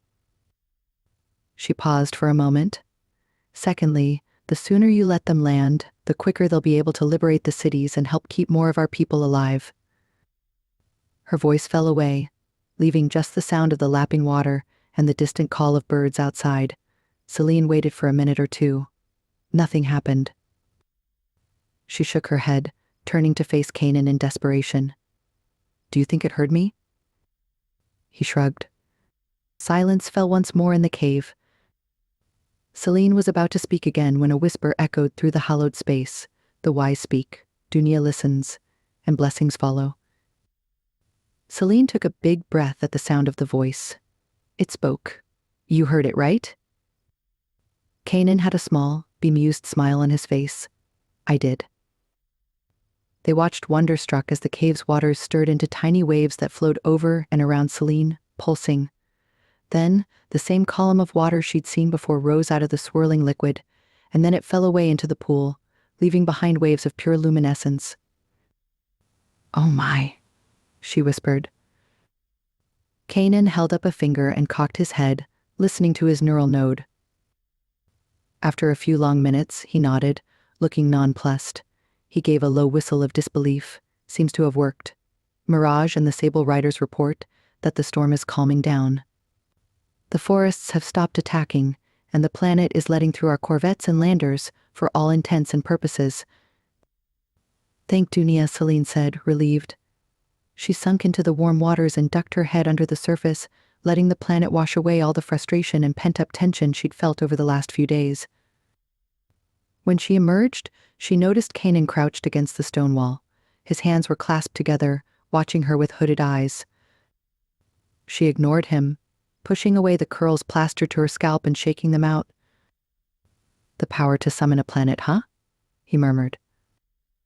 She shrugged, pulling herself out of the water to sit on the flagstones by the pool that pulsed with luminescent light. Her upper body remained in the water, and she played with it, pushing it to and fro with her arms. "This is all new to me, as it is to you," she told him. "It was the Prime's, my father's thing." Kanan gave her a long look. "Your thing too, it would seem, Camilla," he said, his endearment charging the air between them. The pool stirred as if also sensing the shifting mood between the pair. "It's incredible," he went on, rising to his feet and walking towards her. "You're incredible," he rasped, looming over her before crouching beside her. She tried to turn away, but he reached his large wrists to clutch her upper arms. He pulled her body toward his, lifting her further up the flagstones, leaving her feet on the edge of the lapping pool. "What do you want from me?" she said with a ragged whisper, eyes fixated on his hands in their heated connection. The sudden whiplash in his demeanor was messing with her heart and mind. "I can't handle how hot and cold you are," she shared. Kanan slid one heated palm up and down her arm in reassurance. She could tell he was searching for what to say next. After a beat, he looked up at her. "I'm sure of what I want, but I'm unsure whether what I can give you is what you want, so I'm not certain what this could be. But no matter what we are or will be, I'll never hurt you, Celine. Please believe me. The one thing I know beyond doubt is that I was the one who made a mistake," she stated, her hurt naked across her face. "A mistake?" "The mistake of thinking this was anything more than just a fling," she added, her face wooden. His lips twitched, and he leaned forward. He kissed her on her chin and neck, dragging his firm, warm lips along her sensitive skin. She shivered, and her body gave a jolt at his sensual caresses. "It wasn't a fling, though, was it?" His voice was a deep drawl against the underside of her neck. "Neither for you nor me," he insisted, moving to brush her ears, then their tips, with his mouth. His hands on her arms had stilled, but his thumbs reached out to gently stroke the tips of her hard nipples pushing out against her soft undersuit. This sent bolts of desire through her, and she jerked again. "You feel this connection between us, Camilla, don't you?" he said, running his hot tongue within the folds of her ear. "Because this connection is what I'm sure of." She couldn't take any more. She pushed Kanan back. "But you also said you're unsure what this could be." He gave her a rueful smile with genuine remorse. "All it means is that I can't predict what happens tomorrow. Why can't we live day by day and enjoy what we have now, in the present?" Celine was unconvinced. "Because day by day is temporary as all fuck. I want to be with someone in this to the finish line." His hands fell away from her arms, but he remained close, heat radiating off his large body, warming her skin. His shoulders dropped, and his weariness crept into his voice. "You don't know just how much I understand about the finish line." "Don't," she warned him, giving him a pleading look. "Don't what, Camilla?" "Don't call me Camilla, and don't start what you don't want to finish." He paused, his wildfire eyes glowing with a strange light. "What if I do want to finish it? But I can't?" She threw up her hands in frustration. "I don't even know what that means. What are you talking about?" A flash of pain crossed his face. He sucked in air, his deep breaths filling the cavern. His eyes stared at her, his eyes hardening. Yet she sensed a hidden longing and sorrow within him. "You won't tell me, will you?" she asked, her voice low and quiet. He closed his eyes and shook his head. She sighed. "As I told you before, Kanan, keep your secrets, but please don't play with me. It just underscores just how little you think of me." He shuddered, the warmth in his eyes fading as if the walls in his heart were slamming up again. His hands pulled back, and he seemed to lean away from her. She looked away, unable to handle him. Them.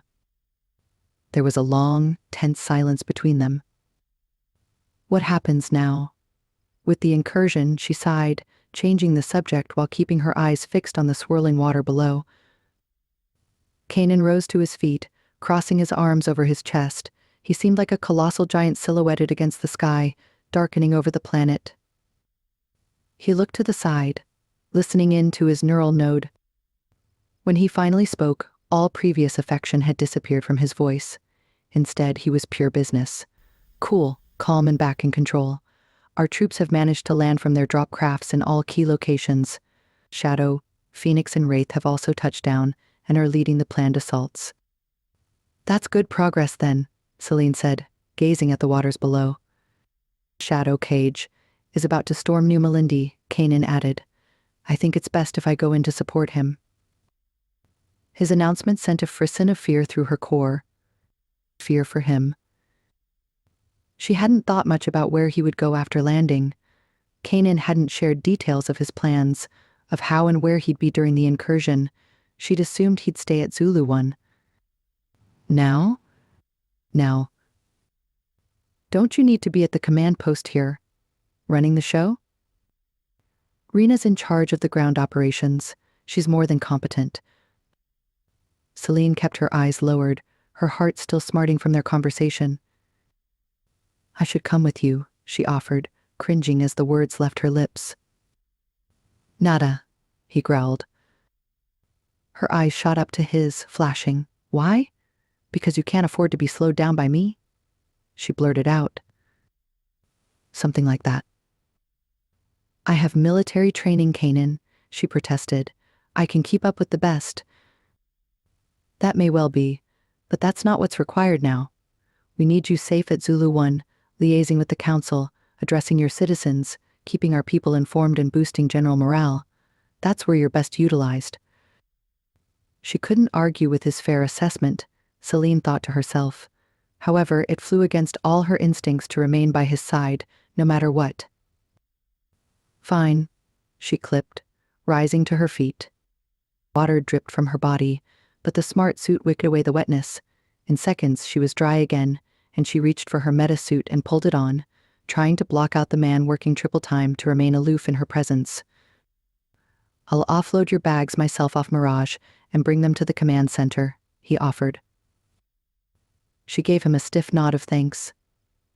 "I guess this is goodbye then," she muttered when she was all suited up. Kanan frowned. "You ought to say good stalking instead. To wish me well because I will return." "Good stalking then, Kanan," she shared, her eyes averted as she brushed past him to climb the stairs out of the cavern. Kanan. His stoic facade collapsed the moment Celine said goodbye at the grotto. When she'd walked past him, her enticing scent had filled his nostrils and stoked the now ever-present ache deep in his chest. "Look at me, Camila, when you wish me well," he'd muttered, breaking his detachment and grasping her upper arm as she climbed the steps, needing more from her that she wouldn't give him. Celine served him a sad smile, her eyes not quite meeting his. She shook his hand off, walking away. "You won't even look at me," Kanan had called out after her, his voice bitter. This time it was he who was left speaking to empty air. He stayed back in the cavern for a long time, his large frame slumped against the vine-lined wall. The cave's lianas reached out to him, and he let them trail over his weary body this time. Then the cavern's pool began to stir, with little waves that lapped at the stone edge. They began to form into tiny fingers, and he imagined for a moment they were beckoning at him, inviting him into the warm waters. He stepped towards the edge, and the waves lapped up even higher, as if they welcomed his approach. He shed his metasuit just like Celine had and eased into the mirrored water to wade into the center of the deep pool. The sensation was almost euphoric. All thoughts of the battle raging on the planet beyond and the responsibilities on his shoulders fled his mind. All he wanted to do was sink under the surface and wash all his sorrow away. He ducked his head under the surface, swam onto his back, and closed his eyes, letting go. His log-like arms, muscled body, and thick thighs felt weightless as he was enveloped in the cave's warmth. "Your inner flame is fading, Kanan," came a small, still voice. He panicked at the sudden words, flailing in the water while struggling to open his eyes. "Resty tonight, rest," the voice repeated. "Who are you?" He called out, trying to rise out of the pool, yet there seemed to be a powerful energy holding him back, gently yet firmly. He felt an intense desire to close his eyes and sleep forever. There was a long silence before the whisper returned. "We are those who conceal ourselves from the mind of man, but reveal ourselves to his heart." The waves lapped against his body, lulling him to pure relaxation and stillness. "You need healing," the voice continued. "Where will I find healing?" Kanan groaned.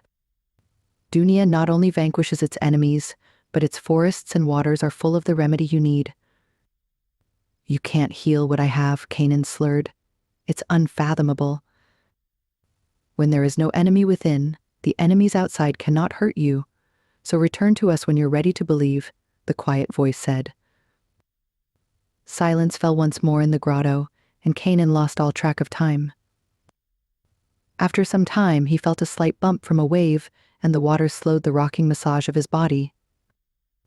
After a few long minutes, he sensed a release of energy and shifted his body, swimming to the edge to pull himself out.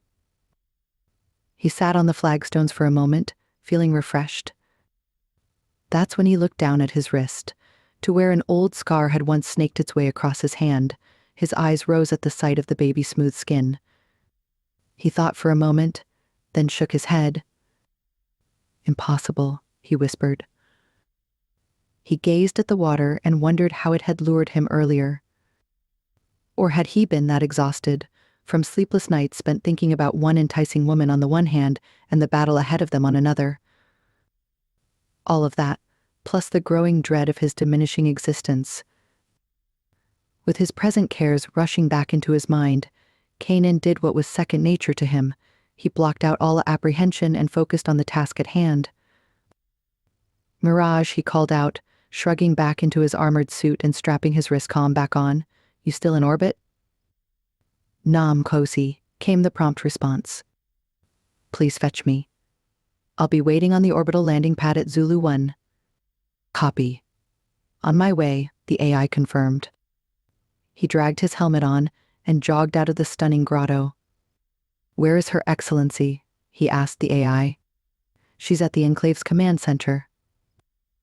"Sante. Please keep tabs on her and report any changes to her status at once." "Kosi, will do. Do you want an updated report on your status?"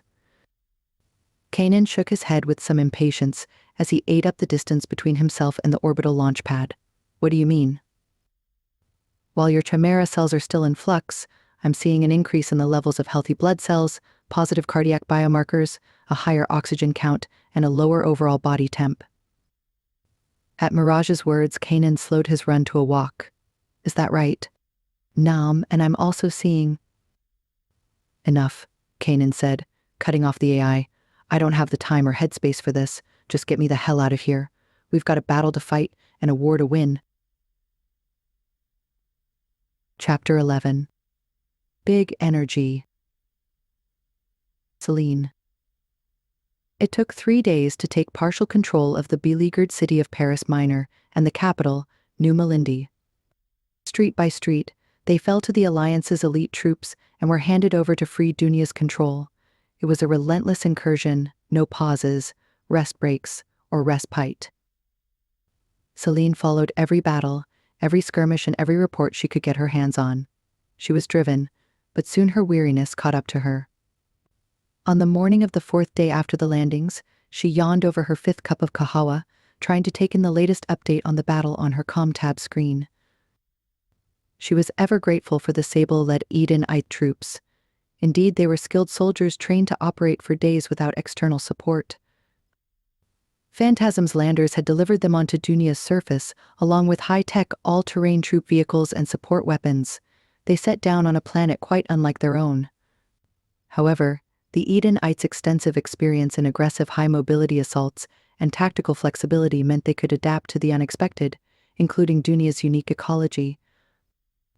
Once they reached the cities, the Edenites blasted in, using giant lasers to cut through the dome's defense walls like butter.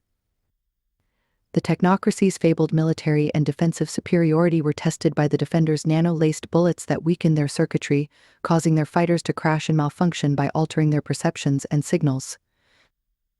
This made them easy pickings for snipers and gunners. However, they were still a lethal force that adapted quickly. But the Edenites adapted even faster.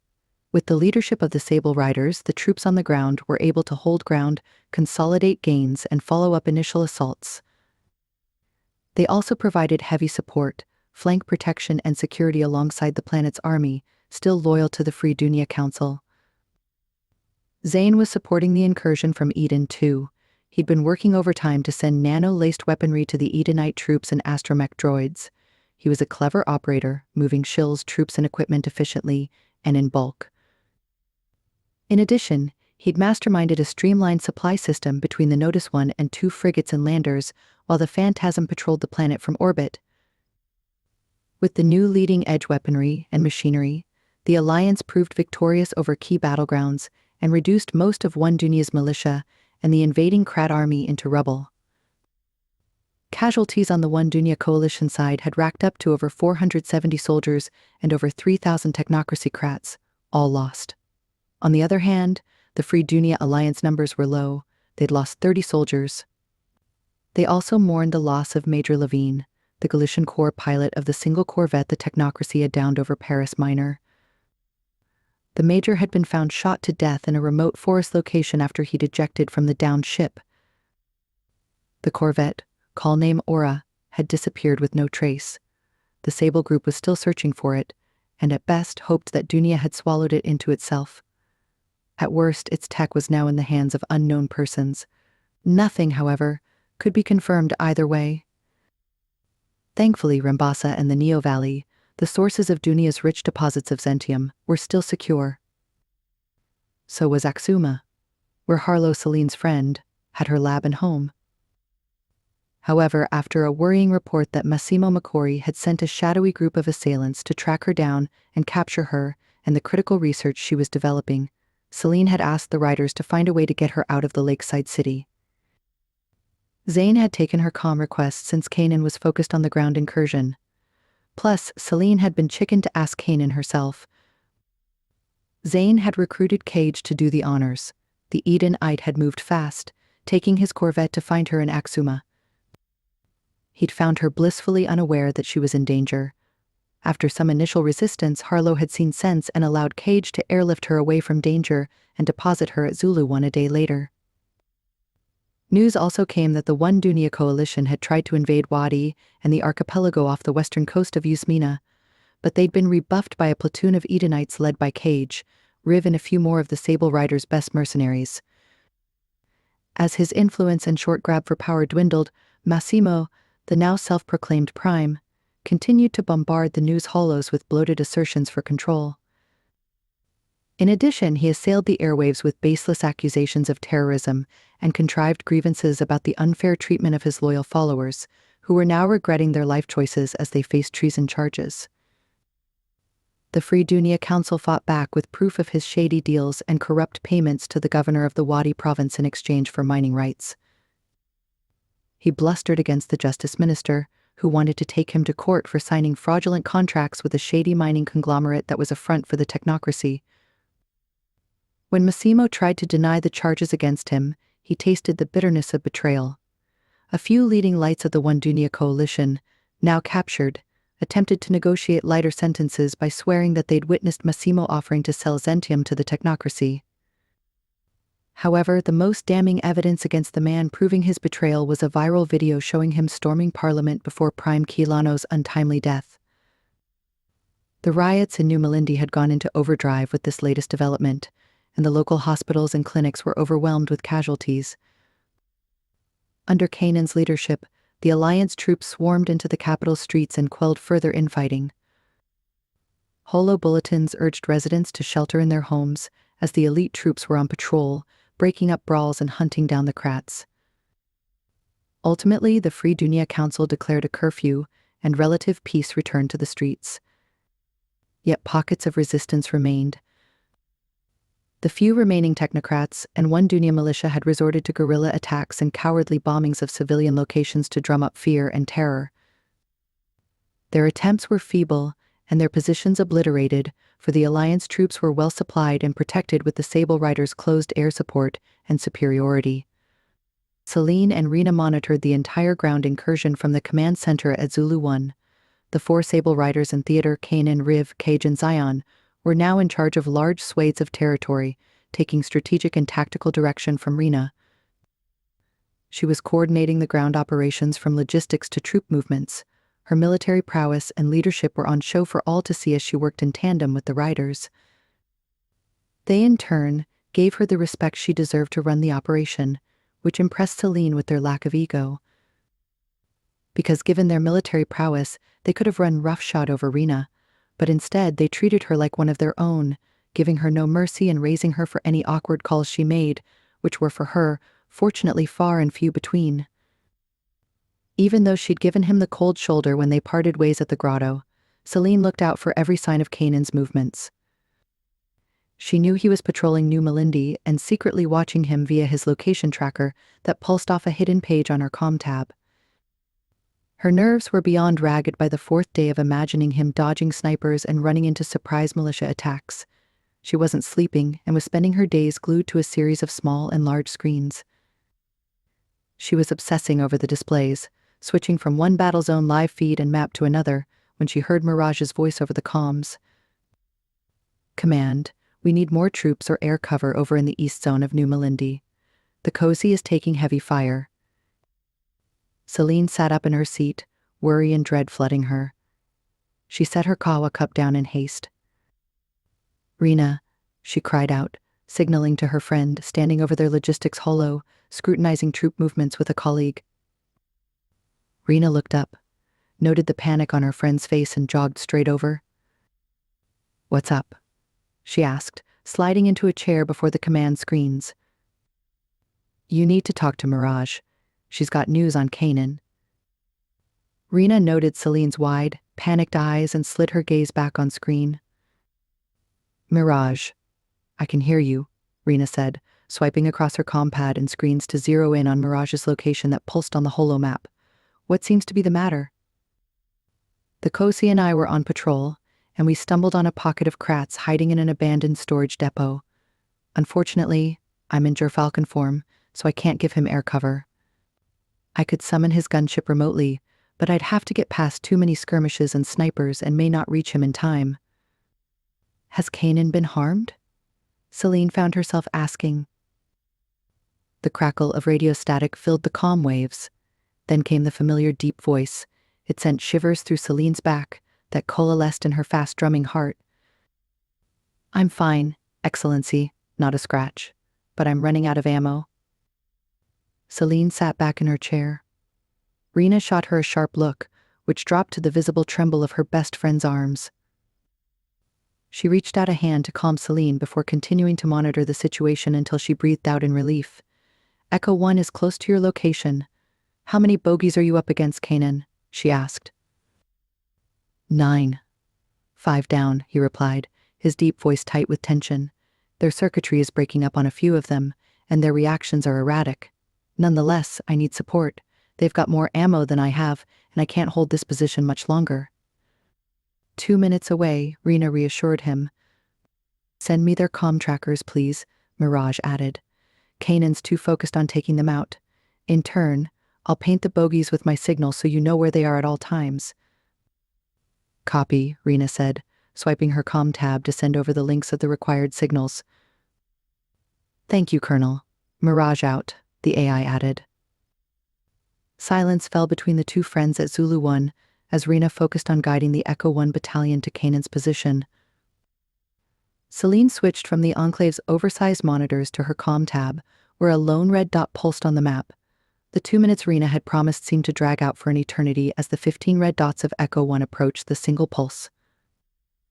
Then the two friends watched as the 16 dots joined together, and the bogey signals flickered off one by one. Thank fuck, Rena said when it was all over, closing her eyes. That was insane. She opened them to Celine's wooden face. Cel, you can breathe now. Celine inhaled before giving her friend a mirthless smirk. Why do I care so much? She whispered. Why does he get to me like this? Rena cocked her head, studying Celine for a moment. Come, let's walk it out, she suggested, grabbing Celine's hand to pull her up from her chair. Rena handed over command of the center to her junior, a pleasant young lieutenant. Then she led her reluctant friend out of the Enclave's command center and into the late afternoon sunshine. They walked past the mess, where Rena darted in and nabbed a flask and 2 tin cups before leading her exhausted friend to a bench in the small courtyard overlooking Zalalam's soaring emerald forest.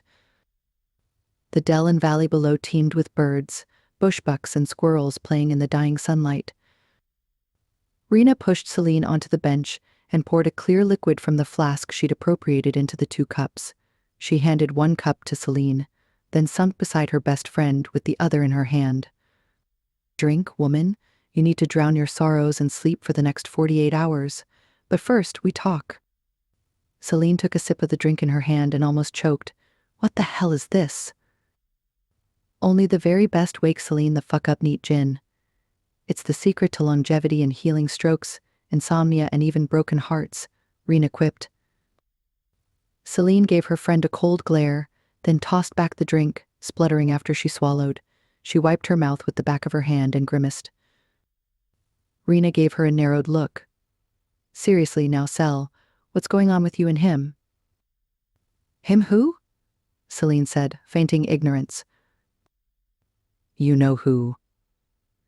The sexual tension between you and that gorgeous mountain of a man was off the charts even way back in Eden too, and it seems that's shifted between trying to ignore his existence to acting like you're going to pass out every time you spot him in battle.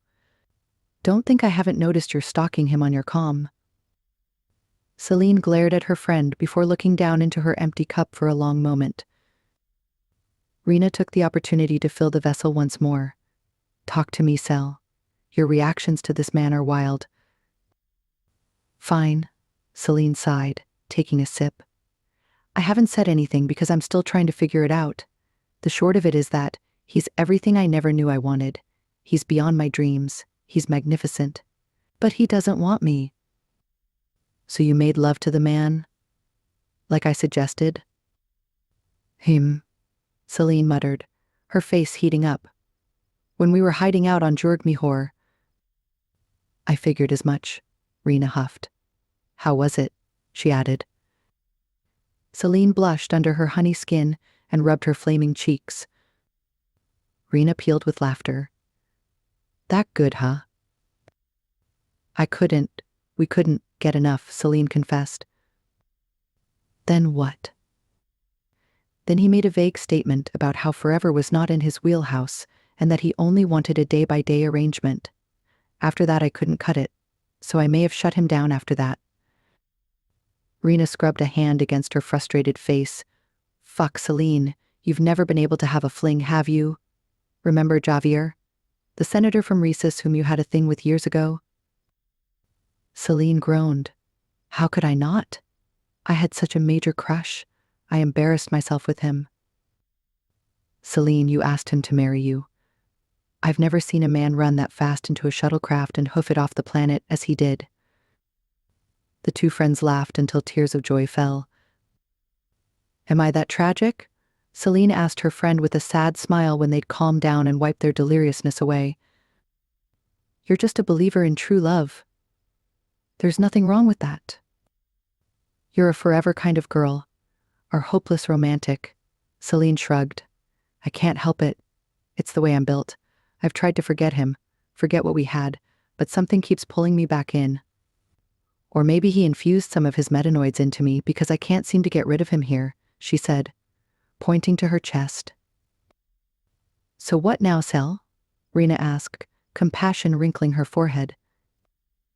Celine looked off into the distance where tiny furballs dared to frolic, unaware of the storm within her.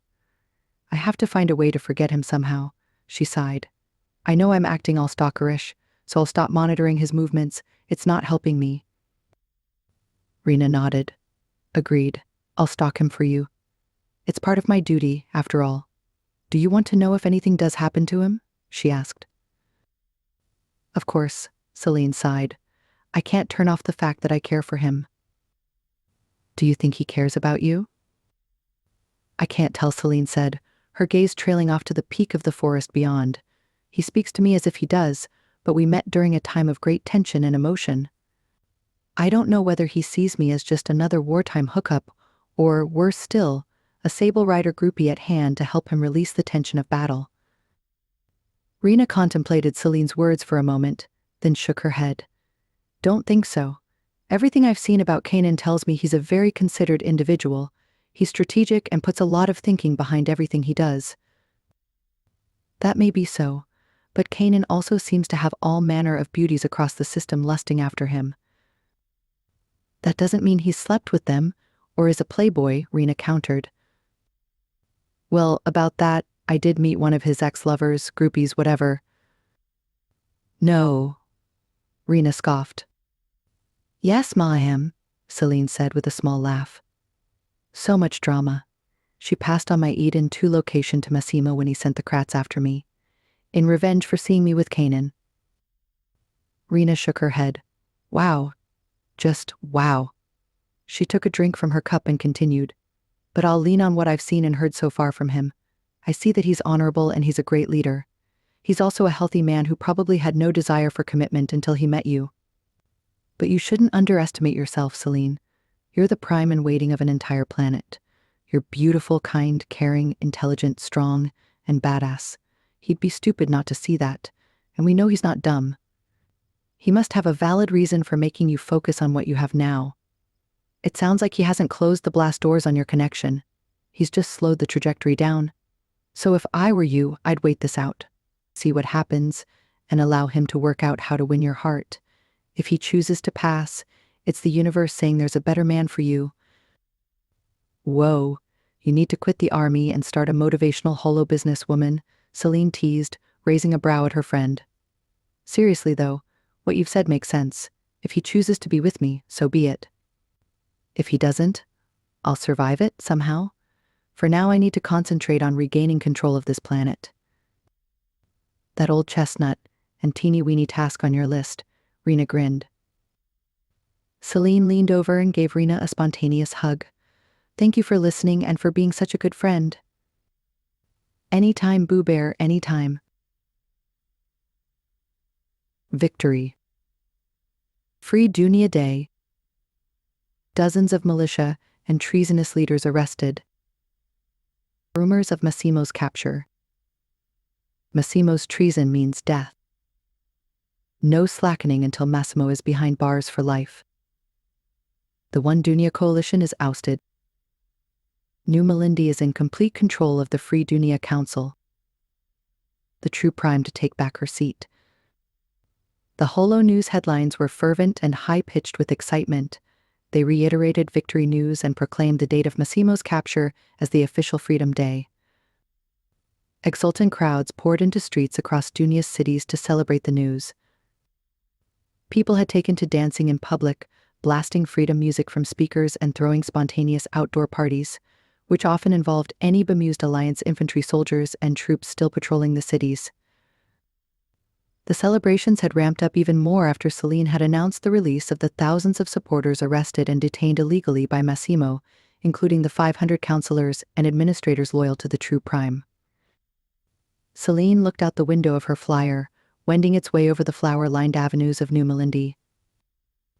As if sensing the excitement and joyous victory of the majority population who'd supported the Free Dunia Council, the planet's trees, bushes, and plants had unleashed an unexpected explosion of colorful blooms.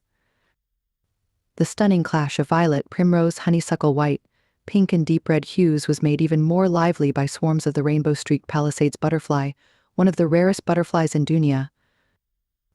The birds, too, added to the celebratory sounds with lilting calls and distinctive whoops in large swarms that took to flight. "It's incredible," Rena commented, seated beside Celine. "Which makes what's about to happen even harder," her friend said.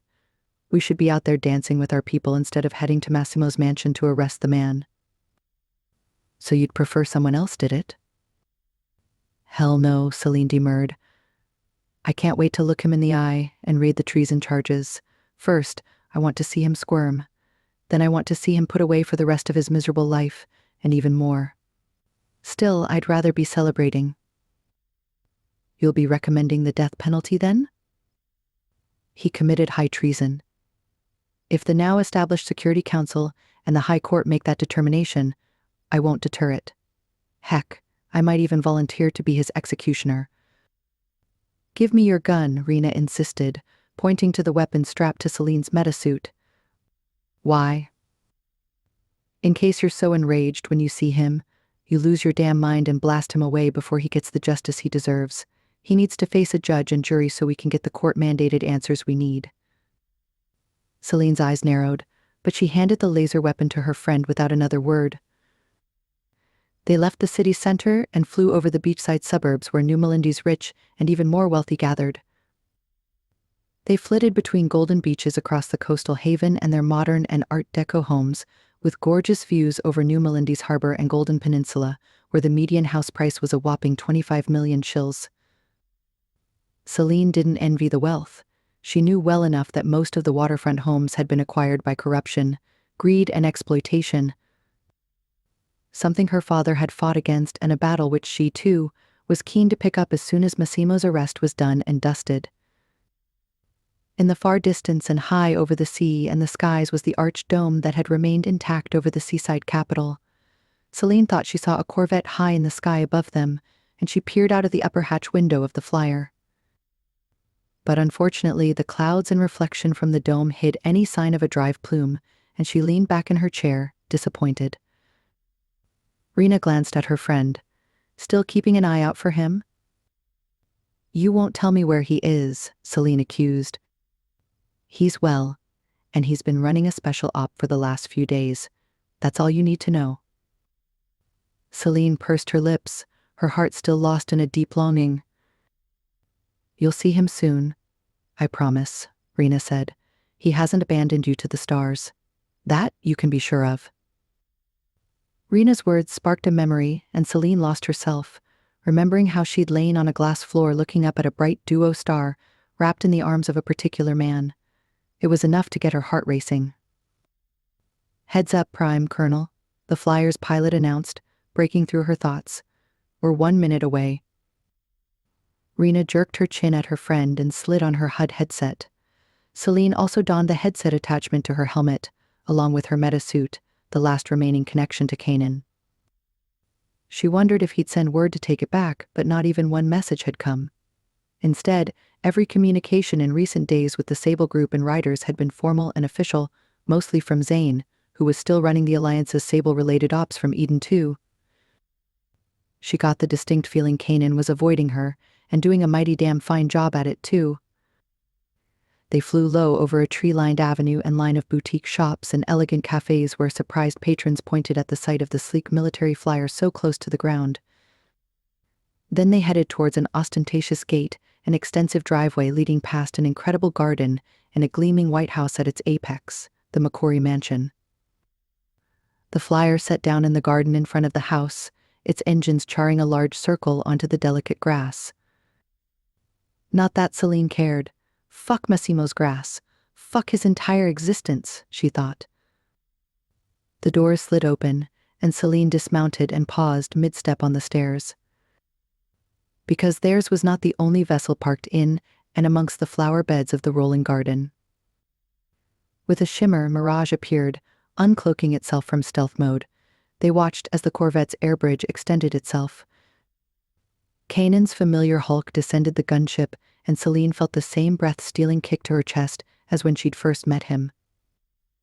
Told you you'd see him again, Rena said from behind Celine smugly. It had been 2 weeks since their last encounter, but he was still taller than any man in Dunia, still more muscled than most, still with the intense energy, still sporting those large, powerful, ropey, thick thighs that she trailed her hands along, still devastating and attractive in his matte black power suit, still enticing with light, lustrous caramel skin covered by stunning nebula gold and sapphire glyphs, still with those rippling dark locks shot with silver at the temple, still those full lips, high cheekbones, and most devastating, still those pools of molten gold, flecked with flashes of electric sapphire, which now searched her face. Before he flicked his glance away and towards Rena. "Excellency." "Colonel," he said, greeting both women, his face set in stone. His chimera call name was perfect for him, Celine thought crabbily. She'd never met a man so adept at the hot and cold gambit. "What are you doing here?" she murmured, masking her annoyance. "I tracked down Massimo and placed him under house arrest," Kanan stated. "I've been here ever since." Her eyes narrowed. "You didn't need to stay. I'm sure you've got more important things to do on Eden, too." His eyes flicked to her, as if sensing her freeze out. "I made a promise to you, Excellency," Kanan replied quietly. "I told you I'd be here every step of the way. So here I am." Celine nodded at him, unable to say more. So she looked away and worked on keeping calm and collected around him. The tension in the air ratcheted up a notch. Rena saved the day. "Cozy, we're here to take Massimo off your hands. The Security Council and the new government await his arrival at Parliament House." Kanan nodded. "He's inside, stashed in his study, along with his wife, also complicit in the coup. I also found his 2 sidekicks, the Minister of Strategic Planning and the Undersecretary of Defense, with him. They're all here." "I'll show you through," he offered. "Thank you," Celine said. Then, she took off towards the house while Rena and Kanan trailed behind her. "Where are you planning to hold him?" Kanan asked as the trio headed towards the grand entrance. "We're flying him straight to the prison planetoid of Genelif 3, the maximum prison allied to Rishia, Galicia and Dunia," Rena said. "In the isolation cells, deep underground, where no one can reach him. We'll conduct the court case from there as well via holo feeds. The people of Dunia don't want him here, not even for another day." Kanan nodded his approval. It's what he deserves. At the patio, an Edenite sentry saluted the trio and opened the door to the mansion. They entered a lurid entrance littered with gold furniture, glittering lights, and a flashy ceiling. The 4 high ceiling walls dripped with gold leaf, carved stone, and rare marble. Celine sighed at the gaudy fixtures, striding past a marble-topped living and dining room with a tiled fireplace containing niches fitted with prominent sculpted figures.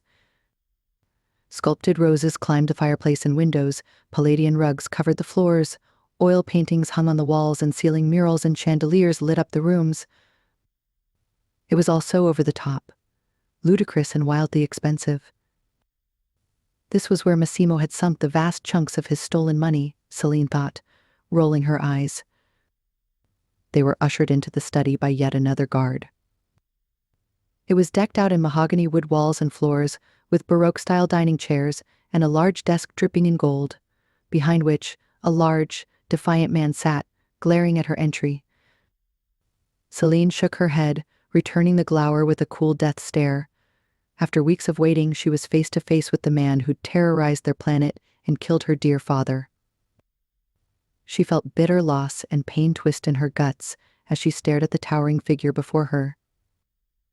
She raked her eyes over the thick chains of diamond and gold that adorned his plump neck and wrists, and the silken, gold-threaded robes that enveloped his rotundness. How dare he, she thought. How dare he dress like he's going to a banquet? What he deserved was to be in sackcloth or prison stripes. A tired-looking woman also inhabited the large room. She was slumped on a silk couch, and 2 other men sat at a large side table, their heads hung in shame. 5 hulking Edenite guards stood in the room while Celine saw more soldiers patrolling the grounds outside the picture windows. "If it isn't the true prime," taunted the large man she'd once considered charming and funny. Well, if it isn't the treasonous ex-minister of defense, soon to be known as Prisoner X, Celine clipped. Massimo's swarthy face paled at her words. She ignored the naked fear that snaked across his face. Crossing the gaudy room, Celine stopped before the large desk. Rena stepped behind her, flanking Celine to the right, while Kanan paused beside her to the left.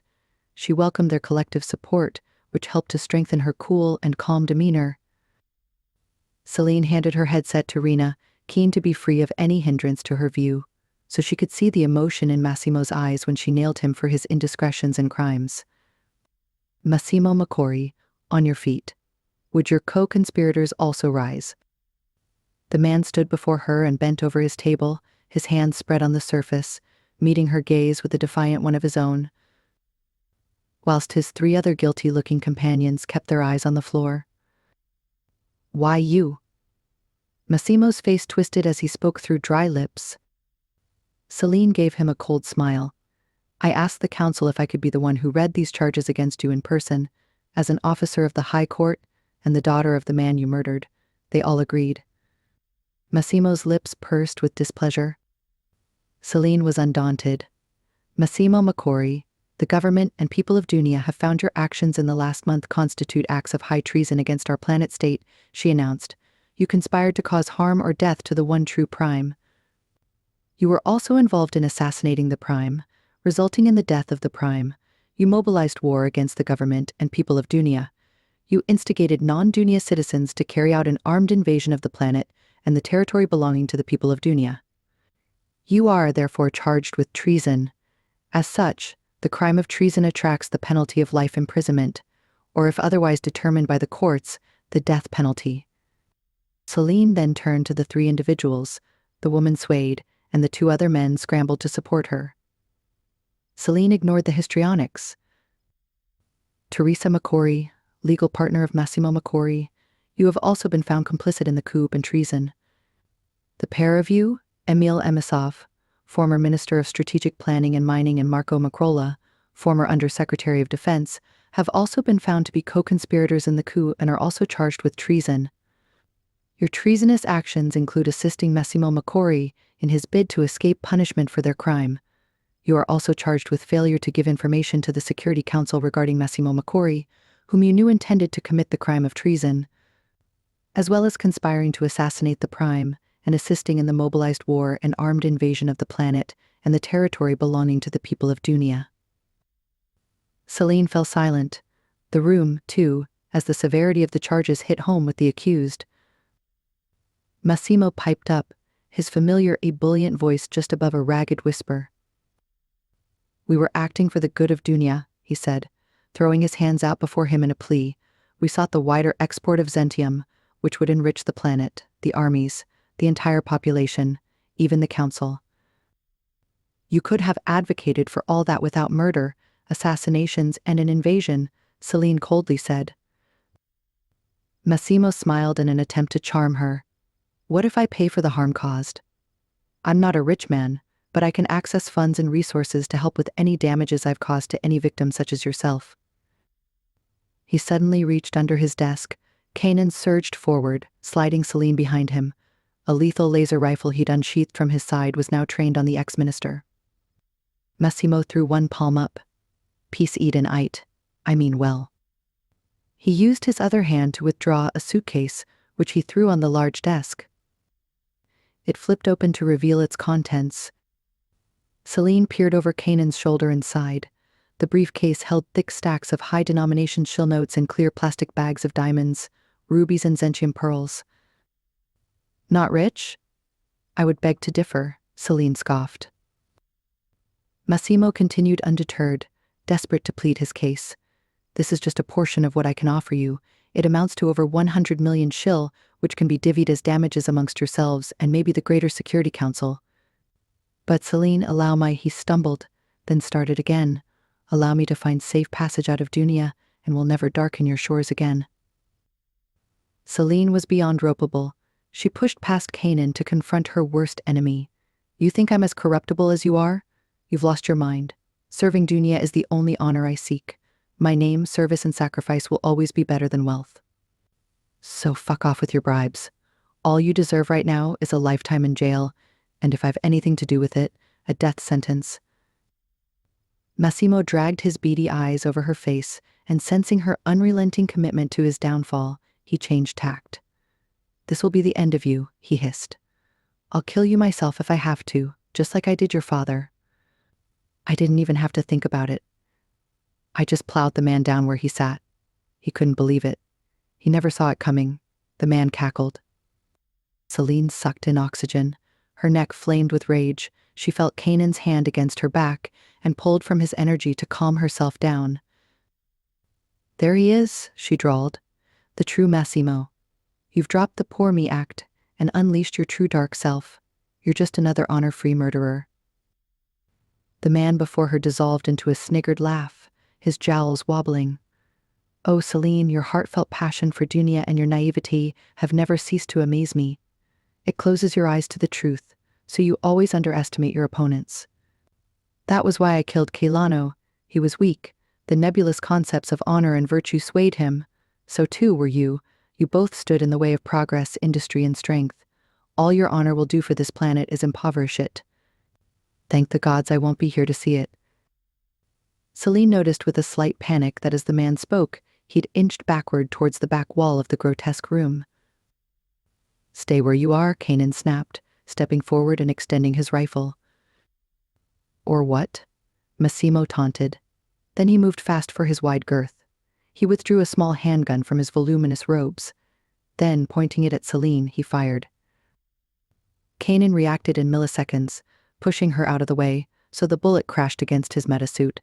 It fell, with a clink, to the floor. Teresa screamed, and the other guards in the room rushed towards the other co-conspirators and overpowered them. Kanan reached out to Celine, who'd fallen to the floor, and helped her up. You okay? He rasped. I'm fine. Massimo tittered at the confusion he'd wrought, then launched against the wall behind him and pressed his hand into a shelf. The edge of a hidden vertical cantilevered doorway appeared and swung open. Kanan and Rena opened fire, and Celine saw Massimo stumble into a dark corridor beyond. The hulking Sable Rider leapt over the desk and rushed the door, but he was too late. The heavy cantilevered door swung shut with a thud. Kanan threw his armored shoulder against the surface, but there was no give. He leant back and fired a series of rounds on the edges of the door, but the rounds bounced off, and everyone standing behind him ducked to escape the ricochet. It's impenetrable, Kanan growled. Where the fuck does that corridor lead to? He whirled around and pointed his rifle at Teresa. She cowered against the silk couch, screaming. She's no use, Rena ground out. Kanan swung the barrel of the weapon towards the two ex-civil servants. Emil shook his head, looking at Kanan with a helpless expression. I don't know. He wouldn't say. Marco blanched at the hulking soldier. He lifted a trembling hand and pointed outside, towards the southern end of the property. You're sure? Kanan thundered. Yes, he told me as much. He wanted me to go with him. What about me? Screeched Teresa. I'm his wife. You were only his lover. She sobbed. Kanan ran past the cringing trio and their petty drama. The Sable Rider burst through the floor-to-ceiling glass windows of the study, vaulted over the marble balcony, and loped due south over the immaculate grass and pristine garden. Rena and Celine were close behind him, and they made it to the southern boundary, to a wall overlooking the McCory's neighbor. Nothing, Kanan grunted. There's not one external building or exit I can see. Look harder, Celine urged. Maybe the exit is built into the ground. The trio started a sweep of the grass lawn and garden when they felt a rumble shake the ground, followed by a loud whine. Kanan whirled around in a circle, trying to determine the source of the sound. Abruptly, an almighty explosion came, followed by a massive crash and the rumble of a spacecraft lifting into the atmosphere. Debris flew all around them. Celine fell to her knees and covered her helmet-free head. Rocks crashed around her, and she cried out when one large boulder fell against her thigh.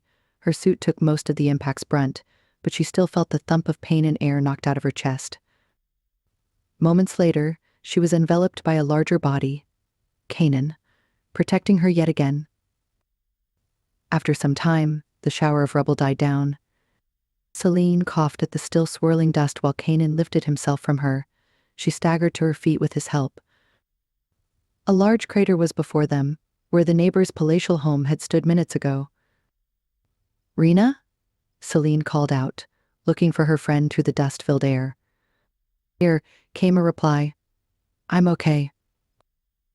Rena emerged from the gritty atmosphere, covered in fine soil. She joined Kanan and Celine, who stood over the gaping crater. Grass, mud, stone bricks, and what looked like supporting beams kept crashing into the gaping hole in intervals. Behind them, the security guards who'd rushed to help also gawked at the large fissure. Rena brushed residue from her suit. "Fuck! Was that what I thought it was?" Kanan whipped off his helmet coated in dust. "Nom. That was a spacecraft." Celine couldn't quite believe what she was seeing, hidden in what looks like an underground hangar under the neighbor's house. "Mirage, can you track where that bogey went to?" Kanan said.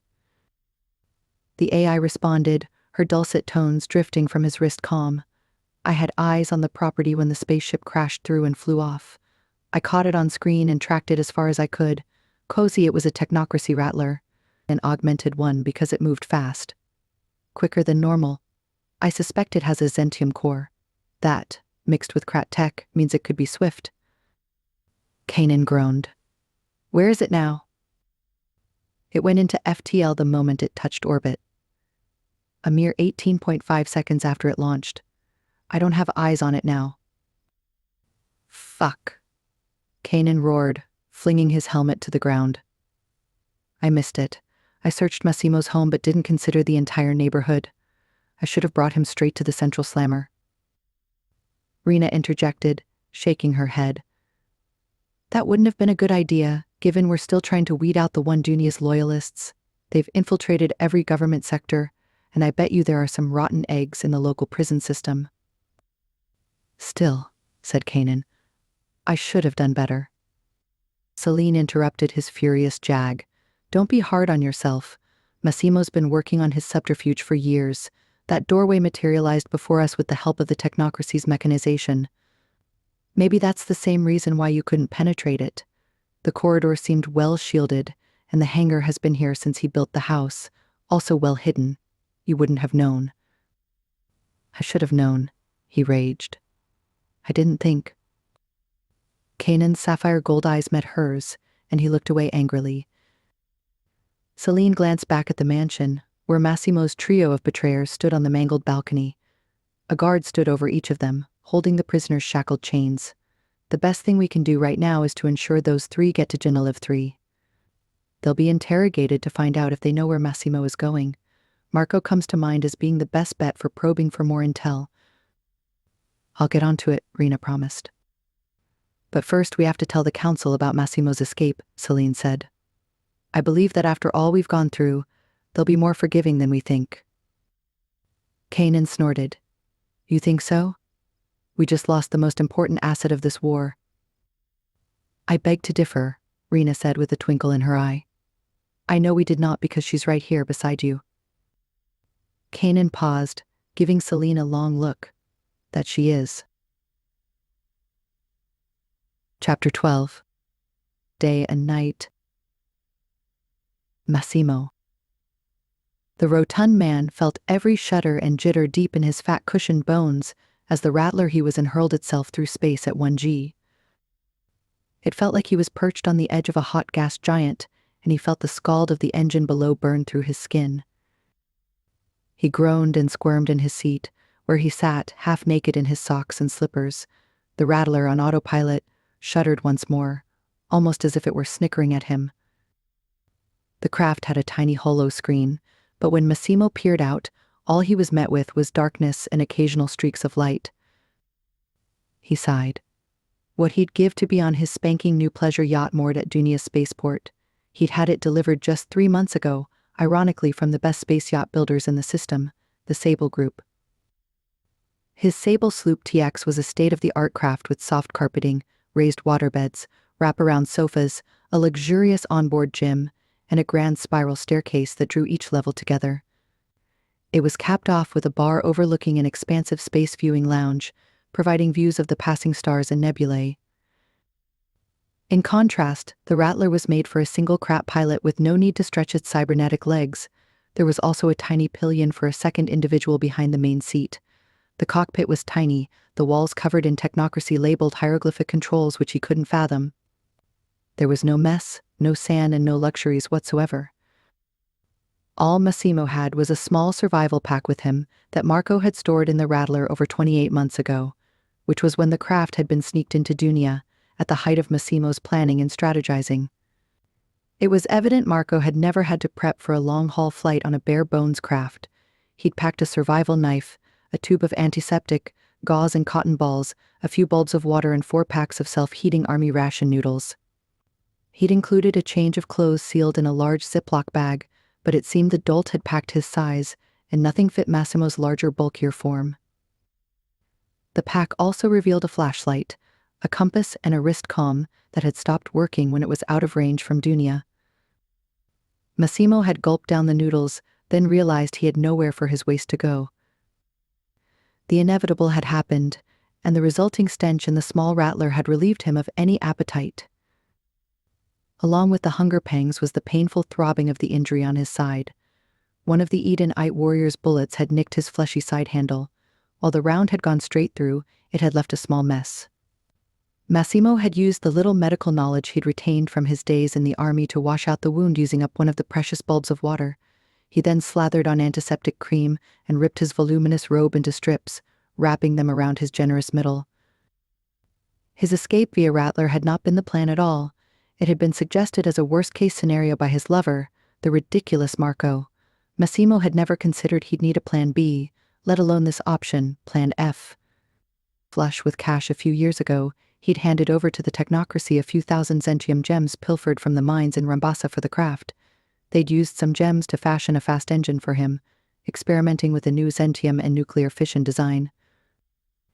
After bullying the family into conceding to his demands, he bought his neighbor's property for well under market value. He'd commissioned the hangar build, but only at night to avoid curious eyes, and stored the Rattler inside once complete. Despite the inadvertent bullet to his side, the strategy had somewhat gone to plan. He'd run hell for leather along the expensive plasma-shielded tunnel to the waiting Krat ship. He'd hit the large red button on the console, just like he'd been instructed. The engine had turned on. A small missile had blown apart the house above him, the autopilot controls had kicked in, and the Rattler had blasted through the underground shuttle bay into space, flitting into FTL before anyone down on Dunia had a clue what had happened. His deal with the technocracy had also included an extraction, and so he'd waited for a few hours, again as instructed, until the radio on the ship crackled to life, signaling that he was in the range of one of the technocracy's dreadnoughts. A tinny voice had confirmed his identity, then informed him that he had a few standard days of travel left before they could intercept him. This left copious amounts of time on Massimo's hands. Time, which he now put into planning his next step. He'd learned some interesting news via a drone in One Dunia's control. It had been flying covertly over Enclave Zulu 1. It captured footage of Her Excellency Salim Manene entering a hidden grotto within the Enclave. Presumably, to speak with whatever power controlled the planet, because Dunia had ceased its attacks on the Alliance ships soon after. This was intel he could use as a bargaining chip for his life, and a way to finagle his way back to Dunia. The next problem to solve was how to get to Salim Manene. He needed to exploit all her weak points. He thought for a few long minutes until he caught onto the tendril of an idea. Massimo smirked despite the heat burning his nether regions, the hunger twisting his insides, and the pain slashing his sides. Somewhere on Risha, far removed from Massimo's misery, a man settled into the soft mycelium leather seats of his droid-chauffeured Sable Flyer as it cruised the capital city of Risha. He stared at the bright, neon-strobed strips of shops, buildings, casinos, and leveled dwellings shining with sparkling lights. Little did the people strolling under them realize that it took over 3 million clicks of neon lights to illuminate Enia, giving it its distinctive characteristic of being visible from space. In addition to the glow that flooded the streets, There were also lights galore inside the hotels, casinos, bars and dance halls, illuminated to prevent patrons from perceiving the difference between day and night. This ensured they stayed all night, all week, and in many cases for months, spending big in the bauble of the system. For millennia, the energy needs of Enia had been met by mining ore Hyal, which powered the lights of the giant metropolis. In recent eras, however, the depletion of ore Hyal from region mines, the exponential demographic growth of the capital, and the development of larger and more brightly lit establishments made it essential to find new energy sources to feed the needs of this city and the planet itself. They were running out of time. Ore Hyal deposits had slowed to a trickle. They had a few million teratons of it left in storage. If Races, the throne, and the government didn't act soon, they were 5 years away from all lights being turned off. A soft trill broke through the man's dark thoughts. He glanced at the screen on his flyer's dash. It showed a hidden contact trying to get through. No one he knew had an anonymous ID, yet he sensed he'd need to take this call. He flicked his wrist calm with a twist to his lips, unamused at his after-hours ride being interrupted. "Who is this?" he barked. "You sound displeased, and here we thought you'd be delighted to hear from us," a mechanical voice said. The man grimaced. "I had no idea it would be you. You cloaked the call. How else would we calm you? By announcing it to the entire system. Are you that naive about the art of being clandestine?" The man bristled at the put-down. "Speaking of clandestine, what happened on Dunia, Eminence? The fact that the lowly citizens of the planet drove your not-so-clandestine operation out of there is not a fact I'm naive or uninformed about," the man snapped. "We also discussed keeping your nose out of the affair and letting Massimo be the face of the operation. All you were meant to do was fund his coup, not lend your rattlers and weapons to him. How did it all fall apart?" "We suffered a small setback." "A small setback?" The man hissed. "You lost a war against a tiny force that's barely organized, let alone armored well enough." "I'd not go so far as to say that. Like you, we underestimated their strength and ability to purchase mercenary help, but we have a plan, thanks to Massimo." "And what might that be?" "I need to know now so I've something positive to tell my people, so we can enact our plans." The tinny laugh echoed through the line. "Patience, my friend. The less you know, the better. Remember what I just taught you about the art of being clandestine? This is another similar lesson. We'll be in touch." The line dropped. The Retian man sneered at the darkened screen of his flyer's comm. The holo screen lit up once more. This time, the caller's name was displayed. "Fuck me," the Retian hissed. "When it storms, it floods." He reluctantly tapped his wrist comm to take the call. "This is the Clatch calling," a voice informed him. "Will you take the call from your handler?" The man sighed. "Of course. One never refuses the Clatch. Brace yourself. They have many questions about the recent mess on Dunia." "I bet they do." "To the Triumph?" "True and sure." The man sat back in the flyer and resigned himself to his fate. Chapter 13. Souls in the Sky. Celine. While they regretted it, the council forgave Kanan, Rena, and Celine for the escape of the coup's leader, Massimo Macori. They were more than pleased that the three of them had worked so hard to free the planet from the control of the One Dunia coalition. They reassured Kanan that the planet saw him and the Edenites as heroes who'd worked tirelessly for their freedom. They then insisted on celebrating the victory in style. Regardless of their support, Kanan had seemed unconvinced about the praise and accolades they'd given him when the trio had reported to the council on the same day of Macori's escape. Celine knew he was smarting about the fiasco, so she kept her mouth shut and let him come to his own peace about it. It seems everyone else had. The council, her ministers, and even Rena were all now focused on celebrating the True Prime's return to power. Her return to power. This thought alone terrified her somewhat, yet she took on the mantle with some grace despite the grief and swirl of emotions that still rocked her every night when she closed her eyes. Never-ending thoughts about her father, Kanan, Dunia. They all consumed her, until she fell into a restless sleep and haunted her waking hours. The first official government banquet to celebrate Free Dunia Month is tomorrow evening. Commerce Minister Genevieve Ravi's announcement cut into Celine's thoughts at the first Security Council meeting held since the coup. "It's month now, is it?" Celine asked with a smile. "At this rate, it's going to be year very soon," Rena quipped from across the expansive cabinet room, as yet another loud cheer emanated from the streets below. It was 3 weeks after the victory, yet the people were still celebrating. Spontaneous dancing still stopped traffic. Thousands of civilians catered up a storm each night for the infantry still patrolling the streets. The cookouts and barbecues turned into all-night parties. Singing bands played non-stop outside the parliament, while crowds gathered each evening for the rendition of the planet's anthem. Wineries and distilleries created signature batches honoring the victory. Fashion labels designed one-off free Dunia collections for hundreds of balls and parties all over Dunia. There was even a trending new pastry, the Freedom Bun, selling like hot cakes in all local bakeries. The circular buttery delight featured local whiskey-soaked dried fruit with a big dollop of cream, decorated with strips of colored marzipan in the planet's flag colors of gold, white, and purple. Though short and contracted, the fierce battle for Dunia's control had impacted its people, the victory launching them into feverish displays of loyalty and love for their planet. "Who are we expecting tomorrow?" Celine asked Paloma Mori, the event's foreign minister and official organizer. "Almost the entire system will have representatives, Excellency," Paloma said, consulting her com tab for confirmation. "We have RSVPs from King Aubin VI and Queen Sanjana of Rhesus, King Judak and Queen Neve of Galicia, Emperor Maecenas and Empress Noanus of Exithria, Prime Minister and Sheikh Bagua of Sirius III. The Economic Alliance Commissioner, President Cora Uziria, will also be among the dignitaries. The Kugwe of the ruling elders of Eden II, Juku Kabi, and her elder council will also attend, as will the Sable Riders, all of whom have RSVP'd. Celine's heart knocked in her chest at the mention of the Edenites.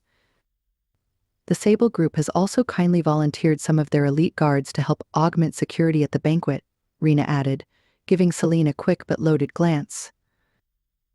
"That's very kind of them," Celine murmured, ignoring the sudden kick in her heart.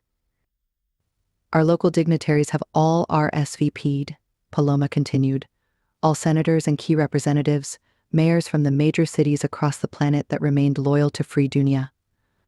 The Navy and Army, of course, including General Mackenzie, now the General of all armies and the Special Ops Command Force stationed at Rambasa."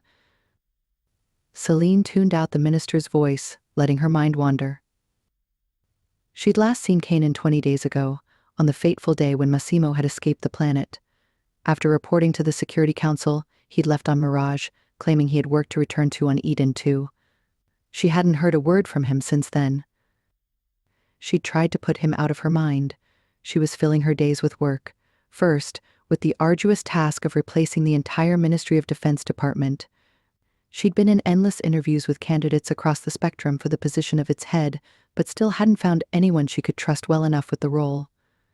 She'd asked Rena, but her best friend seemed battle-worn and had begged off the function, claiming it was too much to handle and that she wasn't cut out for it yet. Celine instead proposed that Rena help in a temporary capacity, overseeing the ongoing security of Dunia. Rena had agreed and was liaising with General Mackenzie, who needed time to rebuild his armies, focus targeted investment in tanks and personnel, and enforce a new doctrine around the planet's security readiness moving forward. The one thing Celine had agreed with Massimo on was that her father, Quilano, had been too much of a pacifist in the years leading up to the coup, which had led to Dunia's military suffering from years of fiscal neglect. The coup had illustrated its shortcomings. The armed forces had barely been capable of staging a feasible planet-wide defense and had not fulfilled their constitutional mandate. Celine had been forced to step in to augment their forces by appealing to a foreign power. She had no intention of keeping Dunia in such a poor bargaining and strategic position ever again. But she needed a competent defense head to take full responsibility to enact everything she wanted. Someone who could work with General Mackenzie to assess and clarify the internal and external defense capability required to build a credible deterrence alongside the quantity and quality of personnel necessary to meet this capability. Celine was also dealing with the effective governance of all government portfolios, with the longest-term focus while balancing any partisan planet-wide responsibilities and system-wide diplomatic relations. She felt overwhelmed.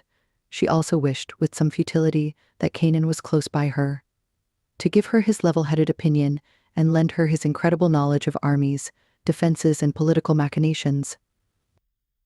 "Will you be making a speech, Excellency?" Celine shook her head to clear her daydream, realizing that Inez Matho, the education minister, had been addressing her. "I'll say a few words," Celine said, her words coming out in a rush, "but I would much prefer to thank the friends who helped us win this victory and award their medals of valor." "Just like we planned," said El Agano Rai, the sallow-faced, tall and thin head of the Interior Ministry. "Indeed. I also want all cabinet members on the dais with me when we do the presentations." "Of course, Excellency," Inez agreed. "Is that all we need to discuss?" Celine asked.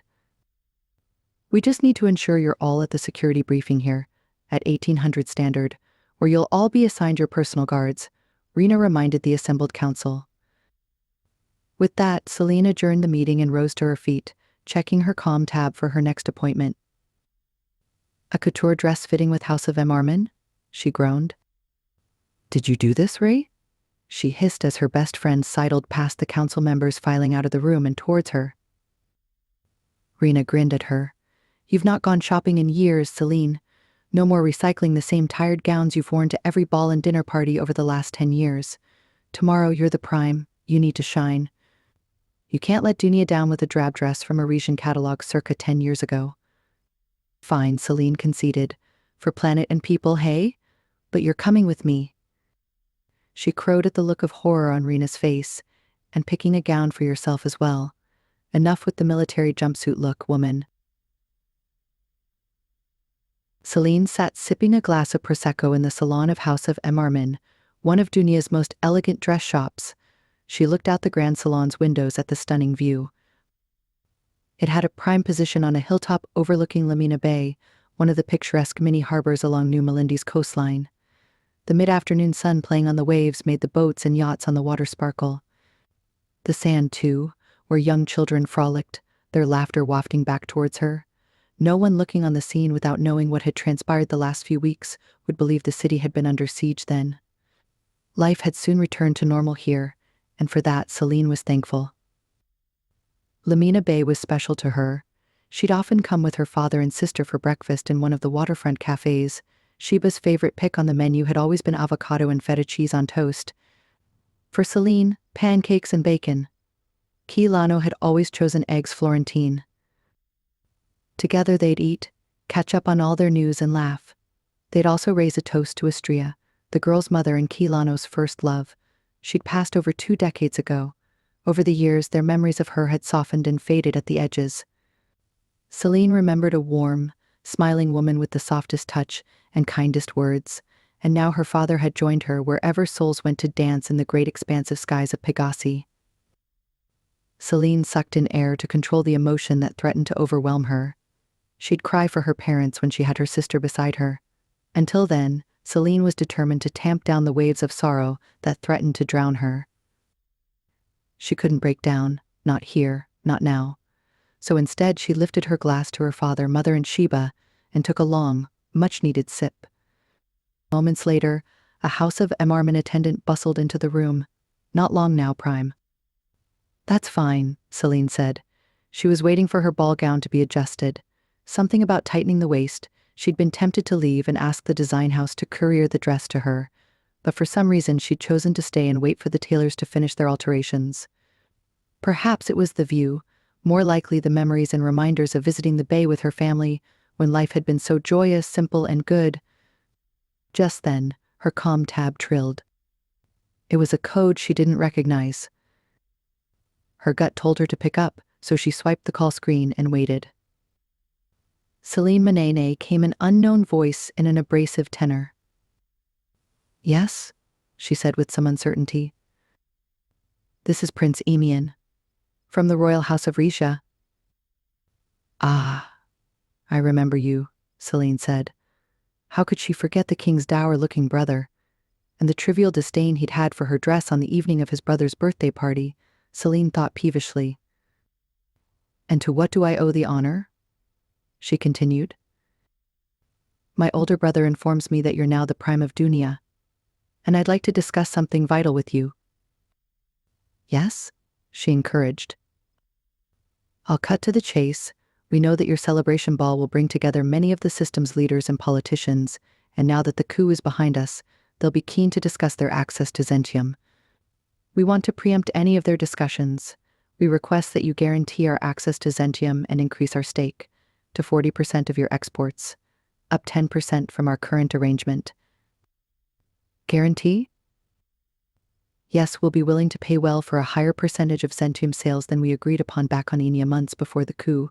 We're thinking of a small, separate, generous donation to secure what we need." Celine knew the Retians had struggled to send just one corvette to Dunia's aid, but now they had a generous fund to pay her off. Impossible. Unless, of course, there were other cashed-up parties involved. "And who are we? The Retian government?" she probed. "A group of invested individuals supported by the royal family." "Is your prime minister or the king across this?" "We don't worry those two with such trivial matters until they're finalized, Prime." Celine scoffed at the low-key put down. "No doubt. And how much is your vested consortium willing to part with for your generous gifts?" The prince paused for a beat, most likely to consult someone else in the room with him. "They're open to numbers in the region of 25 million shills," he eventually said. "Payable to whom?" "To you, of course, Prime." Celine bristled and decided to pull the plug on the awkward charade. "Are you aware that this offer you've just made constitutes paying for preferential access, which could lead to multiple counts of bribery, penalties and censure from my government?" The prince bristled. "I wasn't suggesting that you receive this money. We can spread it among all key officials and even donate to Dunia's charitable causes. Perhaps a fund to help all the families affected by the coup?" The gall of the man. To call her out of the blue and try to twist her arm, with a piss-poor bribe couched as philanthropy. He probably thought she was an immature, inexperienced leader who could be manipulated. This was Risha's perpetual weakness these days, being so removed and out of touch with the reality of its people and allies. Let alone being unaware of the system's changing balance of power and its emerging leaders' low tolerance for bull spit. The problem extended to its governance. Once, Risha had been an energy titan due to its Orhyle mines. However, a lack of planning, overmining, poor management and corruption had since undermined its dominance.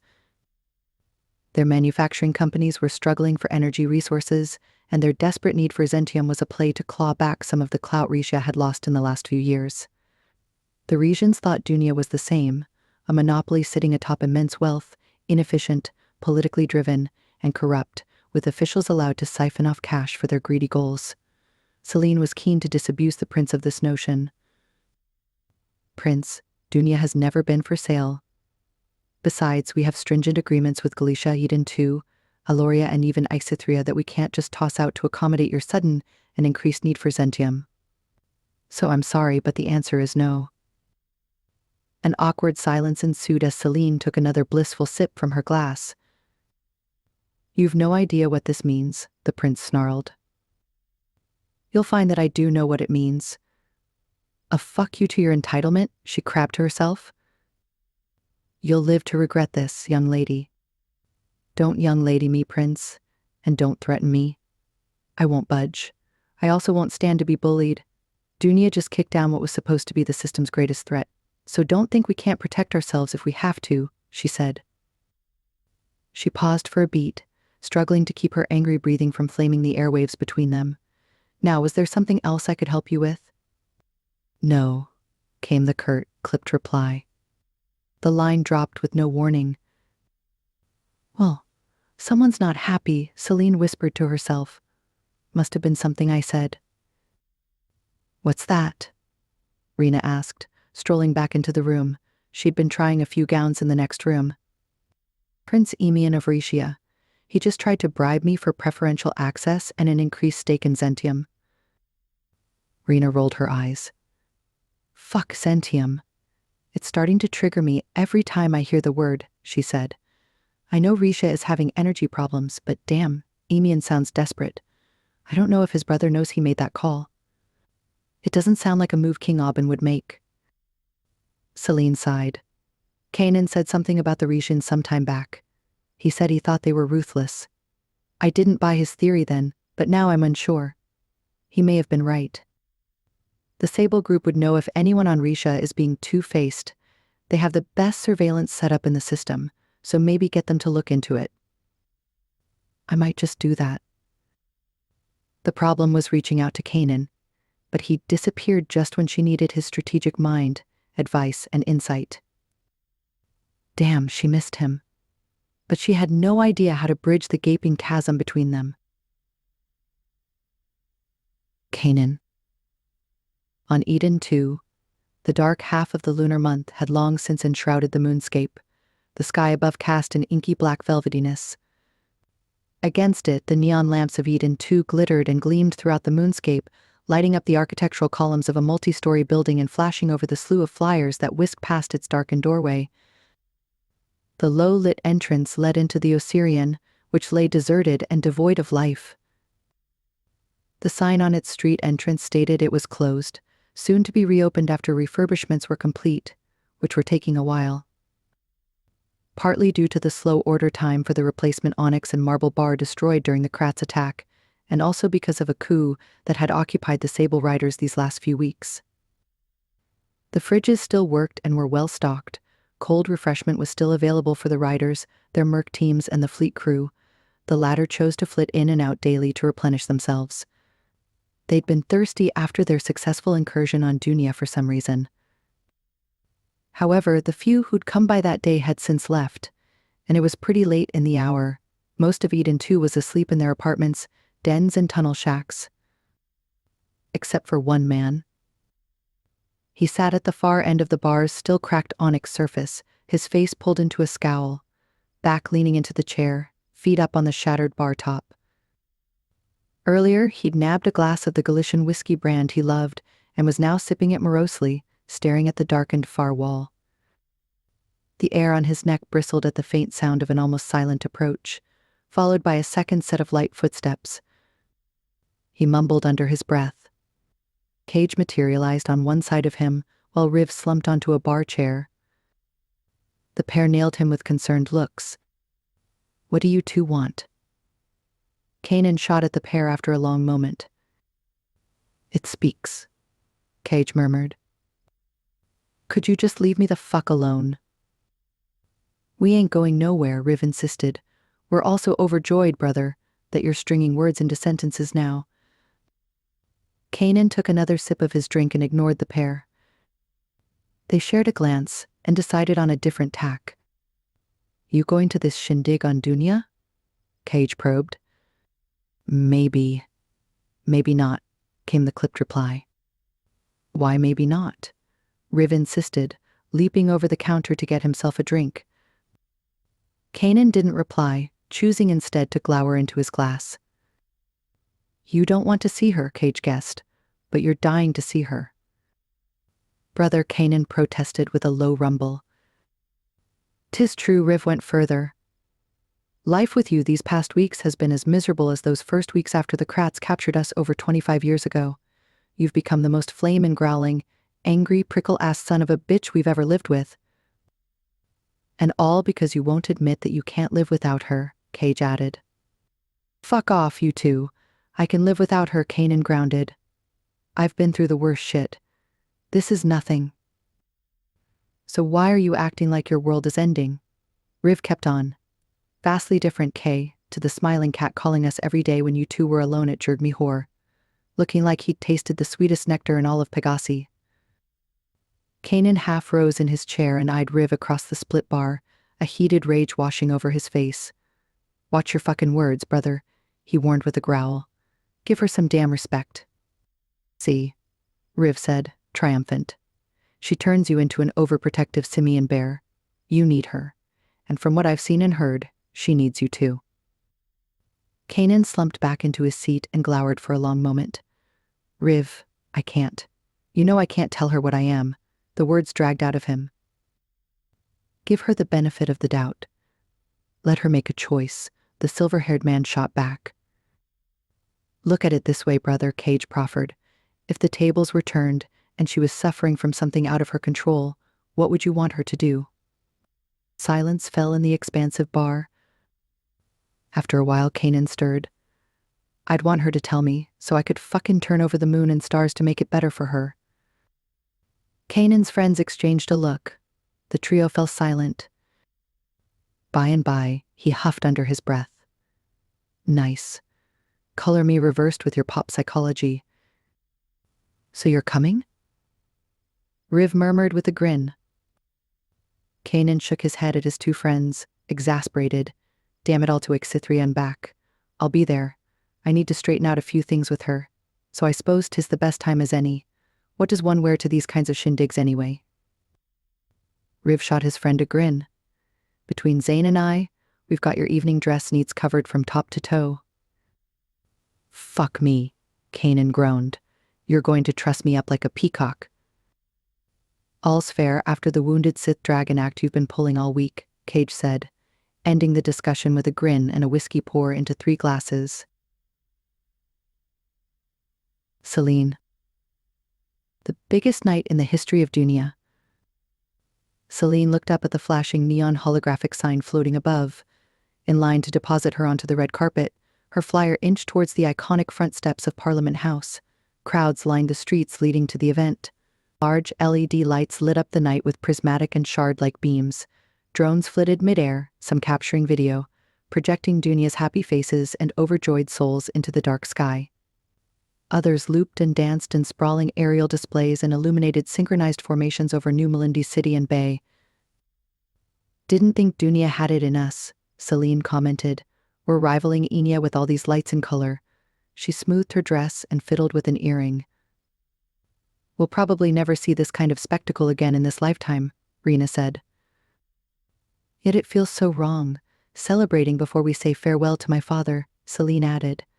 But as he said, the people of Dunia and our service to them come first, before our personal troubles and grief.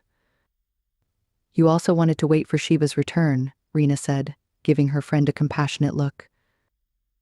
I did. It'd be sacrilegious to have father's funeral without her. Any word yet? Celine asked. Rena shook her head.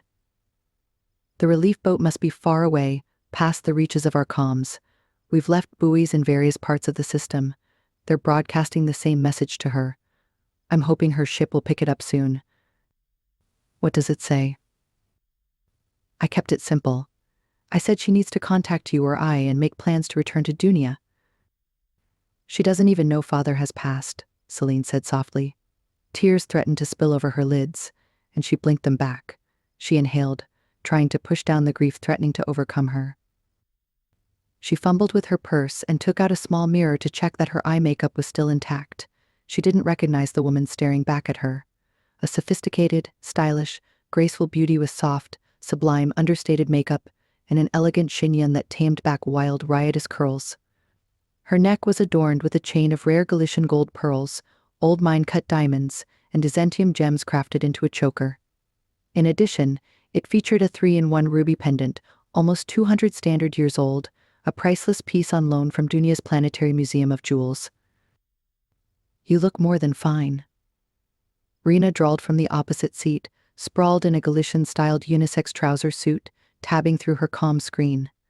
Darian and the House of Emarman outdid themselves. From makeup to gown. You wriggled out of a gown tonight, Celine said, putting her compact away while running an envious eye over her friend's more casual style. Unfair. I hate you. I know, Rena smirked. Didn't you get the memo? Genevieve insisted that the official dress code for the ball is white and gold glam. I thought you'd already picked out the white dress that looked killer on you during our fittings. Yeah, Rena mocked. All attendees need to embody the grandeur of Dunia's Palladian age, she added, parroting words from the council's extravagant invitation cards, aka prosperity, power and progressive development. Bring on the gold. So why are you in all black? Celine challenged. Rena glanced up at her from the screen. Next to army green, Black is my happy color. You're so full of it, Celine snapped back, picking at the jewels sewn into her dress. Not at all, woman. On the contrary, I need to blend in. After all, I'm your personal security guard for the evening. Celine snorted and looked away to a view of a city ablaze with light and excitement. Screens in every street broadcasted the event with the entire planet glued to their vids so they wouldn't miss out on any of the A-list arrivals. For days now, holo stars, magazine editors, journalists, fashion designers, and all manner of glitterati had all been hammering the government's hotline for a chance to score an invitation. However, because of security concerns, only a few civilians had the coveted tickets to the ball. So the organizers gave the rest two choices: sitting in bleachers in a nearby park to watch the evening's events on a sizable holo screen, or lining the red carpet to cheer the dignitaries as they arrived. This was what happened when Celine's flyer slid into position at the start of the red carpet. Calm now, Rena urged, stepping out first. She stood beside the door while Celine stepped out, trying her best not to lurch face forward onto the glimmering red path.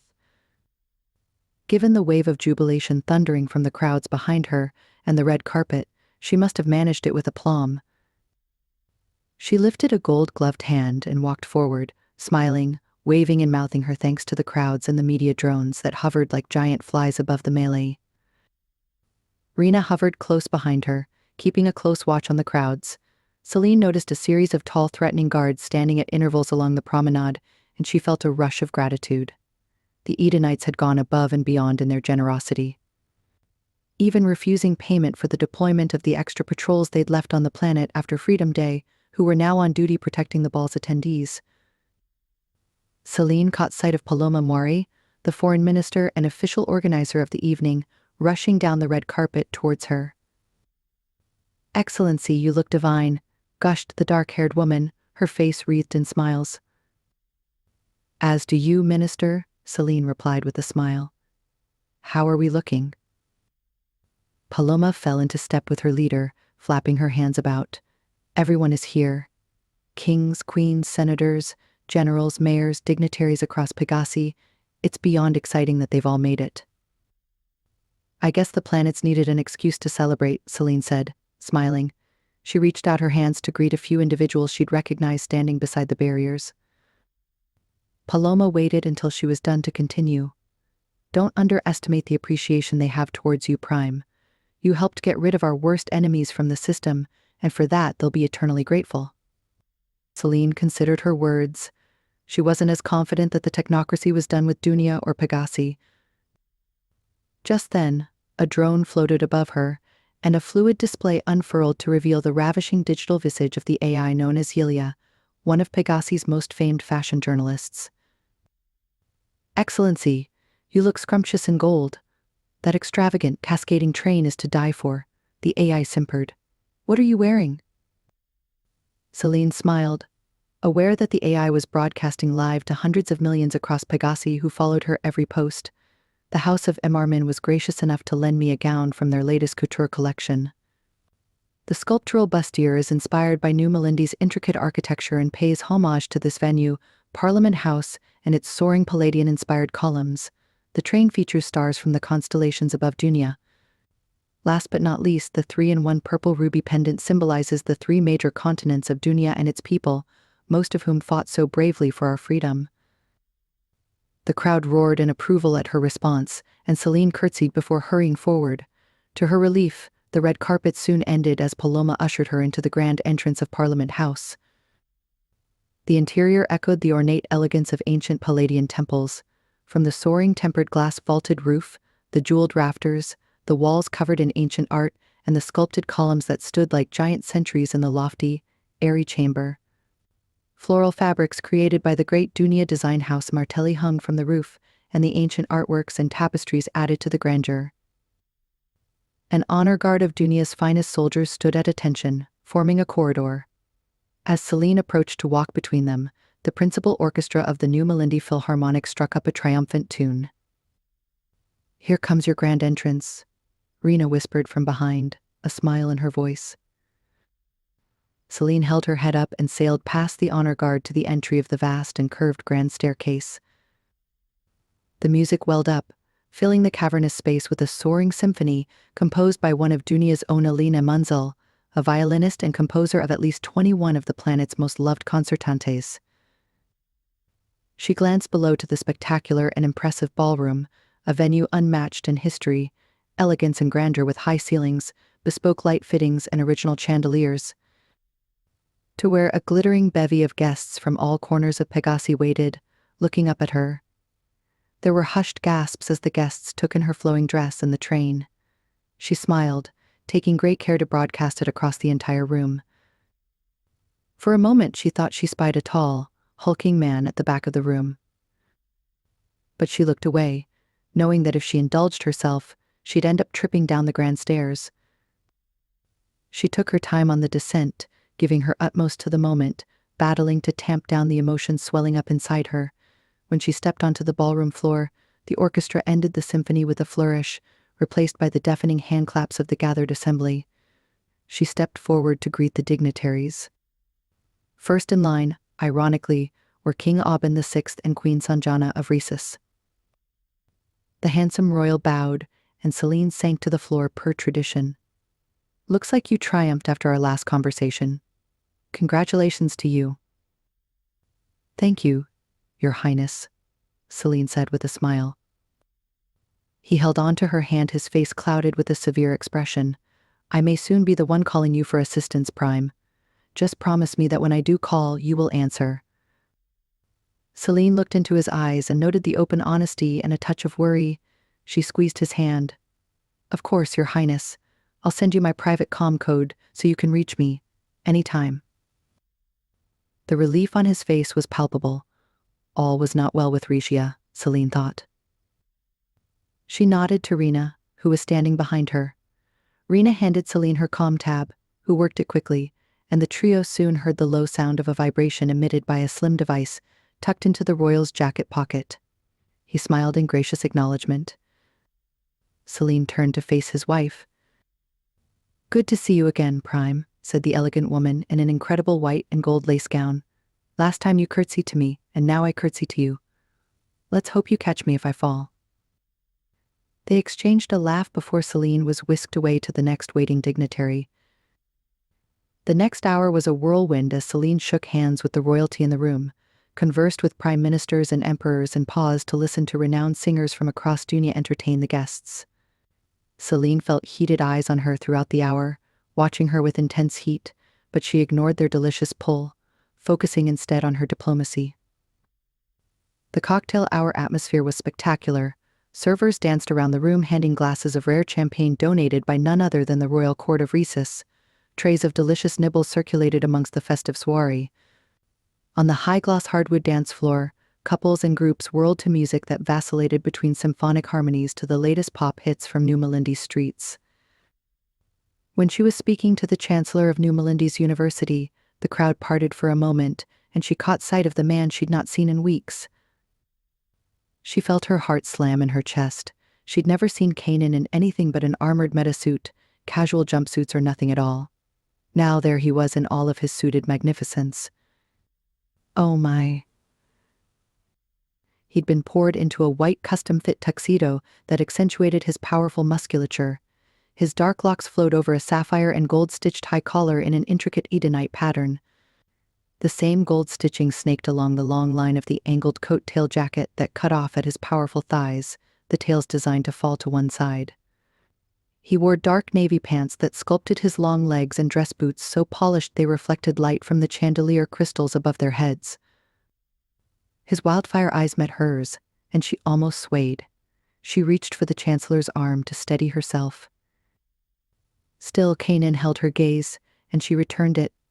She was drawn in by his energy, by the crazy polarity between them. Her eyes felt fixed on him, pulled to him. Celine couldn't quite read his expression but knew if he turned away from her, it might break her heart for an eternity. Murmuring her apologies to the Chancellor, she pulled away and walked towards Kanan, her heart beating a wild rhythm in her chest. He watched her approach, his eyes low and hooded, and she felt their heat burn the air between them. Then, a few lurching heartbeats later, she reached his side. "Kanan," she whispered. It was all she could manage. "Excellency," he uttered with a catch in his deep voice, turning to face her while raking his eyes over her face and dress. "You look beautiful. You are the sun and stars in one, lighting up the room tonight." "Thank you. You, too, are magnificent," she said, then gave him a teasing look. "When you choose to be." His lips quirked. "Cage, Zane and Riv pushed me. I had no choice but to follow the evening's dress code, Excellency." "Please," she said, reaching out to touch his arm. "Let's not be so formal tonight." He tracked her hand with his eyes, and she recognized the wariness lurking there. He conceded with a slight nod. "Celine, then." She felt a small stab of disappointment, for she'd hoped for another name, one he'd often lapsed into calling her when the connection between them blazed. She pulled back her hand, tucking it under her other wrist at her waist, resisting the desire to run her hand along his jaw, missing their previous, private intimacy. She gathered herself and gave him a somewhat strained smile. "Thank you for coming and lending your guards to us tonight to bolster our security." "De nada. It's the least I could do. Given my recent failure," he ground out, tipping back the contents of the glass in his hand down his throat. Celine shook her head at him. "I thought we cleared this up, Kanan. You were not at fault." He gave a soft huff. "The Security Council let me know how they felt, Celine, but I still have no idea how you feel about it." Celine studied the man for a long moment. "You think I'm angry at you?" His eyes shuddered. "I don't know what to think except that I let you down." They stared at each other for a moment before Kanan looked away. "Kaji," she said, leaning in with a fierce whisper. "You did nothing of the sort. On the contrary, you were my rock, my defender, and without being sappy, my hero. I wouldn't have done any of this without you." His molten eyes whipped back to find her own. "You think so?" His voice was ragged and rough, filled with longing. She felt her body react to his need. "I know so. I so appreciate your help. And let's not forget that you saved my life at Massimo's mansion." Kanan's eyes flared with deep emotion. "You're welcome, Camila. Anytime." She smiled at the tender words she'd been waiting for. "I also need to apologize." His brow furrowed. "For what?" "For expecting more from you than you're ready to give." His mouth softened, and he reached out a hand to touch her own. "Excellency." A voice cut into the moment, and Kanan withdrew. Celine almost jumped, whirling around, eyes drawn downward to see Sheikh Bagua of Sirius III and an entourage of about 5 men gazing up at her. "We need to talk sentium." The sheikh beamed at her, his green eyes twinkling up from his short frame. "A moment, gentlemen," she said, nonplussed. She turned back to Kanan.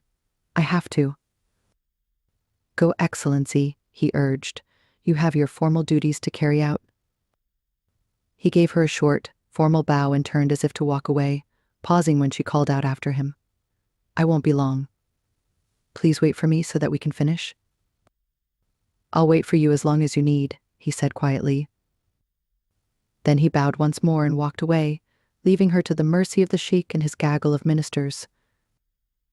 Minutes later, Celine was saved from the sheikh's rapid-fire demands by the dinner announcement. The party filed next door to the banquet hall where long candlelit tables were lined with gold and white lilies bouquet centerpieces, the blooms flown in from a famous valley where rare blossoms grew in central Arumba. Celebrated chef Mark Emoja had prepared an exclusive multiple-course menu for the main event. First, they feasted on generous portions of caviar from the Bay of Rambasa, followed by oversized lobsters cooked with butter, spices, lemon, and capers. Next, stuffed rock oysters, truffle crepinets, and spatchcock roasted in citrus, fennel, and caper brown butter were received with gasps of delight. So too, the fresh platinum salmon grilled with organic capers and seasoned Wagyu steak from the windswept cattle ranches of Wadi. Each exquisite course was served on white and gold-free Dunia marbled glass flatware designed by the House of Emotion for the special event. Champagne, wines, and whiskey flowed while more celebrated singers crooned for the assembled guests between each course, making the special evening nothing short of memorable for eons to come. While they dined, from her raised table, Celine found herself pulled towards where Kanan sat. Their eyes met, and she felt her breath catch each time.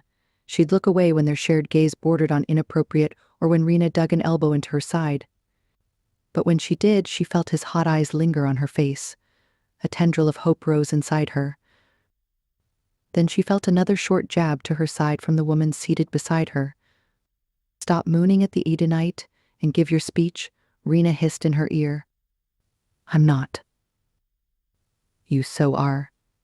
Any more stares between you two, flames will burst across the room." Celine served her friend a narrow-eyed, dirty look and a fake smile. "Before the dessert course, please, and before Paloma has an apoplectic heart attack," Rena urged. Celine clicked her teeth at her friend, while keeping the smile on her face, ever the consummate diplomat. She rose to her feet and clinked her dessert fork on her glass, and the room hushed. She inclined her head with appreciation at their attention and launched into her short speech. She thanked everyone for joining them at the auspicious event, and, more so, all the enlisted soldiers, volunteer force, and heroes who'd fought so hard for Dunia. She praised them for their bravery and selflessness and underlined that Dunia's gratitude would never be enough. She then moved to the dais, where the entire cabinet lined up for the awards presentation.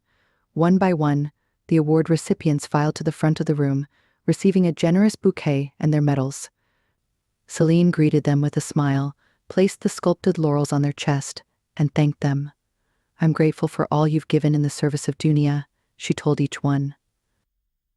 The Sable Riders, Cage, Zion, Riv, and Zane, two stepped forward, their hulking heights looming over most guests in the room. They received a medal of bravery for their courage and the risk of life above and beyond the call of duty. Even their AI received a medal of honorable mention from Celine. Cage accepted it on her behalf. He leaned in and whispered to Celine. "Mirage says Sante. It means so much to her when someone appreciates her. Now she includes you in our little family." Celine smiled and squeezed his arm before he stalked away. Last was Kanan, whom the council had designated to receive the highest honor for a non-citizen. Celine trembled as she presented him with the gold-plated and purple ruby Medal of Valor, pinning it on his broad shoulders. She thanked him, her voice breaking with emotion as she spoke. "We cannot quantify how many lives you saved with your aid to us. We will forever be grateful for the commitment of the Sable Riders, your leadership, your alliance, and the support of the entire citizenry of Eden, too." Kanan blinked, he too fighting the great emotion of the moment. Celine squeezed his hand tightly before letting go. "Thank you, everyone," she said through the thunderous clapping reverberating across the room. With Kanan's hand helping her down, she readied to step off the dais when El Agano Rai stepped forward. The former head of the Interior Ministry and the man she'd now named as Deputy Prime judicially blocked her descent. "Back to the dais, Excellency," the older man insisted. Surprised, she obeyed. She returned to where El Agano beckoned, still clutching onto Kanan's arm. "There are 2 more awards to give," El Agano announced to the room. Celine blinked, unsure of what was happening. El Agano continued, undeterred. "We would like to honor our former prime, His Excellency Kilano Manene III, and our true prime, Her Excellency Celine Manene, for their selfless service to this planet." Celine's knees gave way. She felt Kanan step forward to take hold of her waist. She leaned against him, seeking his support. From a box held by Inez, the Deputy Prime took an intricate medal hanging on a velvet cord and draped it around Celine's neck. "This is for you. The Dunia Medal of Honor, for distinguishing yourself with gallantry and bravery, sacrifice and action during the recent insurrection." Celine's tears flowed, and she placed a hand on her chest to try and calm herself. He then took a purple box and opened it. Inside was the highest medal in Dunia, the purple bravestone. "And this is for your father," El Agano intoned.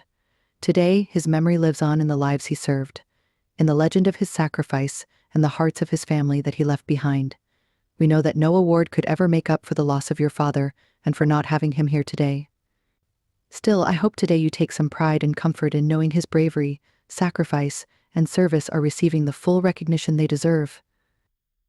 Tears fell from Celine's eyes as she accepted the award, clutching it in her hand. She barely heard the thunderous applause from the assembled guests and hardly acknowledged the standing ovation nor the roar of the crowds outside. All she heard was her father's voice whispering to her from the skies, from where he looked down at her. "Job well done." Chapter 14. An Unfathomable Anomaly. Celine. She stepped off the dais at the banquet hall of Parliament House and into a swarm of people congratulating her. She felt Kanan's hand slip away from hers until their connection broke off, pulled apart by the crowd around her. She instantly missed his presence, smiling through moisture-laden eyes as the guests' adulation swamped her. When the rush abated, she looked around for him, but no matter how much she searched the vast room, it was clear he wasn't in it. He was gone. Rena further confirmed her suspicions as Celine approached her with a question on her face.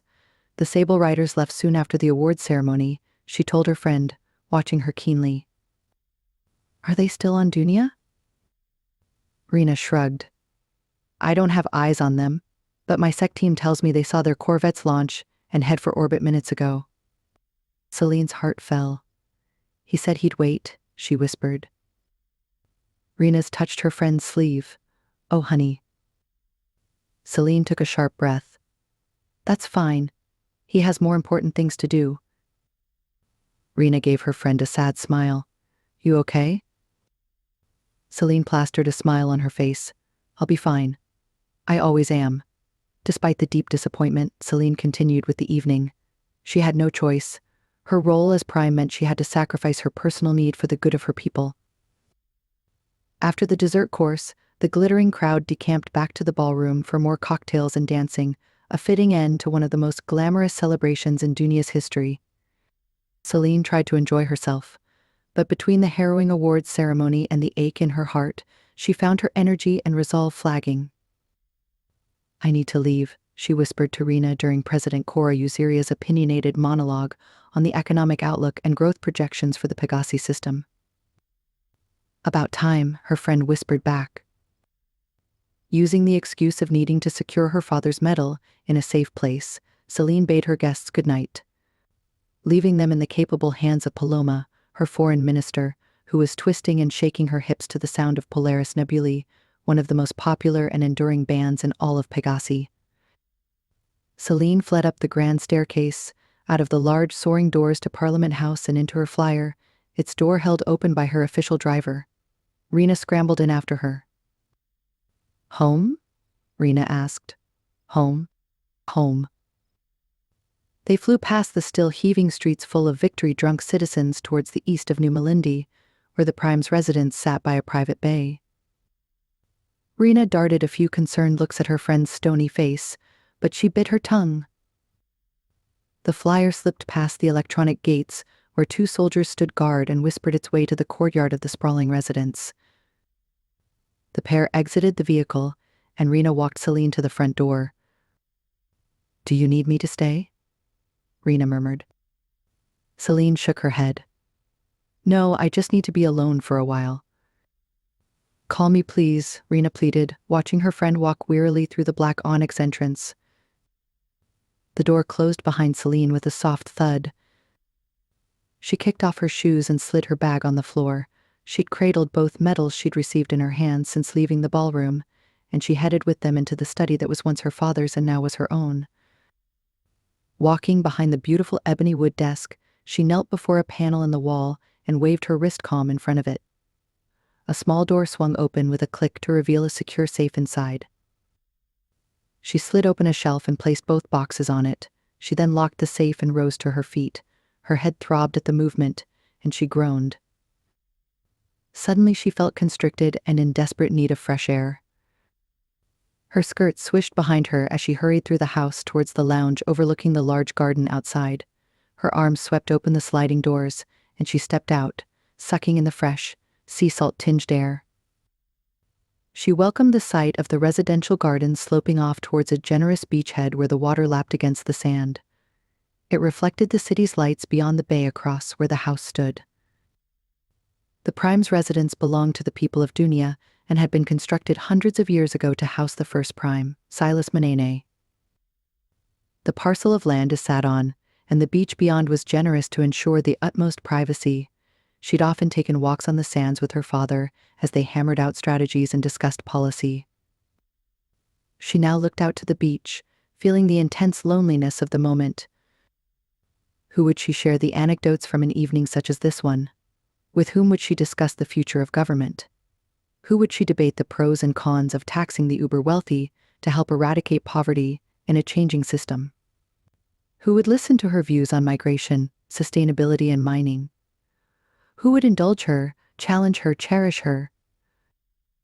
She looked up at the skies above where Eden too hung like a silver bauble in an inky black sky. She imagined Kanan flying back to the moonscape without her, having forgotten her. A pang of agony ripped through her, and she turned, wanting to run inside, to her bed, where she could dive under the covers and remain lost for days in her grief and loss. Just then, she saw something ripple in the air along the beach. She felt her heart lurch, first in fear and then wild hope. The empty air above the sands shimmered and flickered, revealing a dark, sleek corvette that had been set down on the sand for a while. Her pulse hammered, her eyes transfixed on the beach. The corvette's door materialized against the matte radar-absorbing skin. Light spilled from the interior of the ship as its air bridge unfolded. She clutched the railing on the balcony as a figure stepped down and then sat on a step halfway to the ground. She couldn't see his features from this far away, but she could see his profile looking straight at her through the dancing shadows and low silver light bouncing off Eden 2, high in the night sky above. Kanan. He'd waited. For her. They stared at each other for the longest time across the expanse of the garden and the sands beyond. Then Celine moved. She strode from the balcony, forcing herself to breathe and move calmly. She grabbed a shawl from the hallway cupboard and ran down the stairs leading to the back door. Then she was outside, where her resolve and calm demeanor crumbled. Bare feet flew across cobblestones, grass, and then sand. Moments later, she came to the foot of the air bridge and looked up. Where Kanan was waiting, seated on a step, his hands resting on his knees. With a bottle of Galician whiskey in one hand and 2 glasses on the step above him. His sapphire gold eyes glinted in the dark, and his mouth quirked as he gazed at her. "You waited," she stated, almost accusatory, as she pulled her shawl closer around her shoulders. "I said I'd wait." His voice was deep low. "Did you doubt me, Camila?" "I thought you'd left. For Eden too." He shook his beautiful dark head for a moment. "We'd unfinished business, remember? A conversation we needed to have?" She nodded. "True. But what if I hadn't come out of my residence tonight? I'd have broken down the doors and come for you. You'd have caused a diplomatic incident." "Nada. I'd have silenced your guards long before they'd call for help." "Ruthless," she commented with a half-smile. His lips twitched once more. "Always when it comes to you." He twisted his upper body and reached for one of the glasses on the step behind him. Then he poured out a snifter of whiskey. He handed the glass to her. She mounted the air bridge steps to reach for it. Their fingers touched as she wrapped her hands around it, and she felt a jolt of pure electricity between them. She found herself settling her body next to his. They drank from their glasses for a long moment. Then she sliced her eyes to his and found him looking at her with such longing that her core clenched. He leaned in, his molten eyes searching her face, asking her a silent question she dared not answer. Until their lips met. This was not a gentle, exploratory kiss. Instead, Kanan took her mouth with sensuous forcefulness, licking, sucking, nipping. His tongue thrust itself inside, and he drank of her nectar. She moaned and kissed him back with all the pent-up passion she'd held back these last few weeks. He shifted to throw his snifter onto the sand. She did the same, and then twisted to hike her thigh over his own. He groaned, his thick fingers pushing her couture made bustier down past her chest to her waist, which gave him clear access to her breasts. He stared at them with lust-soaked molten eyes and dove in, lashing the peaked nipples with his tongue, sucking and soaking her with his desire. His fingers pulled and pinched, and Celine found herself grinding her hips against the thick length she felt under his elegant trousers. Then his hand slipped further south, pulling up her long couture skirts, growling when it took longer than he wanted.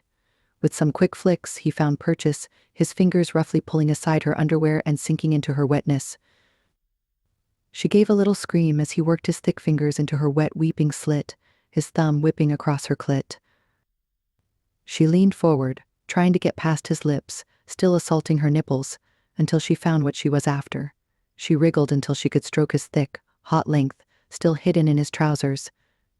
She squeezed it with fervor, and he snarled, pushing her hand away, capturing it to hold it across her back. He used the powerful arm to hold her still, which had the effect of pushing her nipples even deeper inside his mouth. He laughed in triumph, his hands driving her to the brink of madness. Then the ripples of ecstasy began in her core. She bucked against the fingers so deep inside her that they dripped with her juices. She lashed her head back, trying to harness the cool soft wind of the bay to cool her heated skin, to no avail. Kanan himself was giving off such a burning heat that she could not escape it. It lit her from inside, and she'd never felt so glorious. Then she came. The waves of a forceful orgasm hit her with the force of exploding nebulae. She screamed into her hand, biting her flesh to stop her from crying out and summoning the entire battalion of guards stationed in front of her home. He pulled her hand away from her mouth, and his lips took over for a drawn-out, luscious, tantalizing and weakening kiss that had her hanging onto the back of his head. Kanan kept his thumb on her clit, gently thumbing it as the aftershocks of her orgasm shuddered through her body. After a long, drawn-out moment, their lips tore apart, and she fell forward, her arms around his muscled chest, her ear to his heart, listening as it thudded away. Then she noticed the bulge still tenting his trousers. She reached for him, but he pulled her hand away. "Not fair," she grumbled. "Later, Camila. I can wait," he told her thickly as she cuddled against him. She leaned back and pulled down his beautiful dark head to kiss him. "I don't want you to wait, Kanan. I want you to let go, to let me give you the same pleasure. I want you to stay," she moaned against his lips. He went still, and she felt a stab of fear race up her spine. She pulled back and looked at him, her hands framing his face. "Did I just do it again?" "Do what?" he said, rubbing his nose along her own. "The Kanan magic trick, where I say something and you disappear for weeks." He huffed with laughter against her mouth. They fell into a long hush, their foreheads resting against each other. "We need to talk," he murmured. "Then talk, Kaji," she told him. He breathed in hard, then pulled her off him. She straightened her dress and tucked her shawl around her shoulders. He then ran a hand through his luxurious dark hair. The silver at his temple had extended in the past few weeks. She leaned over, stroking the strands along his forehead and brow. "I promise to listen and respect whatever you tell me," she whispered. "Will you still want to know me when I reveal my true self to you?" he asked, so quiet, so low she could hardly hear him. "I will," Celine said. "Nothing you can ever say will change the fact that the man I've come to know these last few weeks is everything and more than I could have ever imagined." "Ah, Camila," he groaned. "But you don't know me, not this way." "What way is that?"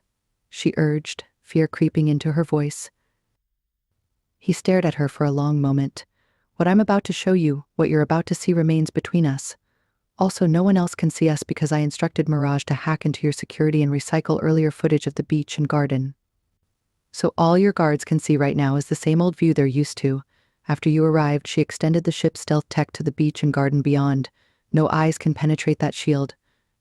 Celine's imagination ran wild, but she kept her expression calm. "I can keep a secret," she reassured him. He rose to his feet and strode down the airbridge steps. They rocked with the weight of him. He cut across the sand and stood a few meters away. "Stay there," he said, pointing to the steps. "It's the safest for you. I can control myself so you don't get hurt, but I don't want to chance it in case something goes wrong." He gazed at her with eyes so forlorn that it sheared away at her soul. "This is what I am, Camila." He stood there and extended his arms out.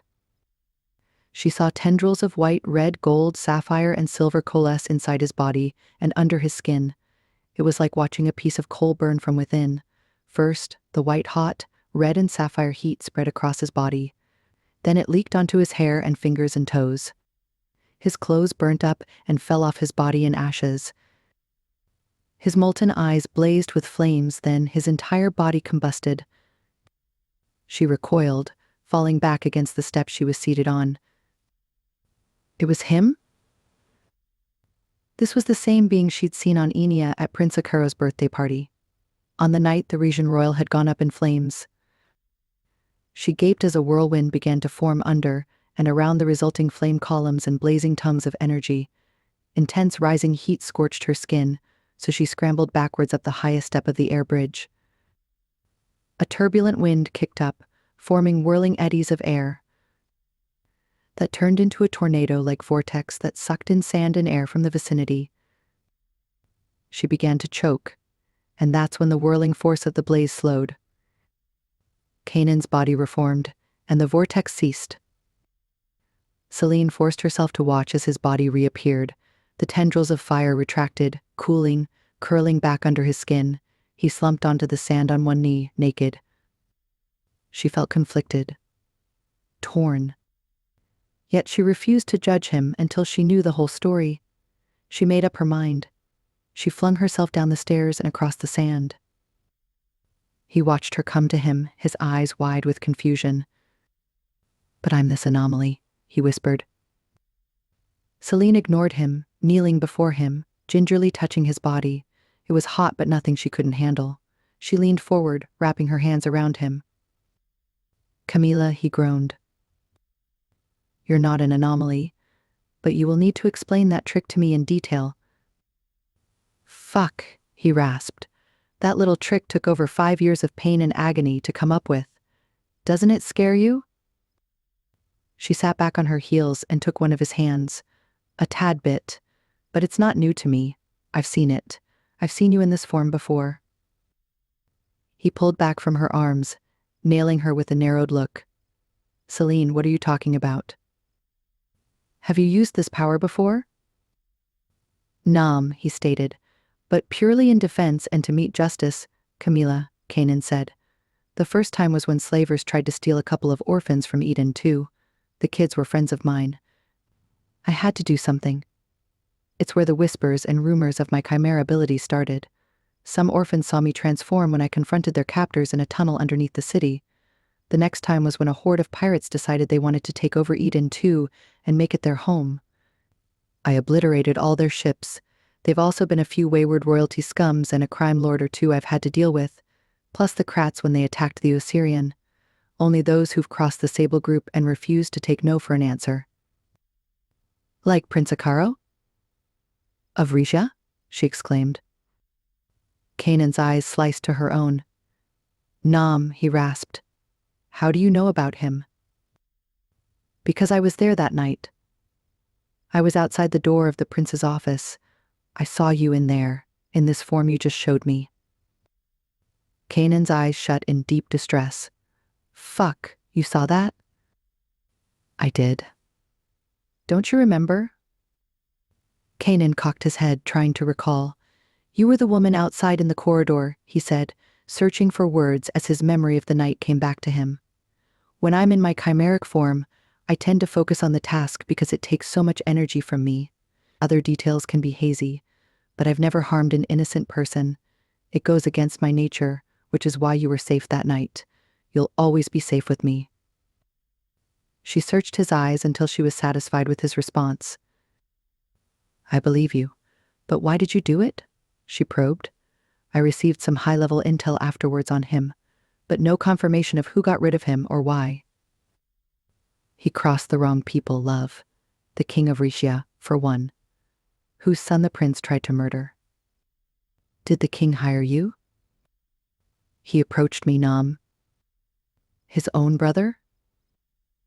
"There was no love lost there for many years," Kanan confirmed. "I know they were at each other's throats since childhood, but I didn't do it for Aubin or his son. Neither did I take any payment for it. I did it for the innocent families slaughtered on that space liner, Over 3,000 people lost their lives. They were just refugees looking for a safe home. We'd offered it to them on Eden too. They died needlessly because of one man's greed. Justice had to be served. Celine's eyes were as wide as they could get. You know Rena called you and the Riders vigilante badasses, but this is on another level. Does it make you want to run? Does it look like I'm running? She shot back. He studied her for a long moment. But will you want to stay? I won't be here for long, my love. This power isn't doing my body any favors. Unfortunately, my life is in peril, and the end might be gruesome. Celine blinked as she considered his words and then reached for him. Kanan, you're my man. You'll need to do way more than this to frighten me off ever again. She saw and felt something break inside him. Then he wrapped his arms around her as his body was racked with soundless, heart-wrenching sobs. I am the true embodiment of the word chimera. Kanan spoke quietly, his gaze fixed on the expansive ship's window that opened to the night sky above New Melindi. The moonlight had waned somewhat with Eden 2's gradual shift in the night sky, and the stars above were plumper, closer. After Kanan's confession, they'd knelt in the sands for what seemed like hours, until he'd recovered and gathered his cool. Then he'd lifted Celine into his arms. They'd escaped the cooling temperature outside and retreated inside the gunship. He'd slipped into his quarters, where he found a fresh pair of pants, pulling them on before leading her by hand to the command deck. Now, Kanan's arms wrapped around Celine, who lay with her head on his chest. The time on the gunship's chrono showed it was inching towards 0300 standard. They were inside Mirage, sprawled on the familiar king-sized couch that Kanan had pulled out of the panel on the gunship's command deck. He ran his hands over her skin, and she shivered, not from the cold but from his heated touch. She snuggled in closer to him, traced her lips along his jaw, moving lower to place a kiss on his chest. I'm a quantum biological mess, Kanan continued. My metanoids exist alongside my atoms and cells, giving them the ability to carry extraordinary energy. I can release them at will to cause an insane reaction. When I transmute into a flame vortex, it can spread out over great gulfs of space before returning to my form. My mind spreads over the area my atoms cover, and the noids to control each element down to single molecules. It's a powerful but exhausting transformation that takes everything from me. Were you always this way? Kanan gave a mirthless laugh. Nada. I'm the result of hundreds of experiments. It was no fast process. The complete mutation into becoming a chimera took years. The time needed for my body to grow and build new structures and components. My height and size are due to my appetite and body being tampered with too, so I could ramp up my energy stores to aid the mutation process, which was pure torture as my body warped over the years. The chimera cells infused in me comprise 2 DNA strands, forcibly linked with my metahuman one. So I'm a mix of a metahuman, a flame creature from an unknown planet, and a sentient high-energy radioactive organism which I suspect was harvested from a hydrogen-rich nebula. Celine half sat up, looking at him while shaking her head in horror. Kanan stroked her cheek to calm her distress. The problem, Camila, is that I'm dying. The different DNA strands inside me are too distinct from each other. I rarely use my chimera powers because each vortex transformation kills my metanoids. It burns them off. Day to day, the foreign strands are using too much energy to remain compatible with my DNA, so they're breaking down.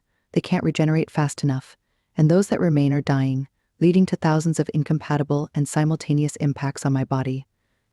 Nothing that the so-called architects of these experiments could have known or anticipated. Celine pushed herself and sat up, tucking her legs underneath her. Who did this to you? She asked, her face contorted with outrage.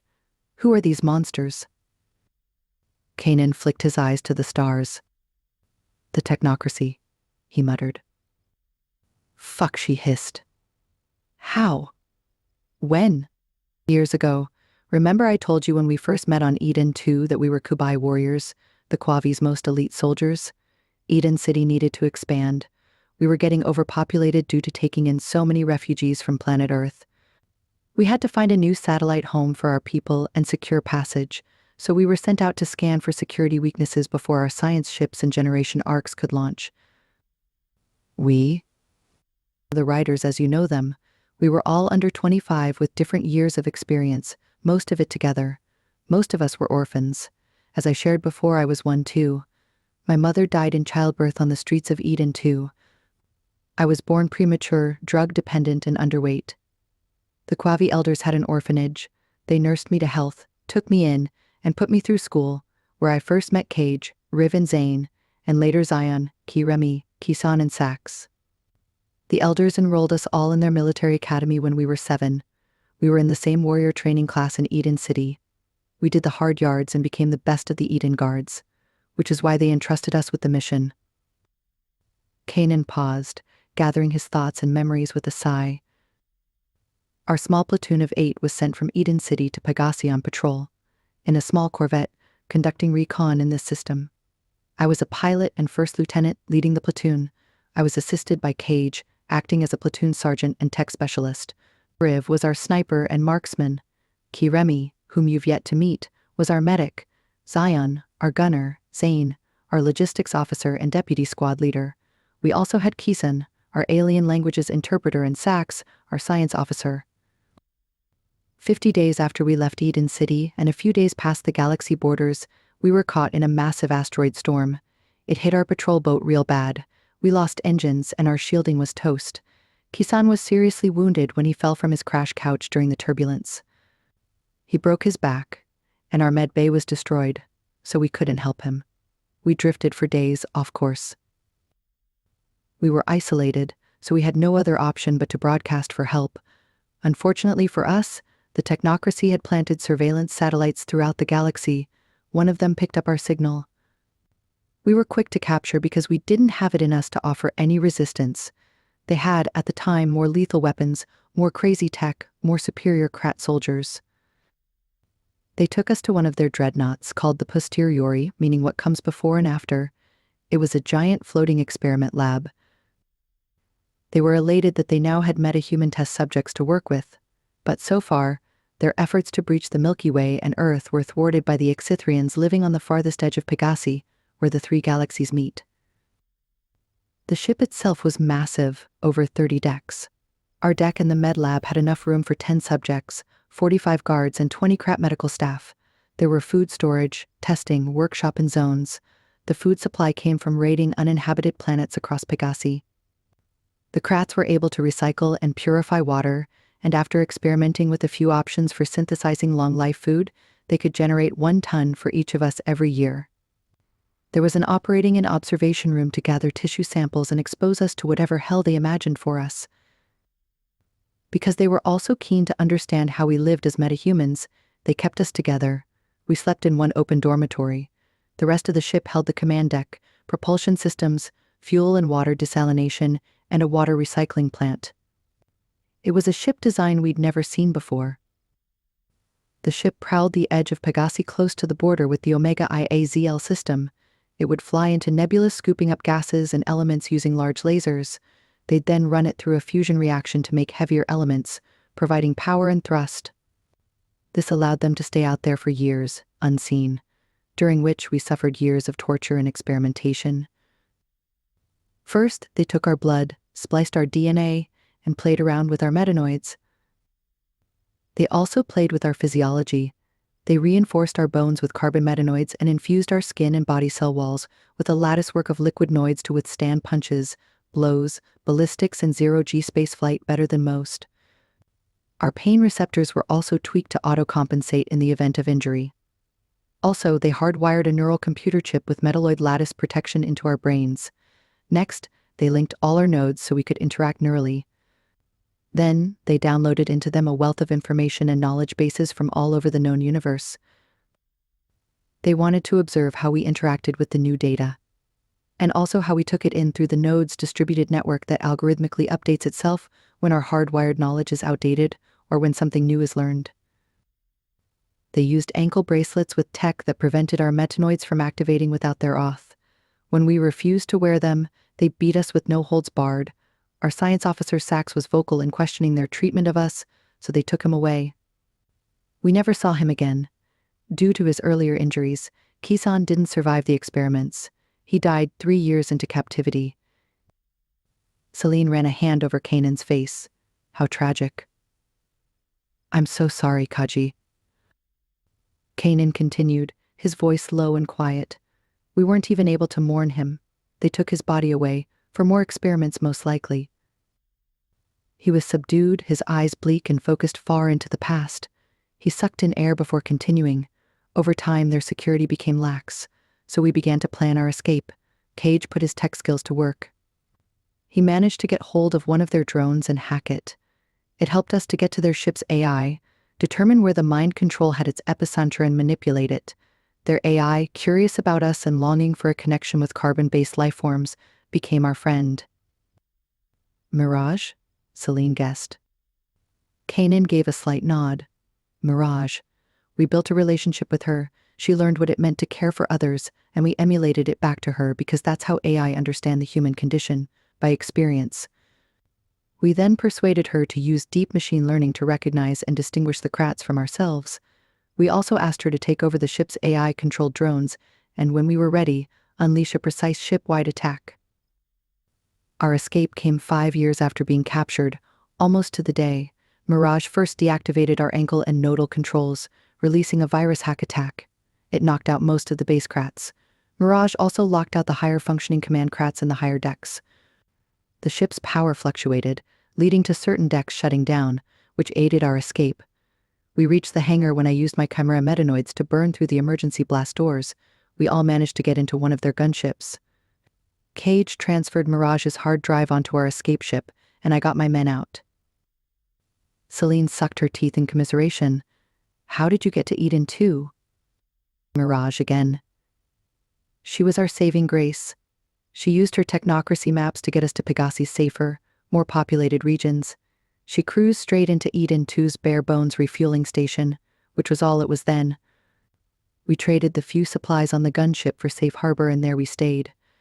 That was over 25 years ago. Celine shook her head, still caught in disbelief. Holy Dunya. What did freedom feel like? Kanan's eyes tracked a shooting star across New Melindy's sky before he turned his molten gaze on her. Sweet. Like the heavenliest honey found only in Eden City's gardens. But we all were so weakened by the experiments we were walking skeletons. We were ravaged, body, mind, and soul. I was worse than the others because I was the one who was experimented on the most. It took years to recover, both physically and mentally. Celine's hands crossed her chest, feeling his pain to her core. Tears slipped between her eyelids, and Kanan reached out a finger to wipe them away. His face softened at her compassion. Don't cry, Camila. I stopped grieving many years ago, but the harsh reality remains. I have 3 different DNA strands in me, and that combination is killing me. What about the other riders? Celine asked softly. My other Sable brothers only have 2 each. Cage can cloak himself with the same stealth noids as on our ships. Riv has shape-shifting abilities. He can change into any form he desires. Zion has super speed and reflexes. Zane is a psionic mastermind at syllogizing, computing, and mathematizing. And Ki Remy, whom you haven't met yet, has heightened senses such as exceptional vision, touch and hearing, and the ability to manipulate matter, making him a great medic. But they don't have the same regeneration problem I do. As I said, my metanoids are dying from DNA incompatibility, which means I have only 4, max 5 years left to live. He paused for a moment, then spoke, his voice dipping lower, which is why I can't give you forever. Celine slanted her head and shook her head. That's what you've been trying to tell me all along, she murmured. Yes, Camila. I want to be with you so much. I adore you. But I can't give you a long life together. You can give me today, Celine countered. I don't care who you are. I care what you are to me, and what we can share while we have each other, Celine said. Kanan turned his head and gave her a long look. Then he reached for her, and their lips met, melting into a deep kiss.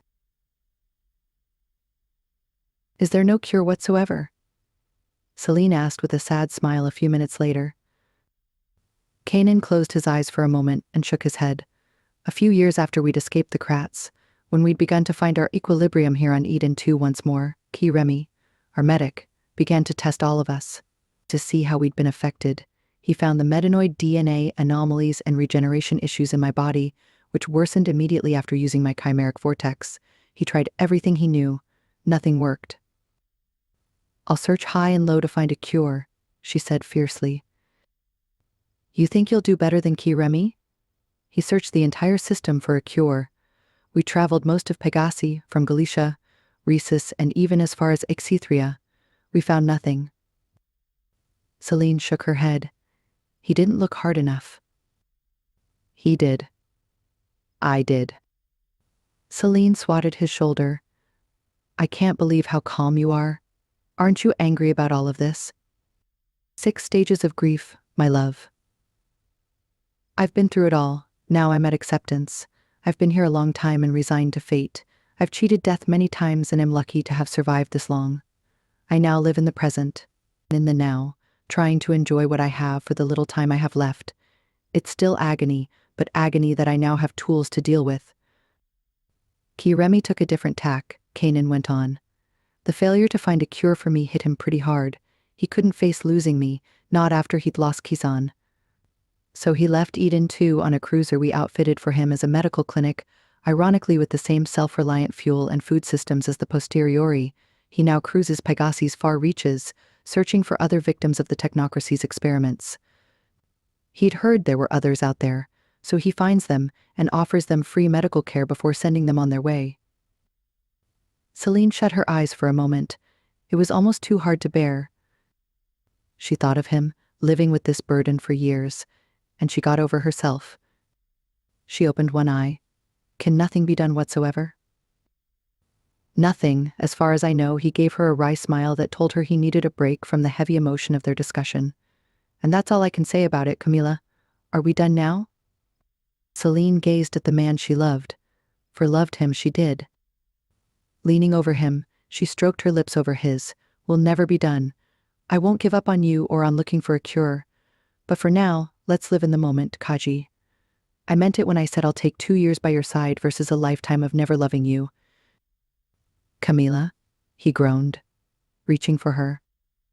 Kanan kissed her neck and nibbled on her ear, stroking his tongue along her skin to her earlobe, which he suckled. Every lick and touch stoked up hot flames along her nerve endings. He undressed them, slipping off her couture gown and the undergarment that gave the dress its body. Stepping out of his pants, he pushed her back onto the couch. He stared at her, trailing his hand over her body until he slipped it between her thighs. "You are so beautiful, Celine," he said thickly. "Your hair, so rich, so dark, so full of life. Your eyes give me life. Your skin looks and tastes like the rarest honey from Issachar. Your heart and mind are so pure, kind, wise, and giving. You're the embodiment of a goddess, my love, and here you are, so wet, so tight for me. I could never have imagined being so lucky." He stroked his length with his other hand as he spoke, his hot sapphire gold eyes running themselves over her lush curves. He squeezed his thick, hard cock as he stroked her sensitive core. He closed his eyes, reveling in the moment's pleasure, and groaned, his hands moving faster on his cock.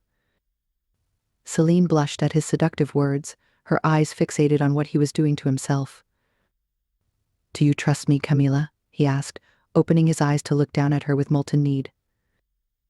"With my life," she whispered, her eyes flicking back to his. He smiled and then leaned his entire body back on his knees. Her eyes widened as a wisp of blue and red energy curled up to the surface of his skin from deep within his glyph chest. She fought for breath as the surface under his chest, arms, torso, and lower body transformed into waves of colored heat that ranged from violet to white, orange, sapphire, indigo, and gold.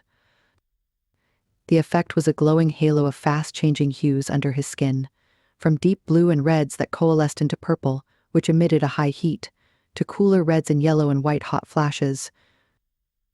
She reached out a hand in wonder, and he took it, pressing it onto the heated skin over his racing heart. "I won't hurt you, Camila," he promised, "but I'll make love to you as only a chimera can." "This won't hurt you?" she asked, remembering what he'd shared. "No, love. My metanoids regulate the reactions, keeping my body from flaming, which is when my control becomes untenable. Amazing, she breathed as he leaned down, propping his glowing body above her. The colorful energy under his skin moved and danced, sometimes imperceptible, then suddenly growing vivid. Then he lifted the back of her knees and pulled her feet over his giant shoulders. He took her arms and held them still above her head with one hand. Before sliding his heated cock into her slickness, she felt the thick, hot rod fire her up. She arched her body, trying to move from the restraint of his hand to reach for him. His muscled chest lowered, grazing her nipples. The heated contact was the most arousing she'd ever had. Steamy, searing, incandescent. She felt hot, cold, and everything in between, charged by the waves of energy coming from his body.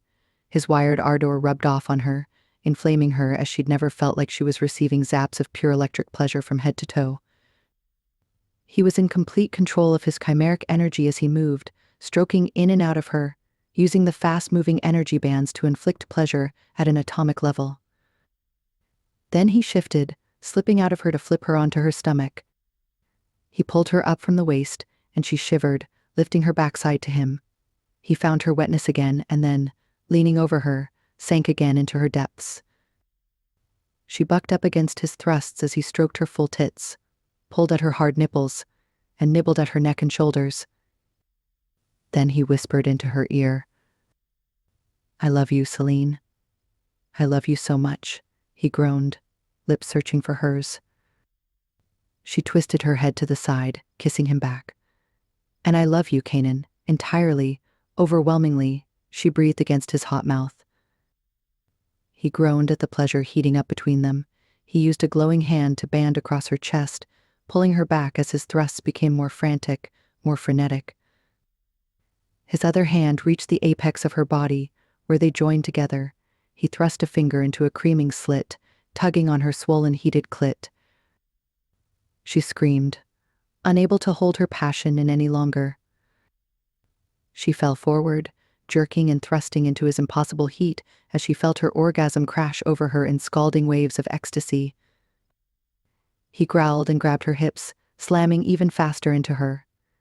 Until he snarled even louder, she felt his fervid cock jerk inside, spilling a paroxysm of scorching hot seed into her depths. He collapsed against her spine. Then they slid to lie down, panting. Celine couldn't speak for a few long minutes, so overwhelmed by their lovemaking. "Let's keep looking for that cure, Kaji," she gasped. "But please, let's hold on to that particular power. I can't go back to normal lovemaking after this." She pulled up to her knees and gazed at the man lying there and looking so seductive, with an arm flung over his eyes and a broad smile on his face. He dropped his arm as she crawled over his body to kiss him again. "Promise?" she pleaded. He grinned, pulling her closer. "Promise." Chapter 15. When love is deep, you won't fear the storms. Celine. There was nothing like waking to the warmth of New Melindy's twin suns on her face. Celine smiled, feeling languorous and liquid, a sensation she hadn't enjoyed for years. She tried to shift. That's when she felt the heavy hand draped across her waist, followed by the warm wall of pure muscle that stretched behind her, the length of her body and beyond. She turned, and her smile widened. Kanan, in sleep, was a vision. He looked so carefree, so relaxed. Even the tiny creases by his eyelids had disappeared in slumber. He seemed all innocent, but she blushed, recalling the husky, racy and steamy words he'd whispered as he'd heated her core for hours. She'd come so much she'd become delirious, begging for release from the intense need that he'd inflamed inside her over and over again. In between their lovemaking, he'd flown Mirage to a small deserted island off New Melindy's coast to prevent any possible detection. Then he'd turned around and scorched her again with his sultry kisses and blazing hot strokes. She spent hours imagining this moment with him, but for all of her wild fantasies, the reality was far sweeter and more poignant than she could have ever hoped. Yet his confession of the challenges he faced had put a dampener on her joy. Nevertheless, she knew she was now linked to this stunning being and was committed to being by his side until they found a way out of his present predicament. He was so beautiful, she thought, her eyes trailing over his features. She was about to reach a hand to stroke his face when she noticed the time on the command deck chrono. Fuck. Was it 1600 hours already? She scrambled for her wristcom, but couldn't find it. Then she spied it on the crash couch in the distance where Kanan had discarded it in the heat of their lovemaking. She wriggled as gently as she could from under her man's embrace. He protested in his sleep, reaching out a muscled arm to try and pull her back. Camila, she heard him murmur, twisting to try and find her on the expansive couch, revealing more of his magnificent glyphed nakedness. She felt her insides clench with desire, and she bit her lip, wanting to run back into his arms. Damn, wasn't 4 times in one night enough? She scolded herself under her breath. Obviously not, because all she wanted to do was race back to the couch and revisit the night. But first, duty called. She hoped against all hope that no one had needed her in an official capacity these past few hours. Kanan rolled and settled into sleep again as she walked to the couch. Her body ached, still unused to the pleasurable punishment it had received most of the night. She gathered her shawl from the floor, wrapping it around her, as she flipped over her wristcom and swiped. She blinked at the sight of 6 missed calls, all from Rena.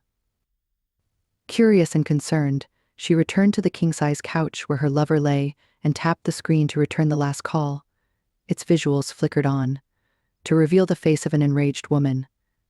Celine, where the hell are you? We've been trying to reach you for the past 6 hours. Celine's eyes widened at the ferociousness of her friend's opening salvo. You're not in your residence, Rena yelled at her friend. We've searched the grounds, but you're nowhere to be found. I was about to raise the alarm and get Dunia's security forces mobilized for a major search. Reason for the op? The Prime is missing after a night spent celebrating the planet's victory over a coup where she was persona numero uno on a system-wide hit list. Celine winced, racked with guilt. I was. Kinda busy? She flinched. Rena paused her outrage. Busy with what? Her eyes suddenly widened at the sight of the sleep-dazed man who appeared behind Celine, rubbing a hand over his drowsy eyes, face and beard. What's going on? Kanan yawned, running a muscled hand down Celine's arm. Damn it, Celine, Rena groaned with aggravation, taking in the sight of her friend's lover. You were booed up. Couldn't you have sent me a message to tell me where you were? Celine lifted her eyebrow, giving her friend a loaded look. Rena rolled her eyes in response. So you were too busy kicking it or whatchamacallit to calm me? Something like that, Kanan called out with a snigger from over Celine's shoulder. You Dunians have some strange vocabulary, he added, knifing himself out of bed in all his naked glory. Rena squealed and covered her eyes. Too much people, too much. Need a shower, Kanan smirked, touching his mouth to Celine's. Then he muttered, I adore you, Camila. With that, he grinned and strode down Mirage's command deck stairs to the cabin deck, out of earshot and away from Rena's sight. Holy Dunia, Celine said, staring after him. I'm sorry, she added, returning to her friend. No, you're not. Rena scoffed. Celine gave her friend a smug look. You're right. So not sorry. Rena scowled. At least someone's in a much better mood than I am. She then broke into a tired smile. If whatever happened last night means you've both pulled your fucking heads in and decided you're better off together, then I'm delighted for you. Celine beamed. Thank you, Ray. This time, it feels like he's ready to explore something meaningful. Her face fell for a moment, and she lowered her voice. We're taking it day by day, though, for reasons I'll tell you at the right time when I have his permission. Rena nodded. I understand secrets between lovers and all that shit. You look happy, Sel, and that's what matters. She paused for a moment, which is why it sucks that I have some not-so-happy news for you. Celine sighed. What now? I don't think I can take any more bad news. Then I apologize in advance, Rena sighed, because there's no way to say this other than to cut to the chase. Earlier today we received a distress signal. Well, more like we intercepted a radio signal from a seemingly impossible origin. It was patchy, to say the least, but our comms team managed to splice it together. And what? Celine urged, leaning closer to the screen. We think it came from Sheba. Our techs managed to match the voice to our Dunian key personnel database.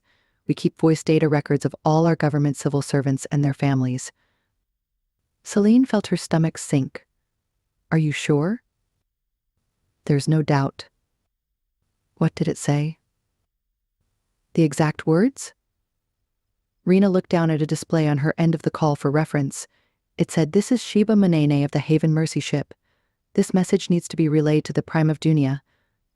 Tell him that I, and the ship I was on, the Haven Mercy, have been captured by the technocracy at the attached coordinates. Please come and get us. We need help to escape." Rena swallowed as she studied Celine's face. The message also includes a location in the far reaches of Pegasi. No, not Sheba, Celine whispered. Just then, Kanan thundered towards the command deck from his quarters, taking the stairs two at a time. He'd pulled on a Sable Group Fleet jumpsuit and held his comm tab in his hand. "Celine," he growled. "Sheba. That your sister's name?"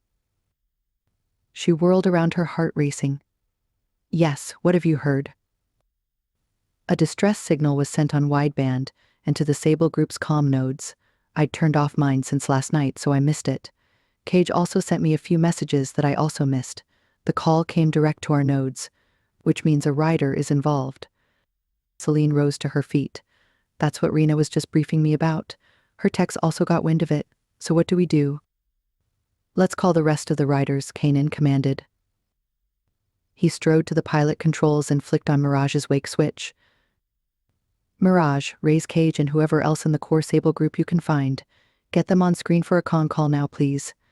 Add Colonel Rena to the call as well. On it, Cozy, the AI said. But I need to get dressed, Celine muttered. Go, Rena said. See you in a few. She disconnected the call. Kaji, normal clothes, please, Celine said, calling out to Kanan, lifting her crushed ball gown. He glanced at her. My quarters. I've got a few jumpsuits in the cupboard there. They're nanotech, so they'll adjust to your size, Camila. Thank you. She rushed downstairs, appearing minutes later in a jumpsuit similar to his own. Cage was speaking on screen as she walked up to the command deck. His holo was flagged by feeds from the other Sable Riders who appeared alongside Rena. How did the message get to our nodes? He asked. That shit is locked down tight. There's only one explanation, Kanan clipped, which also explains the us in her message. The riders slid into their neural network, speaking amongst themselves. Hello? Rena interjected after a moment. Celine and I would love to be part of this conversation too. Apologies. Force of habit, Kanan said. We were just saying that the only possible option is that Kiremi, our sixth rider, somehow recorded Sheba's message and broadcast it from his node. Cage nodded. He must have used a random pattern, one less likely to attract attention. But he knew that if everyday techs missed, his fellow riders wouldn't. He also laced it with white noise, making it much harder to detect. The signal also contains encrypted data in a tiny fixed packet structure that proves his identity and provides his current coordinates. He then used a spread spectrum sent to our nodes, that only we six have access to. It's him. So they're together? Celine hypothesized. Most likely, Cage stated. Kanan nodded. Agreed. She's a medic too, right? Correct, Celine confirmed. She was on the Haven Mercy, a large medical relief cruiser the size of a battleship. A charitable alliance of Retian, Dunian, and Galician medics run it. So what's Kiremi's ship called? The Umbra, Kanan replied. Mirage checked to see if we have any data about those two ships meeting at any time in the last few months. Cozy. Seconds later, she piped up. I've found something. A shuttle from the Haven Mercy docked on Thea 171's refueling station at the same time as the Umbra. 3 months ago. Makes sense, Cage said. The Haven Mercy, being a large interplanetary craft, won't have wanted to descend into the moon's gravity well, so instead they sent a shuttlecraft to the station to refuel and exchange personnel or cargo. That's not a coincidence we can ignore, Kanan murmured.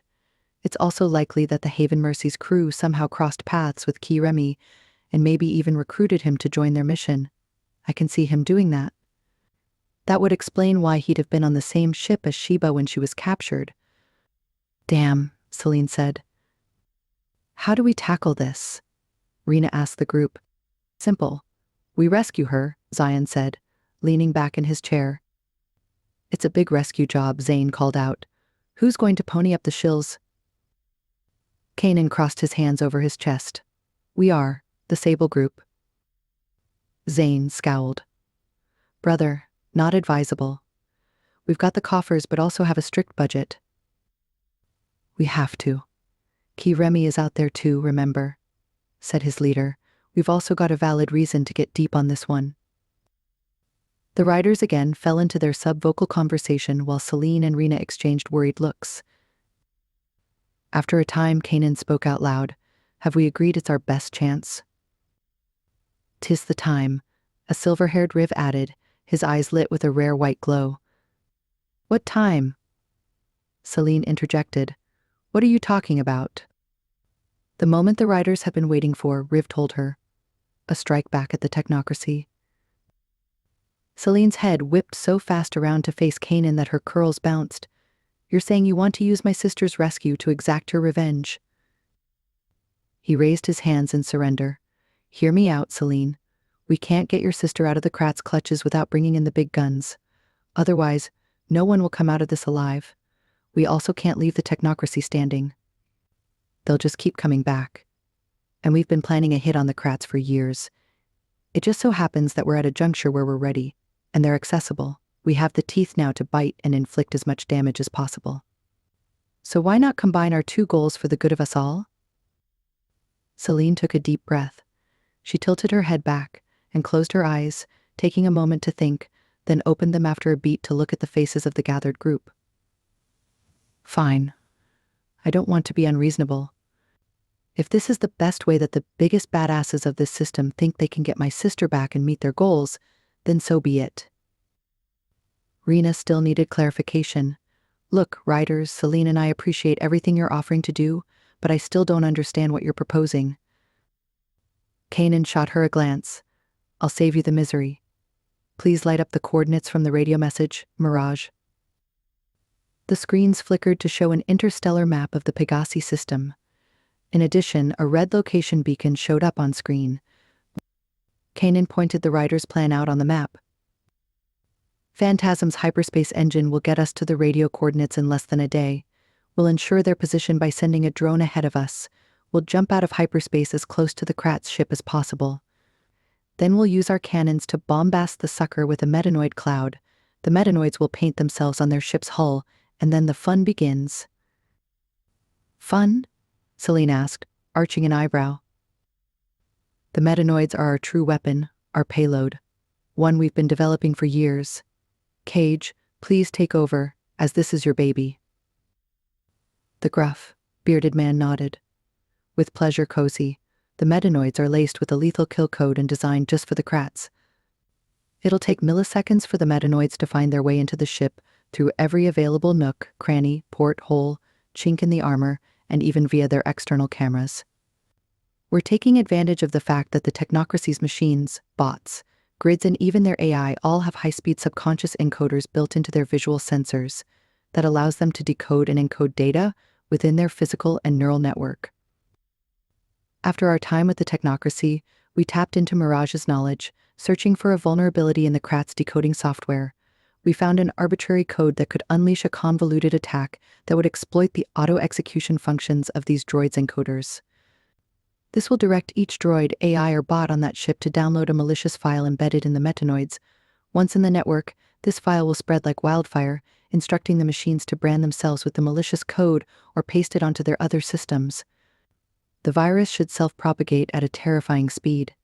Each infected element of the technocracy will act as an evolutionary catalyst to the virus and cause an infinite number of mutations which would cause them to fail or commit self-termination. What about the technocracy's defenses? Their fighters and rattlers? Rena interjected. We'll repeat what we did with the incursion, Kanan said. My gunship will provide point defense. We'll use a combo of the inactive metanoid disassembler devices and metanoid bullets. We'll fire these from our railgun and practically chow down on their ships, rattlers and armor. Will this harm Sheba and whoever else she's with? Celine asked. It shouldn't, as we're hoping she'll be on the main ship, Cage said, shaking his head. Once we're in hailing vicinity of the Technocracy ship, we'll contact Key Remy. Our neural node network is more robust at a closer range and less vulnerable to detection.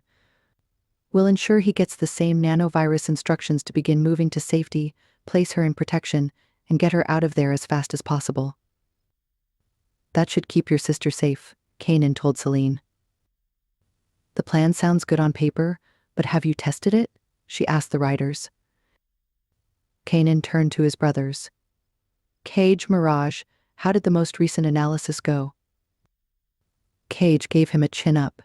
The captured test subjects responded to the virus with great results.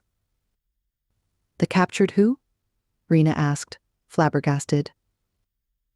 During the coup, we caught a few krats we didn't think anyone would miss, Zion filled her in. Then we infected them with our nanovirus, Mirage announced. You took prisoners of war and subjected them to experiments? Rena choked. Nothing they didn't do to us. Besides, Colonel, have you read the Pegasi War Convention Agreement? Zion drawled from his screen. It states that we must treat human and meta-prisoners with compassion. The convention does not cover non-sentient droid-based krats, especially those committing acts of terrorism across the system. I get that. It still doesn't feel right, Rena grumbled. Oh, bless your bleeding heart, Zion taunted. Rena snarled at him, and he grinned, winking at her. We never said we were Mr. Nice Guys, Colonel, Zion added, his gaze on Rena intensifying. We're dangerous when crossed. Plus, we take a no-holds-barred approach to justice. So if your ethics can't stand up to it, you're welcome to walk. But you won't because, under your straight-laced uniform, you're just as feral as we are. You don't know the half of it. Rena snapped, her characteristic serenity ruffled. Zion leaned in, his eyes twinkling. Oh, but I'd like to know, very much. Enough foreplay, you two, Kanan interjected. Now that we have the how, let's nail the who. I'll lead the mission. I'll come with you, Cage said. So will I, Riv added. We won't let you go in alone, brother. Sante, Kanan muttered. Zion, Zane, please stay on Eden too to keep our ops running. No one needs to know where we're going or that we're leaving at all. I'm also coming, and no one will stop me, Celine added. Kanan's sapphire gold gaze lingered on her face for a moment. You're sure, Celine? She nodded. I can't let you go without me. I need to be there when you rescue Sheba. Camila, Kanan protested. She could see the stubbornness on his face. This is more important than the incursion, Kanan, Celine insisted. She's the last member of my family that I have left. I can't imagine not being there for her. Kanan's eyes softened. And your prime duties? Celine swiveled to face her friend. Rena, would you please act on my behalf? First, I'll brief the Security Council and be clear with them about the mission. Given all the radio hams out there, they'll hear about Sheba anyway, sooner rather than later. Once they've been briefed, I'll hand Dunya over to you. For a little while, of course. Of course, Rena confirmed with a small smile. I miss Sheba, and I hope this works so she can come home. I trust you to hold the fort, Celine said. Thank you again, my dearest friend. I don't know what I'd do without you. She turned to the riders. I sound like a broken record, but thank you, Sable Group. I don't know what more to say or do to show my appreciation for saving our butts every time these last few months. Just keep Kanan loved up and happy, Riv called out with a grin. That keeps him off our back. And growling less, Zane said, breaking out of his customary quiet nature. You'd have thought there was a giant oxygen-sucking, semi-flaming beast let loose in our offices all last week. Fuck you all, Kanan grumped, sticking a rude finger at his rider brothers. However, his eyes twinkled, and Celine noticed how much more relaxed he seemed despite the daunting task ahead. Let's do this, people, Kanan added. Let's kick some technocracy butt across this galaxy. It took 2 days to get their act together. One day, for Celine to brief the council and arrange her affairs, she shifted all the meetings and appointments she could, and reassigned the ones she couldn't wriggle out of to Rena. It took another day to fly to Eden 2's orbital station and load up the Phantasm and Mirage with all the needed gear. The Sable Group's engineers and crew techs outfitted Phantasm's cannons with the metanoid-laced missiles and extra weapons, food stocks, and medical supplies. Kanan kept the rescue mission crew lean, with just 20 other Sable Group crew members to run the mess, engineering and ops. He tasked Celia with piloting the battlecruiser while he led the rescue team. Mirage transferred her sentience to the Gerfalcon form, which was back in operation after the attack on its systems on Eden 2. She flitted in and out of the parked battlecruiser at will, feeling as free as a bird. Before they flew for the mission that night, Kanan invited Celine, Cage, Celia and Riv and Mirage for a dinner party in his quarters on the battlecruiser. It was a mellow evening and Kanan had gone extra with the food, aided by Cage, whom he'd told Celine was an excellent cook. The air was fragrant with the aroma of freshly grilled meats, crusty bread, rich sauces, and a spicy stew. The table was set with flickering candles and a colorful array of dishes laid out. As they enjoyed their meal, the conversation flowed, and there was a sense of camaraderie and connection among the group, made even warmer and inviting by their shared purpose. After dinner, they moved to the living area, where they lounged on comfy chairs and sipped glasses of wine. Beyond the quarters' windows, the stars twinkled, and laughter and conversation filled the air. The jokes, laughter, and constant bickering between the riders left Celine and Celia in stitches. For a few hours at least, they chose to enjoy the beauty of each other's company, which helped Celine forget the enormity of their forthcoming mission, at least for one evening, which was a resounding success. Later, she watched Mirage race to the exit, laughing as the Gerfalcon slid between the door shutting behind the last of the guests.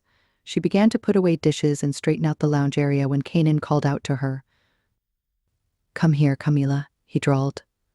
"Leave the cleaning up for later." She spotted him through the open inner doorway. He was sprawled on a bed in the generous captain's quarters' inner chamber. "This is amazing," Celine said, wandering into the expansive room. "However, all these different Sable Group quarters I've been in lately are all beginning to look the same." Kanan shot her a long, slow grin. "Seriously," she said, sitting on the edge of the bed to toe her shoes and shimmy out of her dress.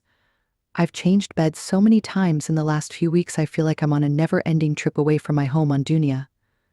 But I don't mind if you're by my side." His gaze turned into liquid gold as he watched her undress. "Do you mind changing beds often yourself?" she asked, sliding off her earrings. He shook his head, shifting the dark locks of his flowing hair. "Camila, I've slept in the worst places, from underground bunkers to desert dunes. But I don't care where I sleep and am comfortable moving around.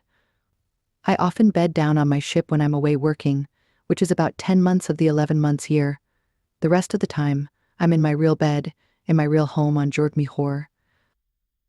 She looked out of the holo screen that displayed Eden 2's silvery radiance and city dome in the distance, just a few clicks above the moon rock where the Phantasm was parked on Eden 2's orbital space station.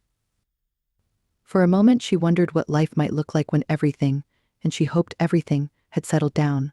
Where would they live? Would they live apart, part of the time together, or do the long-distance dance between Eden 2 and Dunia? "You're leaping too far into the future, beautiful," Kanan said, gazing at her. She turned and gave him a soft smile. "How do you read me so well?" "Your face is Pegassi's most expressive, my love," he told her. He crawled across the bed to envelop her in his hot, naked heat. "You might as well be shouting out your thoughts." "Would I win at poker?" she teased, looking at his molten eyes. "Depends on who's playing," he growled, nibbling her shoulder and slipping a hand under one generous breast. He blew on the nipple, watching as it hardened. "You'd never win against me," he said, leaning down to lick the hot, tight bud. She moaned, sinking her hands into his long hair. "That's because you're a cheat. You use my passion for you to break down my barriers." "So true, Camila," he murmured against her skin. "I forget everything when I'm with you. Even the crazy rescue mission we're about to go on." "More truth, my love," he whispered before making her forget herself. As our elders say, when our love is deep, there is no need to fear the storms. 6 hours later, Phantasm broke free from Eden 2's orbital station and rumbled into space. Then, with a flick of Celia's controls, they leapt into hyperspace. The sleek battlecruiser hardly shuddered as it entered the jump. Celine felt her stomach churn as the stars outside the window stretched and then winked out of view. However, her tummy settled as the vessel thrust forward smoothly on its powerful hyperdrive engine. 7 standard hours to our destination, Mirage called out. Phantasm's cabin lights brightened, signaling walking around after the jump was safe. Celine didn't hesitate to strip off her chair straps and head for the lower deck. She passed by Kanan, Riv, and Cage. They were hunched over a screen, deep in an unspoken discussion. There was no point disturbing them, so she left the bridge and wandered towards the mess. There she ordered a hot kawa, to go, from the smiling mess officer. She had a chat with a few of the crew. She also checked her messages while she waited. There was nothing of note from Rena except a long-winded whine about the extreme boredom she was experiencing attending Celine's appointments on her behalf. She'd also attached cheeky notes and commentary on the people she met to her calm message. Celine choked at her uncanny characterizations. She then spent a few hours on her calm tab reviewing her extensive list of things to do, chugging down endless cups of kahawa and snacking on a salad. When she was done, she ordered another brew with her takeaway mug in hand. She headed back to the bridge, still smiling at Rena's clever quips, which kept landing in her comm box. Just as she was about to round the corner onto the bridge's main corridor, strong arms grabbed her from behind and pulled her into a dark storage hold hidden in the corridor wall. She gasped, squirmed, and then relaxed, recognizing Kanan's scent, and at that moment was overcome with longing. She hadn't been alone with him for a moment since they'd left his quarters to begin prepping for the mission. Her soul danced at his touch after hours away from him. He must have flicked a switch because a light turned on in the tiny space. "Where did you go without me, Camila?" he griped, leaning down to nibble at her lips. Since their reconciliation, he'd turned into an assertive, insistent lover, who loathed to let her anywhere out of his sight. She loved it. She kissed him back for a moment, relishing the feel of his firm, sensual lips against hers. "I needed to catch up on some work and recharge," she said, rubbing her lips on his. She thrust the kahawa mug between them to show him. "Fuck kahawa," he murmured. "I'm the only recharge you need." He took the mug from her and shoved it on a shelf above him. Then he turned his full attention onto her. She shivered in anticipation. His lips dove once more to claim his prize. They nipped and sucked at each other until their passion was feverish. "How can we be like this?" Celine breathed. "Why are we not going over our rescue plan on the bridge?" "We've gone over it several times, Camila," he murmured, squeezing and pinching her taut nipples over her shirt and bra. "We know it well. Now is the time to stop overthinking it. Let's concentrate instead on how we will use our free time until we exit hyperspace. And I, for one, do not plan to spend the next few hours analyzing." Celine silenced him with a smoldering kiss. She'd become so much bolder with her affection recently. She moaned against him, thrusting one hand under his long-sleeved tee to stoke his heated, muscled flesh. The other slipped under his loose pants, to capture his thick rod in her smaller, hot hands. She stroked him and alternated her movements to pump his thickness tightly. His lips left hers as his head thrust back against the shelves.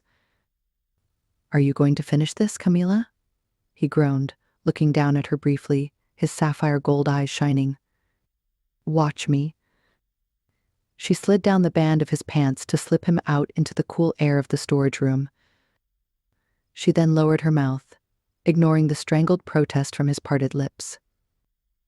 Her lips and tongue went to work, sucking, licking, and wreaking havoc on his control. Overcome, he thrust into her mouth, and she took his length, kneading him in between licking and suckling. Then, he lost all abandonment and began to power his hips, pushing his member into her waiting mouth. She felt her knees tremble and a rush of wet desire between her legs. She took one hand away from his body and slipped it under her pants. Then she stroked herself in rhythm to the lashing she was giving him. "Celine," he savaged between gritted teeth. Take me, take it all. She felt his cock throb, then his seed gushed into her mouth, salty and so utterly sensual. His hips shuddered as he came. She felt the ecstasy rise to her thighs and core, and then she too exploded, her fingers pulling at her clit. She descended from her pleasure mountain, licking him until he was clean. Then she used her hands to bunch his tea together so she could crawl up to collapse against his slumped body. You are incredible, he breathed against her forehead, tugging her fingers into his hand and licking her essence off them. Did you? Yes, lover. Always with you, Celine told him. I'm addicted to you, Camila, he said after a while. He dragged her curls away from her face, staring at her with his molten blue and sapphire eyes. I love you so much. And I you, my love, she said softly. I'm just as addicted, so make sure you return to me after this mission. A reminder of what they were facing came rushing back at them. Kanan took a deep breath. Should anything happen to me and I don't come back? You'll come back, Celine interjected, pulling at his tea. He looked at her with somber eyes. What we're about to attempt is dangerous, love, but if I have to use whatever I have in my powers to keep my crew, your sister, and you protected, I will. Her eyes widened as she realized what he was suggesting. But you can't use your chimeric vortex. Please, Kanan, don't. He gave her a long look. If I don't return or anything goes wrong out there, and I'm injured beyond saving, swear to me that you will take care of yourself first, Camila. Swear to me that you will not let the outcome of whatever may happen cause you to do something you regret. I can't, she refused, shaking her head. I can't make a promise I won't keep. I'll do whatever I can to ensure you return with us. He leaned his forehead back onto hers in surrender and huffed. Who knew a badass like me would get bested by a kick-ass woman like yourself? She kissed the side of his mouth. Get used to it, Kaji. Remember what I told you when we first met? He gave her a quizzical glance. I told you I don't give up, and I don't hold back. That you did. Was what happened earlier the no-hold-back portion? You'd better believe it. Fuck. Sexy, sensual, pushy and smart. I think I won the Pegasi lottery of the century, he said, bending his head to assault her lips again. They emerged from the storage room many minutes later, only to be faced with two wide-eyed expressions belonging to Cage and Riv. Each paused mid-journey carrying empty trays of food back to the mess. Celine and Kanan came to a standstill. Riv's white irises lit up with amusement. Damn. I knew all that banging noise I heard earlier wasn't from engineering. Don't think I've ever seen the Kosi so red-faced in our 4 decades of knowing each other, Cage rasped with a knowing grin.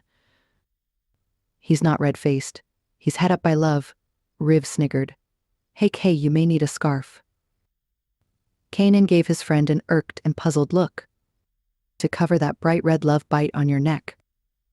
The 2 riders sauntered off, guffawing between themselves, leaving behind their flame-faced leader and his woman. Kanan turned his magnificent dark head and nailed Celine with a soft lover's glare. Camila, you're destroying my credibility. Sorry, love, Celine said, shrugging her shoulders. I couldn't help myself. I can lend you some of my makeup if you wish, she offered with a cocked eyebrow and snigger. Just then, the ship lights dimmed, and a wave of warning lights flashed through the corridor. Kanan's countenance hardened. Battle stations, Celine, he warned, sobering up in seconds. He strode forward, and she sped up behind him, headed for the command deck. Report? Kanan called out to Celia and Mirage. Celine ran up the command stairs and took her position, strapping in. The drone we sent to scout the coordinates just sent back confirmation, Mirage confirmed. The Technocracy ship is where the message said it would be, but it's hovering close to the Haven Mercy, which seems to be damaged and dead in the water. How are your calculations for the exit? Kanan probed. Good, the AI confirmed. I'm using detailed telemetry to fine-tune my calculations, but making those complex calls takes a ton of processing power. That almost sounded like a gripe, Kanan teased. Get as precise as you can. Remember, we need to avoid the risk of the phantasm materializing too close to the Kratts. Celine listened in to the conversation, amazed at the moxie of what the riders were trying to pull. Mirage, you will also make sure you can get around between those two ships? Kanan asked. Shouldn't be a problem, Cozy. I can maneuver and change directions to make my way around. Fuck yeah, Kanan grunted. At that moment, Riv and Cage jogged onto the bridge and slid into their chairs, strapping in. What have we missed? Cage demanded, his commitment to the mission as fervent as Kanan's, and indeed, each of the riders. Mirage filled the riders in while Celine watched from her station. She smiled at herself. She'd not had to work hard to secure the Sable Group's support. Yes, they had their agenda to accomplish, but in the light of everything it was a cause she could get behind. However, they could have refused to help. They could have decided to go about their revenge on the technocracy in a different way. Yet they'd come on board and were now all in. They were undoubtedly the most ballsy, assertive operators she'd met, yet also the most generous and kind vigilantes in all of Pegasi. She felt a pang of profound gratefulness, because she couldn't envision anyone else volunteering to face the Kratt army to rescue one woman. Agenda or no agenda. Strap in, people, Celia said, cutting through Celine's thoughts. We're about to decelerate out of hyperspace. The screen before them started a countdown to the exit, 60 standard seconds. Celine braced herself. Cannons ready? Kanan asked. Ready, Cozy, Riv replied. Shields? On it, Cage said. Mirage, gunship ready to exit the cargo bay the second we're in normal space? Absolutely. Kanan nodded, satisfied. Here we go, riders. They all watched the countdown until it clicked over to 0. On cue, the phantasm trembled as it thrust from the clutch of their hyperspace tunnel into an inky black universe shining with nebulas, gas giants, and stars. They'd almost landed on top of the technocracy ship. They roared towards their quarry that loomed larger than Celine had ever imagined. It was enormous, covered in silver armor and bristling with massive big electromagnetic railguns. Paint it. Kanan barked as the Edenite warship bore down on the capital ship. Riv complied, his fingers dancing over his touchpad. The phantasm's guns roared, releasing its metanoid missiles. They screeched out of the cruiser's state-of-the-art hypersonic missile tubes and mounted torpedo tubes at supersonic speeds. Seconds later, Phantasm's bridge crew watched the displays in awe. The missiles exploded into a roiling combustion of white-hot heat. The metanoids exploded from the missiles and formed a cloud that coalesced onto the surface of the enemy ship. Looks like we have ourselves a metanoid storm, Riv said with a grin. The phantasm thundered over the enemy's battleship and away from it for a few thousand clicks.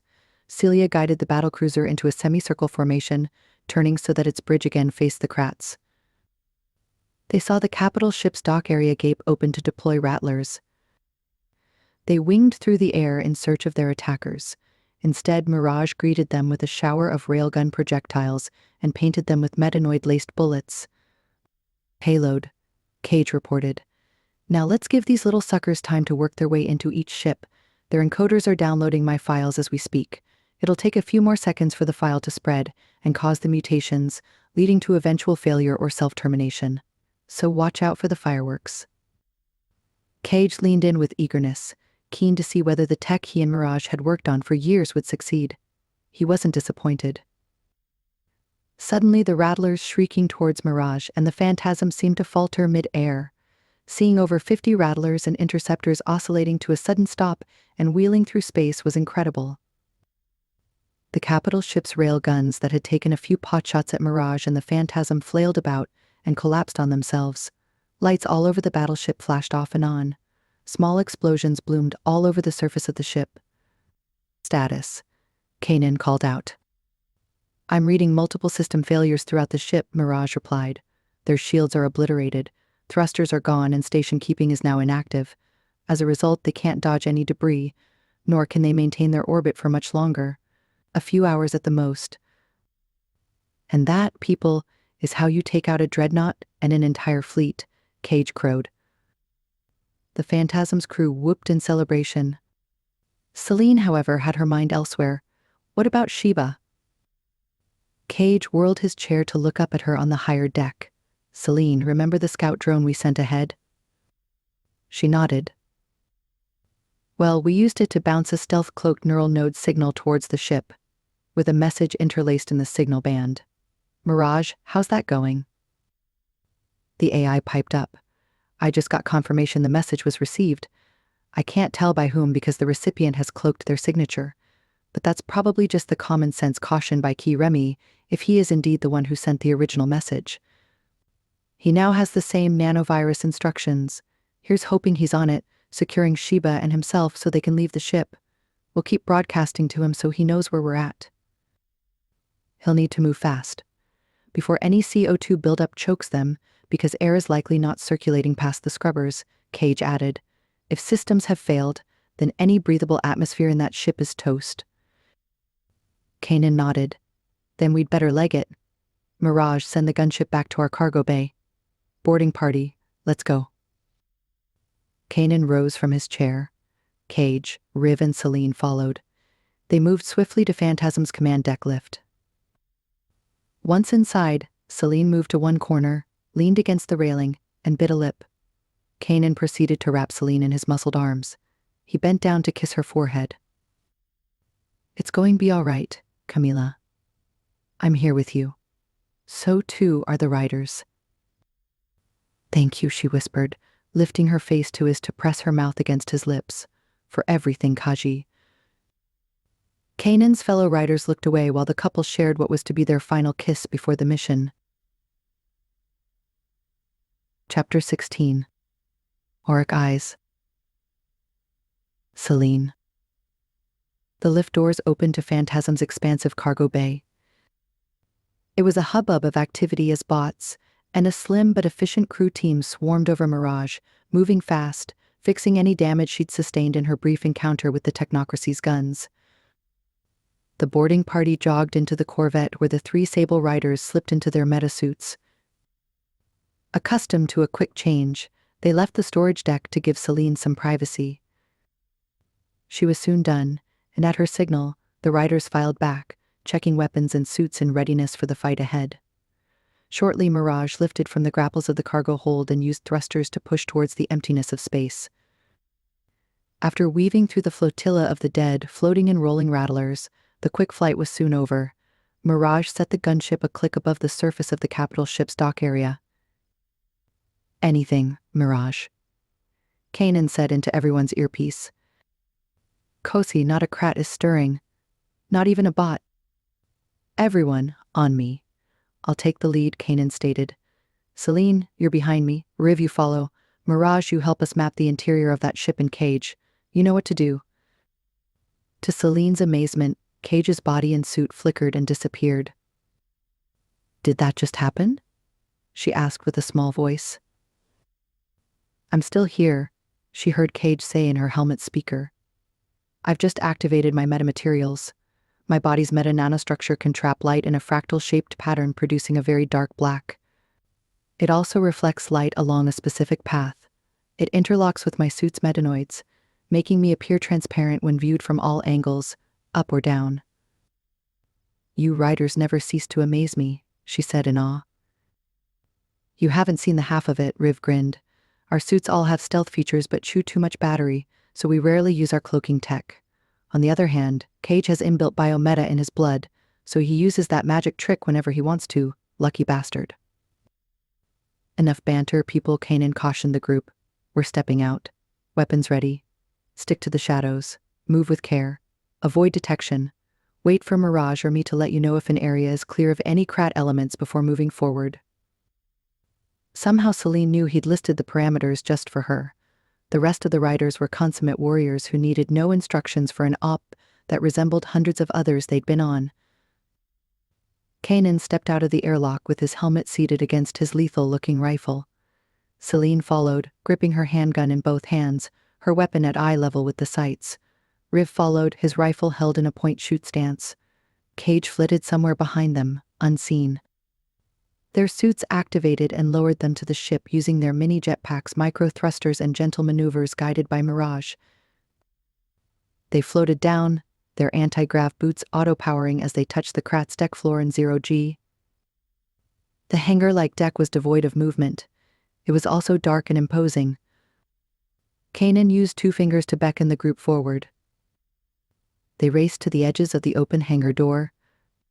Mirage, is it safe to go in? Kanan asked. Should be, Cozy. All energy barriers and shields are down. Kanan gave another hand command, and the group slipped after him into the cavernous space. Celine shivered. Even though her metasuit balanced her temperature, the bay they were in looked and felt cold, and her mind intuitively reacted. The space was flat, lifeless, colorless, and drab. She saw faint signs of ice forming on the wall surfaces, and even on the floor. It's freezing, she noted. It's what happens when you have an acute exposure to the vacuum of space, Kanan told her. The ship has lost shields, so the temps have dropped, especially in such a large open cargo bay. It's also suffered a complete loss of power. Most likely due to the loss of the heat producers, which we disabled as well.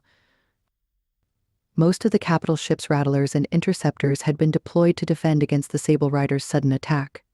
Only a few sat at the far end of the deserted bay. Damaged or in repairs, Riv said, jerking his helmeted head toward the large skeletal forms. This place is beyond huge, Kanan said. I need a working route, Mirage. Any chance you can get into their systems? He asked. I'm working on it. First, I must piggyback on my hack to find any operational systems. I'll also slice into their terminals and drives, retrieving any sensitive data I can find. Aha, she exclaimed. Looks like I still have access to legacy systems from my time here so long ago. I'm waking up internal sensors. The group crept along the hangar bay walls, looking for any signs of movement. Inside, it was strangely serene. Bogey, to the left, Riv warned. They all looked, and saw a Krat slumped on the bay floor, legs jerking as the destructive code worked through its systems. A few steps forward and they stumbled on more bots and Krats. All of them were inactive or in the process of becoming so. Non-functioning, Kanan observed. There's nothing to see here, Riv complained. We must get to the captives if they're still He stopped himself with a sharp hiss. Sorry, Excellency.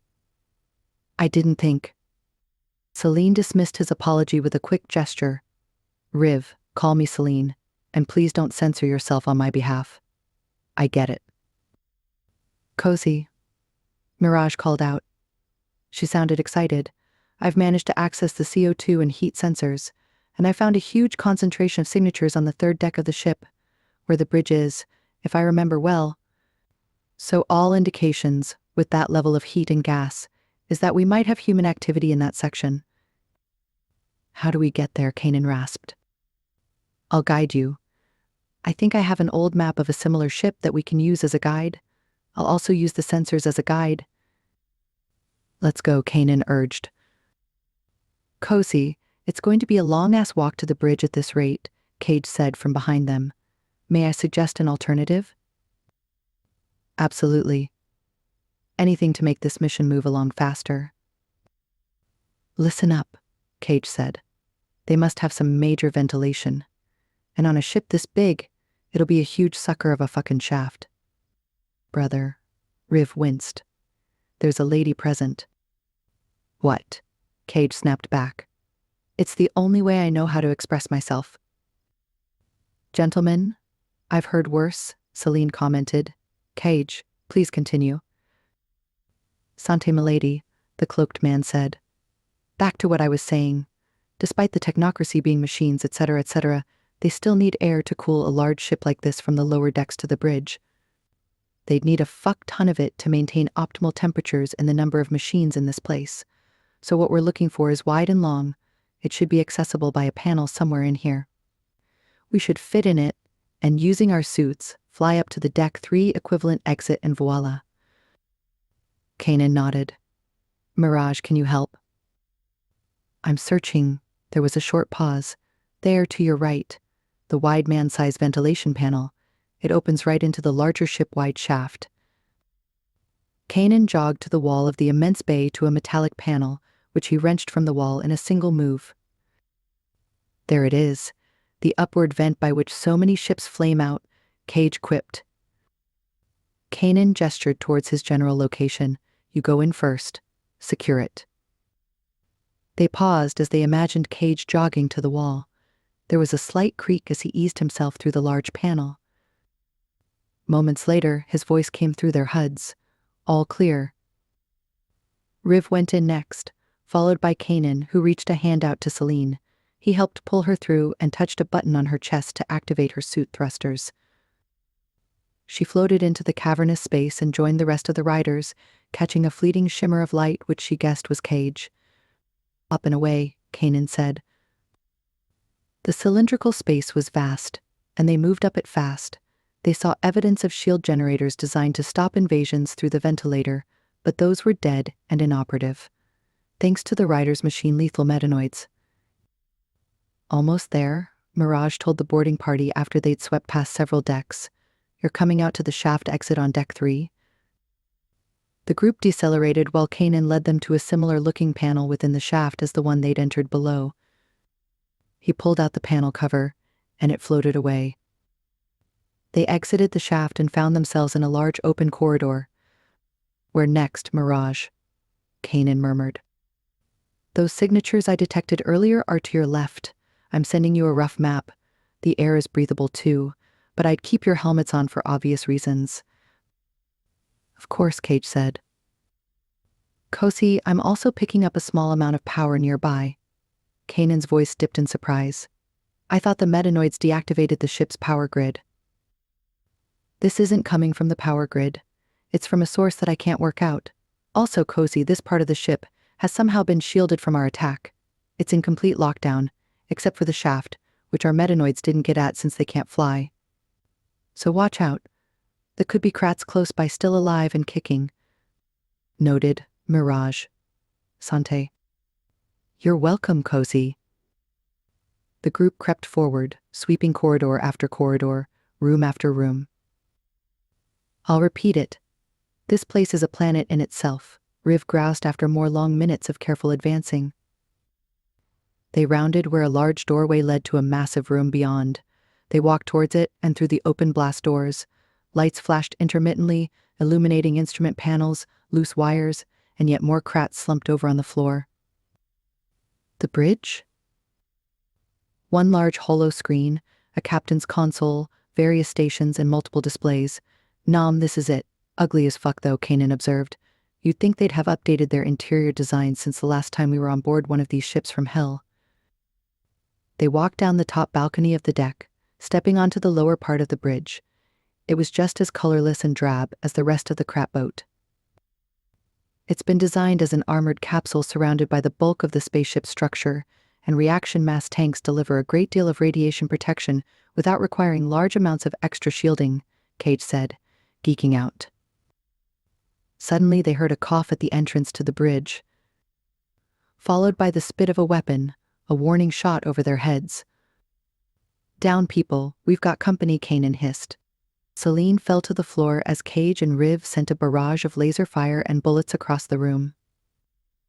Hey, they heard a new voice call out. Stop fire. Stop fire. Unless you want to kill the very people you came to save. Kanan raised a hand, and the firefight ended. It's safe, Kosi, Cage whispered to Kanan. I've now got eyes on them. And we were right about the ID of the message sender. At Kanan's signal, the boarding party rose to see 3 new people standing before them. A woman with features very similar to Celine's. A lean, tall, and muscled man stood beside her with a quiet, steady gaze, and Massimo Macori, with a gun in one hand, dug into the side of the woman's cheek. At the same time, he'd wrapped his other flabby appendage around her throat. His tight clutch around her neck had been the cause of the earlier warning cough.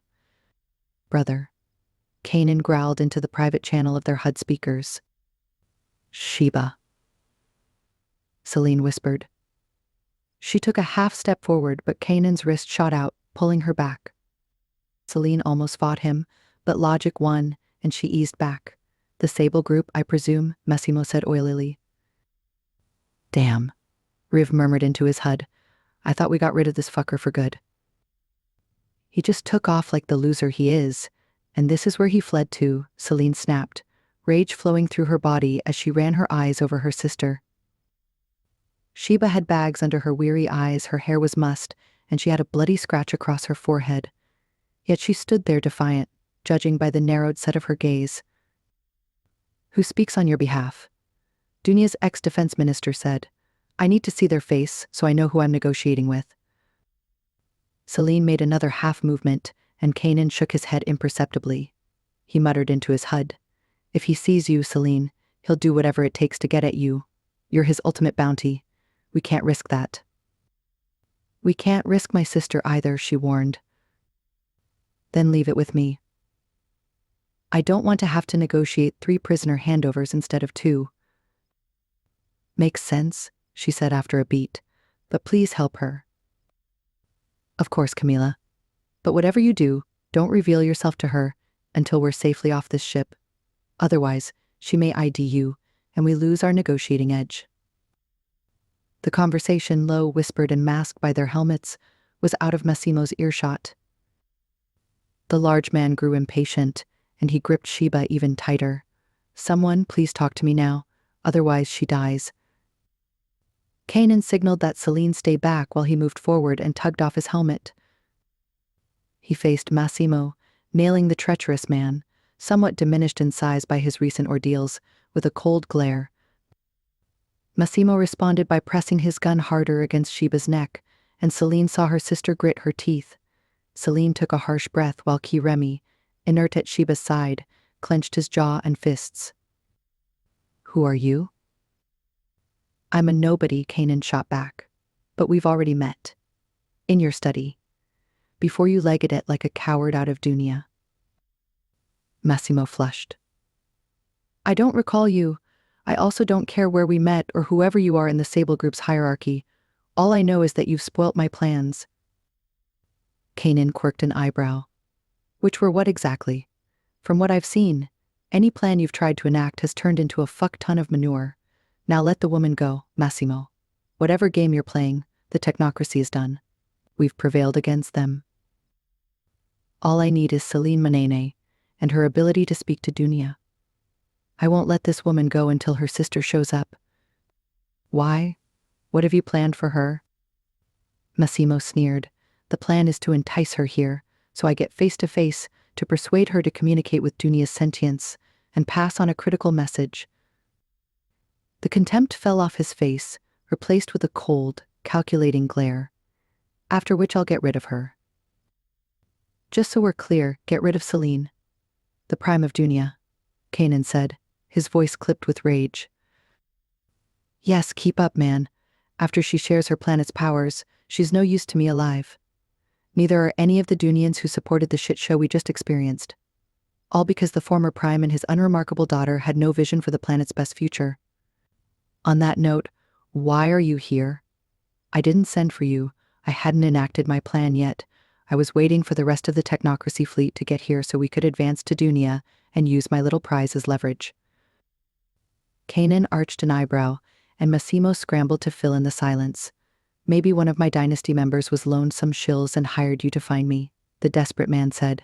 It'd be incredible, given they've been lazy, ungrateful, and unintelligent mooches all their lives, who loved untethered access to my accounts more than anything in the entire system.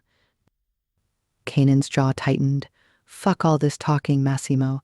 It's not all about you. And we weren't hired by anyone to fetch you. We have separate business with the technocracy. Fuck you. Fuck the Sable Group, Massimo ranted. You're all fucking twats. Loyal to no one, bought by the highest bidder, and frankly a piss-poor setup. I'd be careful how I phrase that. The piss-poor setup you speak of kicked you off Dunia and quelled an uprising. With ease and great pleasure. Pah. You were lucky, Massimo blurted, spittle flying everywhere. You only had to deal with 3 of the Kratz capital ships. You'll fail against 50, which is why we've been holding out here in the back of nowhere for days. Waiting on the rest of the technocracy's massive fleet. I convinced them to come, seeing how desperate they were to prevail. but we needed a few more days to ready ourselves for the entire crap fleet to rendezvous with us before we attacked Dunia en masse. But instead, you showed up to try and attempt to ruin our plans. Like I just said, our pleasure. Now that you've downed this ship and since you prostitute ourselves for cash, can you either bring me Celine Manene, or if not, get me to safety? I've got a few million shills I can pay you. Either get me the bounty I need, or get me off this sinking boat with a promise to drop me off in Zeneria, and I'll return these two to you unharmed. In addition, I'll throw in a few bags of jewels. You'll be well recompensed. It's unlikely. We don't have space for your particular style of oversized baggage. Massimo grinned a mad, chaotic smile that slashed across his leering, desperate visage. Then I've no use for you. Maybe the next nobody passing by will be much more cooperative. Massimo lifted an arm, pointed the barrel of his gun at Kanan and fired. But not before the man by Sheba's side moved so fast that he was a blur. He grabbed her and whisked her across the room. A second shot rang out, and Massimo's voluminous gown burst into a red cloud. Celine gasped as Massimo's body hit the deck floor, twitched and fell still. Cage's voice came over the headsets. Man down. His blathering was getting tiring, and he was begging for some lead. Nice shot, brother, Riv quipped. Good to see you can finally aim straight. Everyone, stay where you are. Mirage, are we clear? Kanan asked. Not entirely, Kosi, the bridge is secure, but I can't confirm about the corridors outside. Those strange energy signatures are getting closer to your position. I need time to work out what they are before I'm sure. Don't want you to walk into an ambush. Copy. Team, we can move around in here, but please don't venture outside. Celine nodded, relieved she now had permission to walk about. She nabbed Kanan's arm. You okay after that shot? I'm fine, Camila. It missed me. See to your sister. Celine set off, sprinting through the drab cavernous bridge to the top balcony of the strange lonely deck until she dropped to her knees beside the couple on the floor. Sheba lifted her hands instinctively to protect herself from the armored stranger she saw. Celine whipped off her helmet, releasing her curls. Sheba, it's me, she whispered. Her sister cried out in delight, throwing her arms around Celine. Oh, Dunia, you've been here all along. Honey, yes, I came for you. I had to. Cell, I can't believe it. They held onto each other for a long moment. Celine buried her face in her sister's neck, relief and joy flooding her. Just then, a pair of heavy boots stepped into view. Celine pulled away from her sister and looked up into Kanan's smiling face. She turned to her sister. Sheba, this is Kanan. He and his friends, the Sable Riders, are why I'm here, why you're safe. Kanan bowed his head. A pleasure to meet you, Sheba. The man by Celine's sister's side unfolded himself to his full height. He shared a small smile with Kanan. Then they wrapped each other in a big hug. Riv joined the embrace, wrapping long ropey arms around them from behind. They know each other? Sheba said in wonder, rising to her feet. They do. They're part of the same brotherhood, the Sable Group. They helped me get to you. Sheba pulled Celine aside. If you guys are the reason I'm safe now, Kiremi is the reason I'm still alive for you to rescue me. He's been by my side through this entire ordeal. Celine glanced at the riders, who were still catching up with Kiremi. Sounds like a good man. She turned back to her sister, filled with curiosity. Sheba, how did you get free? Long story. I think Massimo targeted the Haven Mercy, looking for me, to get to you. Targeted? Massimo knew I was your sister. He ID'd me by going through the Haven Mercy's ship manifest. He and a few krats questioned me. They threw me about. They asked questions about you. When the krats left, they sent Kiremi to clean me up and tend to my wounds. He stayed by my side, and the next day he just started speaking to me telepathically, which shocked me. I knew he was one of the relief doctors on board, but he'd never spoken to me verbally or aphonically. I didn't know I was telepathic myself. I'm still not sure how he did it. He came up with the plan to send the SOS message. First, he insisted I fake the extent of my injuries. Then he instructed me to tell the Kratts he had to come with me onto this ship from the Haven Mercy so that he could keep administering medical aid to me because the med labs at the Haven Mercy had been destroyed. Once transferred here, he sent the message. When we got the reply and instructions for the metanoid virus, he was able to use them to take over some systems and command the Kratt watching over us to open the door to our prison cell. Soon after, he fell to the floor, and Remy told me it was because of the metanoid attack you'd set off. We couldn't use his weapon because it was coded for Kratts only. But we managed to get out. We hid, not knowing where to go until Remy got the coordinates. Massimo ambushed us while we were making it to the rendezvous point that Remy had received in his neural node. And here we are. But how did the Haven Mercy get captured? How else does a dreadnought overcome a relief ship cell? They threatened to destroy us. We surrendered. As simple as that. And everyone else on the Haven Mercy? Still on board as far as I know. They were locked in the brigs. Hopefully they're all still alive. Celine sucked in air, dreading what she was about to say. Speaking of alive, there is one thing you'll never forgive me for if I don't tell you about it now. It's about our father. Sheba's face fell. I know. That demon Massimo told me. With great pleasure. The two sisters held hands, trying to wrap their heads around the terror of the last few weeks. Bastard, Celine said, shuddering as she glanced at the prostrate traitor's body that had slid down a wall onto the floor. And good riddance. Can I say I'm somewhat okay with seeing him lying there in his own blood? He almost destroyed Du. Celine was interrupted by the sound of grating, shrieking, squealing. Two doors on the lower section of the battleship's bridge were sliding open. Kanan gestured, and the boarding party whipped their helmets back on and got their weapons ready. Remember those signatures, Cozy?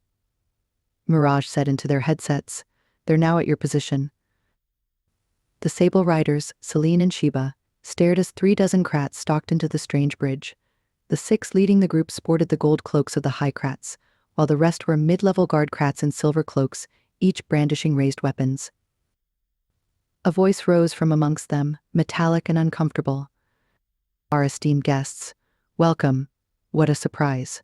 For you, I mean. You thought we were all gone and that your clever metanoids infiltrated and destroyed us all. You were wrong. You're the eminences of this ship, Kanan ground out, his voice emanating through his helmet speakers. A winning observation, the metallic voice continued. We are high Kratts with maximum level shielding built into us. In addition, we and our guard Kratts have inbuilt antimatter batteries under our cloaks, each running at a near 100% efficiency. This means we can run individual shields that prevent any attack from reaching our forms. Kanan scoffed. Regardless, we've distributed our metanoids and hacks throughout your fleet, which is why your full armada hasn't shown up yet. One of the high Kratts stepped forward. He then ripped off his head covering to reveal a pair of auric eyes floating within the strange transparent carapace face. Well, it stated. I remember that voice. If it isn't my protege, meeting you here is an even better outcome than we could have imagined. A reunion with my favorite experiment of all. There was a pause as the creature's words echoed in the tomb-like space. Celine saw and felt the riders bristle, their level of menace ratcheting up. Their reaction was personal, raw and chilling to the core. Fuck, Kanan stepped back, spitting his words between clenched teeth. 478Q1. The one and only. And it seems that my work on you had outstanding results. We've heard of your exploits in technology, armaments, and ship drives. Most impressive. Better still, your metanoid research is exceptional. We just experienced a little of what you are fully capable of. We believe there is more you can share with us. Your knowledge will be a great boon to the technocracy in our war against the Imperium. Kanan chuckled, a laugh imbued with an edge of menace. You want more of what we have? Haven't your numbers been decimated enough? You forget that all you've done is kill off the base Kratts, the most replaceable soldiers in our armies. Arriving in just a few moments is the might of the technocracy. 50 ships that are contrary to what you believe, still operational, albeit with fewer base Kratts. You see, us higher Kratts are immune to your metanoids. This means that the high Kratts on those ships were not affected by your metanoid storm. But the technology is intriguing. We will retrieve it and use it for ourselves, maybe even use it to replicate stronger and more versatile base crats. You owe it to us. Oh? The Sable Group never makes promises to the poor and never owes a debt, Kanan drawled. You owe us. You stole our tech, our AI, and our ship. Unthinkable. Kanan scoffed, his voice calm and controlled yet laced with a wild rage. You forget that you stole our lives. Unforgivable. The room fell silent as Kanan and Eminence 478Q1 glared at each other. The Sable Rider was now trembling with rage in his metasuit, and Celine felt the roiling heat flow off him in waves. Who is he? Celine hissed into her headset. A monster, Cage rasped, loathing coding his words, specifically the monster who conducted experiments on us many years ago. There's one punishment for you, the Eminence stated. We'll wait for other ships to arrive to outwork your fate. He and his fellow Eminences swept from the room, leaving behind the silver-cloaked guard crats, who trained their guns on the riders and 3 humans. Just then, Mirage's voice cut through their headsets. Kosi, there's a problem. I'm detecting 50 or so Krat ships converging at this point on FTL speed. My calculations tell me they'll be here in less than 10 minutes. So what do you want me to do? Celine heard Kanan's breath speed up. Then he spoke, his voice low and tight. Cage, Riv, Ki Remy, this is an Echo 2 play. Celine, the second I call fire, you'll need to get the fuck out of here with your sister and Ki Remy. Riv, you'll cover them. Cage, you know what needs to be done. Kosi, the shrouded man grunted. Once you're all at a safe distance, I'll take over. I'll keep them occupied so you can get out to Mirage before the other 50 ships arrive. I'll stay back with you, Cage offered. Nada, Kanan growled. You, Ki Remy and Riv have to leave me be. Your job is to take Sheba and Celine back to Mirage safely. Do you copy? Naam, Kosi, came the reluctant agreement. I know what I need to do, and it doesn't involve any of you. Celine's heart dropped. She suspected what he was planning, and her knees weakened with dread. Kanan, is there no other way? She asked, her voice echoing through their HUD network. This is the only choice, Camila, he muttered. There is no more to be said about this. Clear? Apart from Celine, the helmeted team nodded. She put a hand over her pounding heart, trying to suppress her panic and fear. Celine? Kanan prompted, switching to a private HUD signal. Talk to me. We're on my channel. No one else can hear us. I don't know if I stand this, love, she whispered, staring at him across the space between them. You're taking the worst resort, which might harm you permanently. Kanan sighed. It's the only way, Celine. Please trust me. She sensed the finality in his words. Come back to me, Kaji, was all she could say. I will, he grated. Go with the others, Camila. Get your sister out of here and leave the rest to me. Celine jerked at his words, then sucked in a breath to steady herself. He was right, and she had no right to stop him. She nodded, and he noted it with a jerk of his chin. After a beat, he switched back to group comms. Mirage, provide cover once the rest of the team is out of this ship, and once they're on board, fly to a safe distance and keep your airlock open. I'll do my best, Kosi. Ready at my command. Ready, the Sable Riders intoned. Celine couldn't bring herself to say a word. Tears clogged her throat as she drank in the sight of her man, aloof and cold, committed to his mission. Unable to handle the agony, she looked away, tamping down her terrified feelings and bracing herself for what lay ahead. Kanan jerked his helmet. We are go. In seconds, Cage's hidden rifle spat out a series of rounds. The guard crats reacted. They swung their rifles towards his stealth position and fired. One shot hit Cage in the chest, but his armor repelled the bullet. At the same time, Ki Remy shoved Sheba behind him.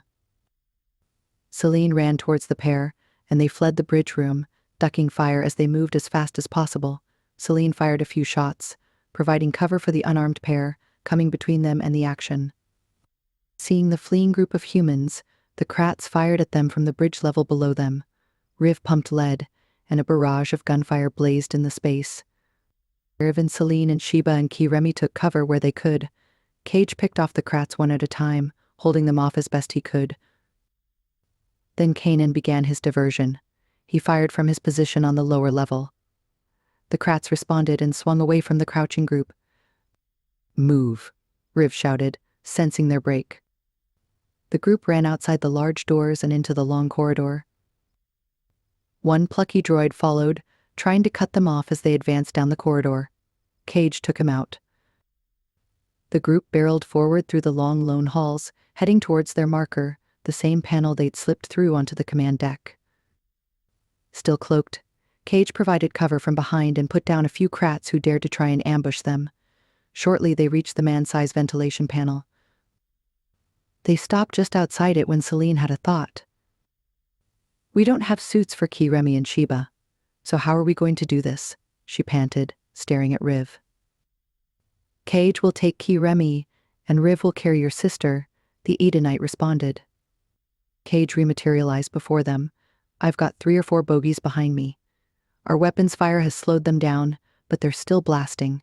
Let's get the fuck out of here. Celine, Kanan would kill me if he heard this, but you'll need to act as rear guard." Celine nodded and gestured for him to rush through the panel. "Whatever it takes. Go." Cage eased through the panel, activated his suit thrusters, and reached out to grab hold of Kiremi. He then let himself and his friend fall to the lower decks. Riv did the same, grabbing hold of Sheba, who'd been nervously watching from the sidelines all this time. She waved to her sister. Then she and the ghostly rider were away. Celine heard the rush of footsteps in her direction, and she launched herself through the panel opening, heart pounding. Shots flew towards her, and she fired back, then ducked, disappearing into the enormous vent where she reversed her jets downward in pursuit of her friends. Kanan. On the bridge, Kanan was battling Kratts whose heavy blasters were assaulting his position. Behind the dozen guard Kratts still standing were the gold-cloaked eminences, who'd filed out to watch the assault as it unfolded. When the riders, Celine and her sister, were clear of the bridge, Kanan shot at the door controls, to keep the Kratts with him from following them. But it was in vain. The fluctuating output throughout the ship's systems meant the doors tried to squeeze shut, but the massive power needed to close them was unavailable, so their motors died down with a grunt. The Silver Guard Kratts kept trying to rush his position. He kept them back, working his weapons to keep them from overwhelming him and catching up to the rest of his crew. "Mirage," he breathed. "I need an update on the boarding party. Are they on board and safe with you?" There was a short pause during which Kanan took a hefty blast to the chest. He fell back, dropping to take cover. He almost choked from the hit. It felt like a massive punch to his system. He paused, firing as his suit rushed to give him more air and repair itself from the damage of the droid's fire. "Mirage," he panted, ducking more shots. "Kosi. I see them. They're running towards me." "All of them?" "Yes. All of them." "Fuck yeah," he breathed, skulking along a fallen bulkhead on his haunches while firing back toward his attackers. "Let me know as soon as they're on board, and you've hightailed it. And also an update on those 50 technocracy ships. 2 minutes away. Hurry. Get the team on board." "I am." With no warning, the Kratts stopped engaging in their crossfire. An eerie silence fell across the destroyed bridge. "My favorite Edenite?" He heard a familiar voice call out. "We've stopped firing because we will have the absolute advantage in less than 90 seconds. So we're wondering if you'd like to rethink your surrender or lack thereof?" Kanan activated his external mic. "Not in a million years." "Why are you so adamant? Rise to your feet when you speak so we can discuss this, technocrat to Edenite, face to face."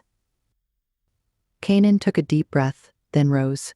He moved to a spot above the bridge floor where the eminence stood, looking up at him from below. "Ah, there you are," the high technocrat stated. "Now tell us why the delay in giving up our stolen tech and the AI you took from us." The Edenite crossed his arms over his enormous chest. Because I need you to understand how much you ripped away from my life, and from the lives of my men. You stole our chance at a normal existence. As you whispered to me many years ago, you stole our forever. How poetic. We do remember our conversations, but you misunderstood our intentions, then and now. We were trying to design new weapons, never seen before creations that would devastate our enemies forever. That was the only forever we were ever interested in, not in yours. So we were just your cheap fodder? Your lab rats? The Eminence sneered. We don't like your choice of words, but yes.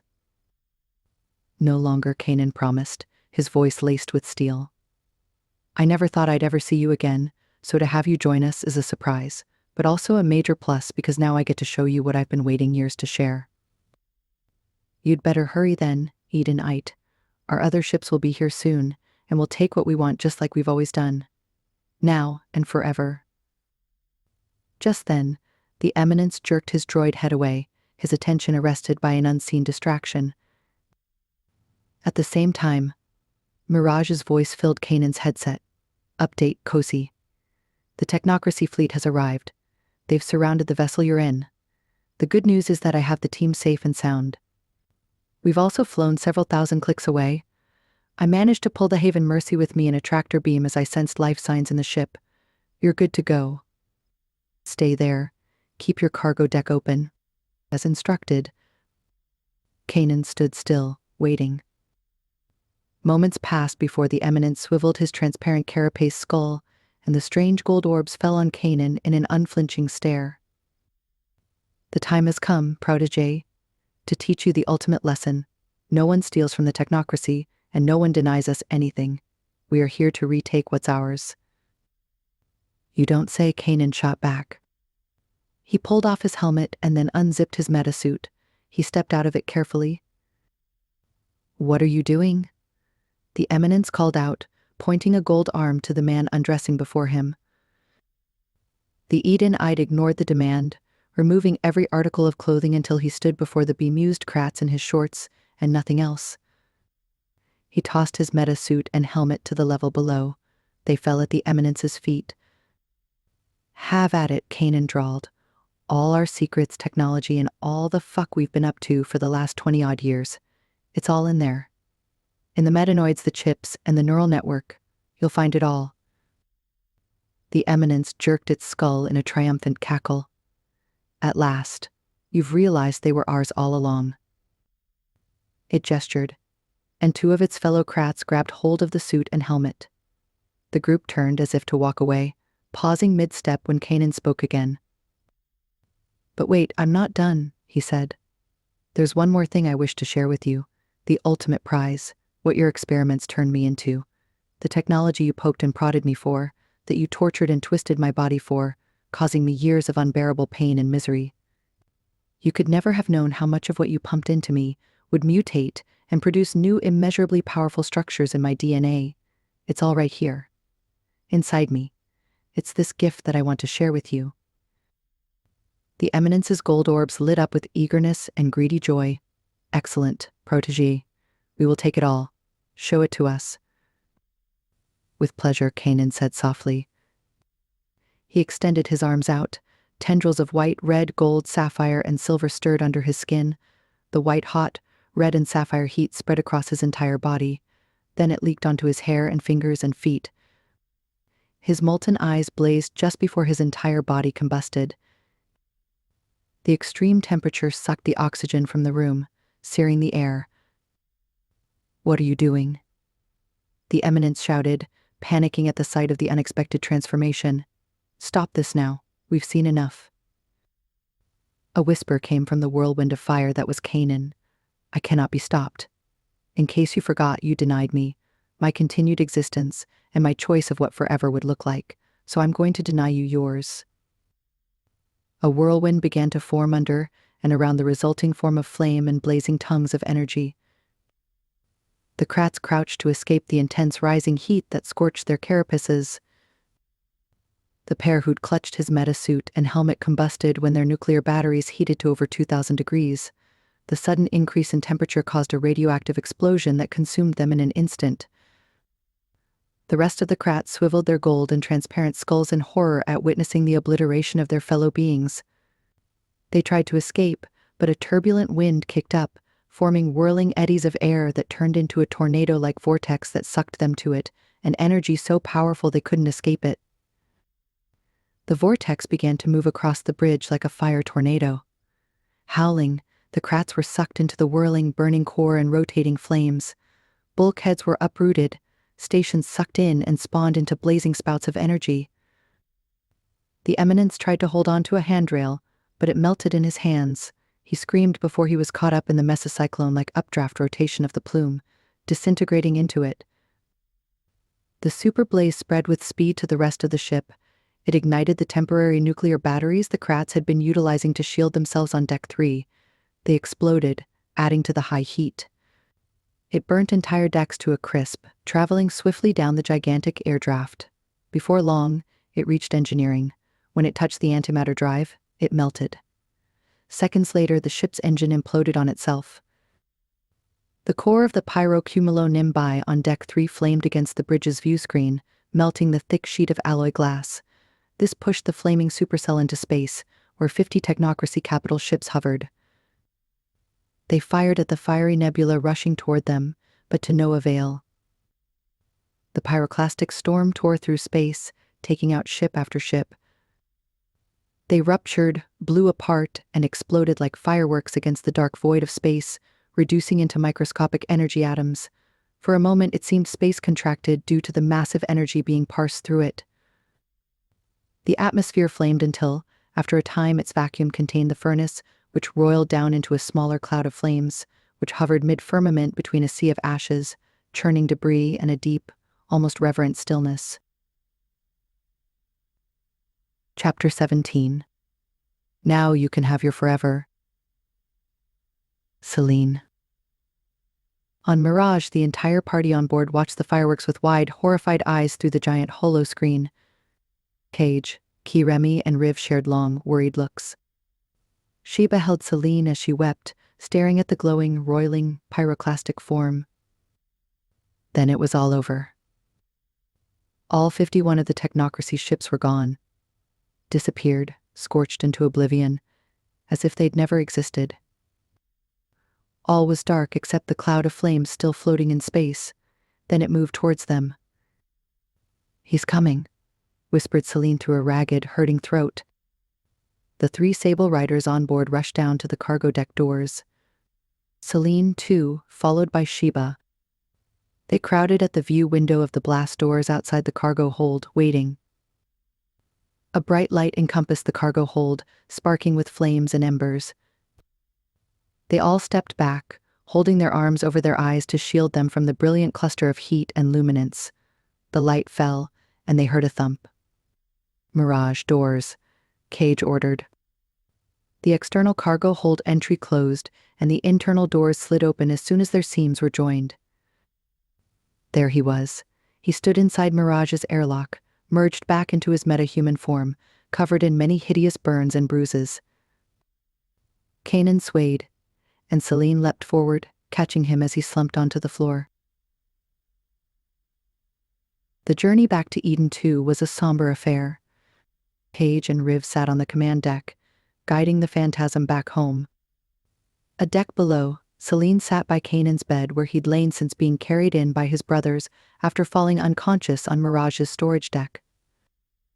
After docking in the battlecruiser, they'd taken him into the phantasm's gleaming white med bay, where Kiremi had placed him into a med scanner bed and induced a coma. 2 hours into their return flight, Celine sat glued to his bedside, watching as Kanan's vitals spiked up and down. She wouldn't let go of his hand. Kiremi and Sheba worked in the background, but she hardly acknowledged them. All she could do was stare at her man, stricken by despair. She only stepped back to let the pair administer medical care. Casting aside the shock of her recent capture, Sheba had stepped into her natural nursing role to assist Kiremi. The pair moved flawlessly in a dance of professional precision. Their patient was gravely ill. Silent, unmoving. The hiss of the high-tech ventilator in the room was the single sign that Kanan was still alive. His skin was scorched in swathes of peeling, blistered black char with full-thickness third-degree burns. His face, too, had not escaped the blaze. His magnificent hair was shaggy, short and burnt in places to the scalp. His eyebrows and lashes were gone, his beard ragged and seared. His metanoids were giving up the fight, Celine thought. He looked so vulnerable. She wanted to run her hands through his thick hair, which was now sparse and matted. She longed for his strength, his loving, his heat. She missed him. Period. After a few hours, she found her voice, speaking to the rider's medic. "What are his symptoms?" Kiremi threw a glance at her from the other side of the bed. "He has many." His voice, or a close approximation, came from the medbay's speakers. Celine jolted at the sound, unused to the lost rider's selective mutism and his brusque substitute vox, even though Sheba had told her he controlled it via his neural node. Injury to the lungs from smoke inhalation, loss of fluid from burnt skin, shock and heat loss, and an inability to regulate body temperature. How bad is it? Kiremi shook his head and frowned. It was unclear whether he was uncomfortable speaking or with the question itself. Sheba, adjusting Kanan's IV bags, glanced at him, and her gaze softened. "He's free of infection for now," she told her sister, taking over from the rider's medic. "His altered chimera cells are fighting his normal metanoids and DNA. Should they win, they'll shut down the entire body, which could result in death. In milliseconds," Kiremi's subvox said. "A swift death. Like being vaporized by a nuke or a supernova." Celine breathed in. She knew the clinician meant well, but she'd been unprepared for his blunt answer. "What are you doing about it?" she whispered. "The med scan bed is on full power, analyzing the criticality of his burns," her sister told her. "It uses a high-tech laser to identify Kanan's weakened metahuman cells that need to be discarded. It's also reprogramming the healthy metanoids to accelerate the cell multiplication process to cover and heal entire sections of the lost muscles, tissues, and organs. In other words, it's scanning his body and neural networks to identify the rogue cells, eliminate them, and try to repair the normal metanoids being killed off by the chimera effect." "It's a band-aid," Kiremi's vox interjected coolly. "This last combustion has reduced his lifespan. The rate of damage and attrition because of the chimera cells is higher than the replication of his healthy metahuman cells and neutrons." "How long does he have?" Celine ventured, afraid of what the answer could be. Kiremi's response was curt and clinical. "Weeks." Celine felt the gut punch response with all of her body. Eyes burning with tears, she turned her face away and walked to the medbay's windows. Outside, a rush of swirling colors and flashes of occasional bursts of light greeted her. But all she could see was a sky full of darkness through her tear-soaked eyes. One without Kanan in it. Without him, she would be nothing. A soft hand fell on her shoulder. "Cell," Sheba said. "Don't mind Kiremi. He's just blunt, as I've come to find out. Know this, Han, we haven't given up, so please don't give up as well." Celine folded into her sister's arms. "Sheba, I just got you back. We just lost father. I can't lose anyone else. He is my light. He is my chimera, and I need him so much." Sheba held her tighter, and they stood in each other's arms. "My sky is falling, Sheba," she said as tears clogged her throat. "You two are everything. You're all that matters to me." "Then, whatever happens, I will hold up half your sky," Sheba murmured. "And with the half you hold up for me, that should keep our world from falling apart." The instant the Phantasm docked at Eden 2's orbital space station, Kanan, already transferred onto Mirage, was whisked away to Dunia. Celine had insisted, knowing that one of her planet's few advantages over Eden 2 was its medical facilities. They flew straight down onto the landing pad at New Melindy's Machian Hill Hospital. The facility was one of the most sophisticated hospitals on the planet, offering leading-edge inpatient and surgical care and a system-wide famous program in regenerative medicine and body reconstruction. They whisked him into a private med scan room, where more high-tech equipment was pulled closer around his bed. Galvanized by the presence of the Prime, a team of reconstructive specialists went to work 24/7 on their new patient. Celine was permanently by his side. Sheba had accompanied her for the first day, but after seeing her sister's exhaustion, Celine had ordered her sibling to be whisked away to the Prime's residence to get some much-needed rest. In her gerfalcon form, Mirage was also present by Kanan's bed, watching from her new perch on the sill of the hospital window. Remy had stayed on as Kanan's physician. At his insistence and with Celine's approval, he spent just as much time as Celine at the hospital, as had Riv and Cage. They were soon joined by Zane and Zion, who'd flown in from Eden too, the moment they'd heard about Kanan. The riders stalked through the hospital's waiting rooms, pacing its corridors, unable to relax. Their presence had scared some Dunian patients and visitors, so hospital staff transferred the entire party into the nurses' large breakout room adjacent to Kanan's private hospital chamber, which had suited many of the nurses just fine. Rena was still acting as caretaker prime, allowing Celine to focus on Kanan and Kanan alone. Apart from short breaks to shower, check her messages and take small snacks, Celine's energy was all about him. She read to him, spoke to him, prayed for him. She made promises to the planet's power. She begged Dunia for its benevolence, for healing, and for Kanan's full recovery. What she didn't do was sleep. Kanan was still in a deep coma 3 days later, and she was exhausted. It was mid-afternoon. Light rays filtered through the room's blinds, falling in shards on the floor. The room was empty except for the bot nurse, who monitored the patient's vitals. Celine placed her head on the pillow above Kanan's and slid a hand over his shoulder. She could hear him in her mind telling her she needed to sleep. She huffed with weary amusement at the memories of his past attempts to get her to rest. She felt hot tears leak out of her eyes. They fell on the pillow. One of them trickled downward until it fell against Kanan's resting cheek. He shuddered. She reacted, sitting up straight. Then, one thick arm reached up and tried to pull the ventilator mask off his face. He thrashed in the bed, and it rocked dangerously. "Kanan, relax," Celine cried out. She stood, trying to push down on his massive shoulders. This just enraged him further. The bot's red indicators flashed as it rolled up. "Code 3. It repeated mechanically. In seconds, the room filled with medics rushing to aid the patient. She felt a strong arm move her away and looked up at Remy's commanding face. He nodded at her, and she sagged in relief as he took over. Celine stepped back as Kanan's ventilator mask retracted, and Remy and the medical team tried to control the firm-muscled Eden Ite. She saw one of the burlier doctors bury a long needle in Kanan's thigh. He flailed, but soon his body relaxed into smaller lashes of movement. His eyes, however, flew open and then around the room wildly. Only when they met her own did he calm down. "Camila," he rasped. "I'm here," she called out to him, placing one hand over her heart. His eyes never left hers as more medics swarmed around him. Then his gaze flicked up to Remy, and they spoke silently. After a few moments, his eyes glazed over as the medicine took hold of him. They fluttered as if to close, but not until he dragged them back to Celine. He drank her in.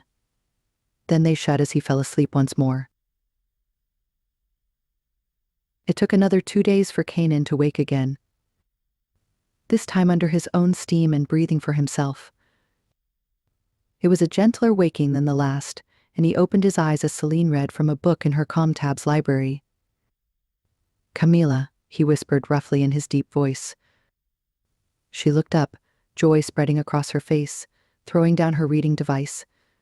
Their hands met in the space between them. "How are you feeling, Kaji?" she murmured, smoothing her other hand over his brow. "I can't feel most of my body," he rasped. "What have they done?" "They had to sedate you and give you a shipload of meds. There was no other way you could have withstood the pain." "How bad is it?" Kanan insisted, glancing at the med scanner hovering over his body. "I think it's best to let the doctors or Remy tell you more. Shall I get them?" "Not yet," Kanan whispered. "I need a few moments with you." She smiled but knew he could see the agony and sadness in her eyes. That bad, huh? He probed. That's the first time I've seen you lost for words, my love. She answered by squeezing his bandaged hand, which drew his eyes to their intertwined fingers. His gaze traveled up his arm to the worst of the scarred injuries. His eyes locked on them. Fuck, he breathed. Bad then. How long? She shook her head, unable to speak. Weeks then, he rasped, coughing as he did. Don't speculate, Kaji, Celine whispered. She leaned over and kissed his dry, hot lips. They're doing everything they can. I need to know that for myself. He glanced at the ceiling, accessing his neural node, his eyes shut for a moment before he turned his bloodshot eyes back to her. Looks like the medics can't help me. My node is registering catastrophic failures of my normal metanoids. They're dying at a higher rate than ever before. I have days. Kanan, she breathed, the grief almost too much to bear. All she could do was lean over and touch her lips to his. He broke their union to lift his hand and stroke her face. We'll get through this, Camila. How? She probed. How? Just let it be, love, he rasped.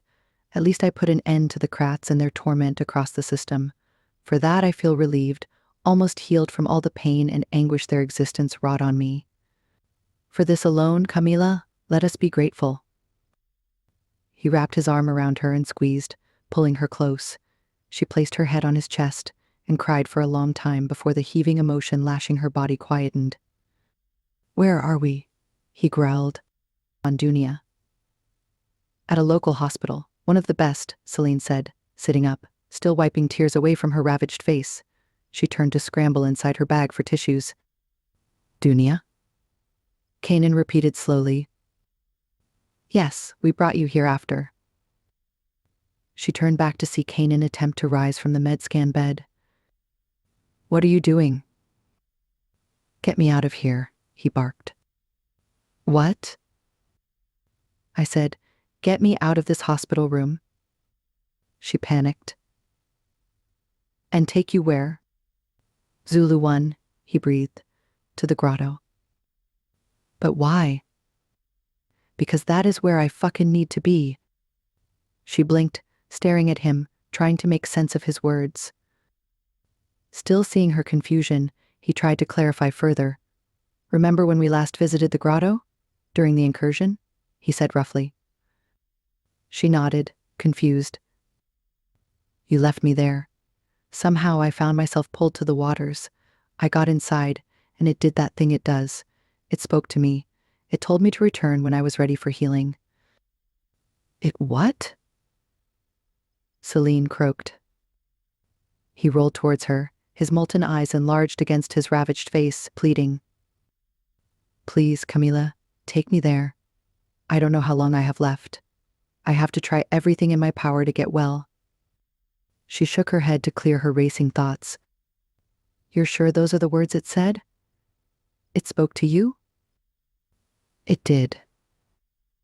I thought it could only speak to certain people, she wondered. It must have sensed your need and wanted to help you. Camila, he warned. We don't need to go to Zulu 1, she remembered. There's a grotto right here at the hospital. Every major facility on Dunia and a hospital this size is expected to have one. She rose to her feet and scrambled for the call button on the silent bot nurse. It was Key Remy who answered the prompt. He walked into the room and glanced at the bed, his eyes widening as they met Kanan's. He gave his friend a quick smile. Key Remy? Good, Celine said in relief. I think it's best if your brother tells you what he has in mind. With a curious look on his face, the rider's medic prowled to Kanan's side. His friend clutched his arm and stared at each other, speaking neurally. Celine watched the waves of different expressions flow over their faces as they deliberated. After what seemed to be a vigorous debate, Key Remy nodded his head. Where is this grotto? His subvox asked. I don't know, Celine answered. Let's get the hospital med team here and find out. We need to discuss the option with them. It's not optional, Kanan grated. It's my wish. The hard line of his jaw said just how stubborn he would be about it, too. By then, a few medics had stepped into the room, followed by the rest of the Sable Riders, who'd clued into all the sudden action in Kanan's room. The spacious hospital room now seemed tighter than an overcrowded maglev carriage at the height of a Dunian summer festival. The physician on duty walked in, glancing with hesitation at the glowering Edenites. "What's going on?" he ventured. "We need to get to the grotto," Kanan whispered, his energy too sapped to provide more information. Remy came to the rescue, giving the doctor a quick summary of what Kanan wanted to be done. Appalled by the new idea, the small, tidy man turned to Celine. "Respectfully, Prime," he whispered, his eyes fluttering with nerves. "The patient should not leave the med-scan bed. It's what is keeping him alive. The expiration of his healthy metanoids could increase, placing his life in extreme danger. Also, the grotto here has only ever been used as a pain relief option for our patients, but never to try and heal injuries as serious as this." Celine placed a hand on the agitated man's arm. "Doctor, we hear you, but I'm not the person you need to talk to. The patient can speak for himself." She turned to Kanan. "I know I have the right to request and access the healthcare and treatment that I believe will best meet my needs," the Edenite whispered, yet his voice was laced with steely resolve. "That includes being given access to the grotto. So please, let's respect my wishes." Realizing the battle was lost, the doctor bowed and gestured for his team to act as the patient had requested. Minutes later, Kanan was bundled in an air chair, floating through the hospital's corridors. He'd insisted on piloting it using the carrier's control pad. Celine strode on one side of him, Remy on the other. Behind them came Sheba and the riders en masse, followed by several medics trailing on like a bemused entourage. Soon they were outside, under the blue skies and twin suns of Dunia. A soft, sweet breeze swept over them, mixed with the fragrance of blossoms and the heady perfume of Laioya vine flowers. The medics directed them towards a hidden paradise near the northern Malawi gate of the hospital's stunning gardens. They passed by a pretty river lined with purple Dunavilia flowers, shimmering wisteria and cascading argonavia flowers. Patients and families wandered through the rows of flowering and edible plants that emitted evocative fragrances. The river led them to a cave within a rock wall. The darkened entrance opened into a large, glowing pool, flanked with two small waterfalls, glowworms, bioluminescent fungi, and trailing vines, similar to those Celine and Kanan had seen at the Enclave's grotto. Lightning bugs flashed above the deep blue pool of water dotted with lily pads and blooming lotus flowers. Glowworms and bioluminescent creatures streaked light onto the dripping stalactites to transform the cave ceiling into a twinkling nighttime sky. There were no steps at this cave, just a tiny sandy beachhead where Kanan directed the air chair. He lowered it until it hovered over the sand. "Brothers," he called out hoarsely to the riders, "get me into the water." His friends were by his side in an instant. Cage and Remy lifted Kanan, huffing with the effort of hefting their still bulky brother. They swept into the depths of the pool until they were waist-high. Celine waded in, keeping close. The rest of the group stood along the pool's edge, watching. "Ready?" Cage asked his friend gruffly. "Ready." The two riders lowered Kanan into the deep water. His body touched the mirrored surface, which danced and rippled against his skin. "Sante." "Let me go," he choked out. Cage and Remy stepped back and out of their Kosi's way. Kanan reached a hand towards Celine. She pushed through the water to grab hold of it. Celine watched, amazed, as his hurting body floated under the surface as he was enveloped in the cave's waters. There seemed to be a powerful energy holding him up with a firm gentleness. Celine felt an overwhelming urge to intercede on Kanan's behalf, so she paused to find the right words. "Please, Dunia," Celine whispered. "Heal Kanan, restore his body, renew his power. May you find it in your goodness to avert all pain and danger, so that he may enjoy fulfillment and long life, that he may rise once more to lead with wisdom and compassion and prosper with happiness and strength." Kanan gave Celine a deep look of appreciation and love. Time seemed to almost halt for a moment. Then the water's surface began to stir, with little waves that lapped at his body. They began to form into small ripples that washed over his slightly submerged form. A whisper echoed through the cave. Do you believe now, Adonite? Kanan's eyes searched Celine's face for a long moment. I believe, he rasped. On shore, the gathered group gaped in awe at the conversation and experience unfolding before them. The whisper floated over the waters once more. You made the right decision, Edonite. Dunia's forests and waters are overflowing with the remedy you need. Let go so that we may renew you. The rocking massage of his body increased. It was lulling him to sleep. Still clutching Celine's hand, Kanan closed his eyes and let his body relax into the waters. Celine leaned over him and kissed his lips. Sleep now, my love, Celine whispered. Get well for us all. He slipped into unconsciousness, his head falling back. The water covered his skull, slicking back the ragged strands that had remained since the vortex transformation, yet the invisible, buoyant force kept his eyes and airways above the surface. Silence fell again in the grotto, and Celine lost all track of time. She stayed by his side, holding his hand. The riders stationed themselves throughout the cavern's edge, sitting on rocks nearby. Mirage found a ledge, high above the waters to settle on, a vantage point from where she could always keep her eyes on her cozy. Kiremi stood like an impenetrable and still sculpture beside Celine, his arms crossed over his chest as he monitored Kanan through his neural connection. At one point, Celine noticed a small whirl of light under Kanan's skin. See, she whispered, pointing at Kanan's upper arm, to where a series of burns had carved charred paths into his skin. Her eyes were fixed on a tiny subnormal energy coil that transformed the scorched surface into a baby-smooth finish. It must be working, she proclaimed, looking up at Kiremi with expectation. He nodded with a grim expression. On hearing the hopeful update, the other riders stood to their feet. How long will this take? Cage called out. Kiremi shrugged his broad shoulders. As long as it needs to, he replied in his sub-vox so everyone could hear. Then we'll stay here till he wakes, Cage promised. The riders sunk back down to their perches, and Celine smiled at them through wet eyes. She felt uplifted by their united support. It reflected the true heart of these men and their most noble loyalty.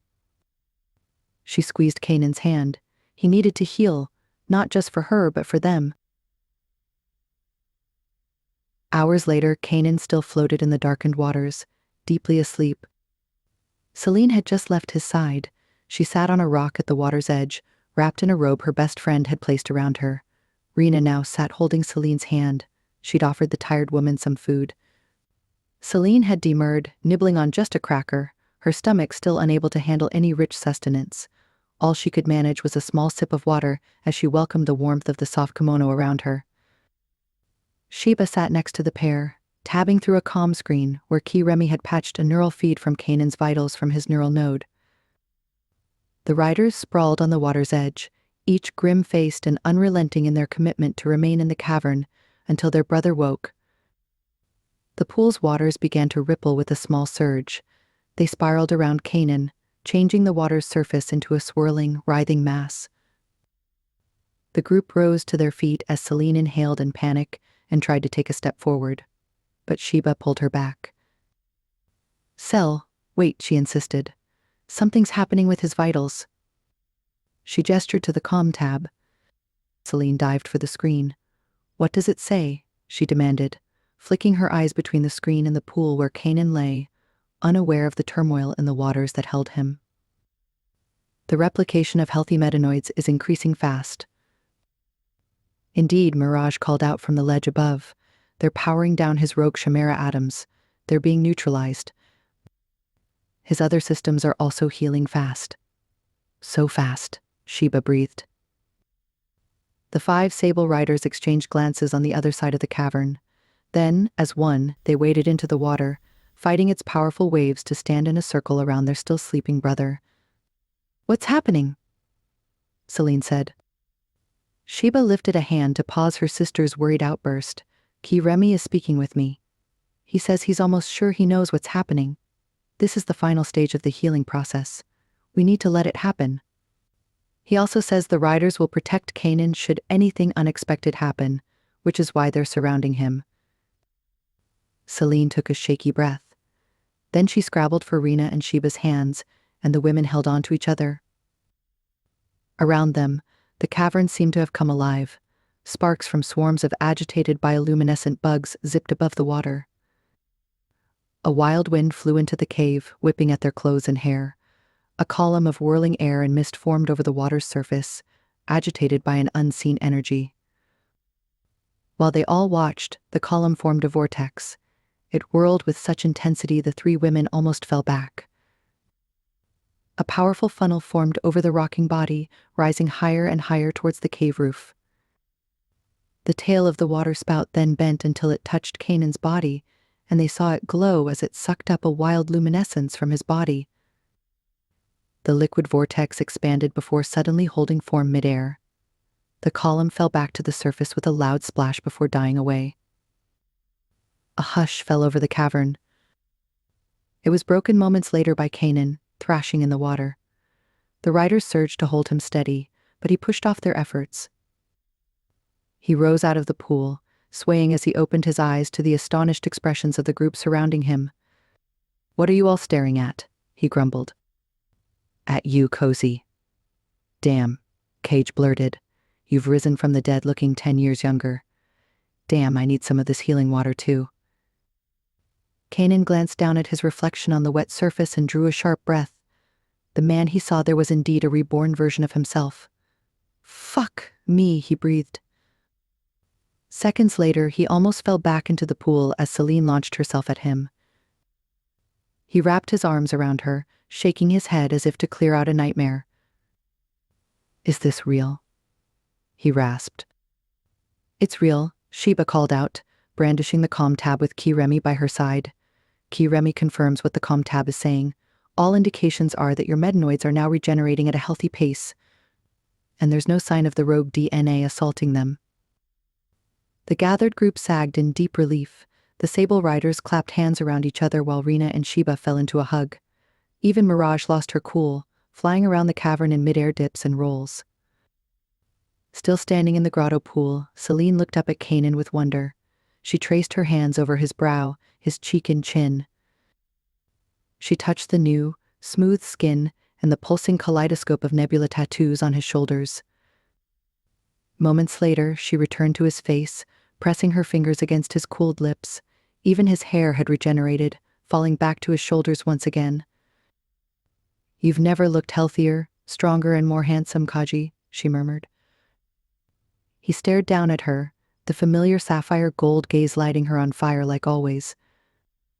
Then he captured her lips with his. "I feel amazing, Camila," he said against her mouth. "Thank fucking Dunya," she breathed, holding him tighter. "Language love," he said with a laugh. "Fuck language when I have the love of my life back in my arms." "Forever," he whispered, kissing her with renewed emotion. "Now you can have your forever, Camila.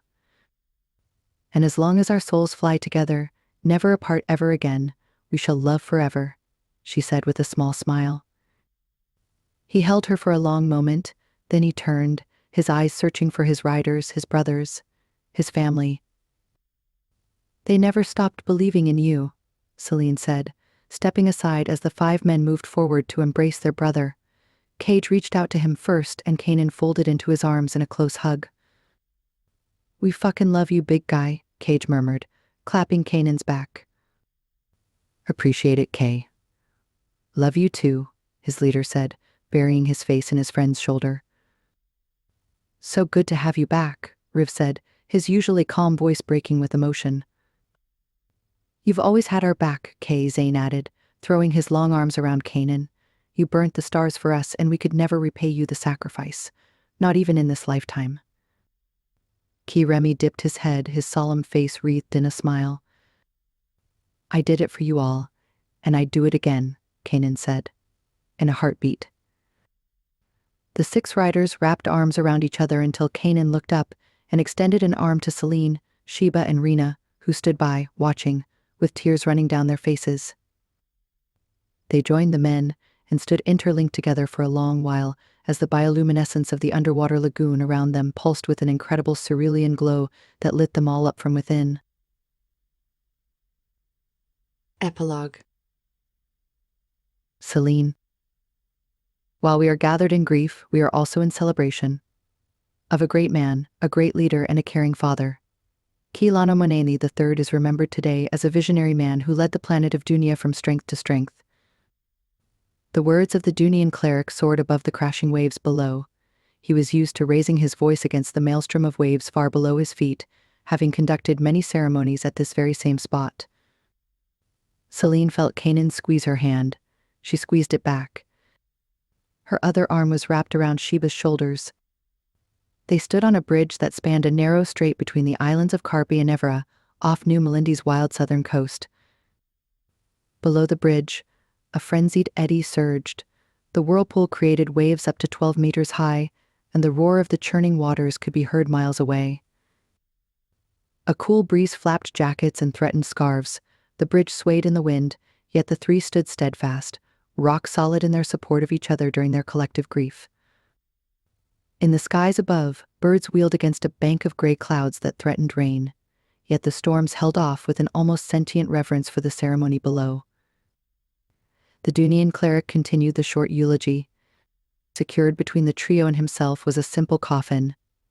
Keelano's body, which had been in the state morgue since the uprising, was now housed in an ebony black sarcophagus. A simple floral wreath of Keelano's favorite blossoms lay on its cover. Keelano's ceremonial guns finished the ensemble, laid over a woven cloth featuring the crest of the Menene family. Onshore was gathered a group of Keelano's work colleagues and allies, as well as the Sable Riders and loyal members of his staff, whom Celine had retained under her employ. They were the only invites to the close ceremony, intended for just friends and family. They gathered on the edge of a cliff, their dark clothes in keeping with the somber gray sky. They'd come from far and wide to say goodbye to their friend, who'd gone too soon. The cleric's voice carried across the windswept landscape. He spoke of Keelano's life, his accomplishments, and his legacy. The mourners listened intently, tears streaming down their faces. Their private, quiet grief contrasted with the broader planet's shared and recent mourning. Days before, a public funeral service had taken place in the vast halls of Dunia's Parliament House. It had begun with a procession of the coffin from his home that lay on a floating open flyer. 300 military guard members, including the Sable Riders, had been included in the procession through the streets of New Melindy. They'd marched to Dunia's soaring Parliament House, where just over 500 foreign and local dignitaries and guests had assembled to farewell their former leader. Armed guards and military personnel had been deployed throughout the capital to ensure peace. At the same time, millions tuned in from all over Dunia to watch the live holo stream of the service screened across homes, streets, and parks. It had been a majestic send-off for a well-loved leader, led by a eulogy their new prime and her sister read out. The media had reported how calm the two sisters had been, and their elegance and composure had been praised for days across all networks. Only after the period of public mourning did Celine and Sheba feel free to put their father to rest privately. However, they couldn't bring themselves to reread the eulogy today, so they requested the clergy to take on the gut-wrenching task. "May he rest in peace," the cleric said, his words rising above the wind. The heartfelt tribute ended. The two sisters, who'd said what they'd needed to, publicly over the last few days, bowed their heads. A clutch of drones, attached to the coffin with thick steel ropes, lifted the coffin into the air, away from the bridge and towards the cliff's edge. Keelano had always loved the ocean, and it was fitting that he was laid to rest within its endless, liquid majesty. The coffin hovered before the drones lowered it into the churning spray of the waiting whirlpool. Their clamps released, and the coffin fell. It floated briefly before the powerful eddy sucked it inside itself, claimed by the sea. The mourners stood silent, watching the waves crash against the cliff below. It was a beautiful, fitting tribute to a life well lived. Above, thousands of Dunia's colorful birds wheeled in the air, keening in a fond farewell. Then, they flitted between the clouds, joined by a silver-feathered jarfalcon that also paid its respects by dancing in the wind. The funeral attendees watched as the coffin vanished, and Dunia took back one of her own into the depths of her massive, watery core. As they turned to leave, Kilano's friends and family took comfort in the fact that their father, colleague, friend and mentor was now at peace, surrounded by the beauty of the natural world. They would never forget him, and the memories of the good times they'd shared would stay with them forever. King Aubin, Rhesus. We have news. The handsome golden-haired king of the Rhesian realm of nations looked up from a report on his comm tab. He watched as his closest advisor shuffled into his office. The man looked somewhat shaken. What news? It's about the technocracy. Their fleet, over 50 ships in all, is no more. They were wiped out in an attack, in an uninhabited part of the system. What do you mean wiped out? Decimated, gone. No trace has been found of their fleet. We have a long-range satellite drone in that sector. Although all we can see is from a distance, the telemetry it picked up showed that a technocracy ship arrived at a certain position. They proceeded to attack a medical vessel in the area. Unprovoked, might I add. Some other party arrived days later, presumably to aid the medical vessel. More technocracy ships jumped to the same position, and within minutes, all 50 Krat ships exploded in a great fireball. One so great it seemed like the stars were on fire. And who destroyed the Krat's ships? We're not sure, but we also detected the signatures of several ships in the area simultaneously, all of Edenite bearing. You think the Edenites did this? His advisor shrugged. The king was skeptical. You're saying that ships from Eden too were responsible? I don't believe it for a moment. Your Highness, I beg to differ. The Sable Group has worked secretly on their shipbuilding technology for many years. Who knows what they've been up to? I respect the Sable Group, and Kanan Sable is a good friend to us. He's a retired soldier, now a businessman. He and his group are more interested in making major shills and enlarging their bank accounts than waging war. At least that's my estimation. The other man in the room didn't look quite so convinced. Regardless, we need to find out exactly who did this. The repercussions could be disastrous if we don't have the intel. Then do it, the king ordered. We need to know if there's another force out there that's more powerful than the technocracy. Yes, Your Highness. The advisor bowed and backed out of the royal rooms. He nodded to a second man sitting waiting in the lobby outside the king's offices, who leapt to his feet and moved to walk alongside him. What did he say? His new companion asked. He asked me to find out who wiped out the technocracy. Whoever they are, the bastards eliminated our advantage just like that. The first man's voice wavered with a mix of rage and disbelief. Keep it down, his companion said, lowering his voice as they swept past a gaggle of ministers on their way to court. We will prevail. Aubin's authorization is all we need. I hope so. Our trackers show that the attacking ships did indeed have Edenite bearings. The king doesn't believe they have the capabilities for this. I think they do. We've watched them take over the shipping world by storm. Their vessels are faster and better than our own. So is their tech. The operation on Dunia to retake the planet was cloaked in secrecy, but I believe they may have played a part.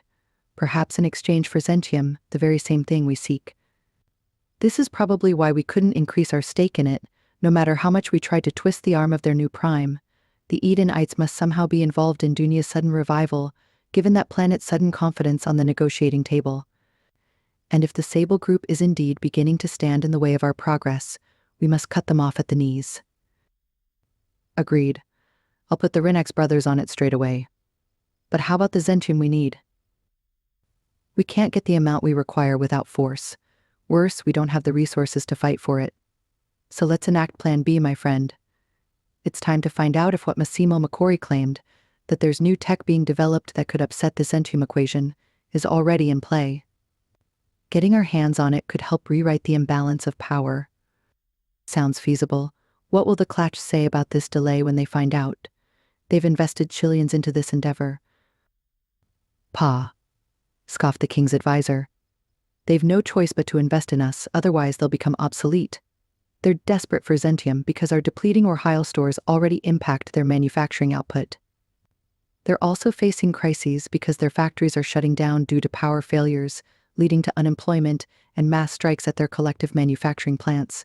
The waves of discontent are rising, and they're demanding answers.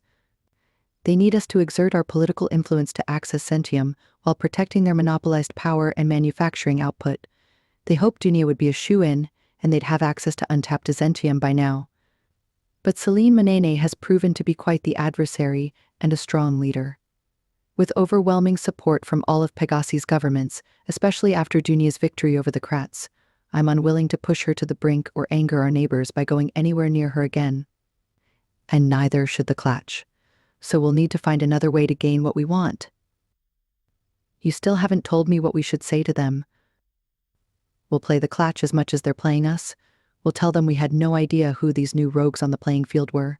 We'll also tell them that we're working on finding out. But we'll hold off on sharing any intel until you and I can determine how to use it to our best advantage. And remember, neither the king nor the prime minister are not to be told a thing.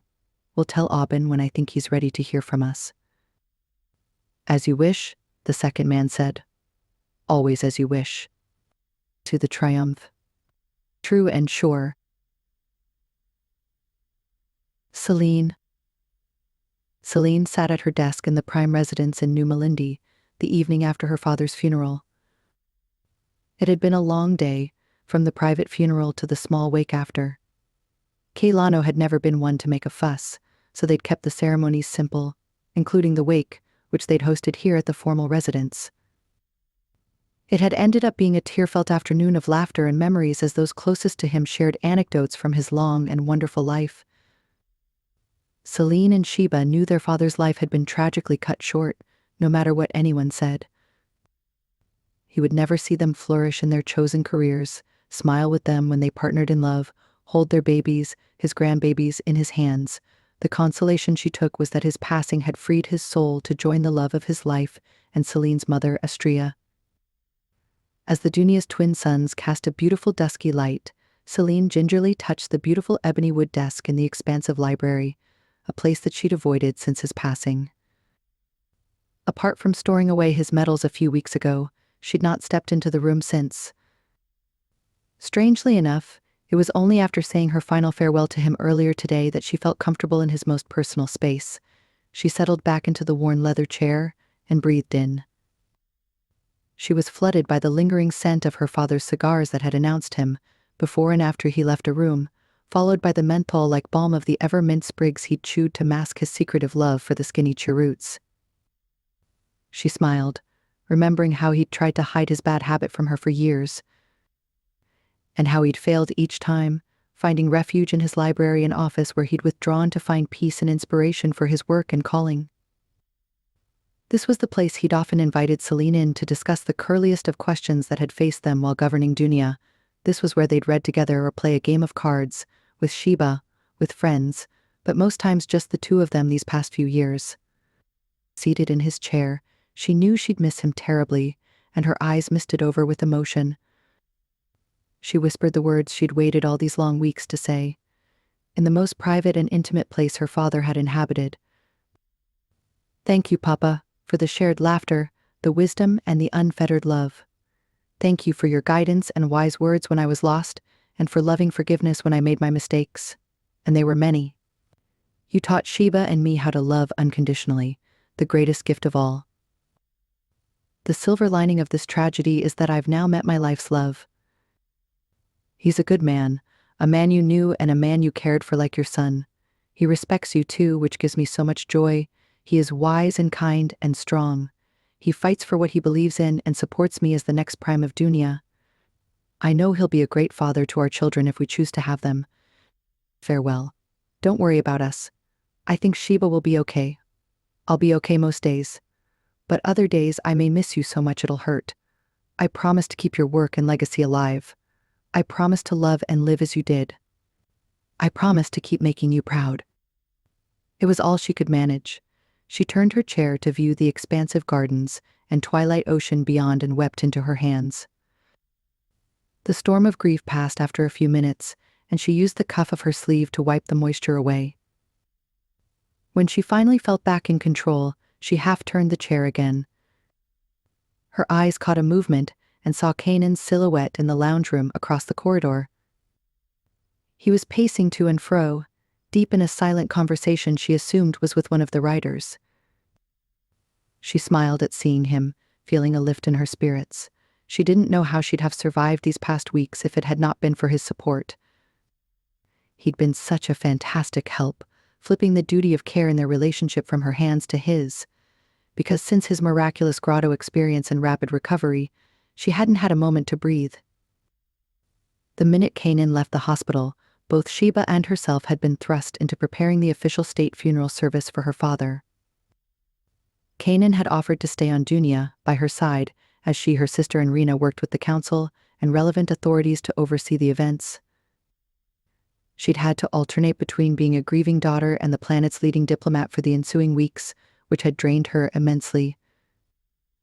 Sheba and herself were wrecked, caught up with planning for both the service and funeral, managing the expectations of hundreds of people who all wanted to pay respect to the former prime in their own unique and sometimes ridiculous way.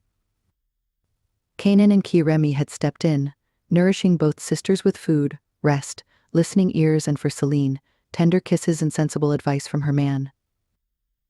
The Sable Riders medic checked Kanan often and reported his healing progress. When he did, Celine caught moments of intensity between Sheba and the silent Edenite clinician, but if anything had happened or was happening between them, Sheba was not sharing. And Celine wasn't one to pry, for now. She had so many other things to think about. There was the case of preparing for her inauguration in 2 months, in between re-establishing the shaken confidence of her people and guiding the planet as it reflected on recent events.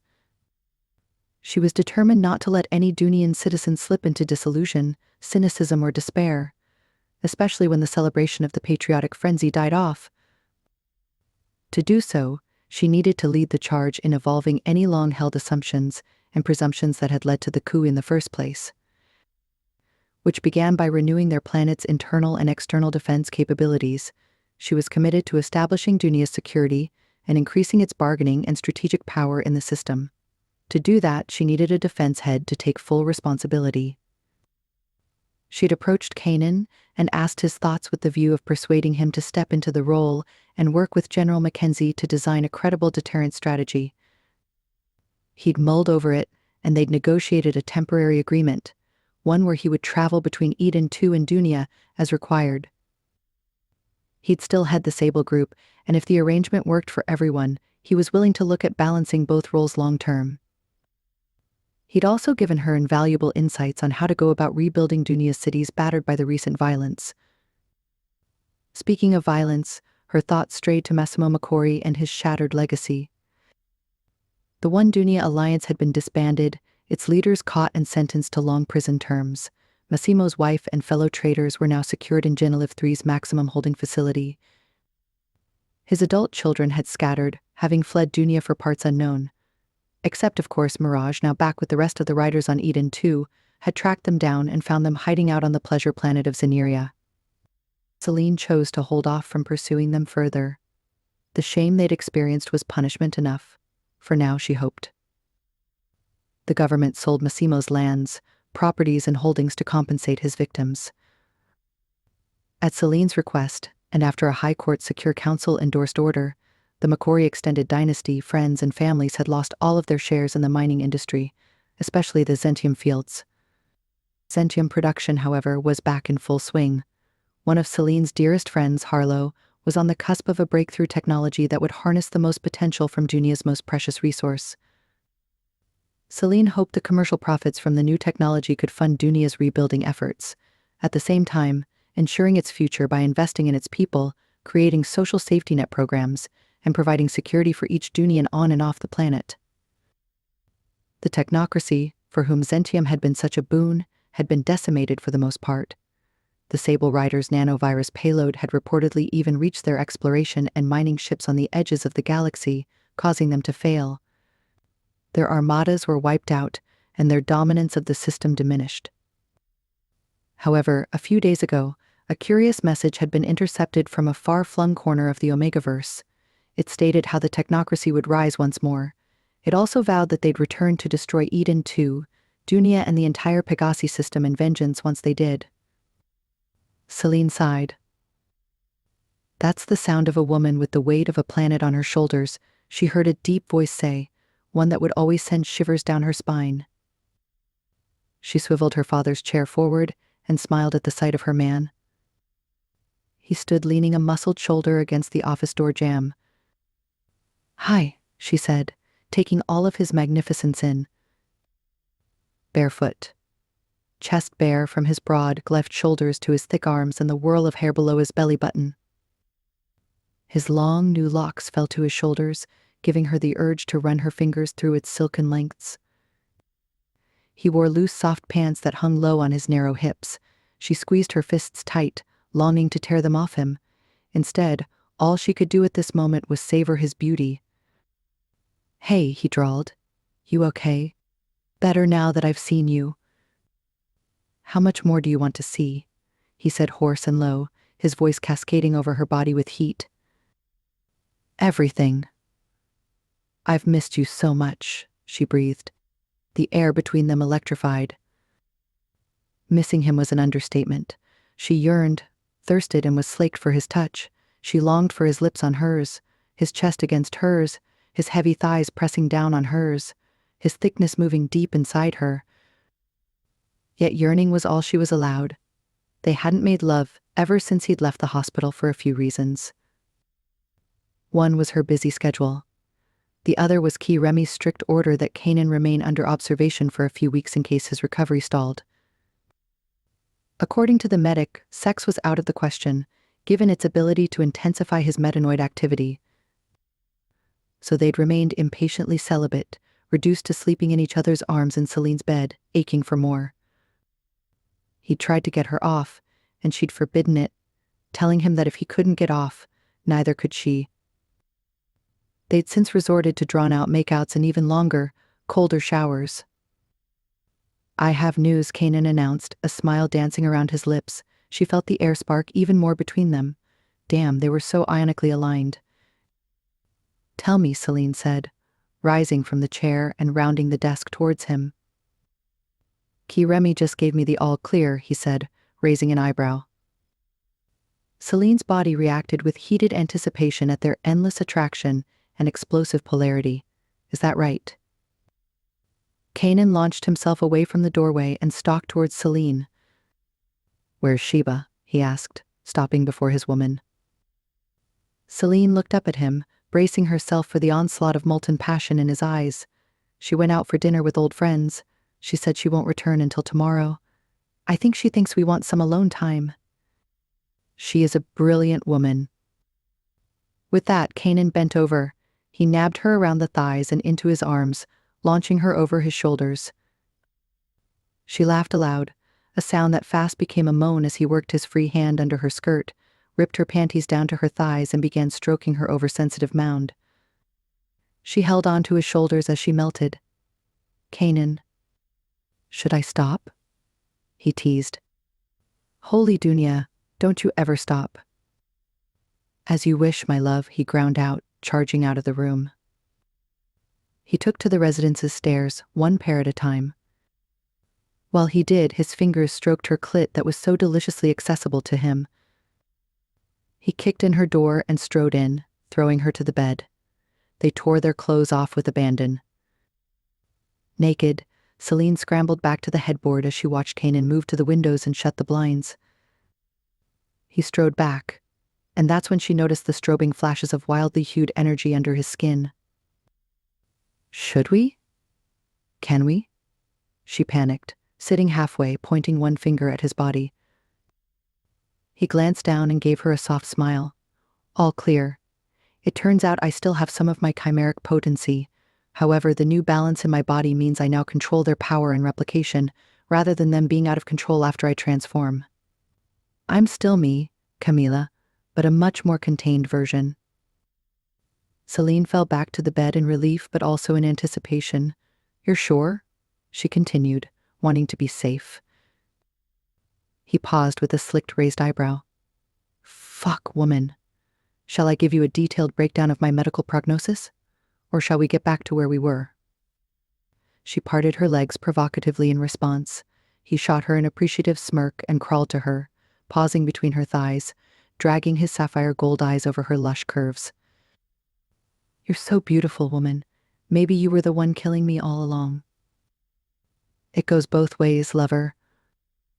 He leaned over and with a grin dived.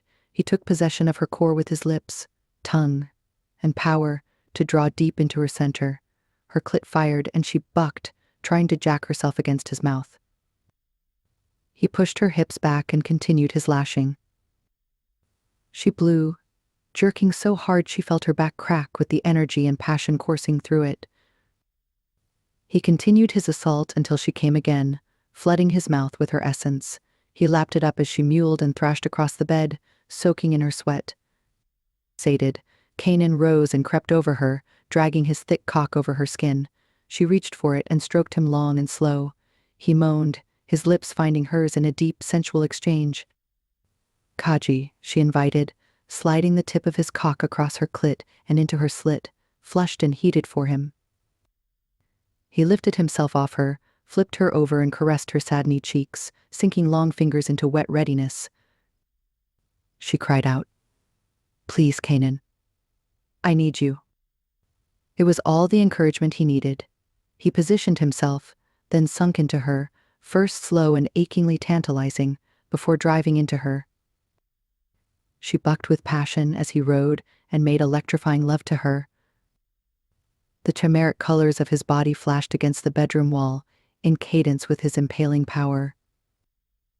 They imploded, falling together as the maglev train of ecstasy they were chasing hit them with a power so intense they both roared. Later, they lay heart to heart, wrapped in each other's arms. "Camila," Kanan whispered, "I found out something from Mirage just the other day." She discovered the name Selene is an old Earth and ancient Greek word for the moon. In Greek and Roman religion, she was the personification of the lunar goddess. According to Hesiod's theogony, her parents were the Titans Hyperion and Thea, her brother was Helios, the sun god, her sister was Eos, the dawn, her lover was Endymion, whom she bore with 50 daughters. One version of the story says that Selene placed Endymion in eternal sleep to prevent him from dying and to keep him forever beautiful. Selene smiled against his lips. "So you're my Endymion." A version of him, it would seem. "How true," Selene said, amazed. "I stood beside you in Dunya's waters and begged for your healing. You went into a deep sleep which brought you back to us whole. And for that, I'll be eternally grateful," Kanan murmured, nipping her mouth. Selene laughed. "The myth is right about one thing. I could live like this forever," she whispered with a sweet smile. His mouth softened. "Nam. I could too. Given the myth also says you're the mother of 50, what can I look forward to? A gaggle of curly-haired, honey-skinned babies." She pulled away from him and sat up, eyes wide with joy. "Really?" "Of course, Camila," he growled. "I want babies with you. I want to create my forever with you." Selene felt her womb clench with longing. She traced a finger from his forehead to his lips. "Can we order them with sapphire and gold eyes? I bet if we ask Dunya nicely, we may even get our wish. As it happens, we're both in favor of an entire planet." "It might just work," she said. "Dunya can be generous." After a beat, she spoke again. "Kaji, this may sound sweet and sentimental," she whispered, "but you are truly my forever." He gave a small laugh and pulled her even tighter to him. "I'll give you even more sentimentality, Camila. If this is my forever, I'm glad I almost had to die for it." They fell into silence, chest to chest. Their lips brushed, occasionally dipping into full-blown sensuous kisses. As the night wore on, they fell asleep, foreheads touching as an inky, velvety night sky fell over a sentient star-lit world filled with the promise of a forever yet to come. The end of one beautiful starlit story, and the beginning of another. The Sable Riders series continues with Book 2, Stars at Dusk. Harlow is a brilliant, sassy scientist who's wary of Cage Sable's moxie and full-on intensity, but he slowly draws her in, one delicious moment at a time. Together, they'll fight for the relationship they want while keeping their top-secret breakthrough from a ruthless and secret galactic organization. Together, they'll fall into a twilight dusk of heady love and impossible starlight. This has been an Eden Publishing audio production of Stars on Fire, written by Sky Gold and produced by Josh Gold. Stars on Fire is also available in print and digital formats from all book retailers and on the author's website www.skyovereden.com. Text and copyright 2023 by Sky Gold. All rights reserved. No part of this production may be reproduced, distributed, or transmitted in any form or by any means, including photocopying, recording, or other electronic or mechanical methods, without the prior written permission of the publisher, per Australian copyright law. For permission requests other than review purposes, please visit www.skyovereden.com. In this story, all names, characters, and incidents portrayed in this production are a work of fiction. No identification with actual persons living or deceased, places, buildings, and products is intended or should be inferred.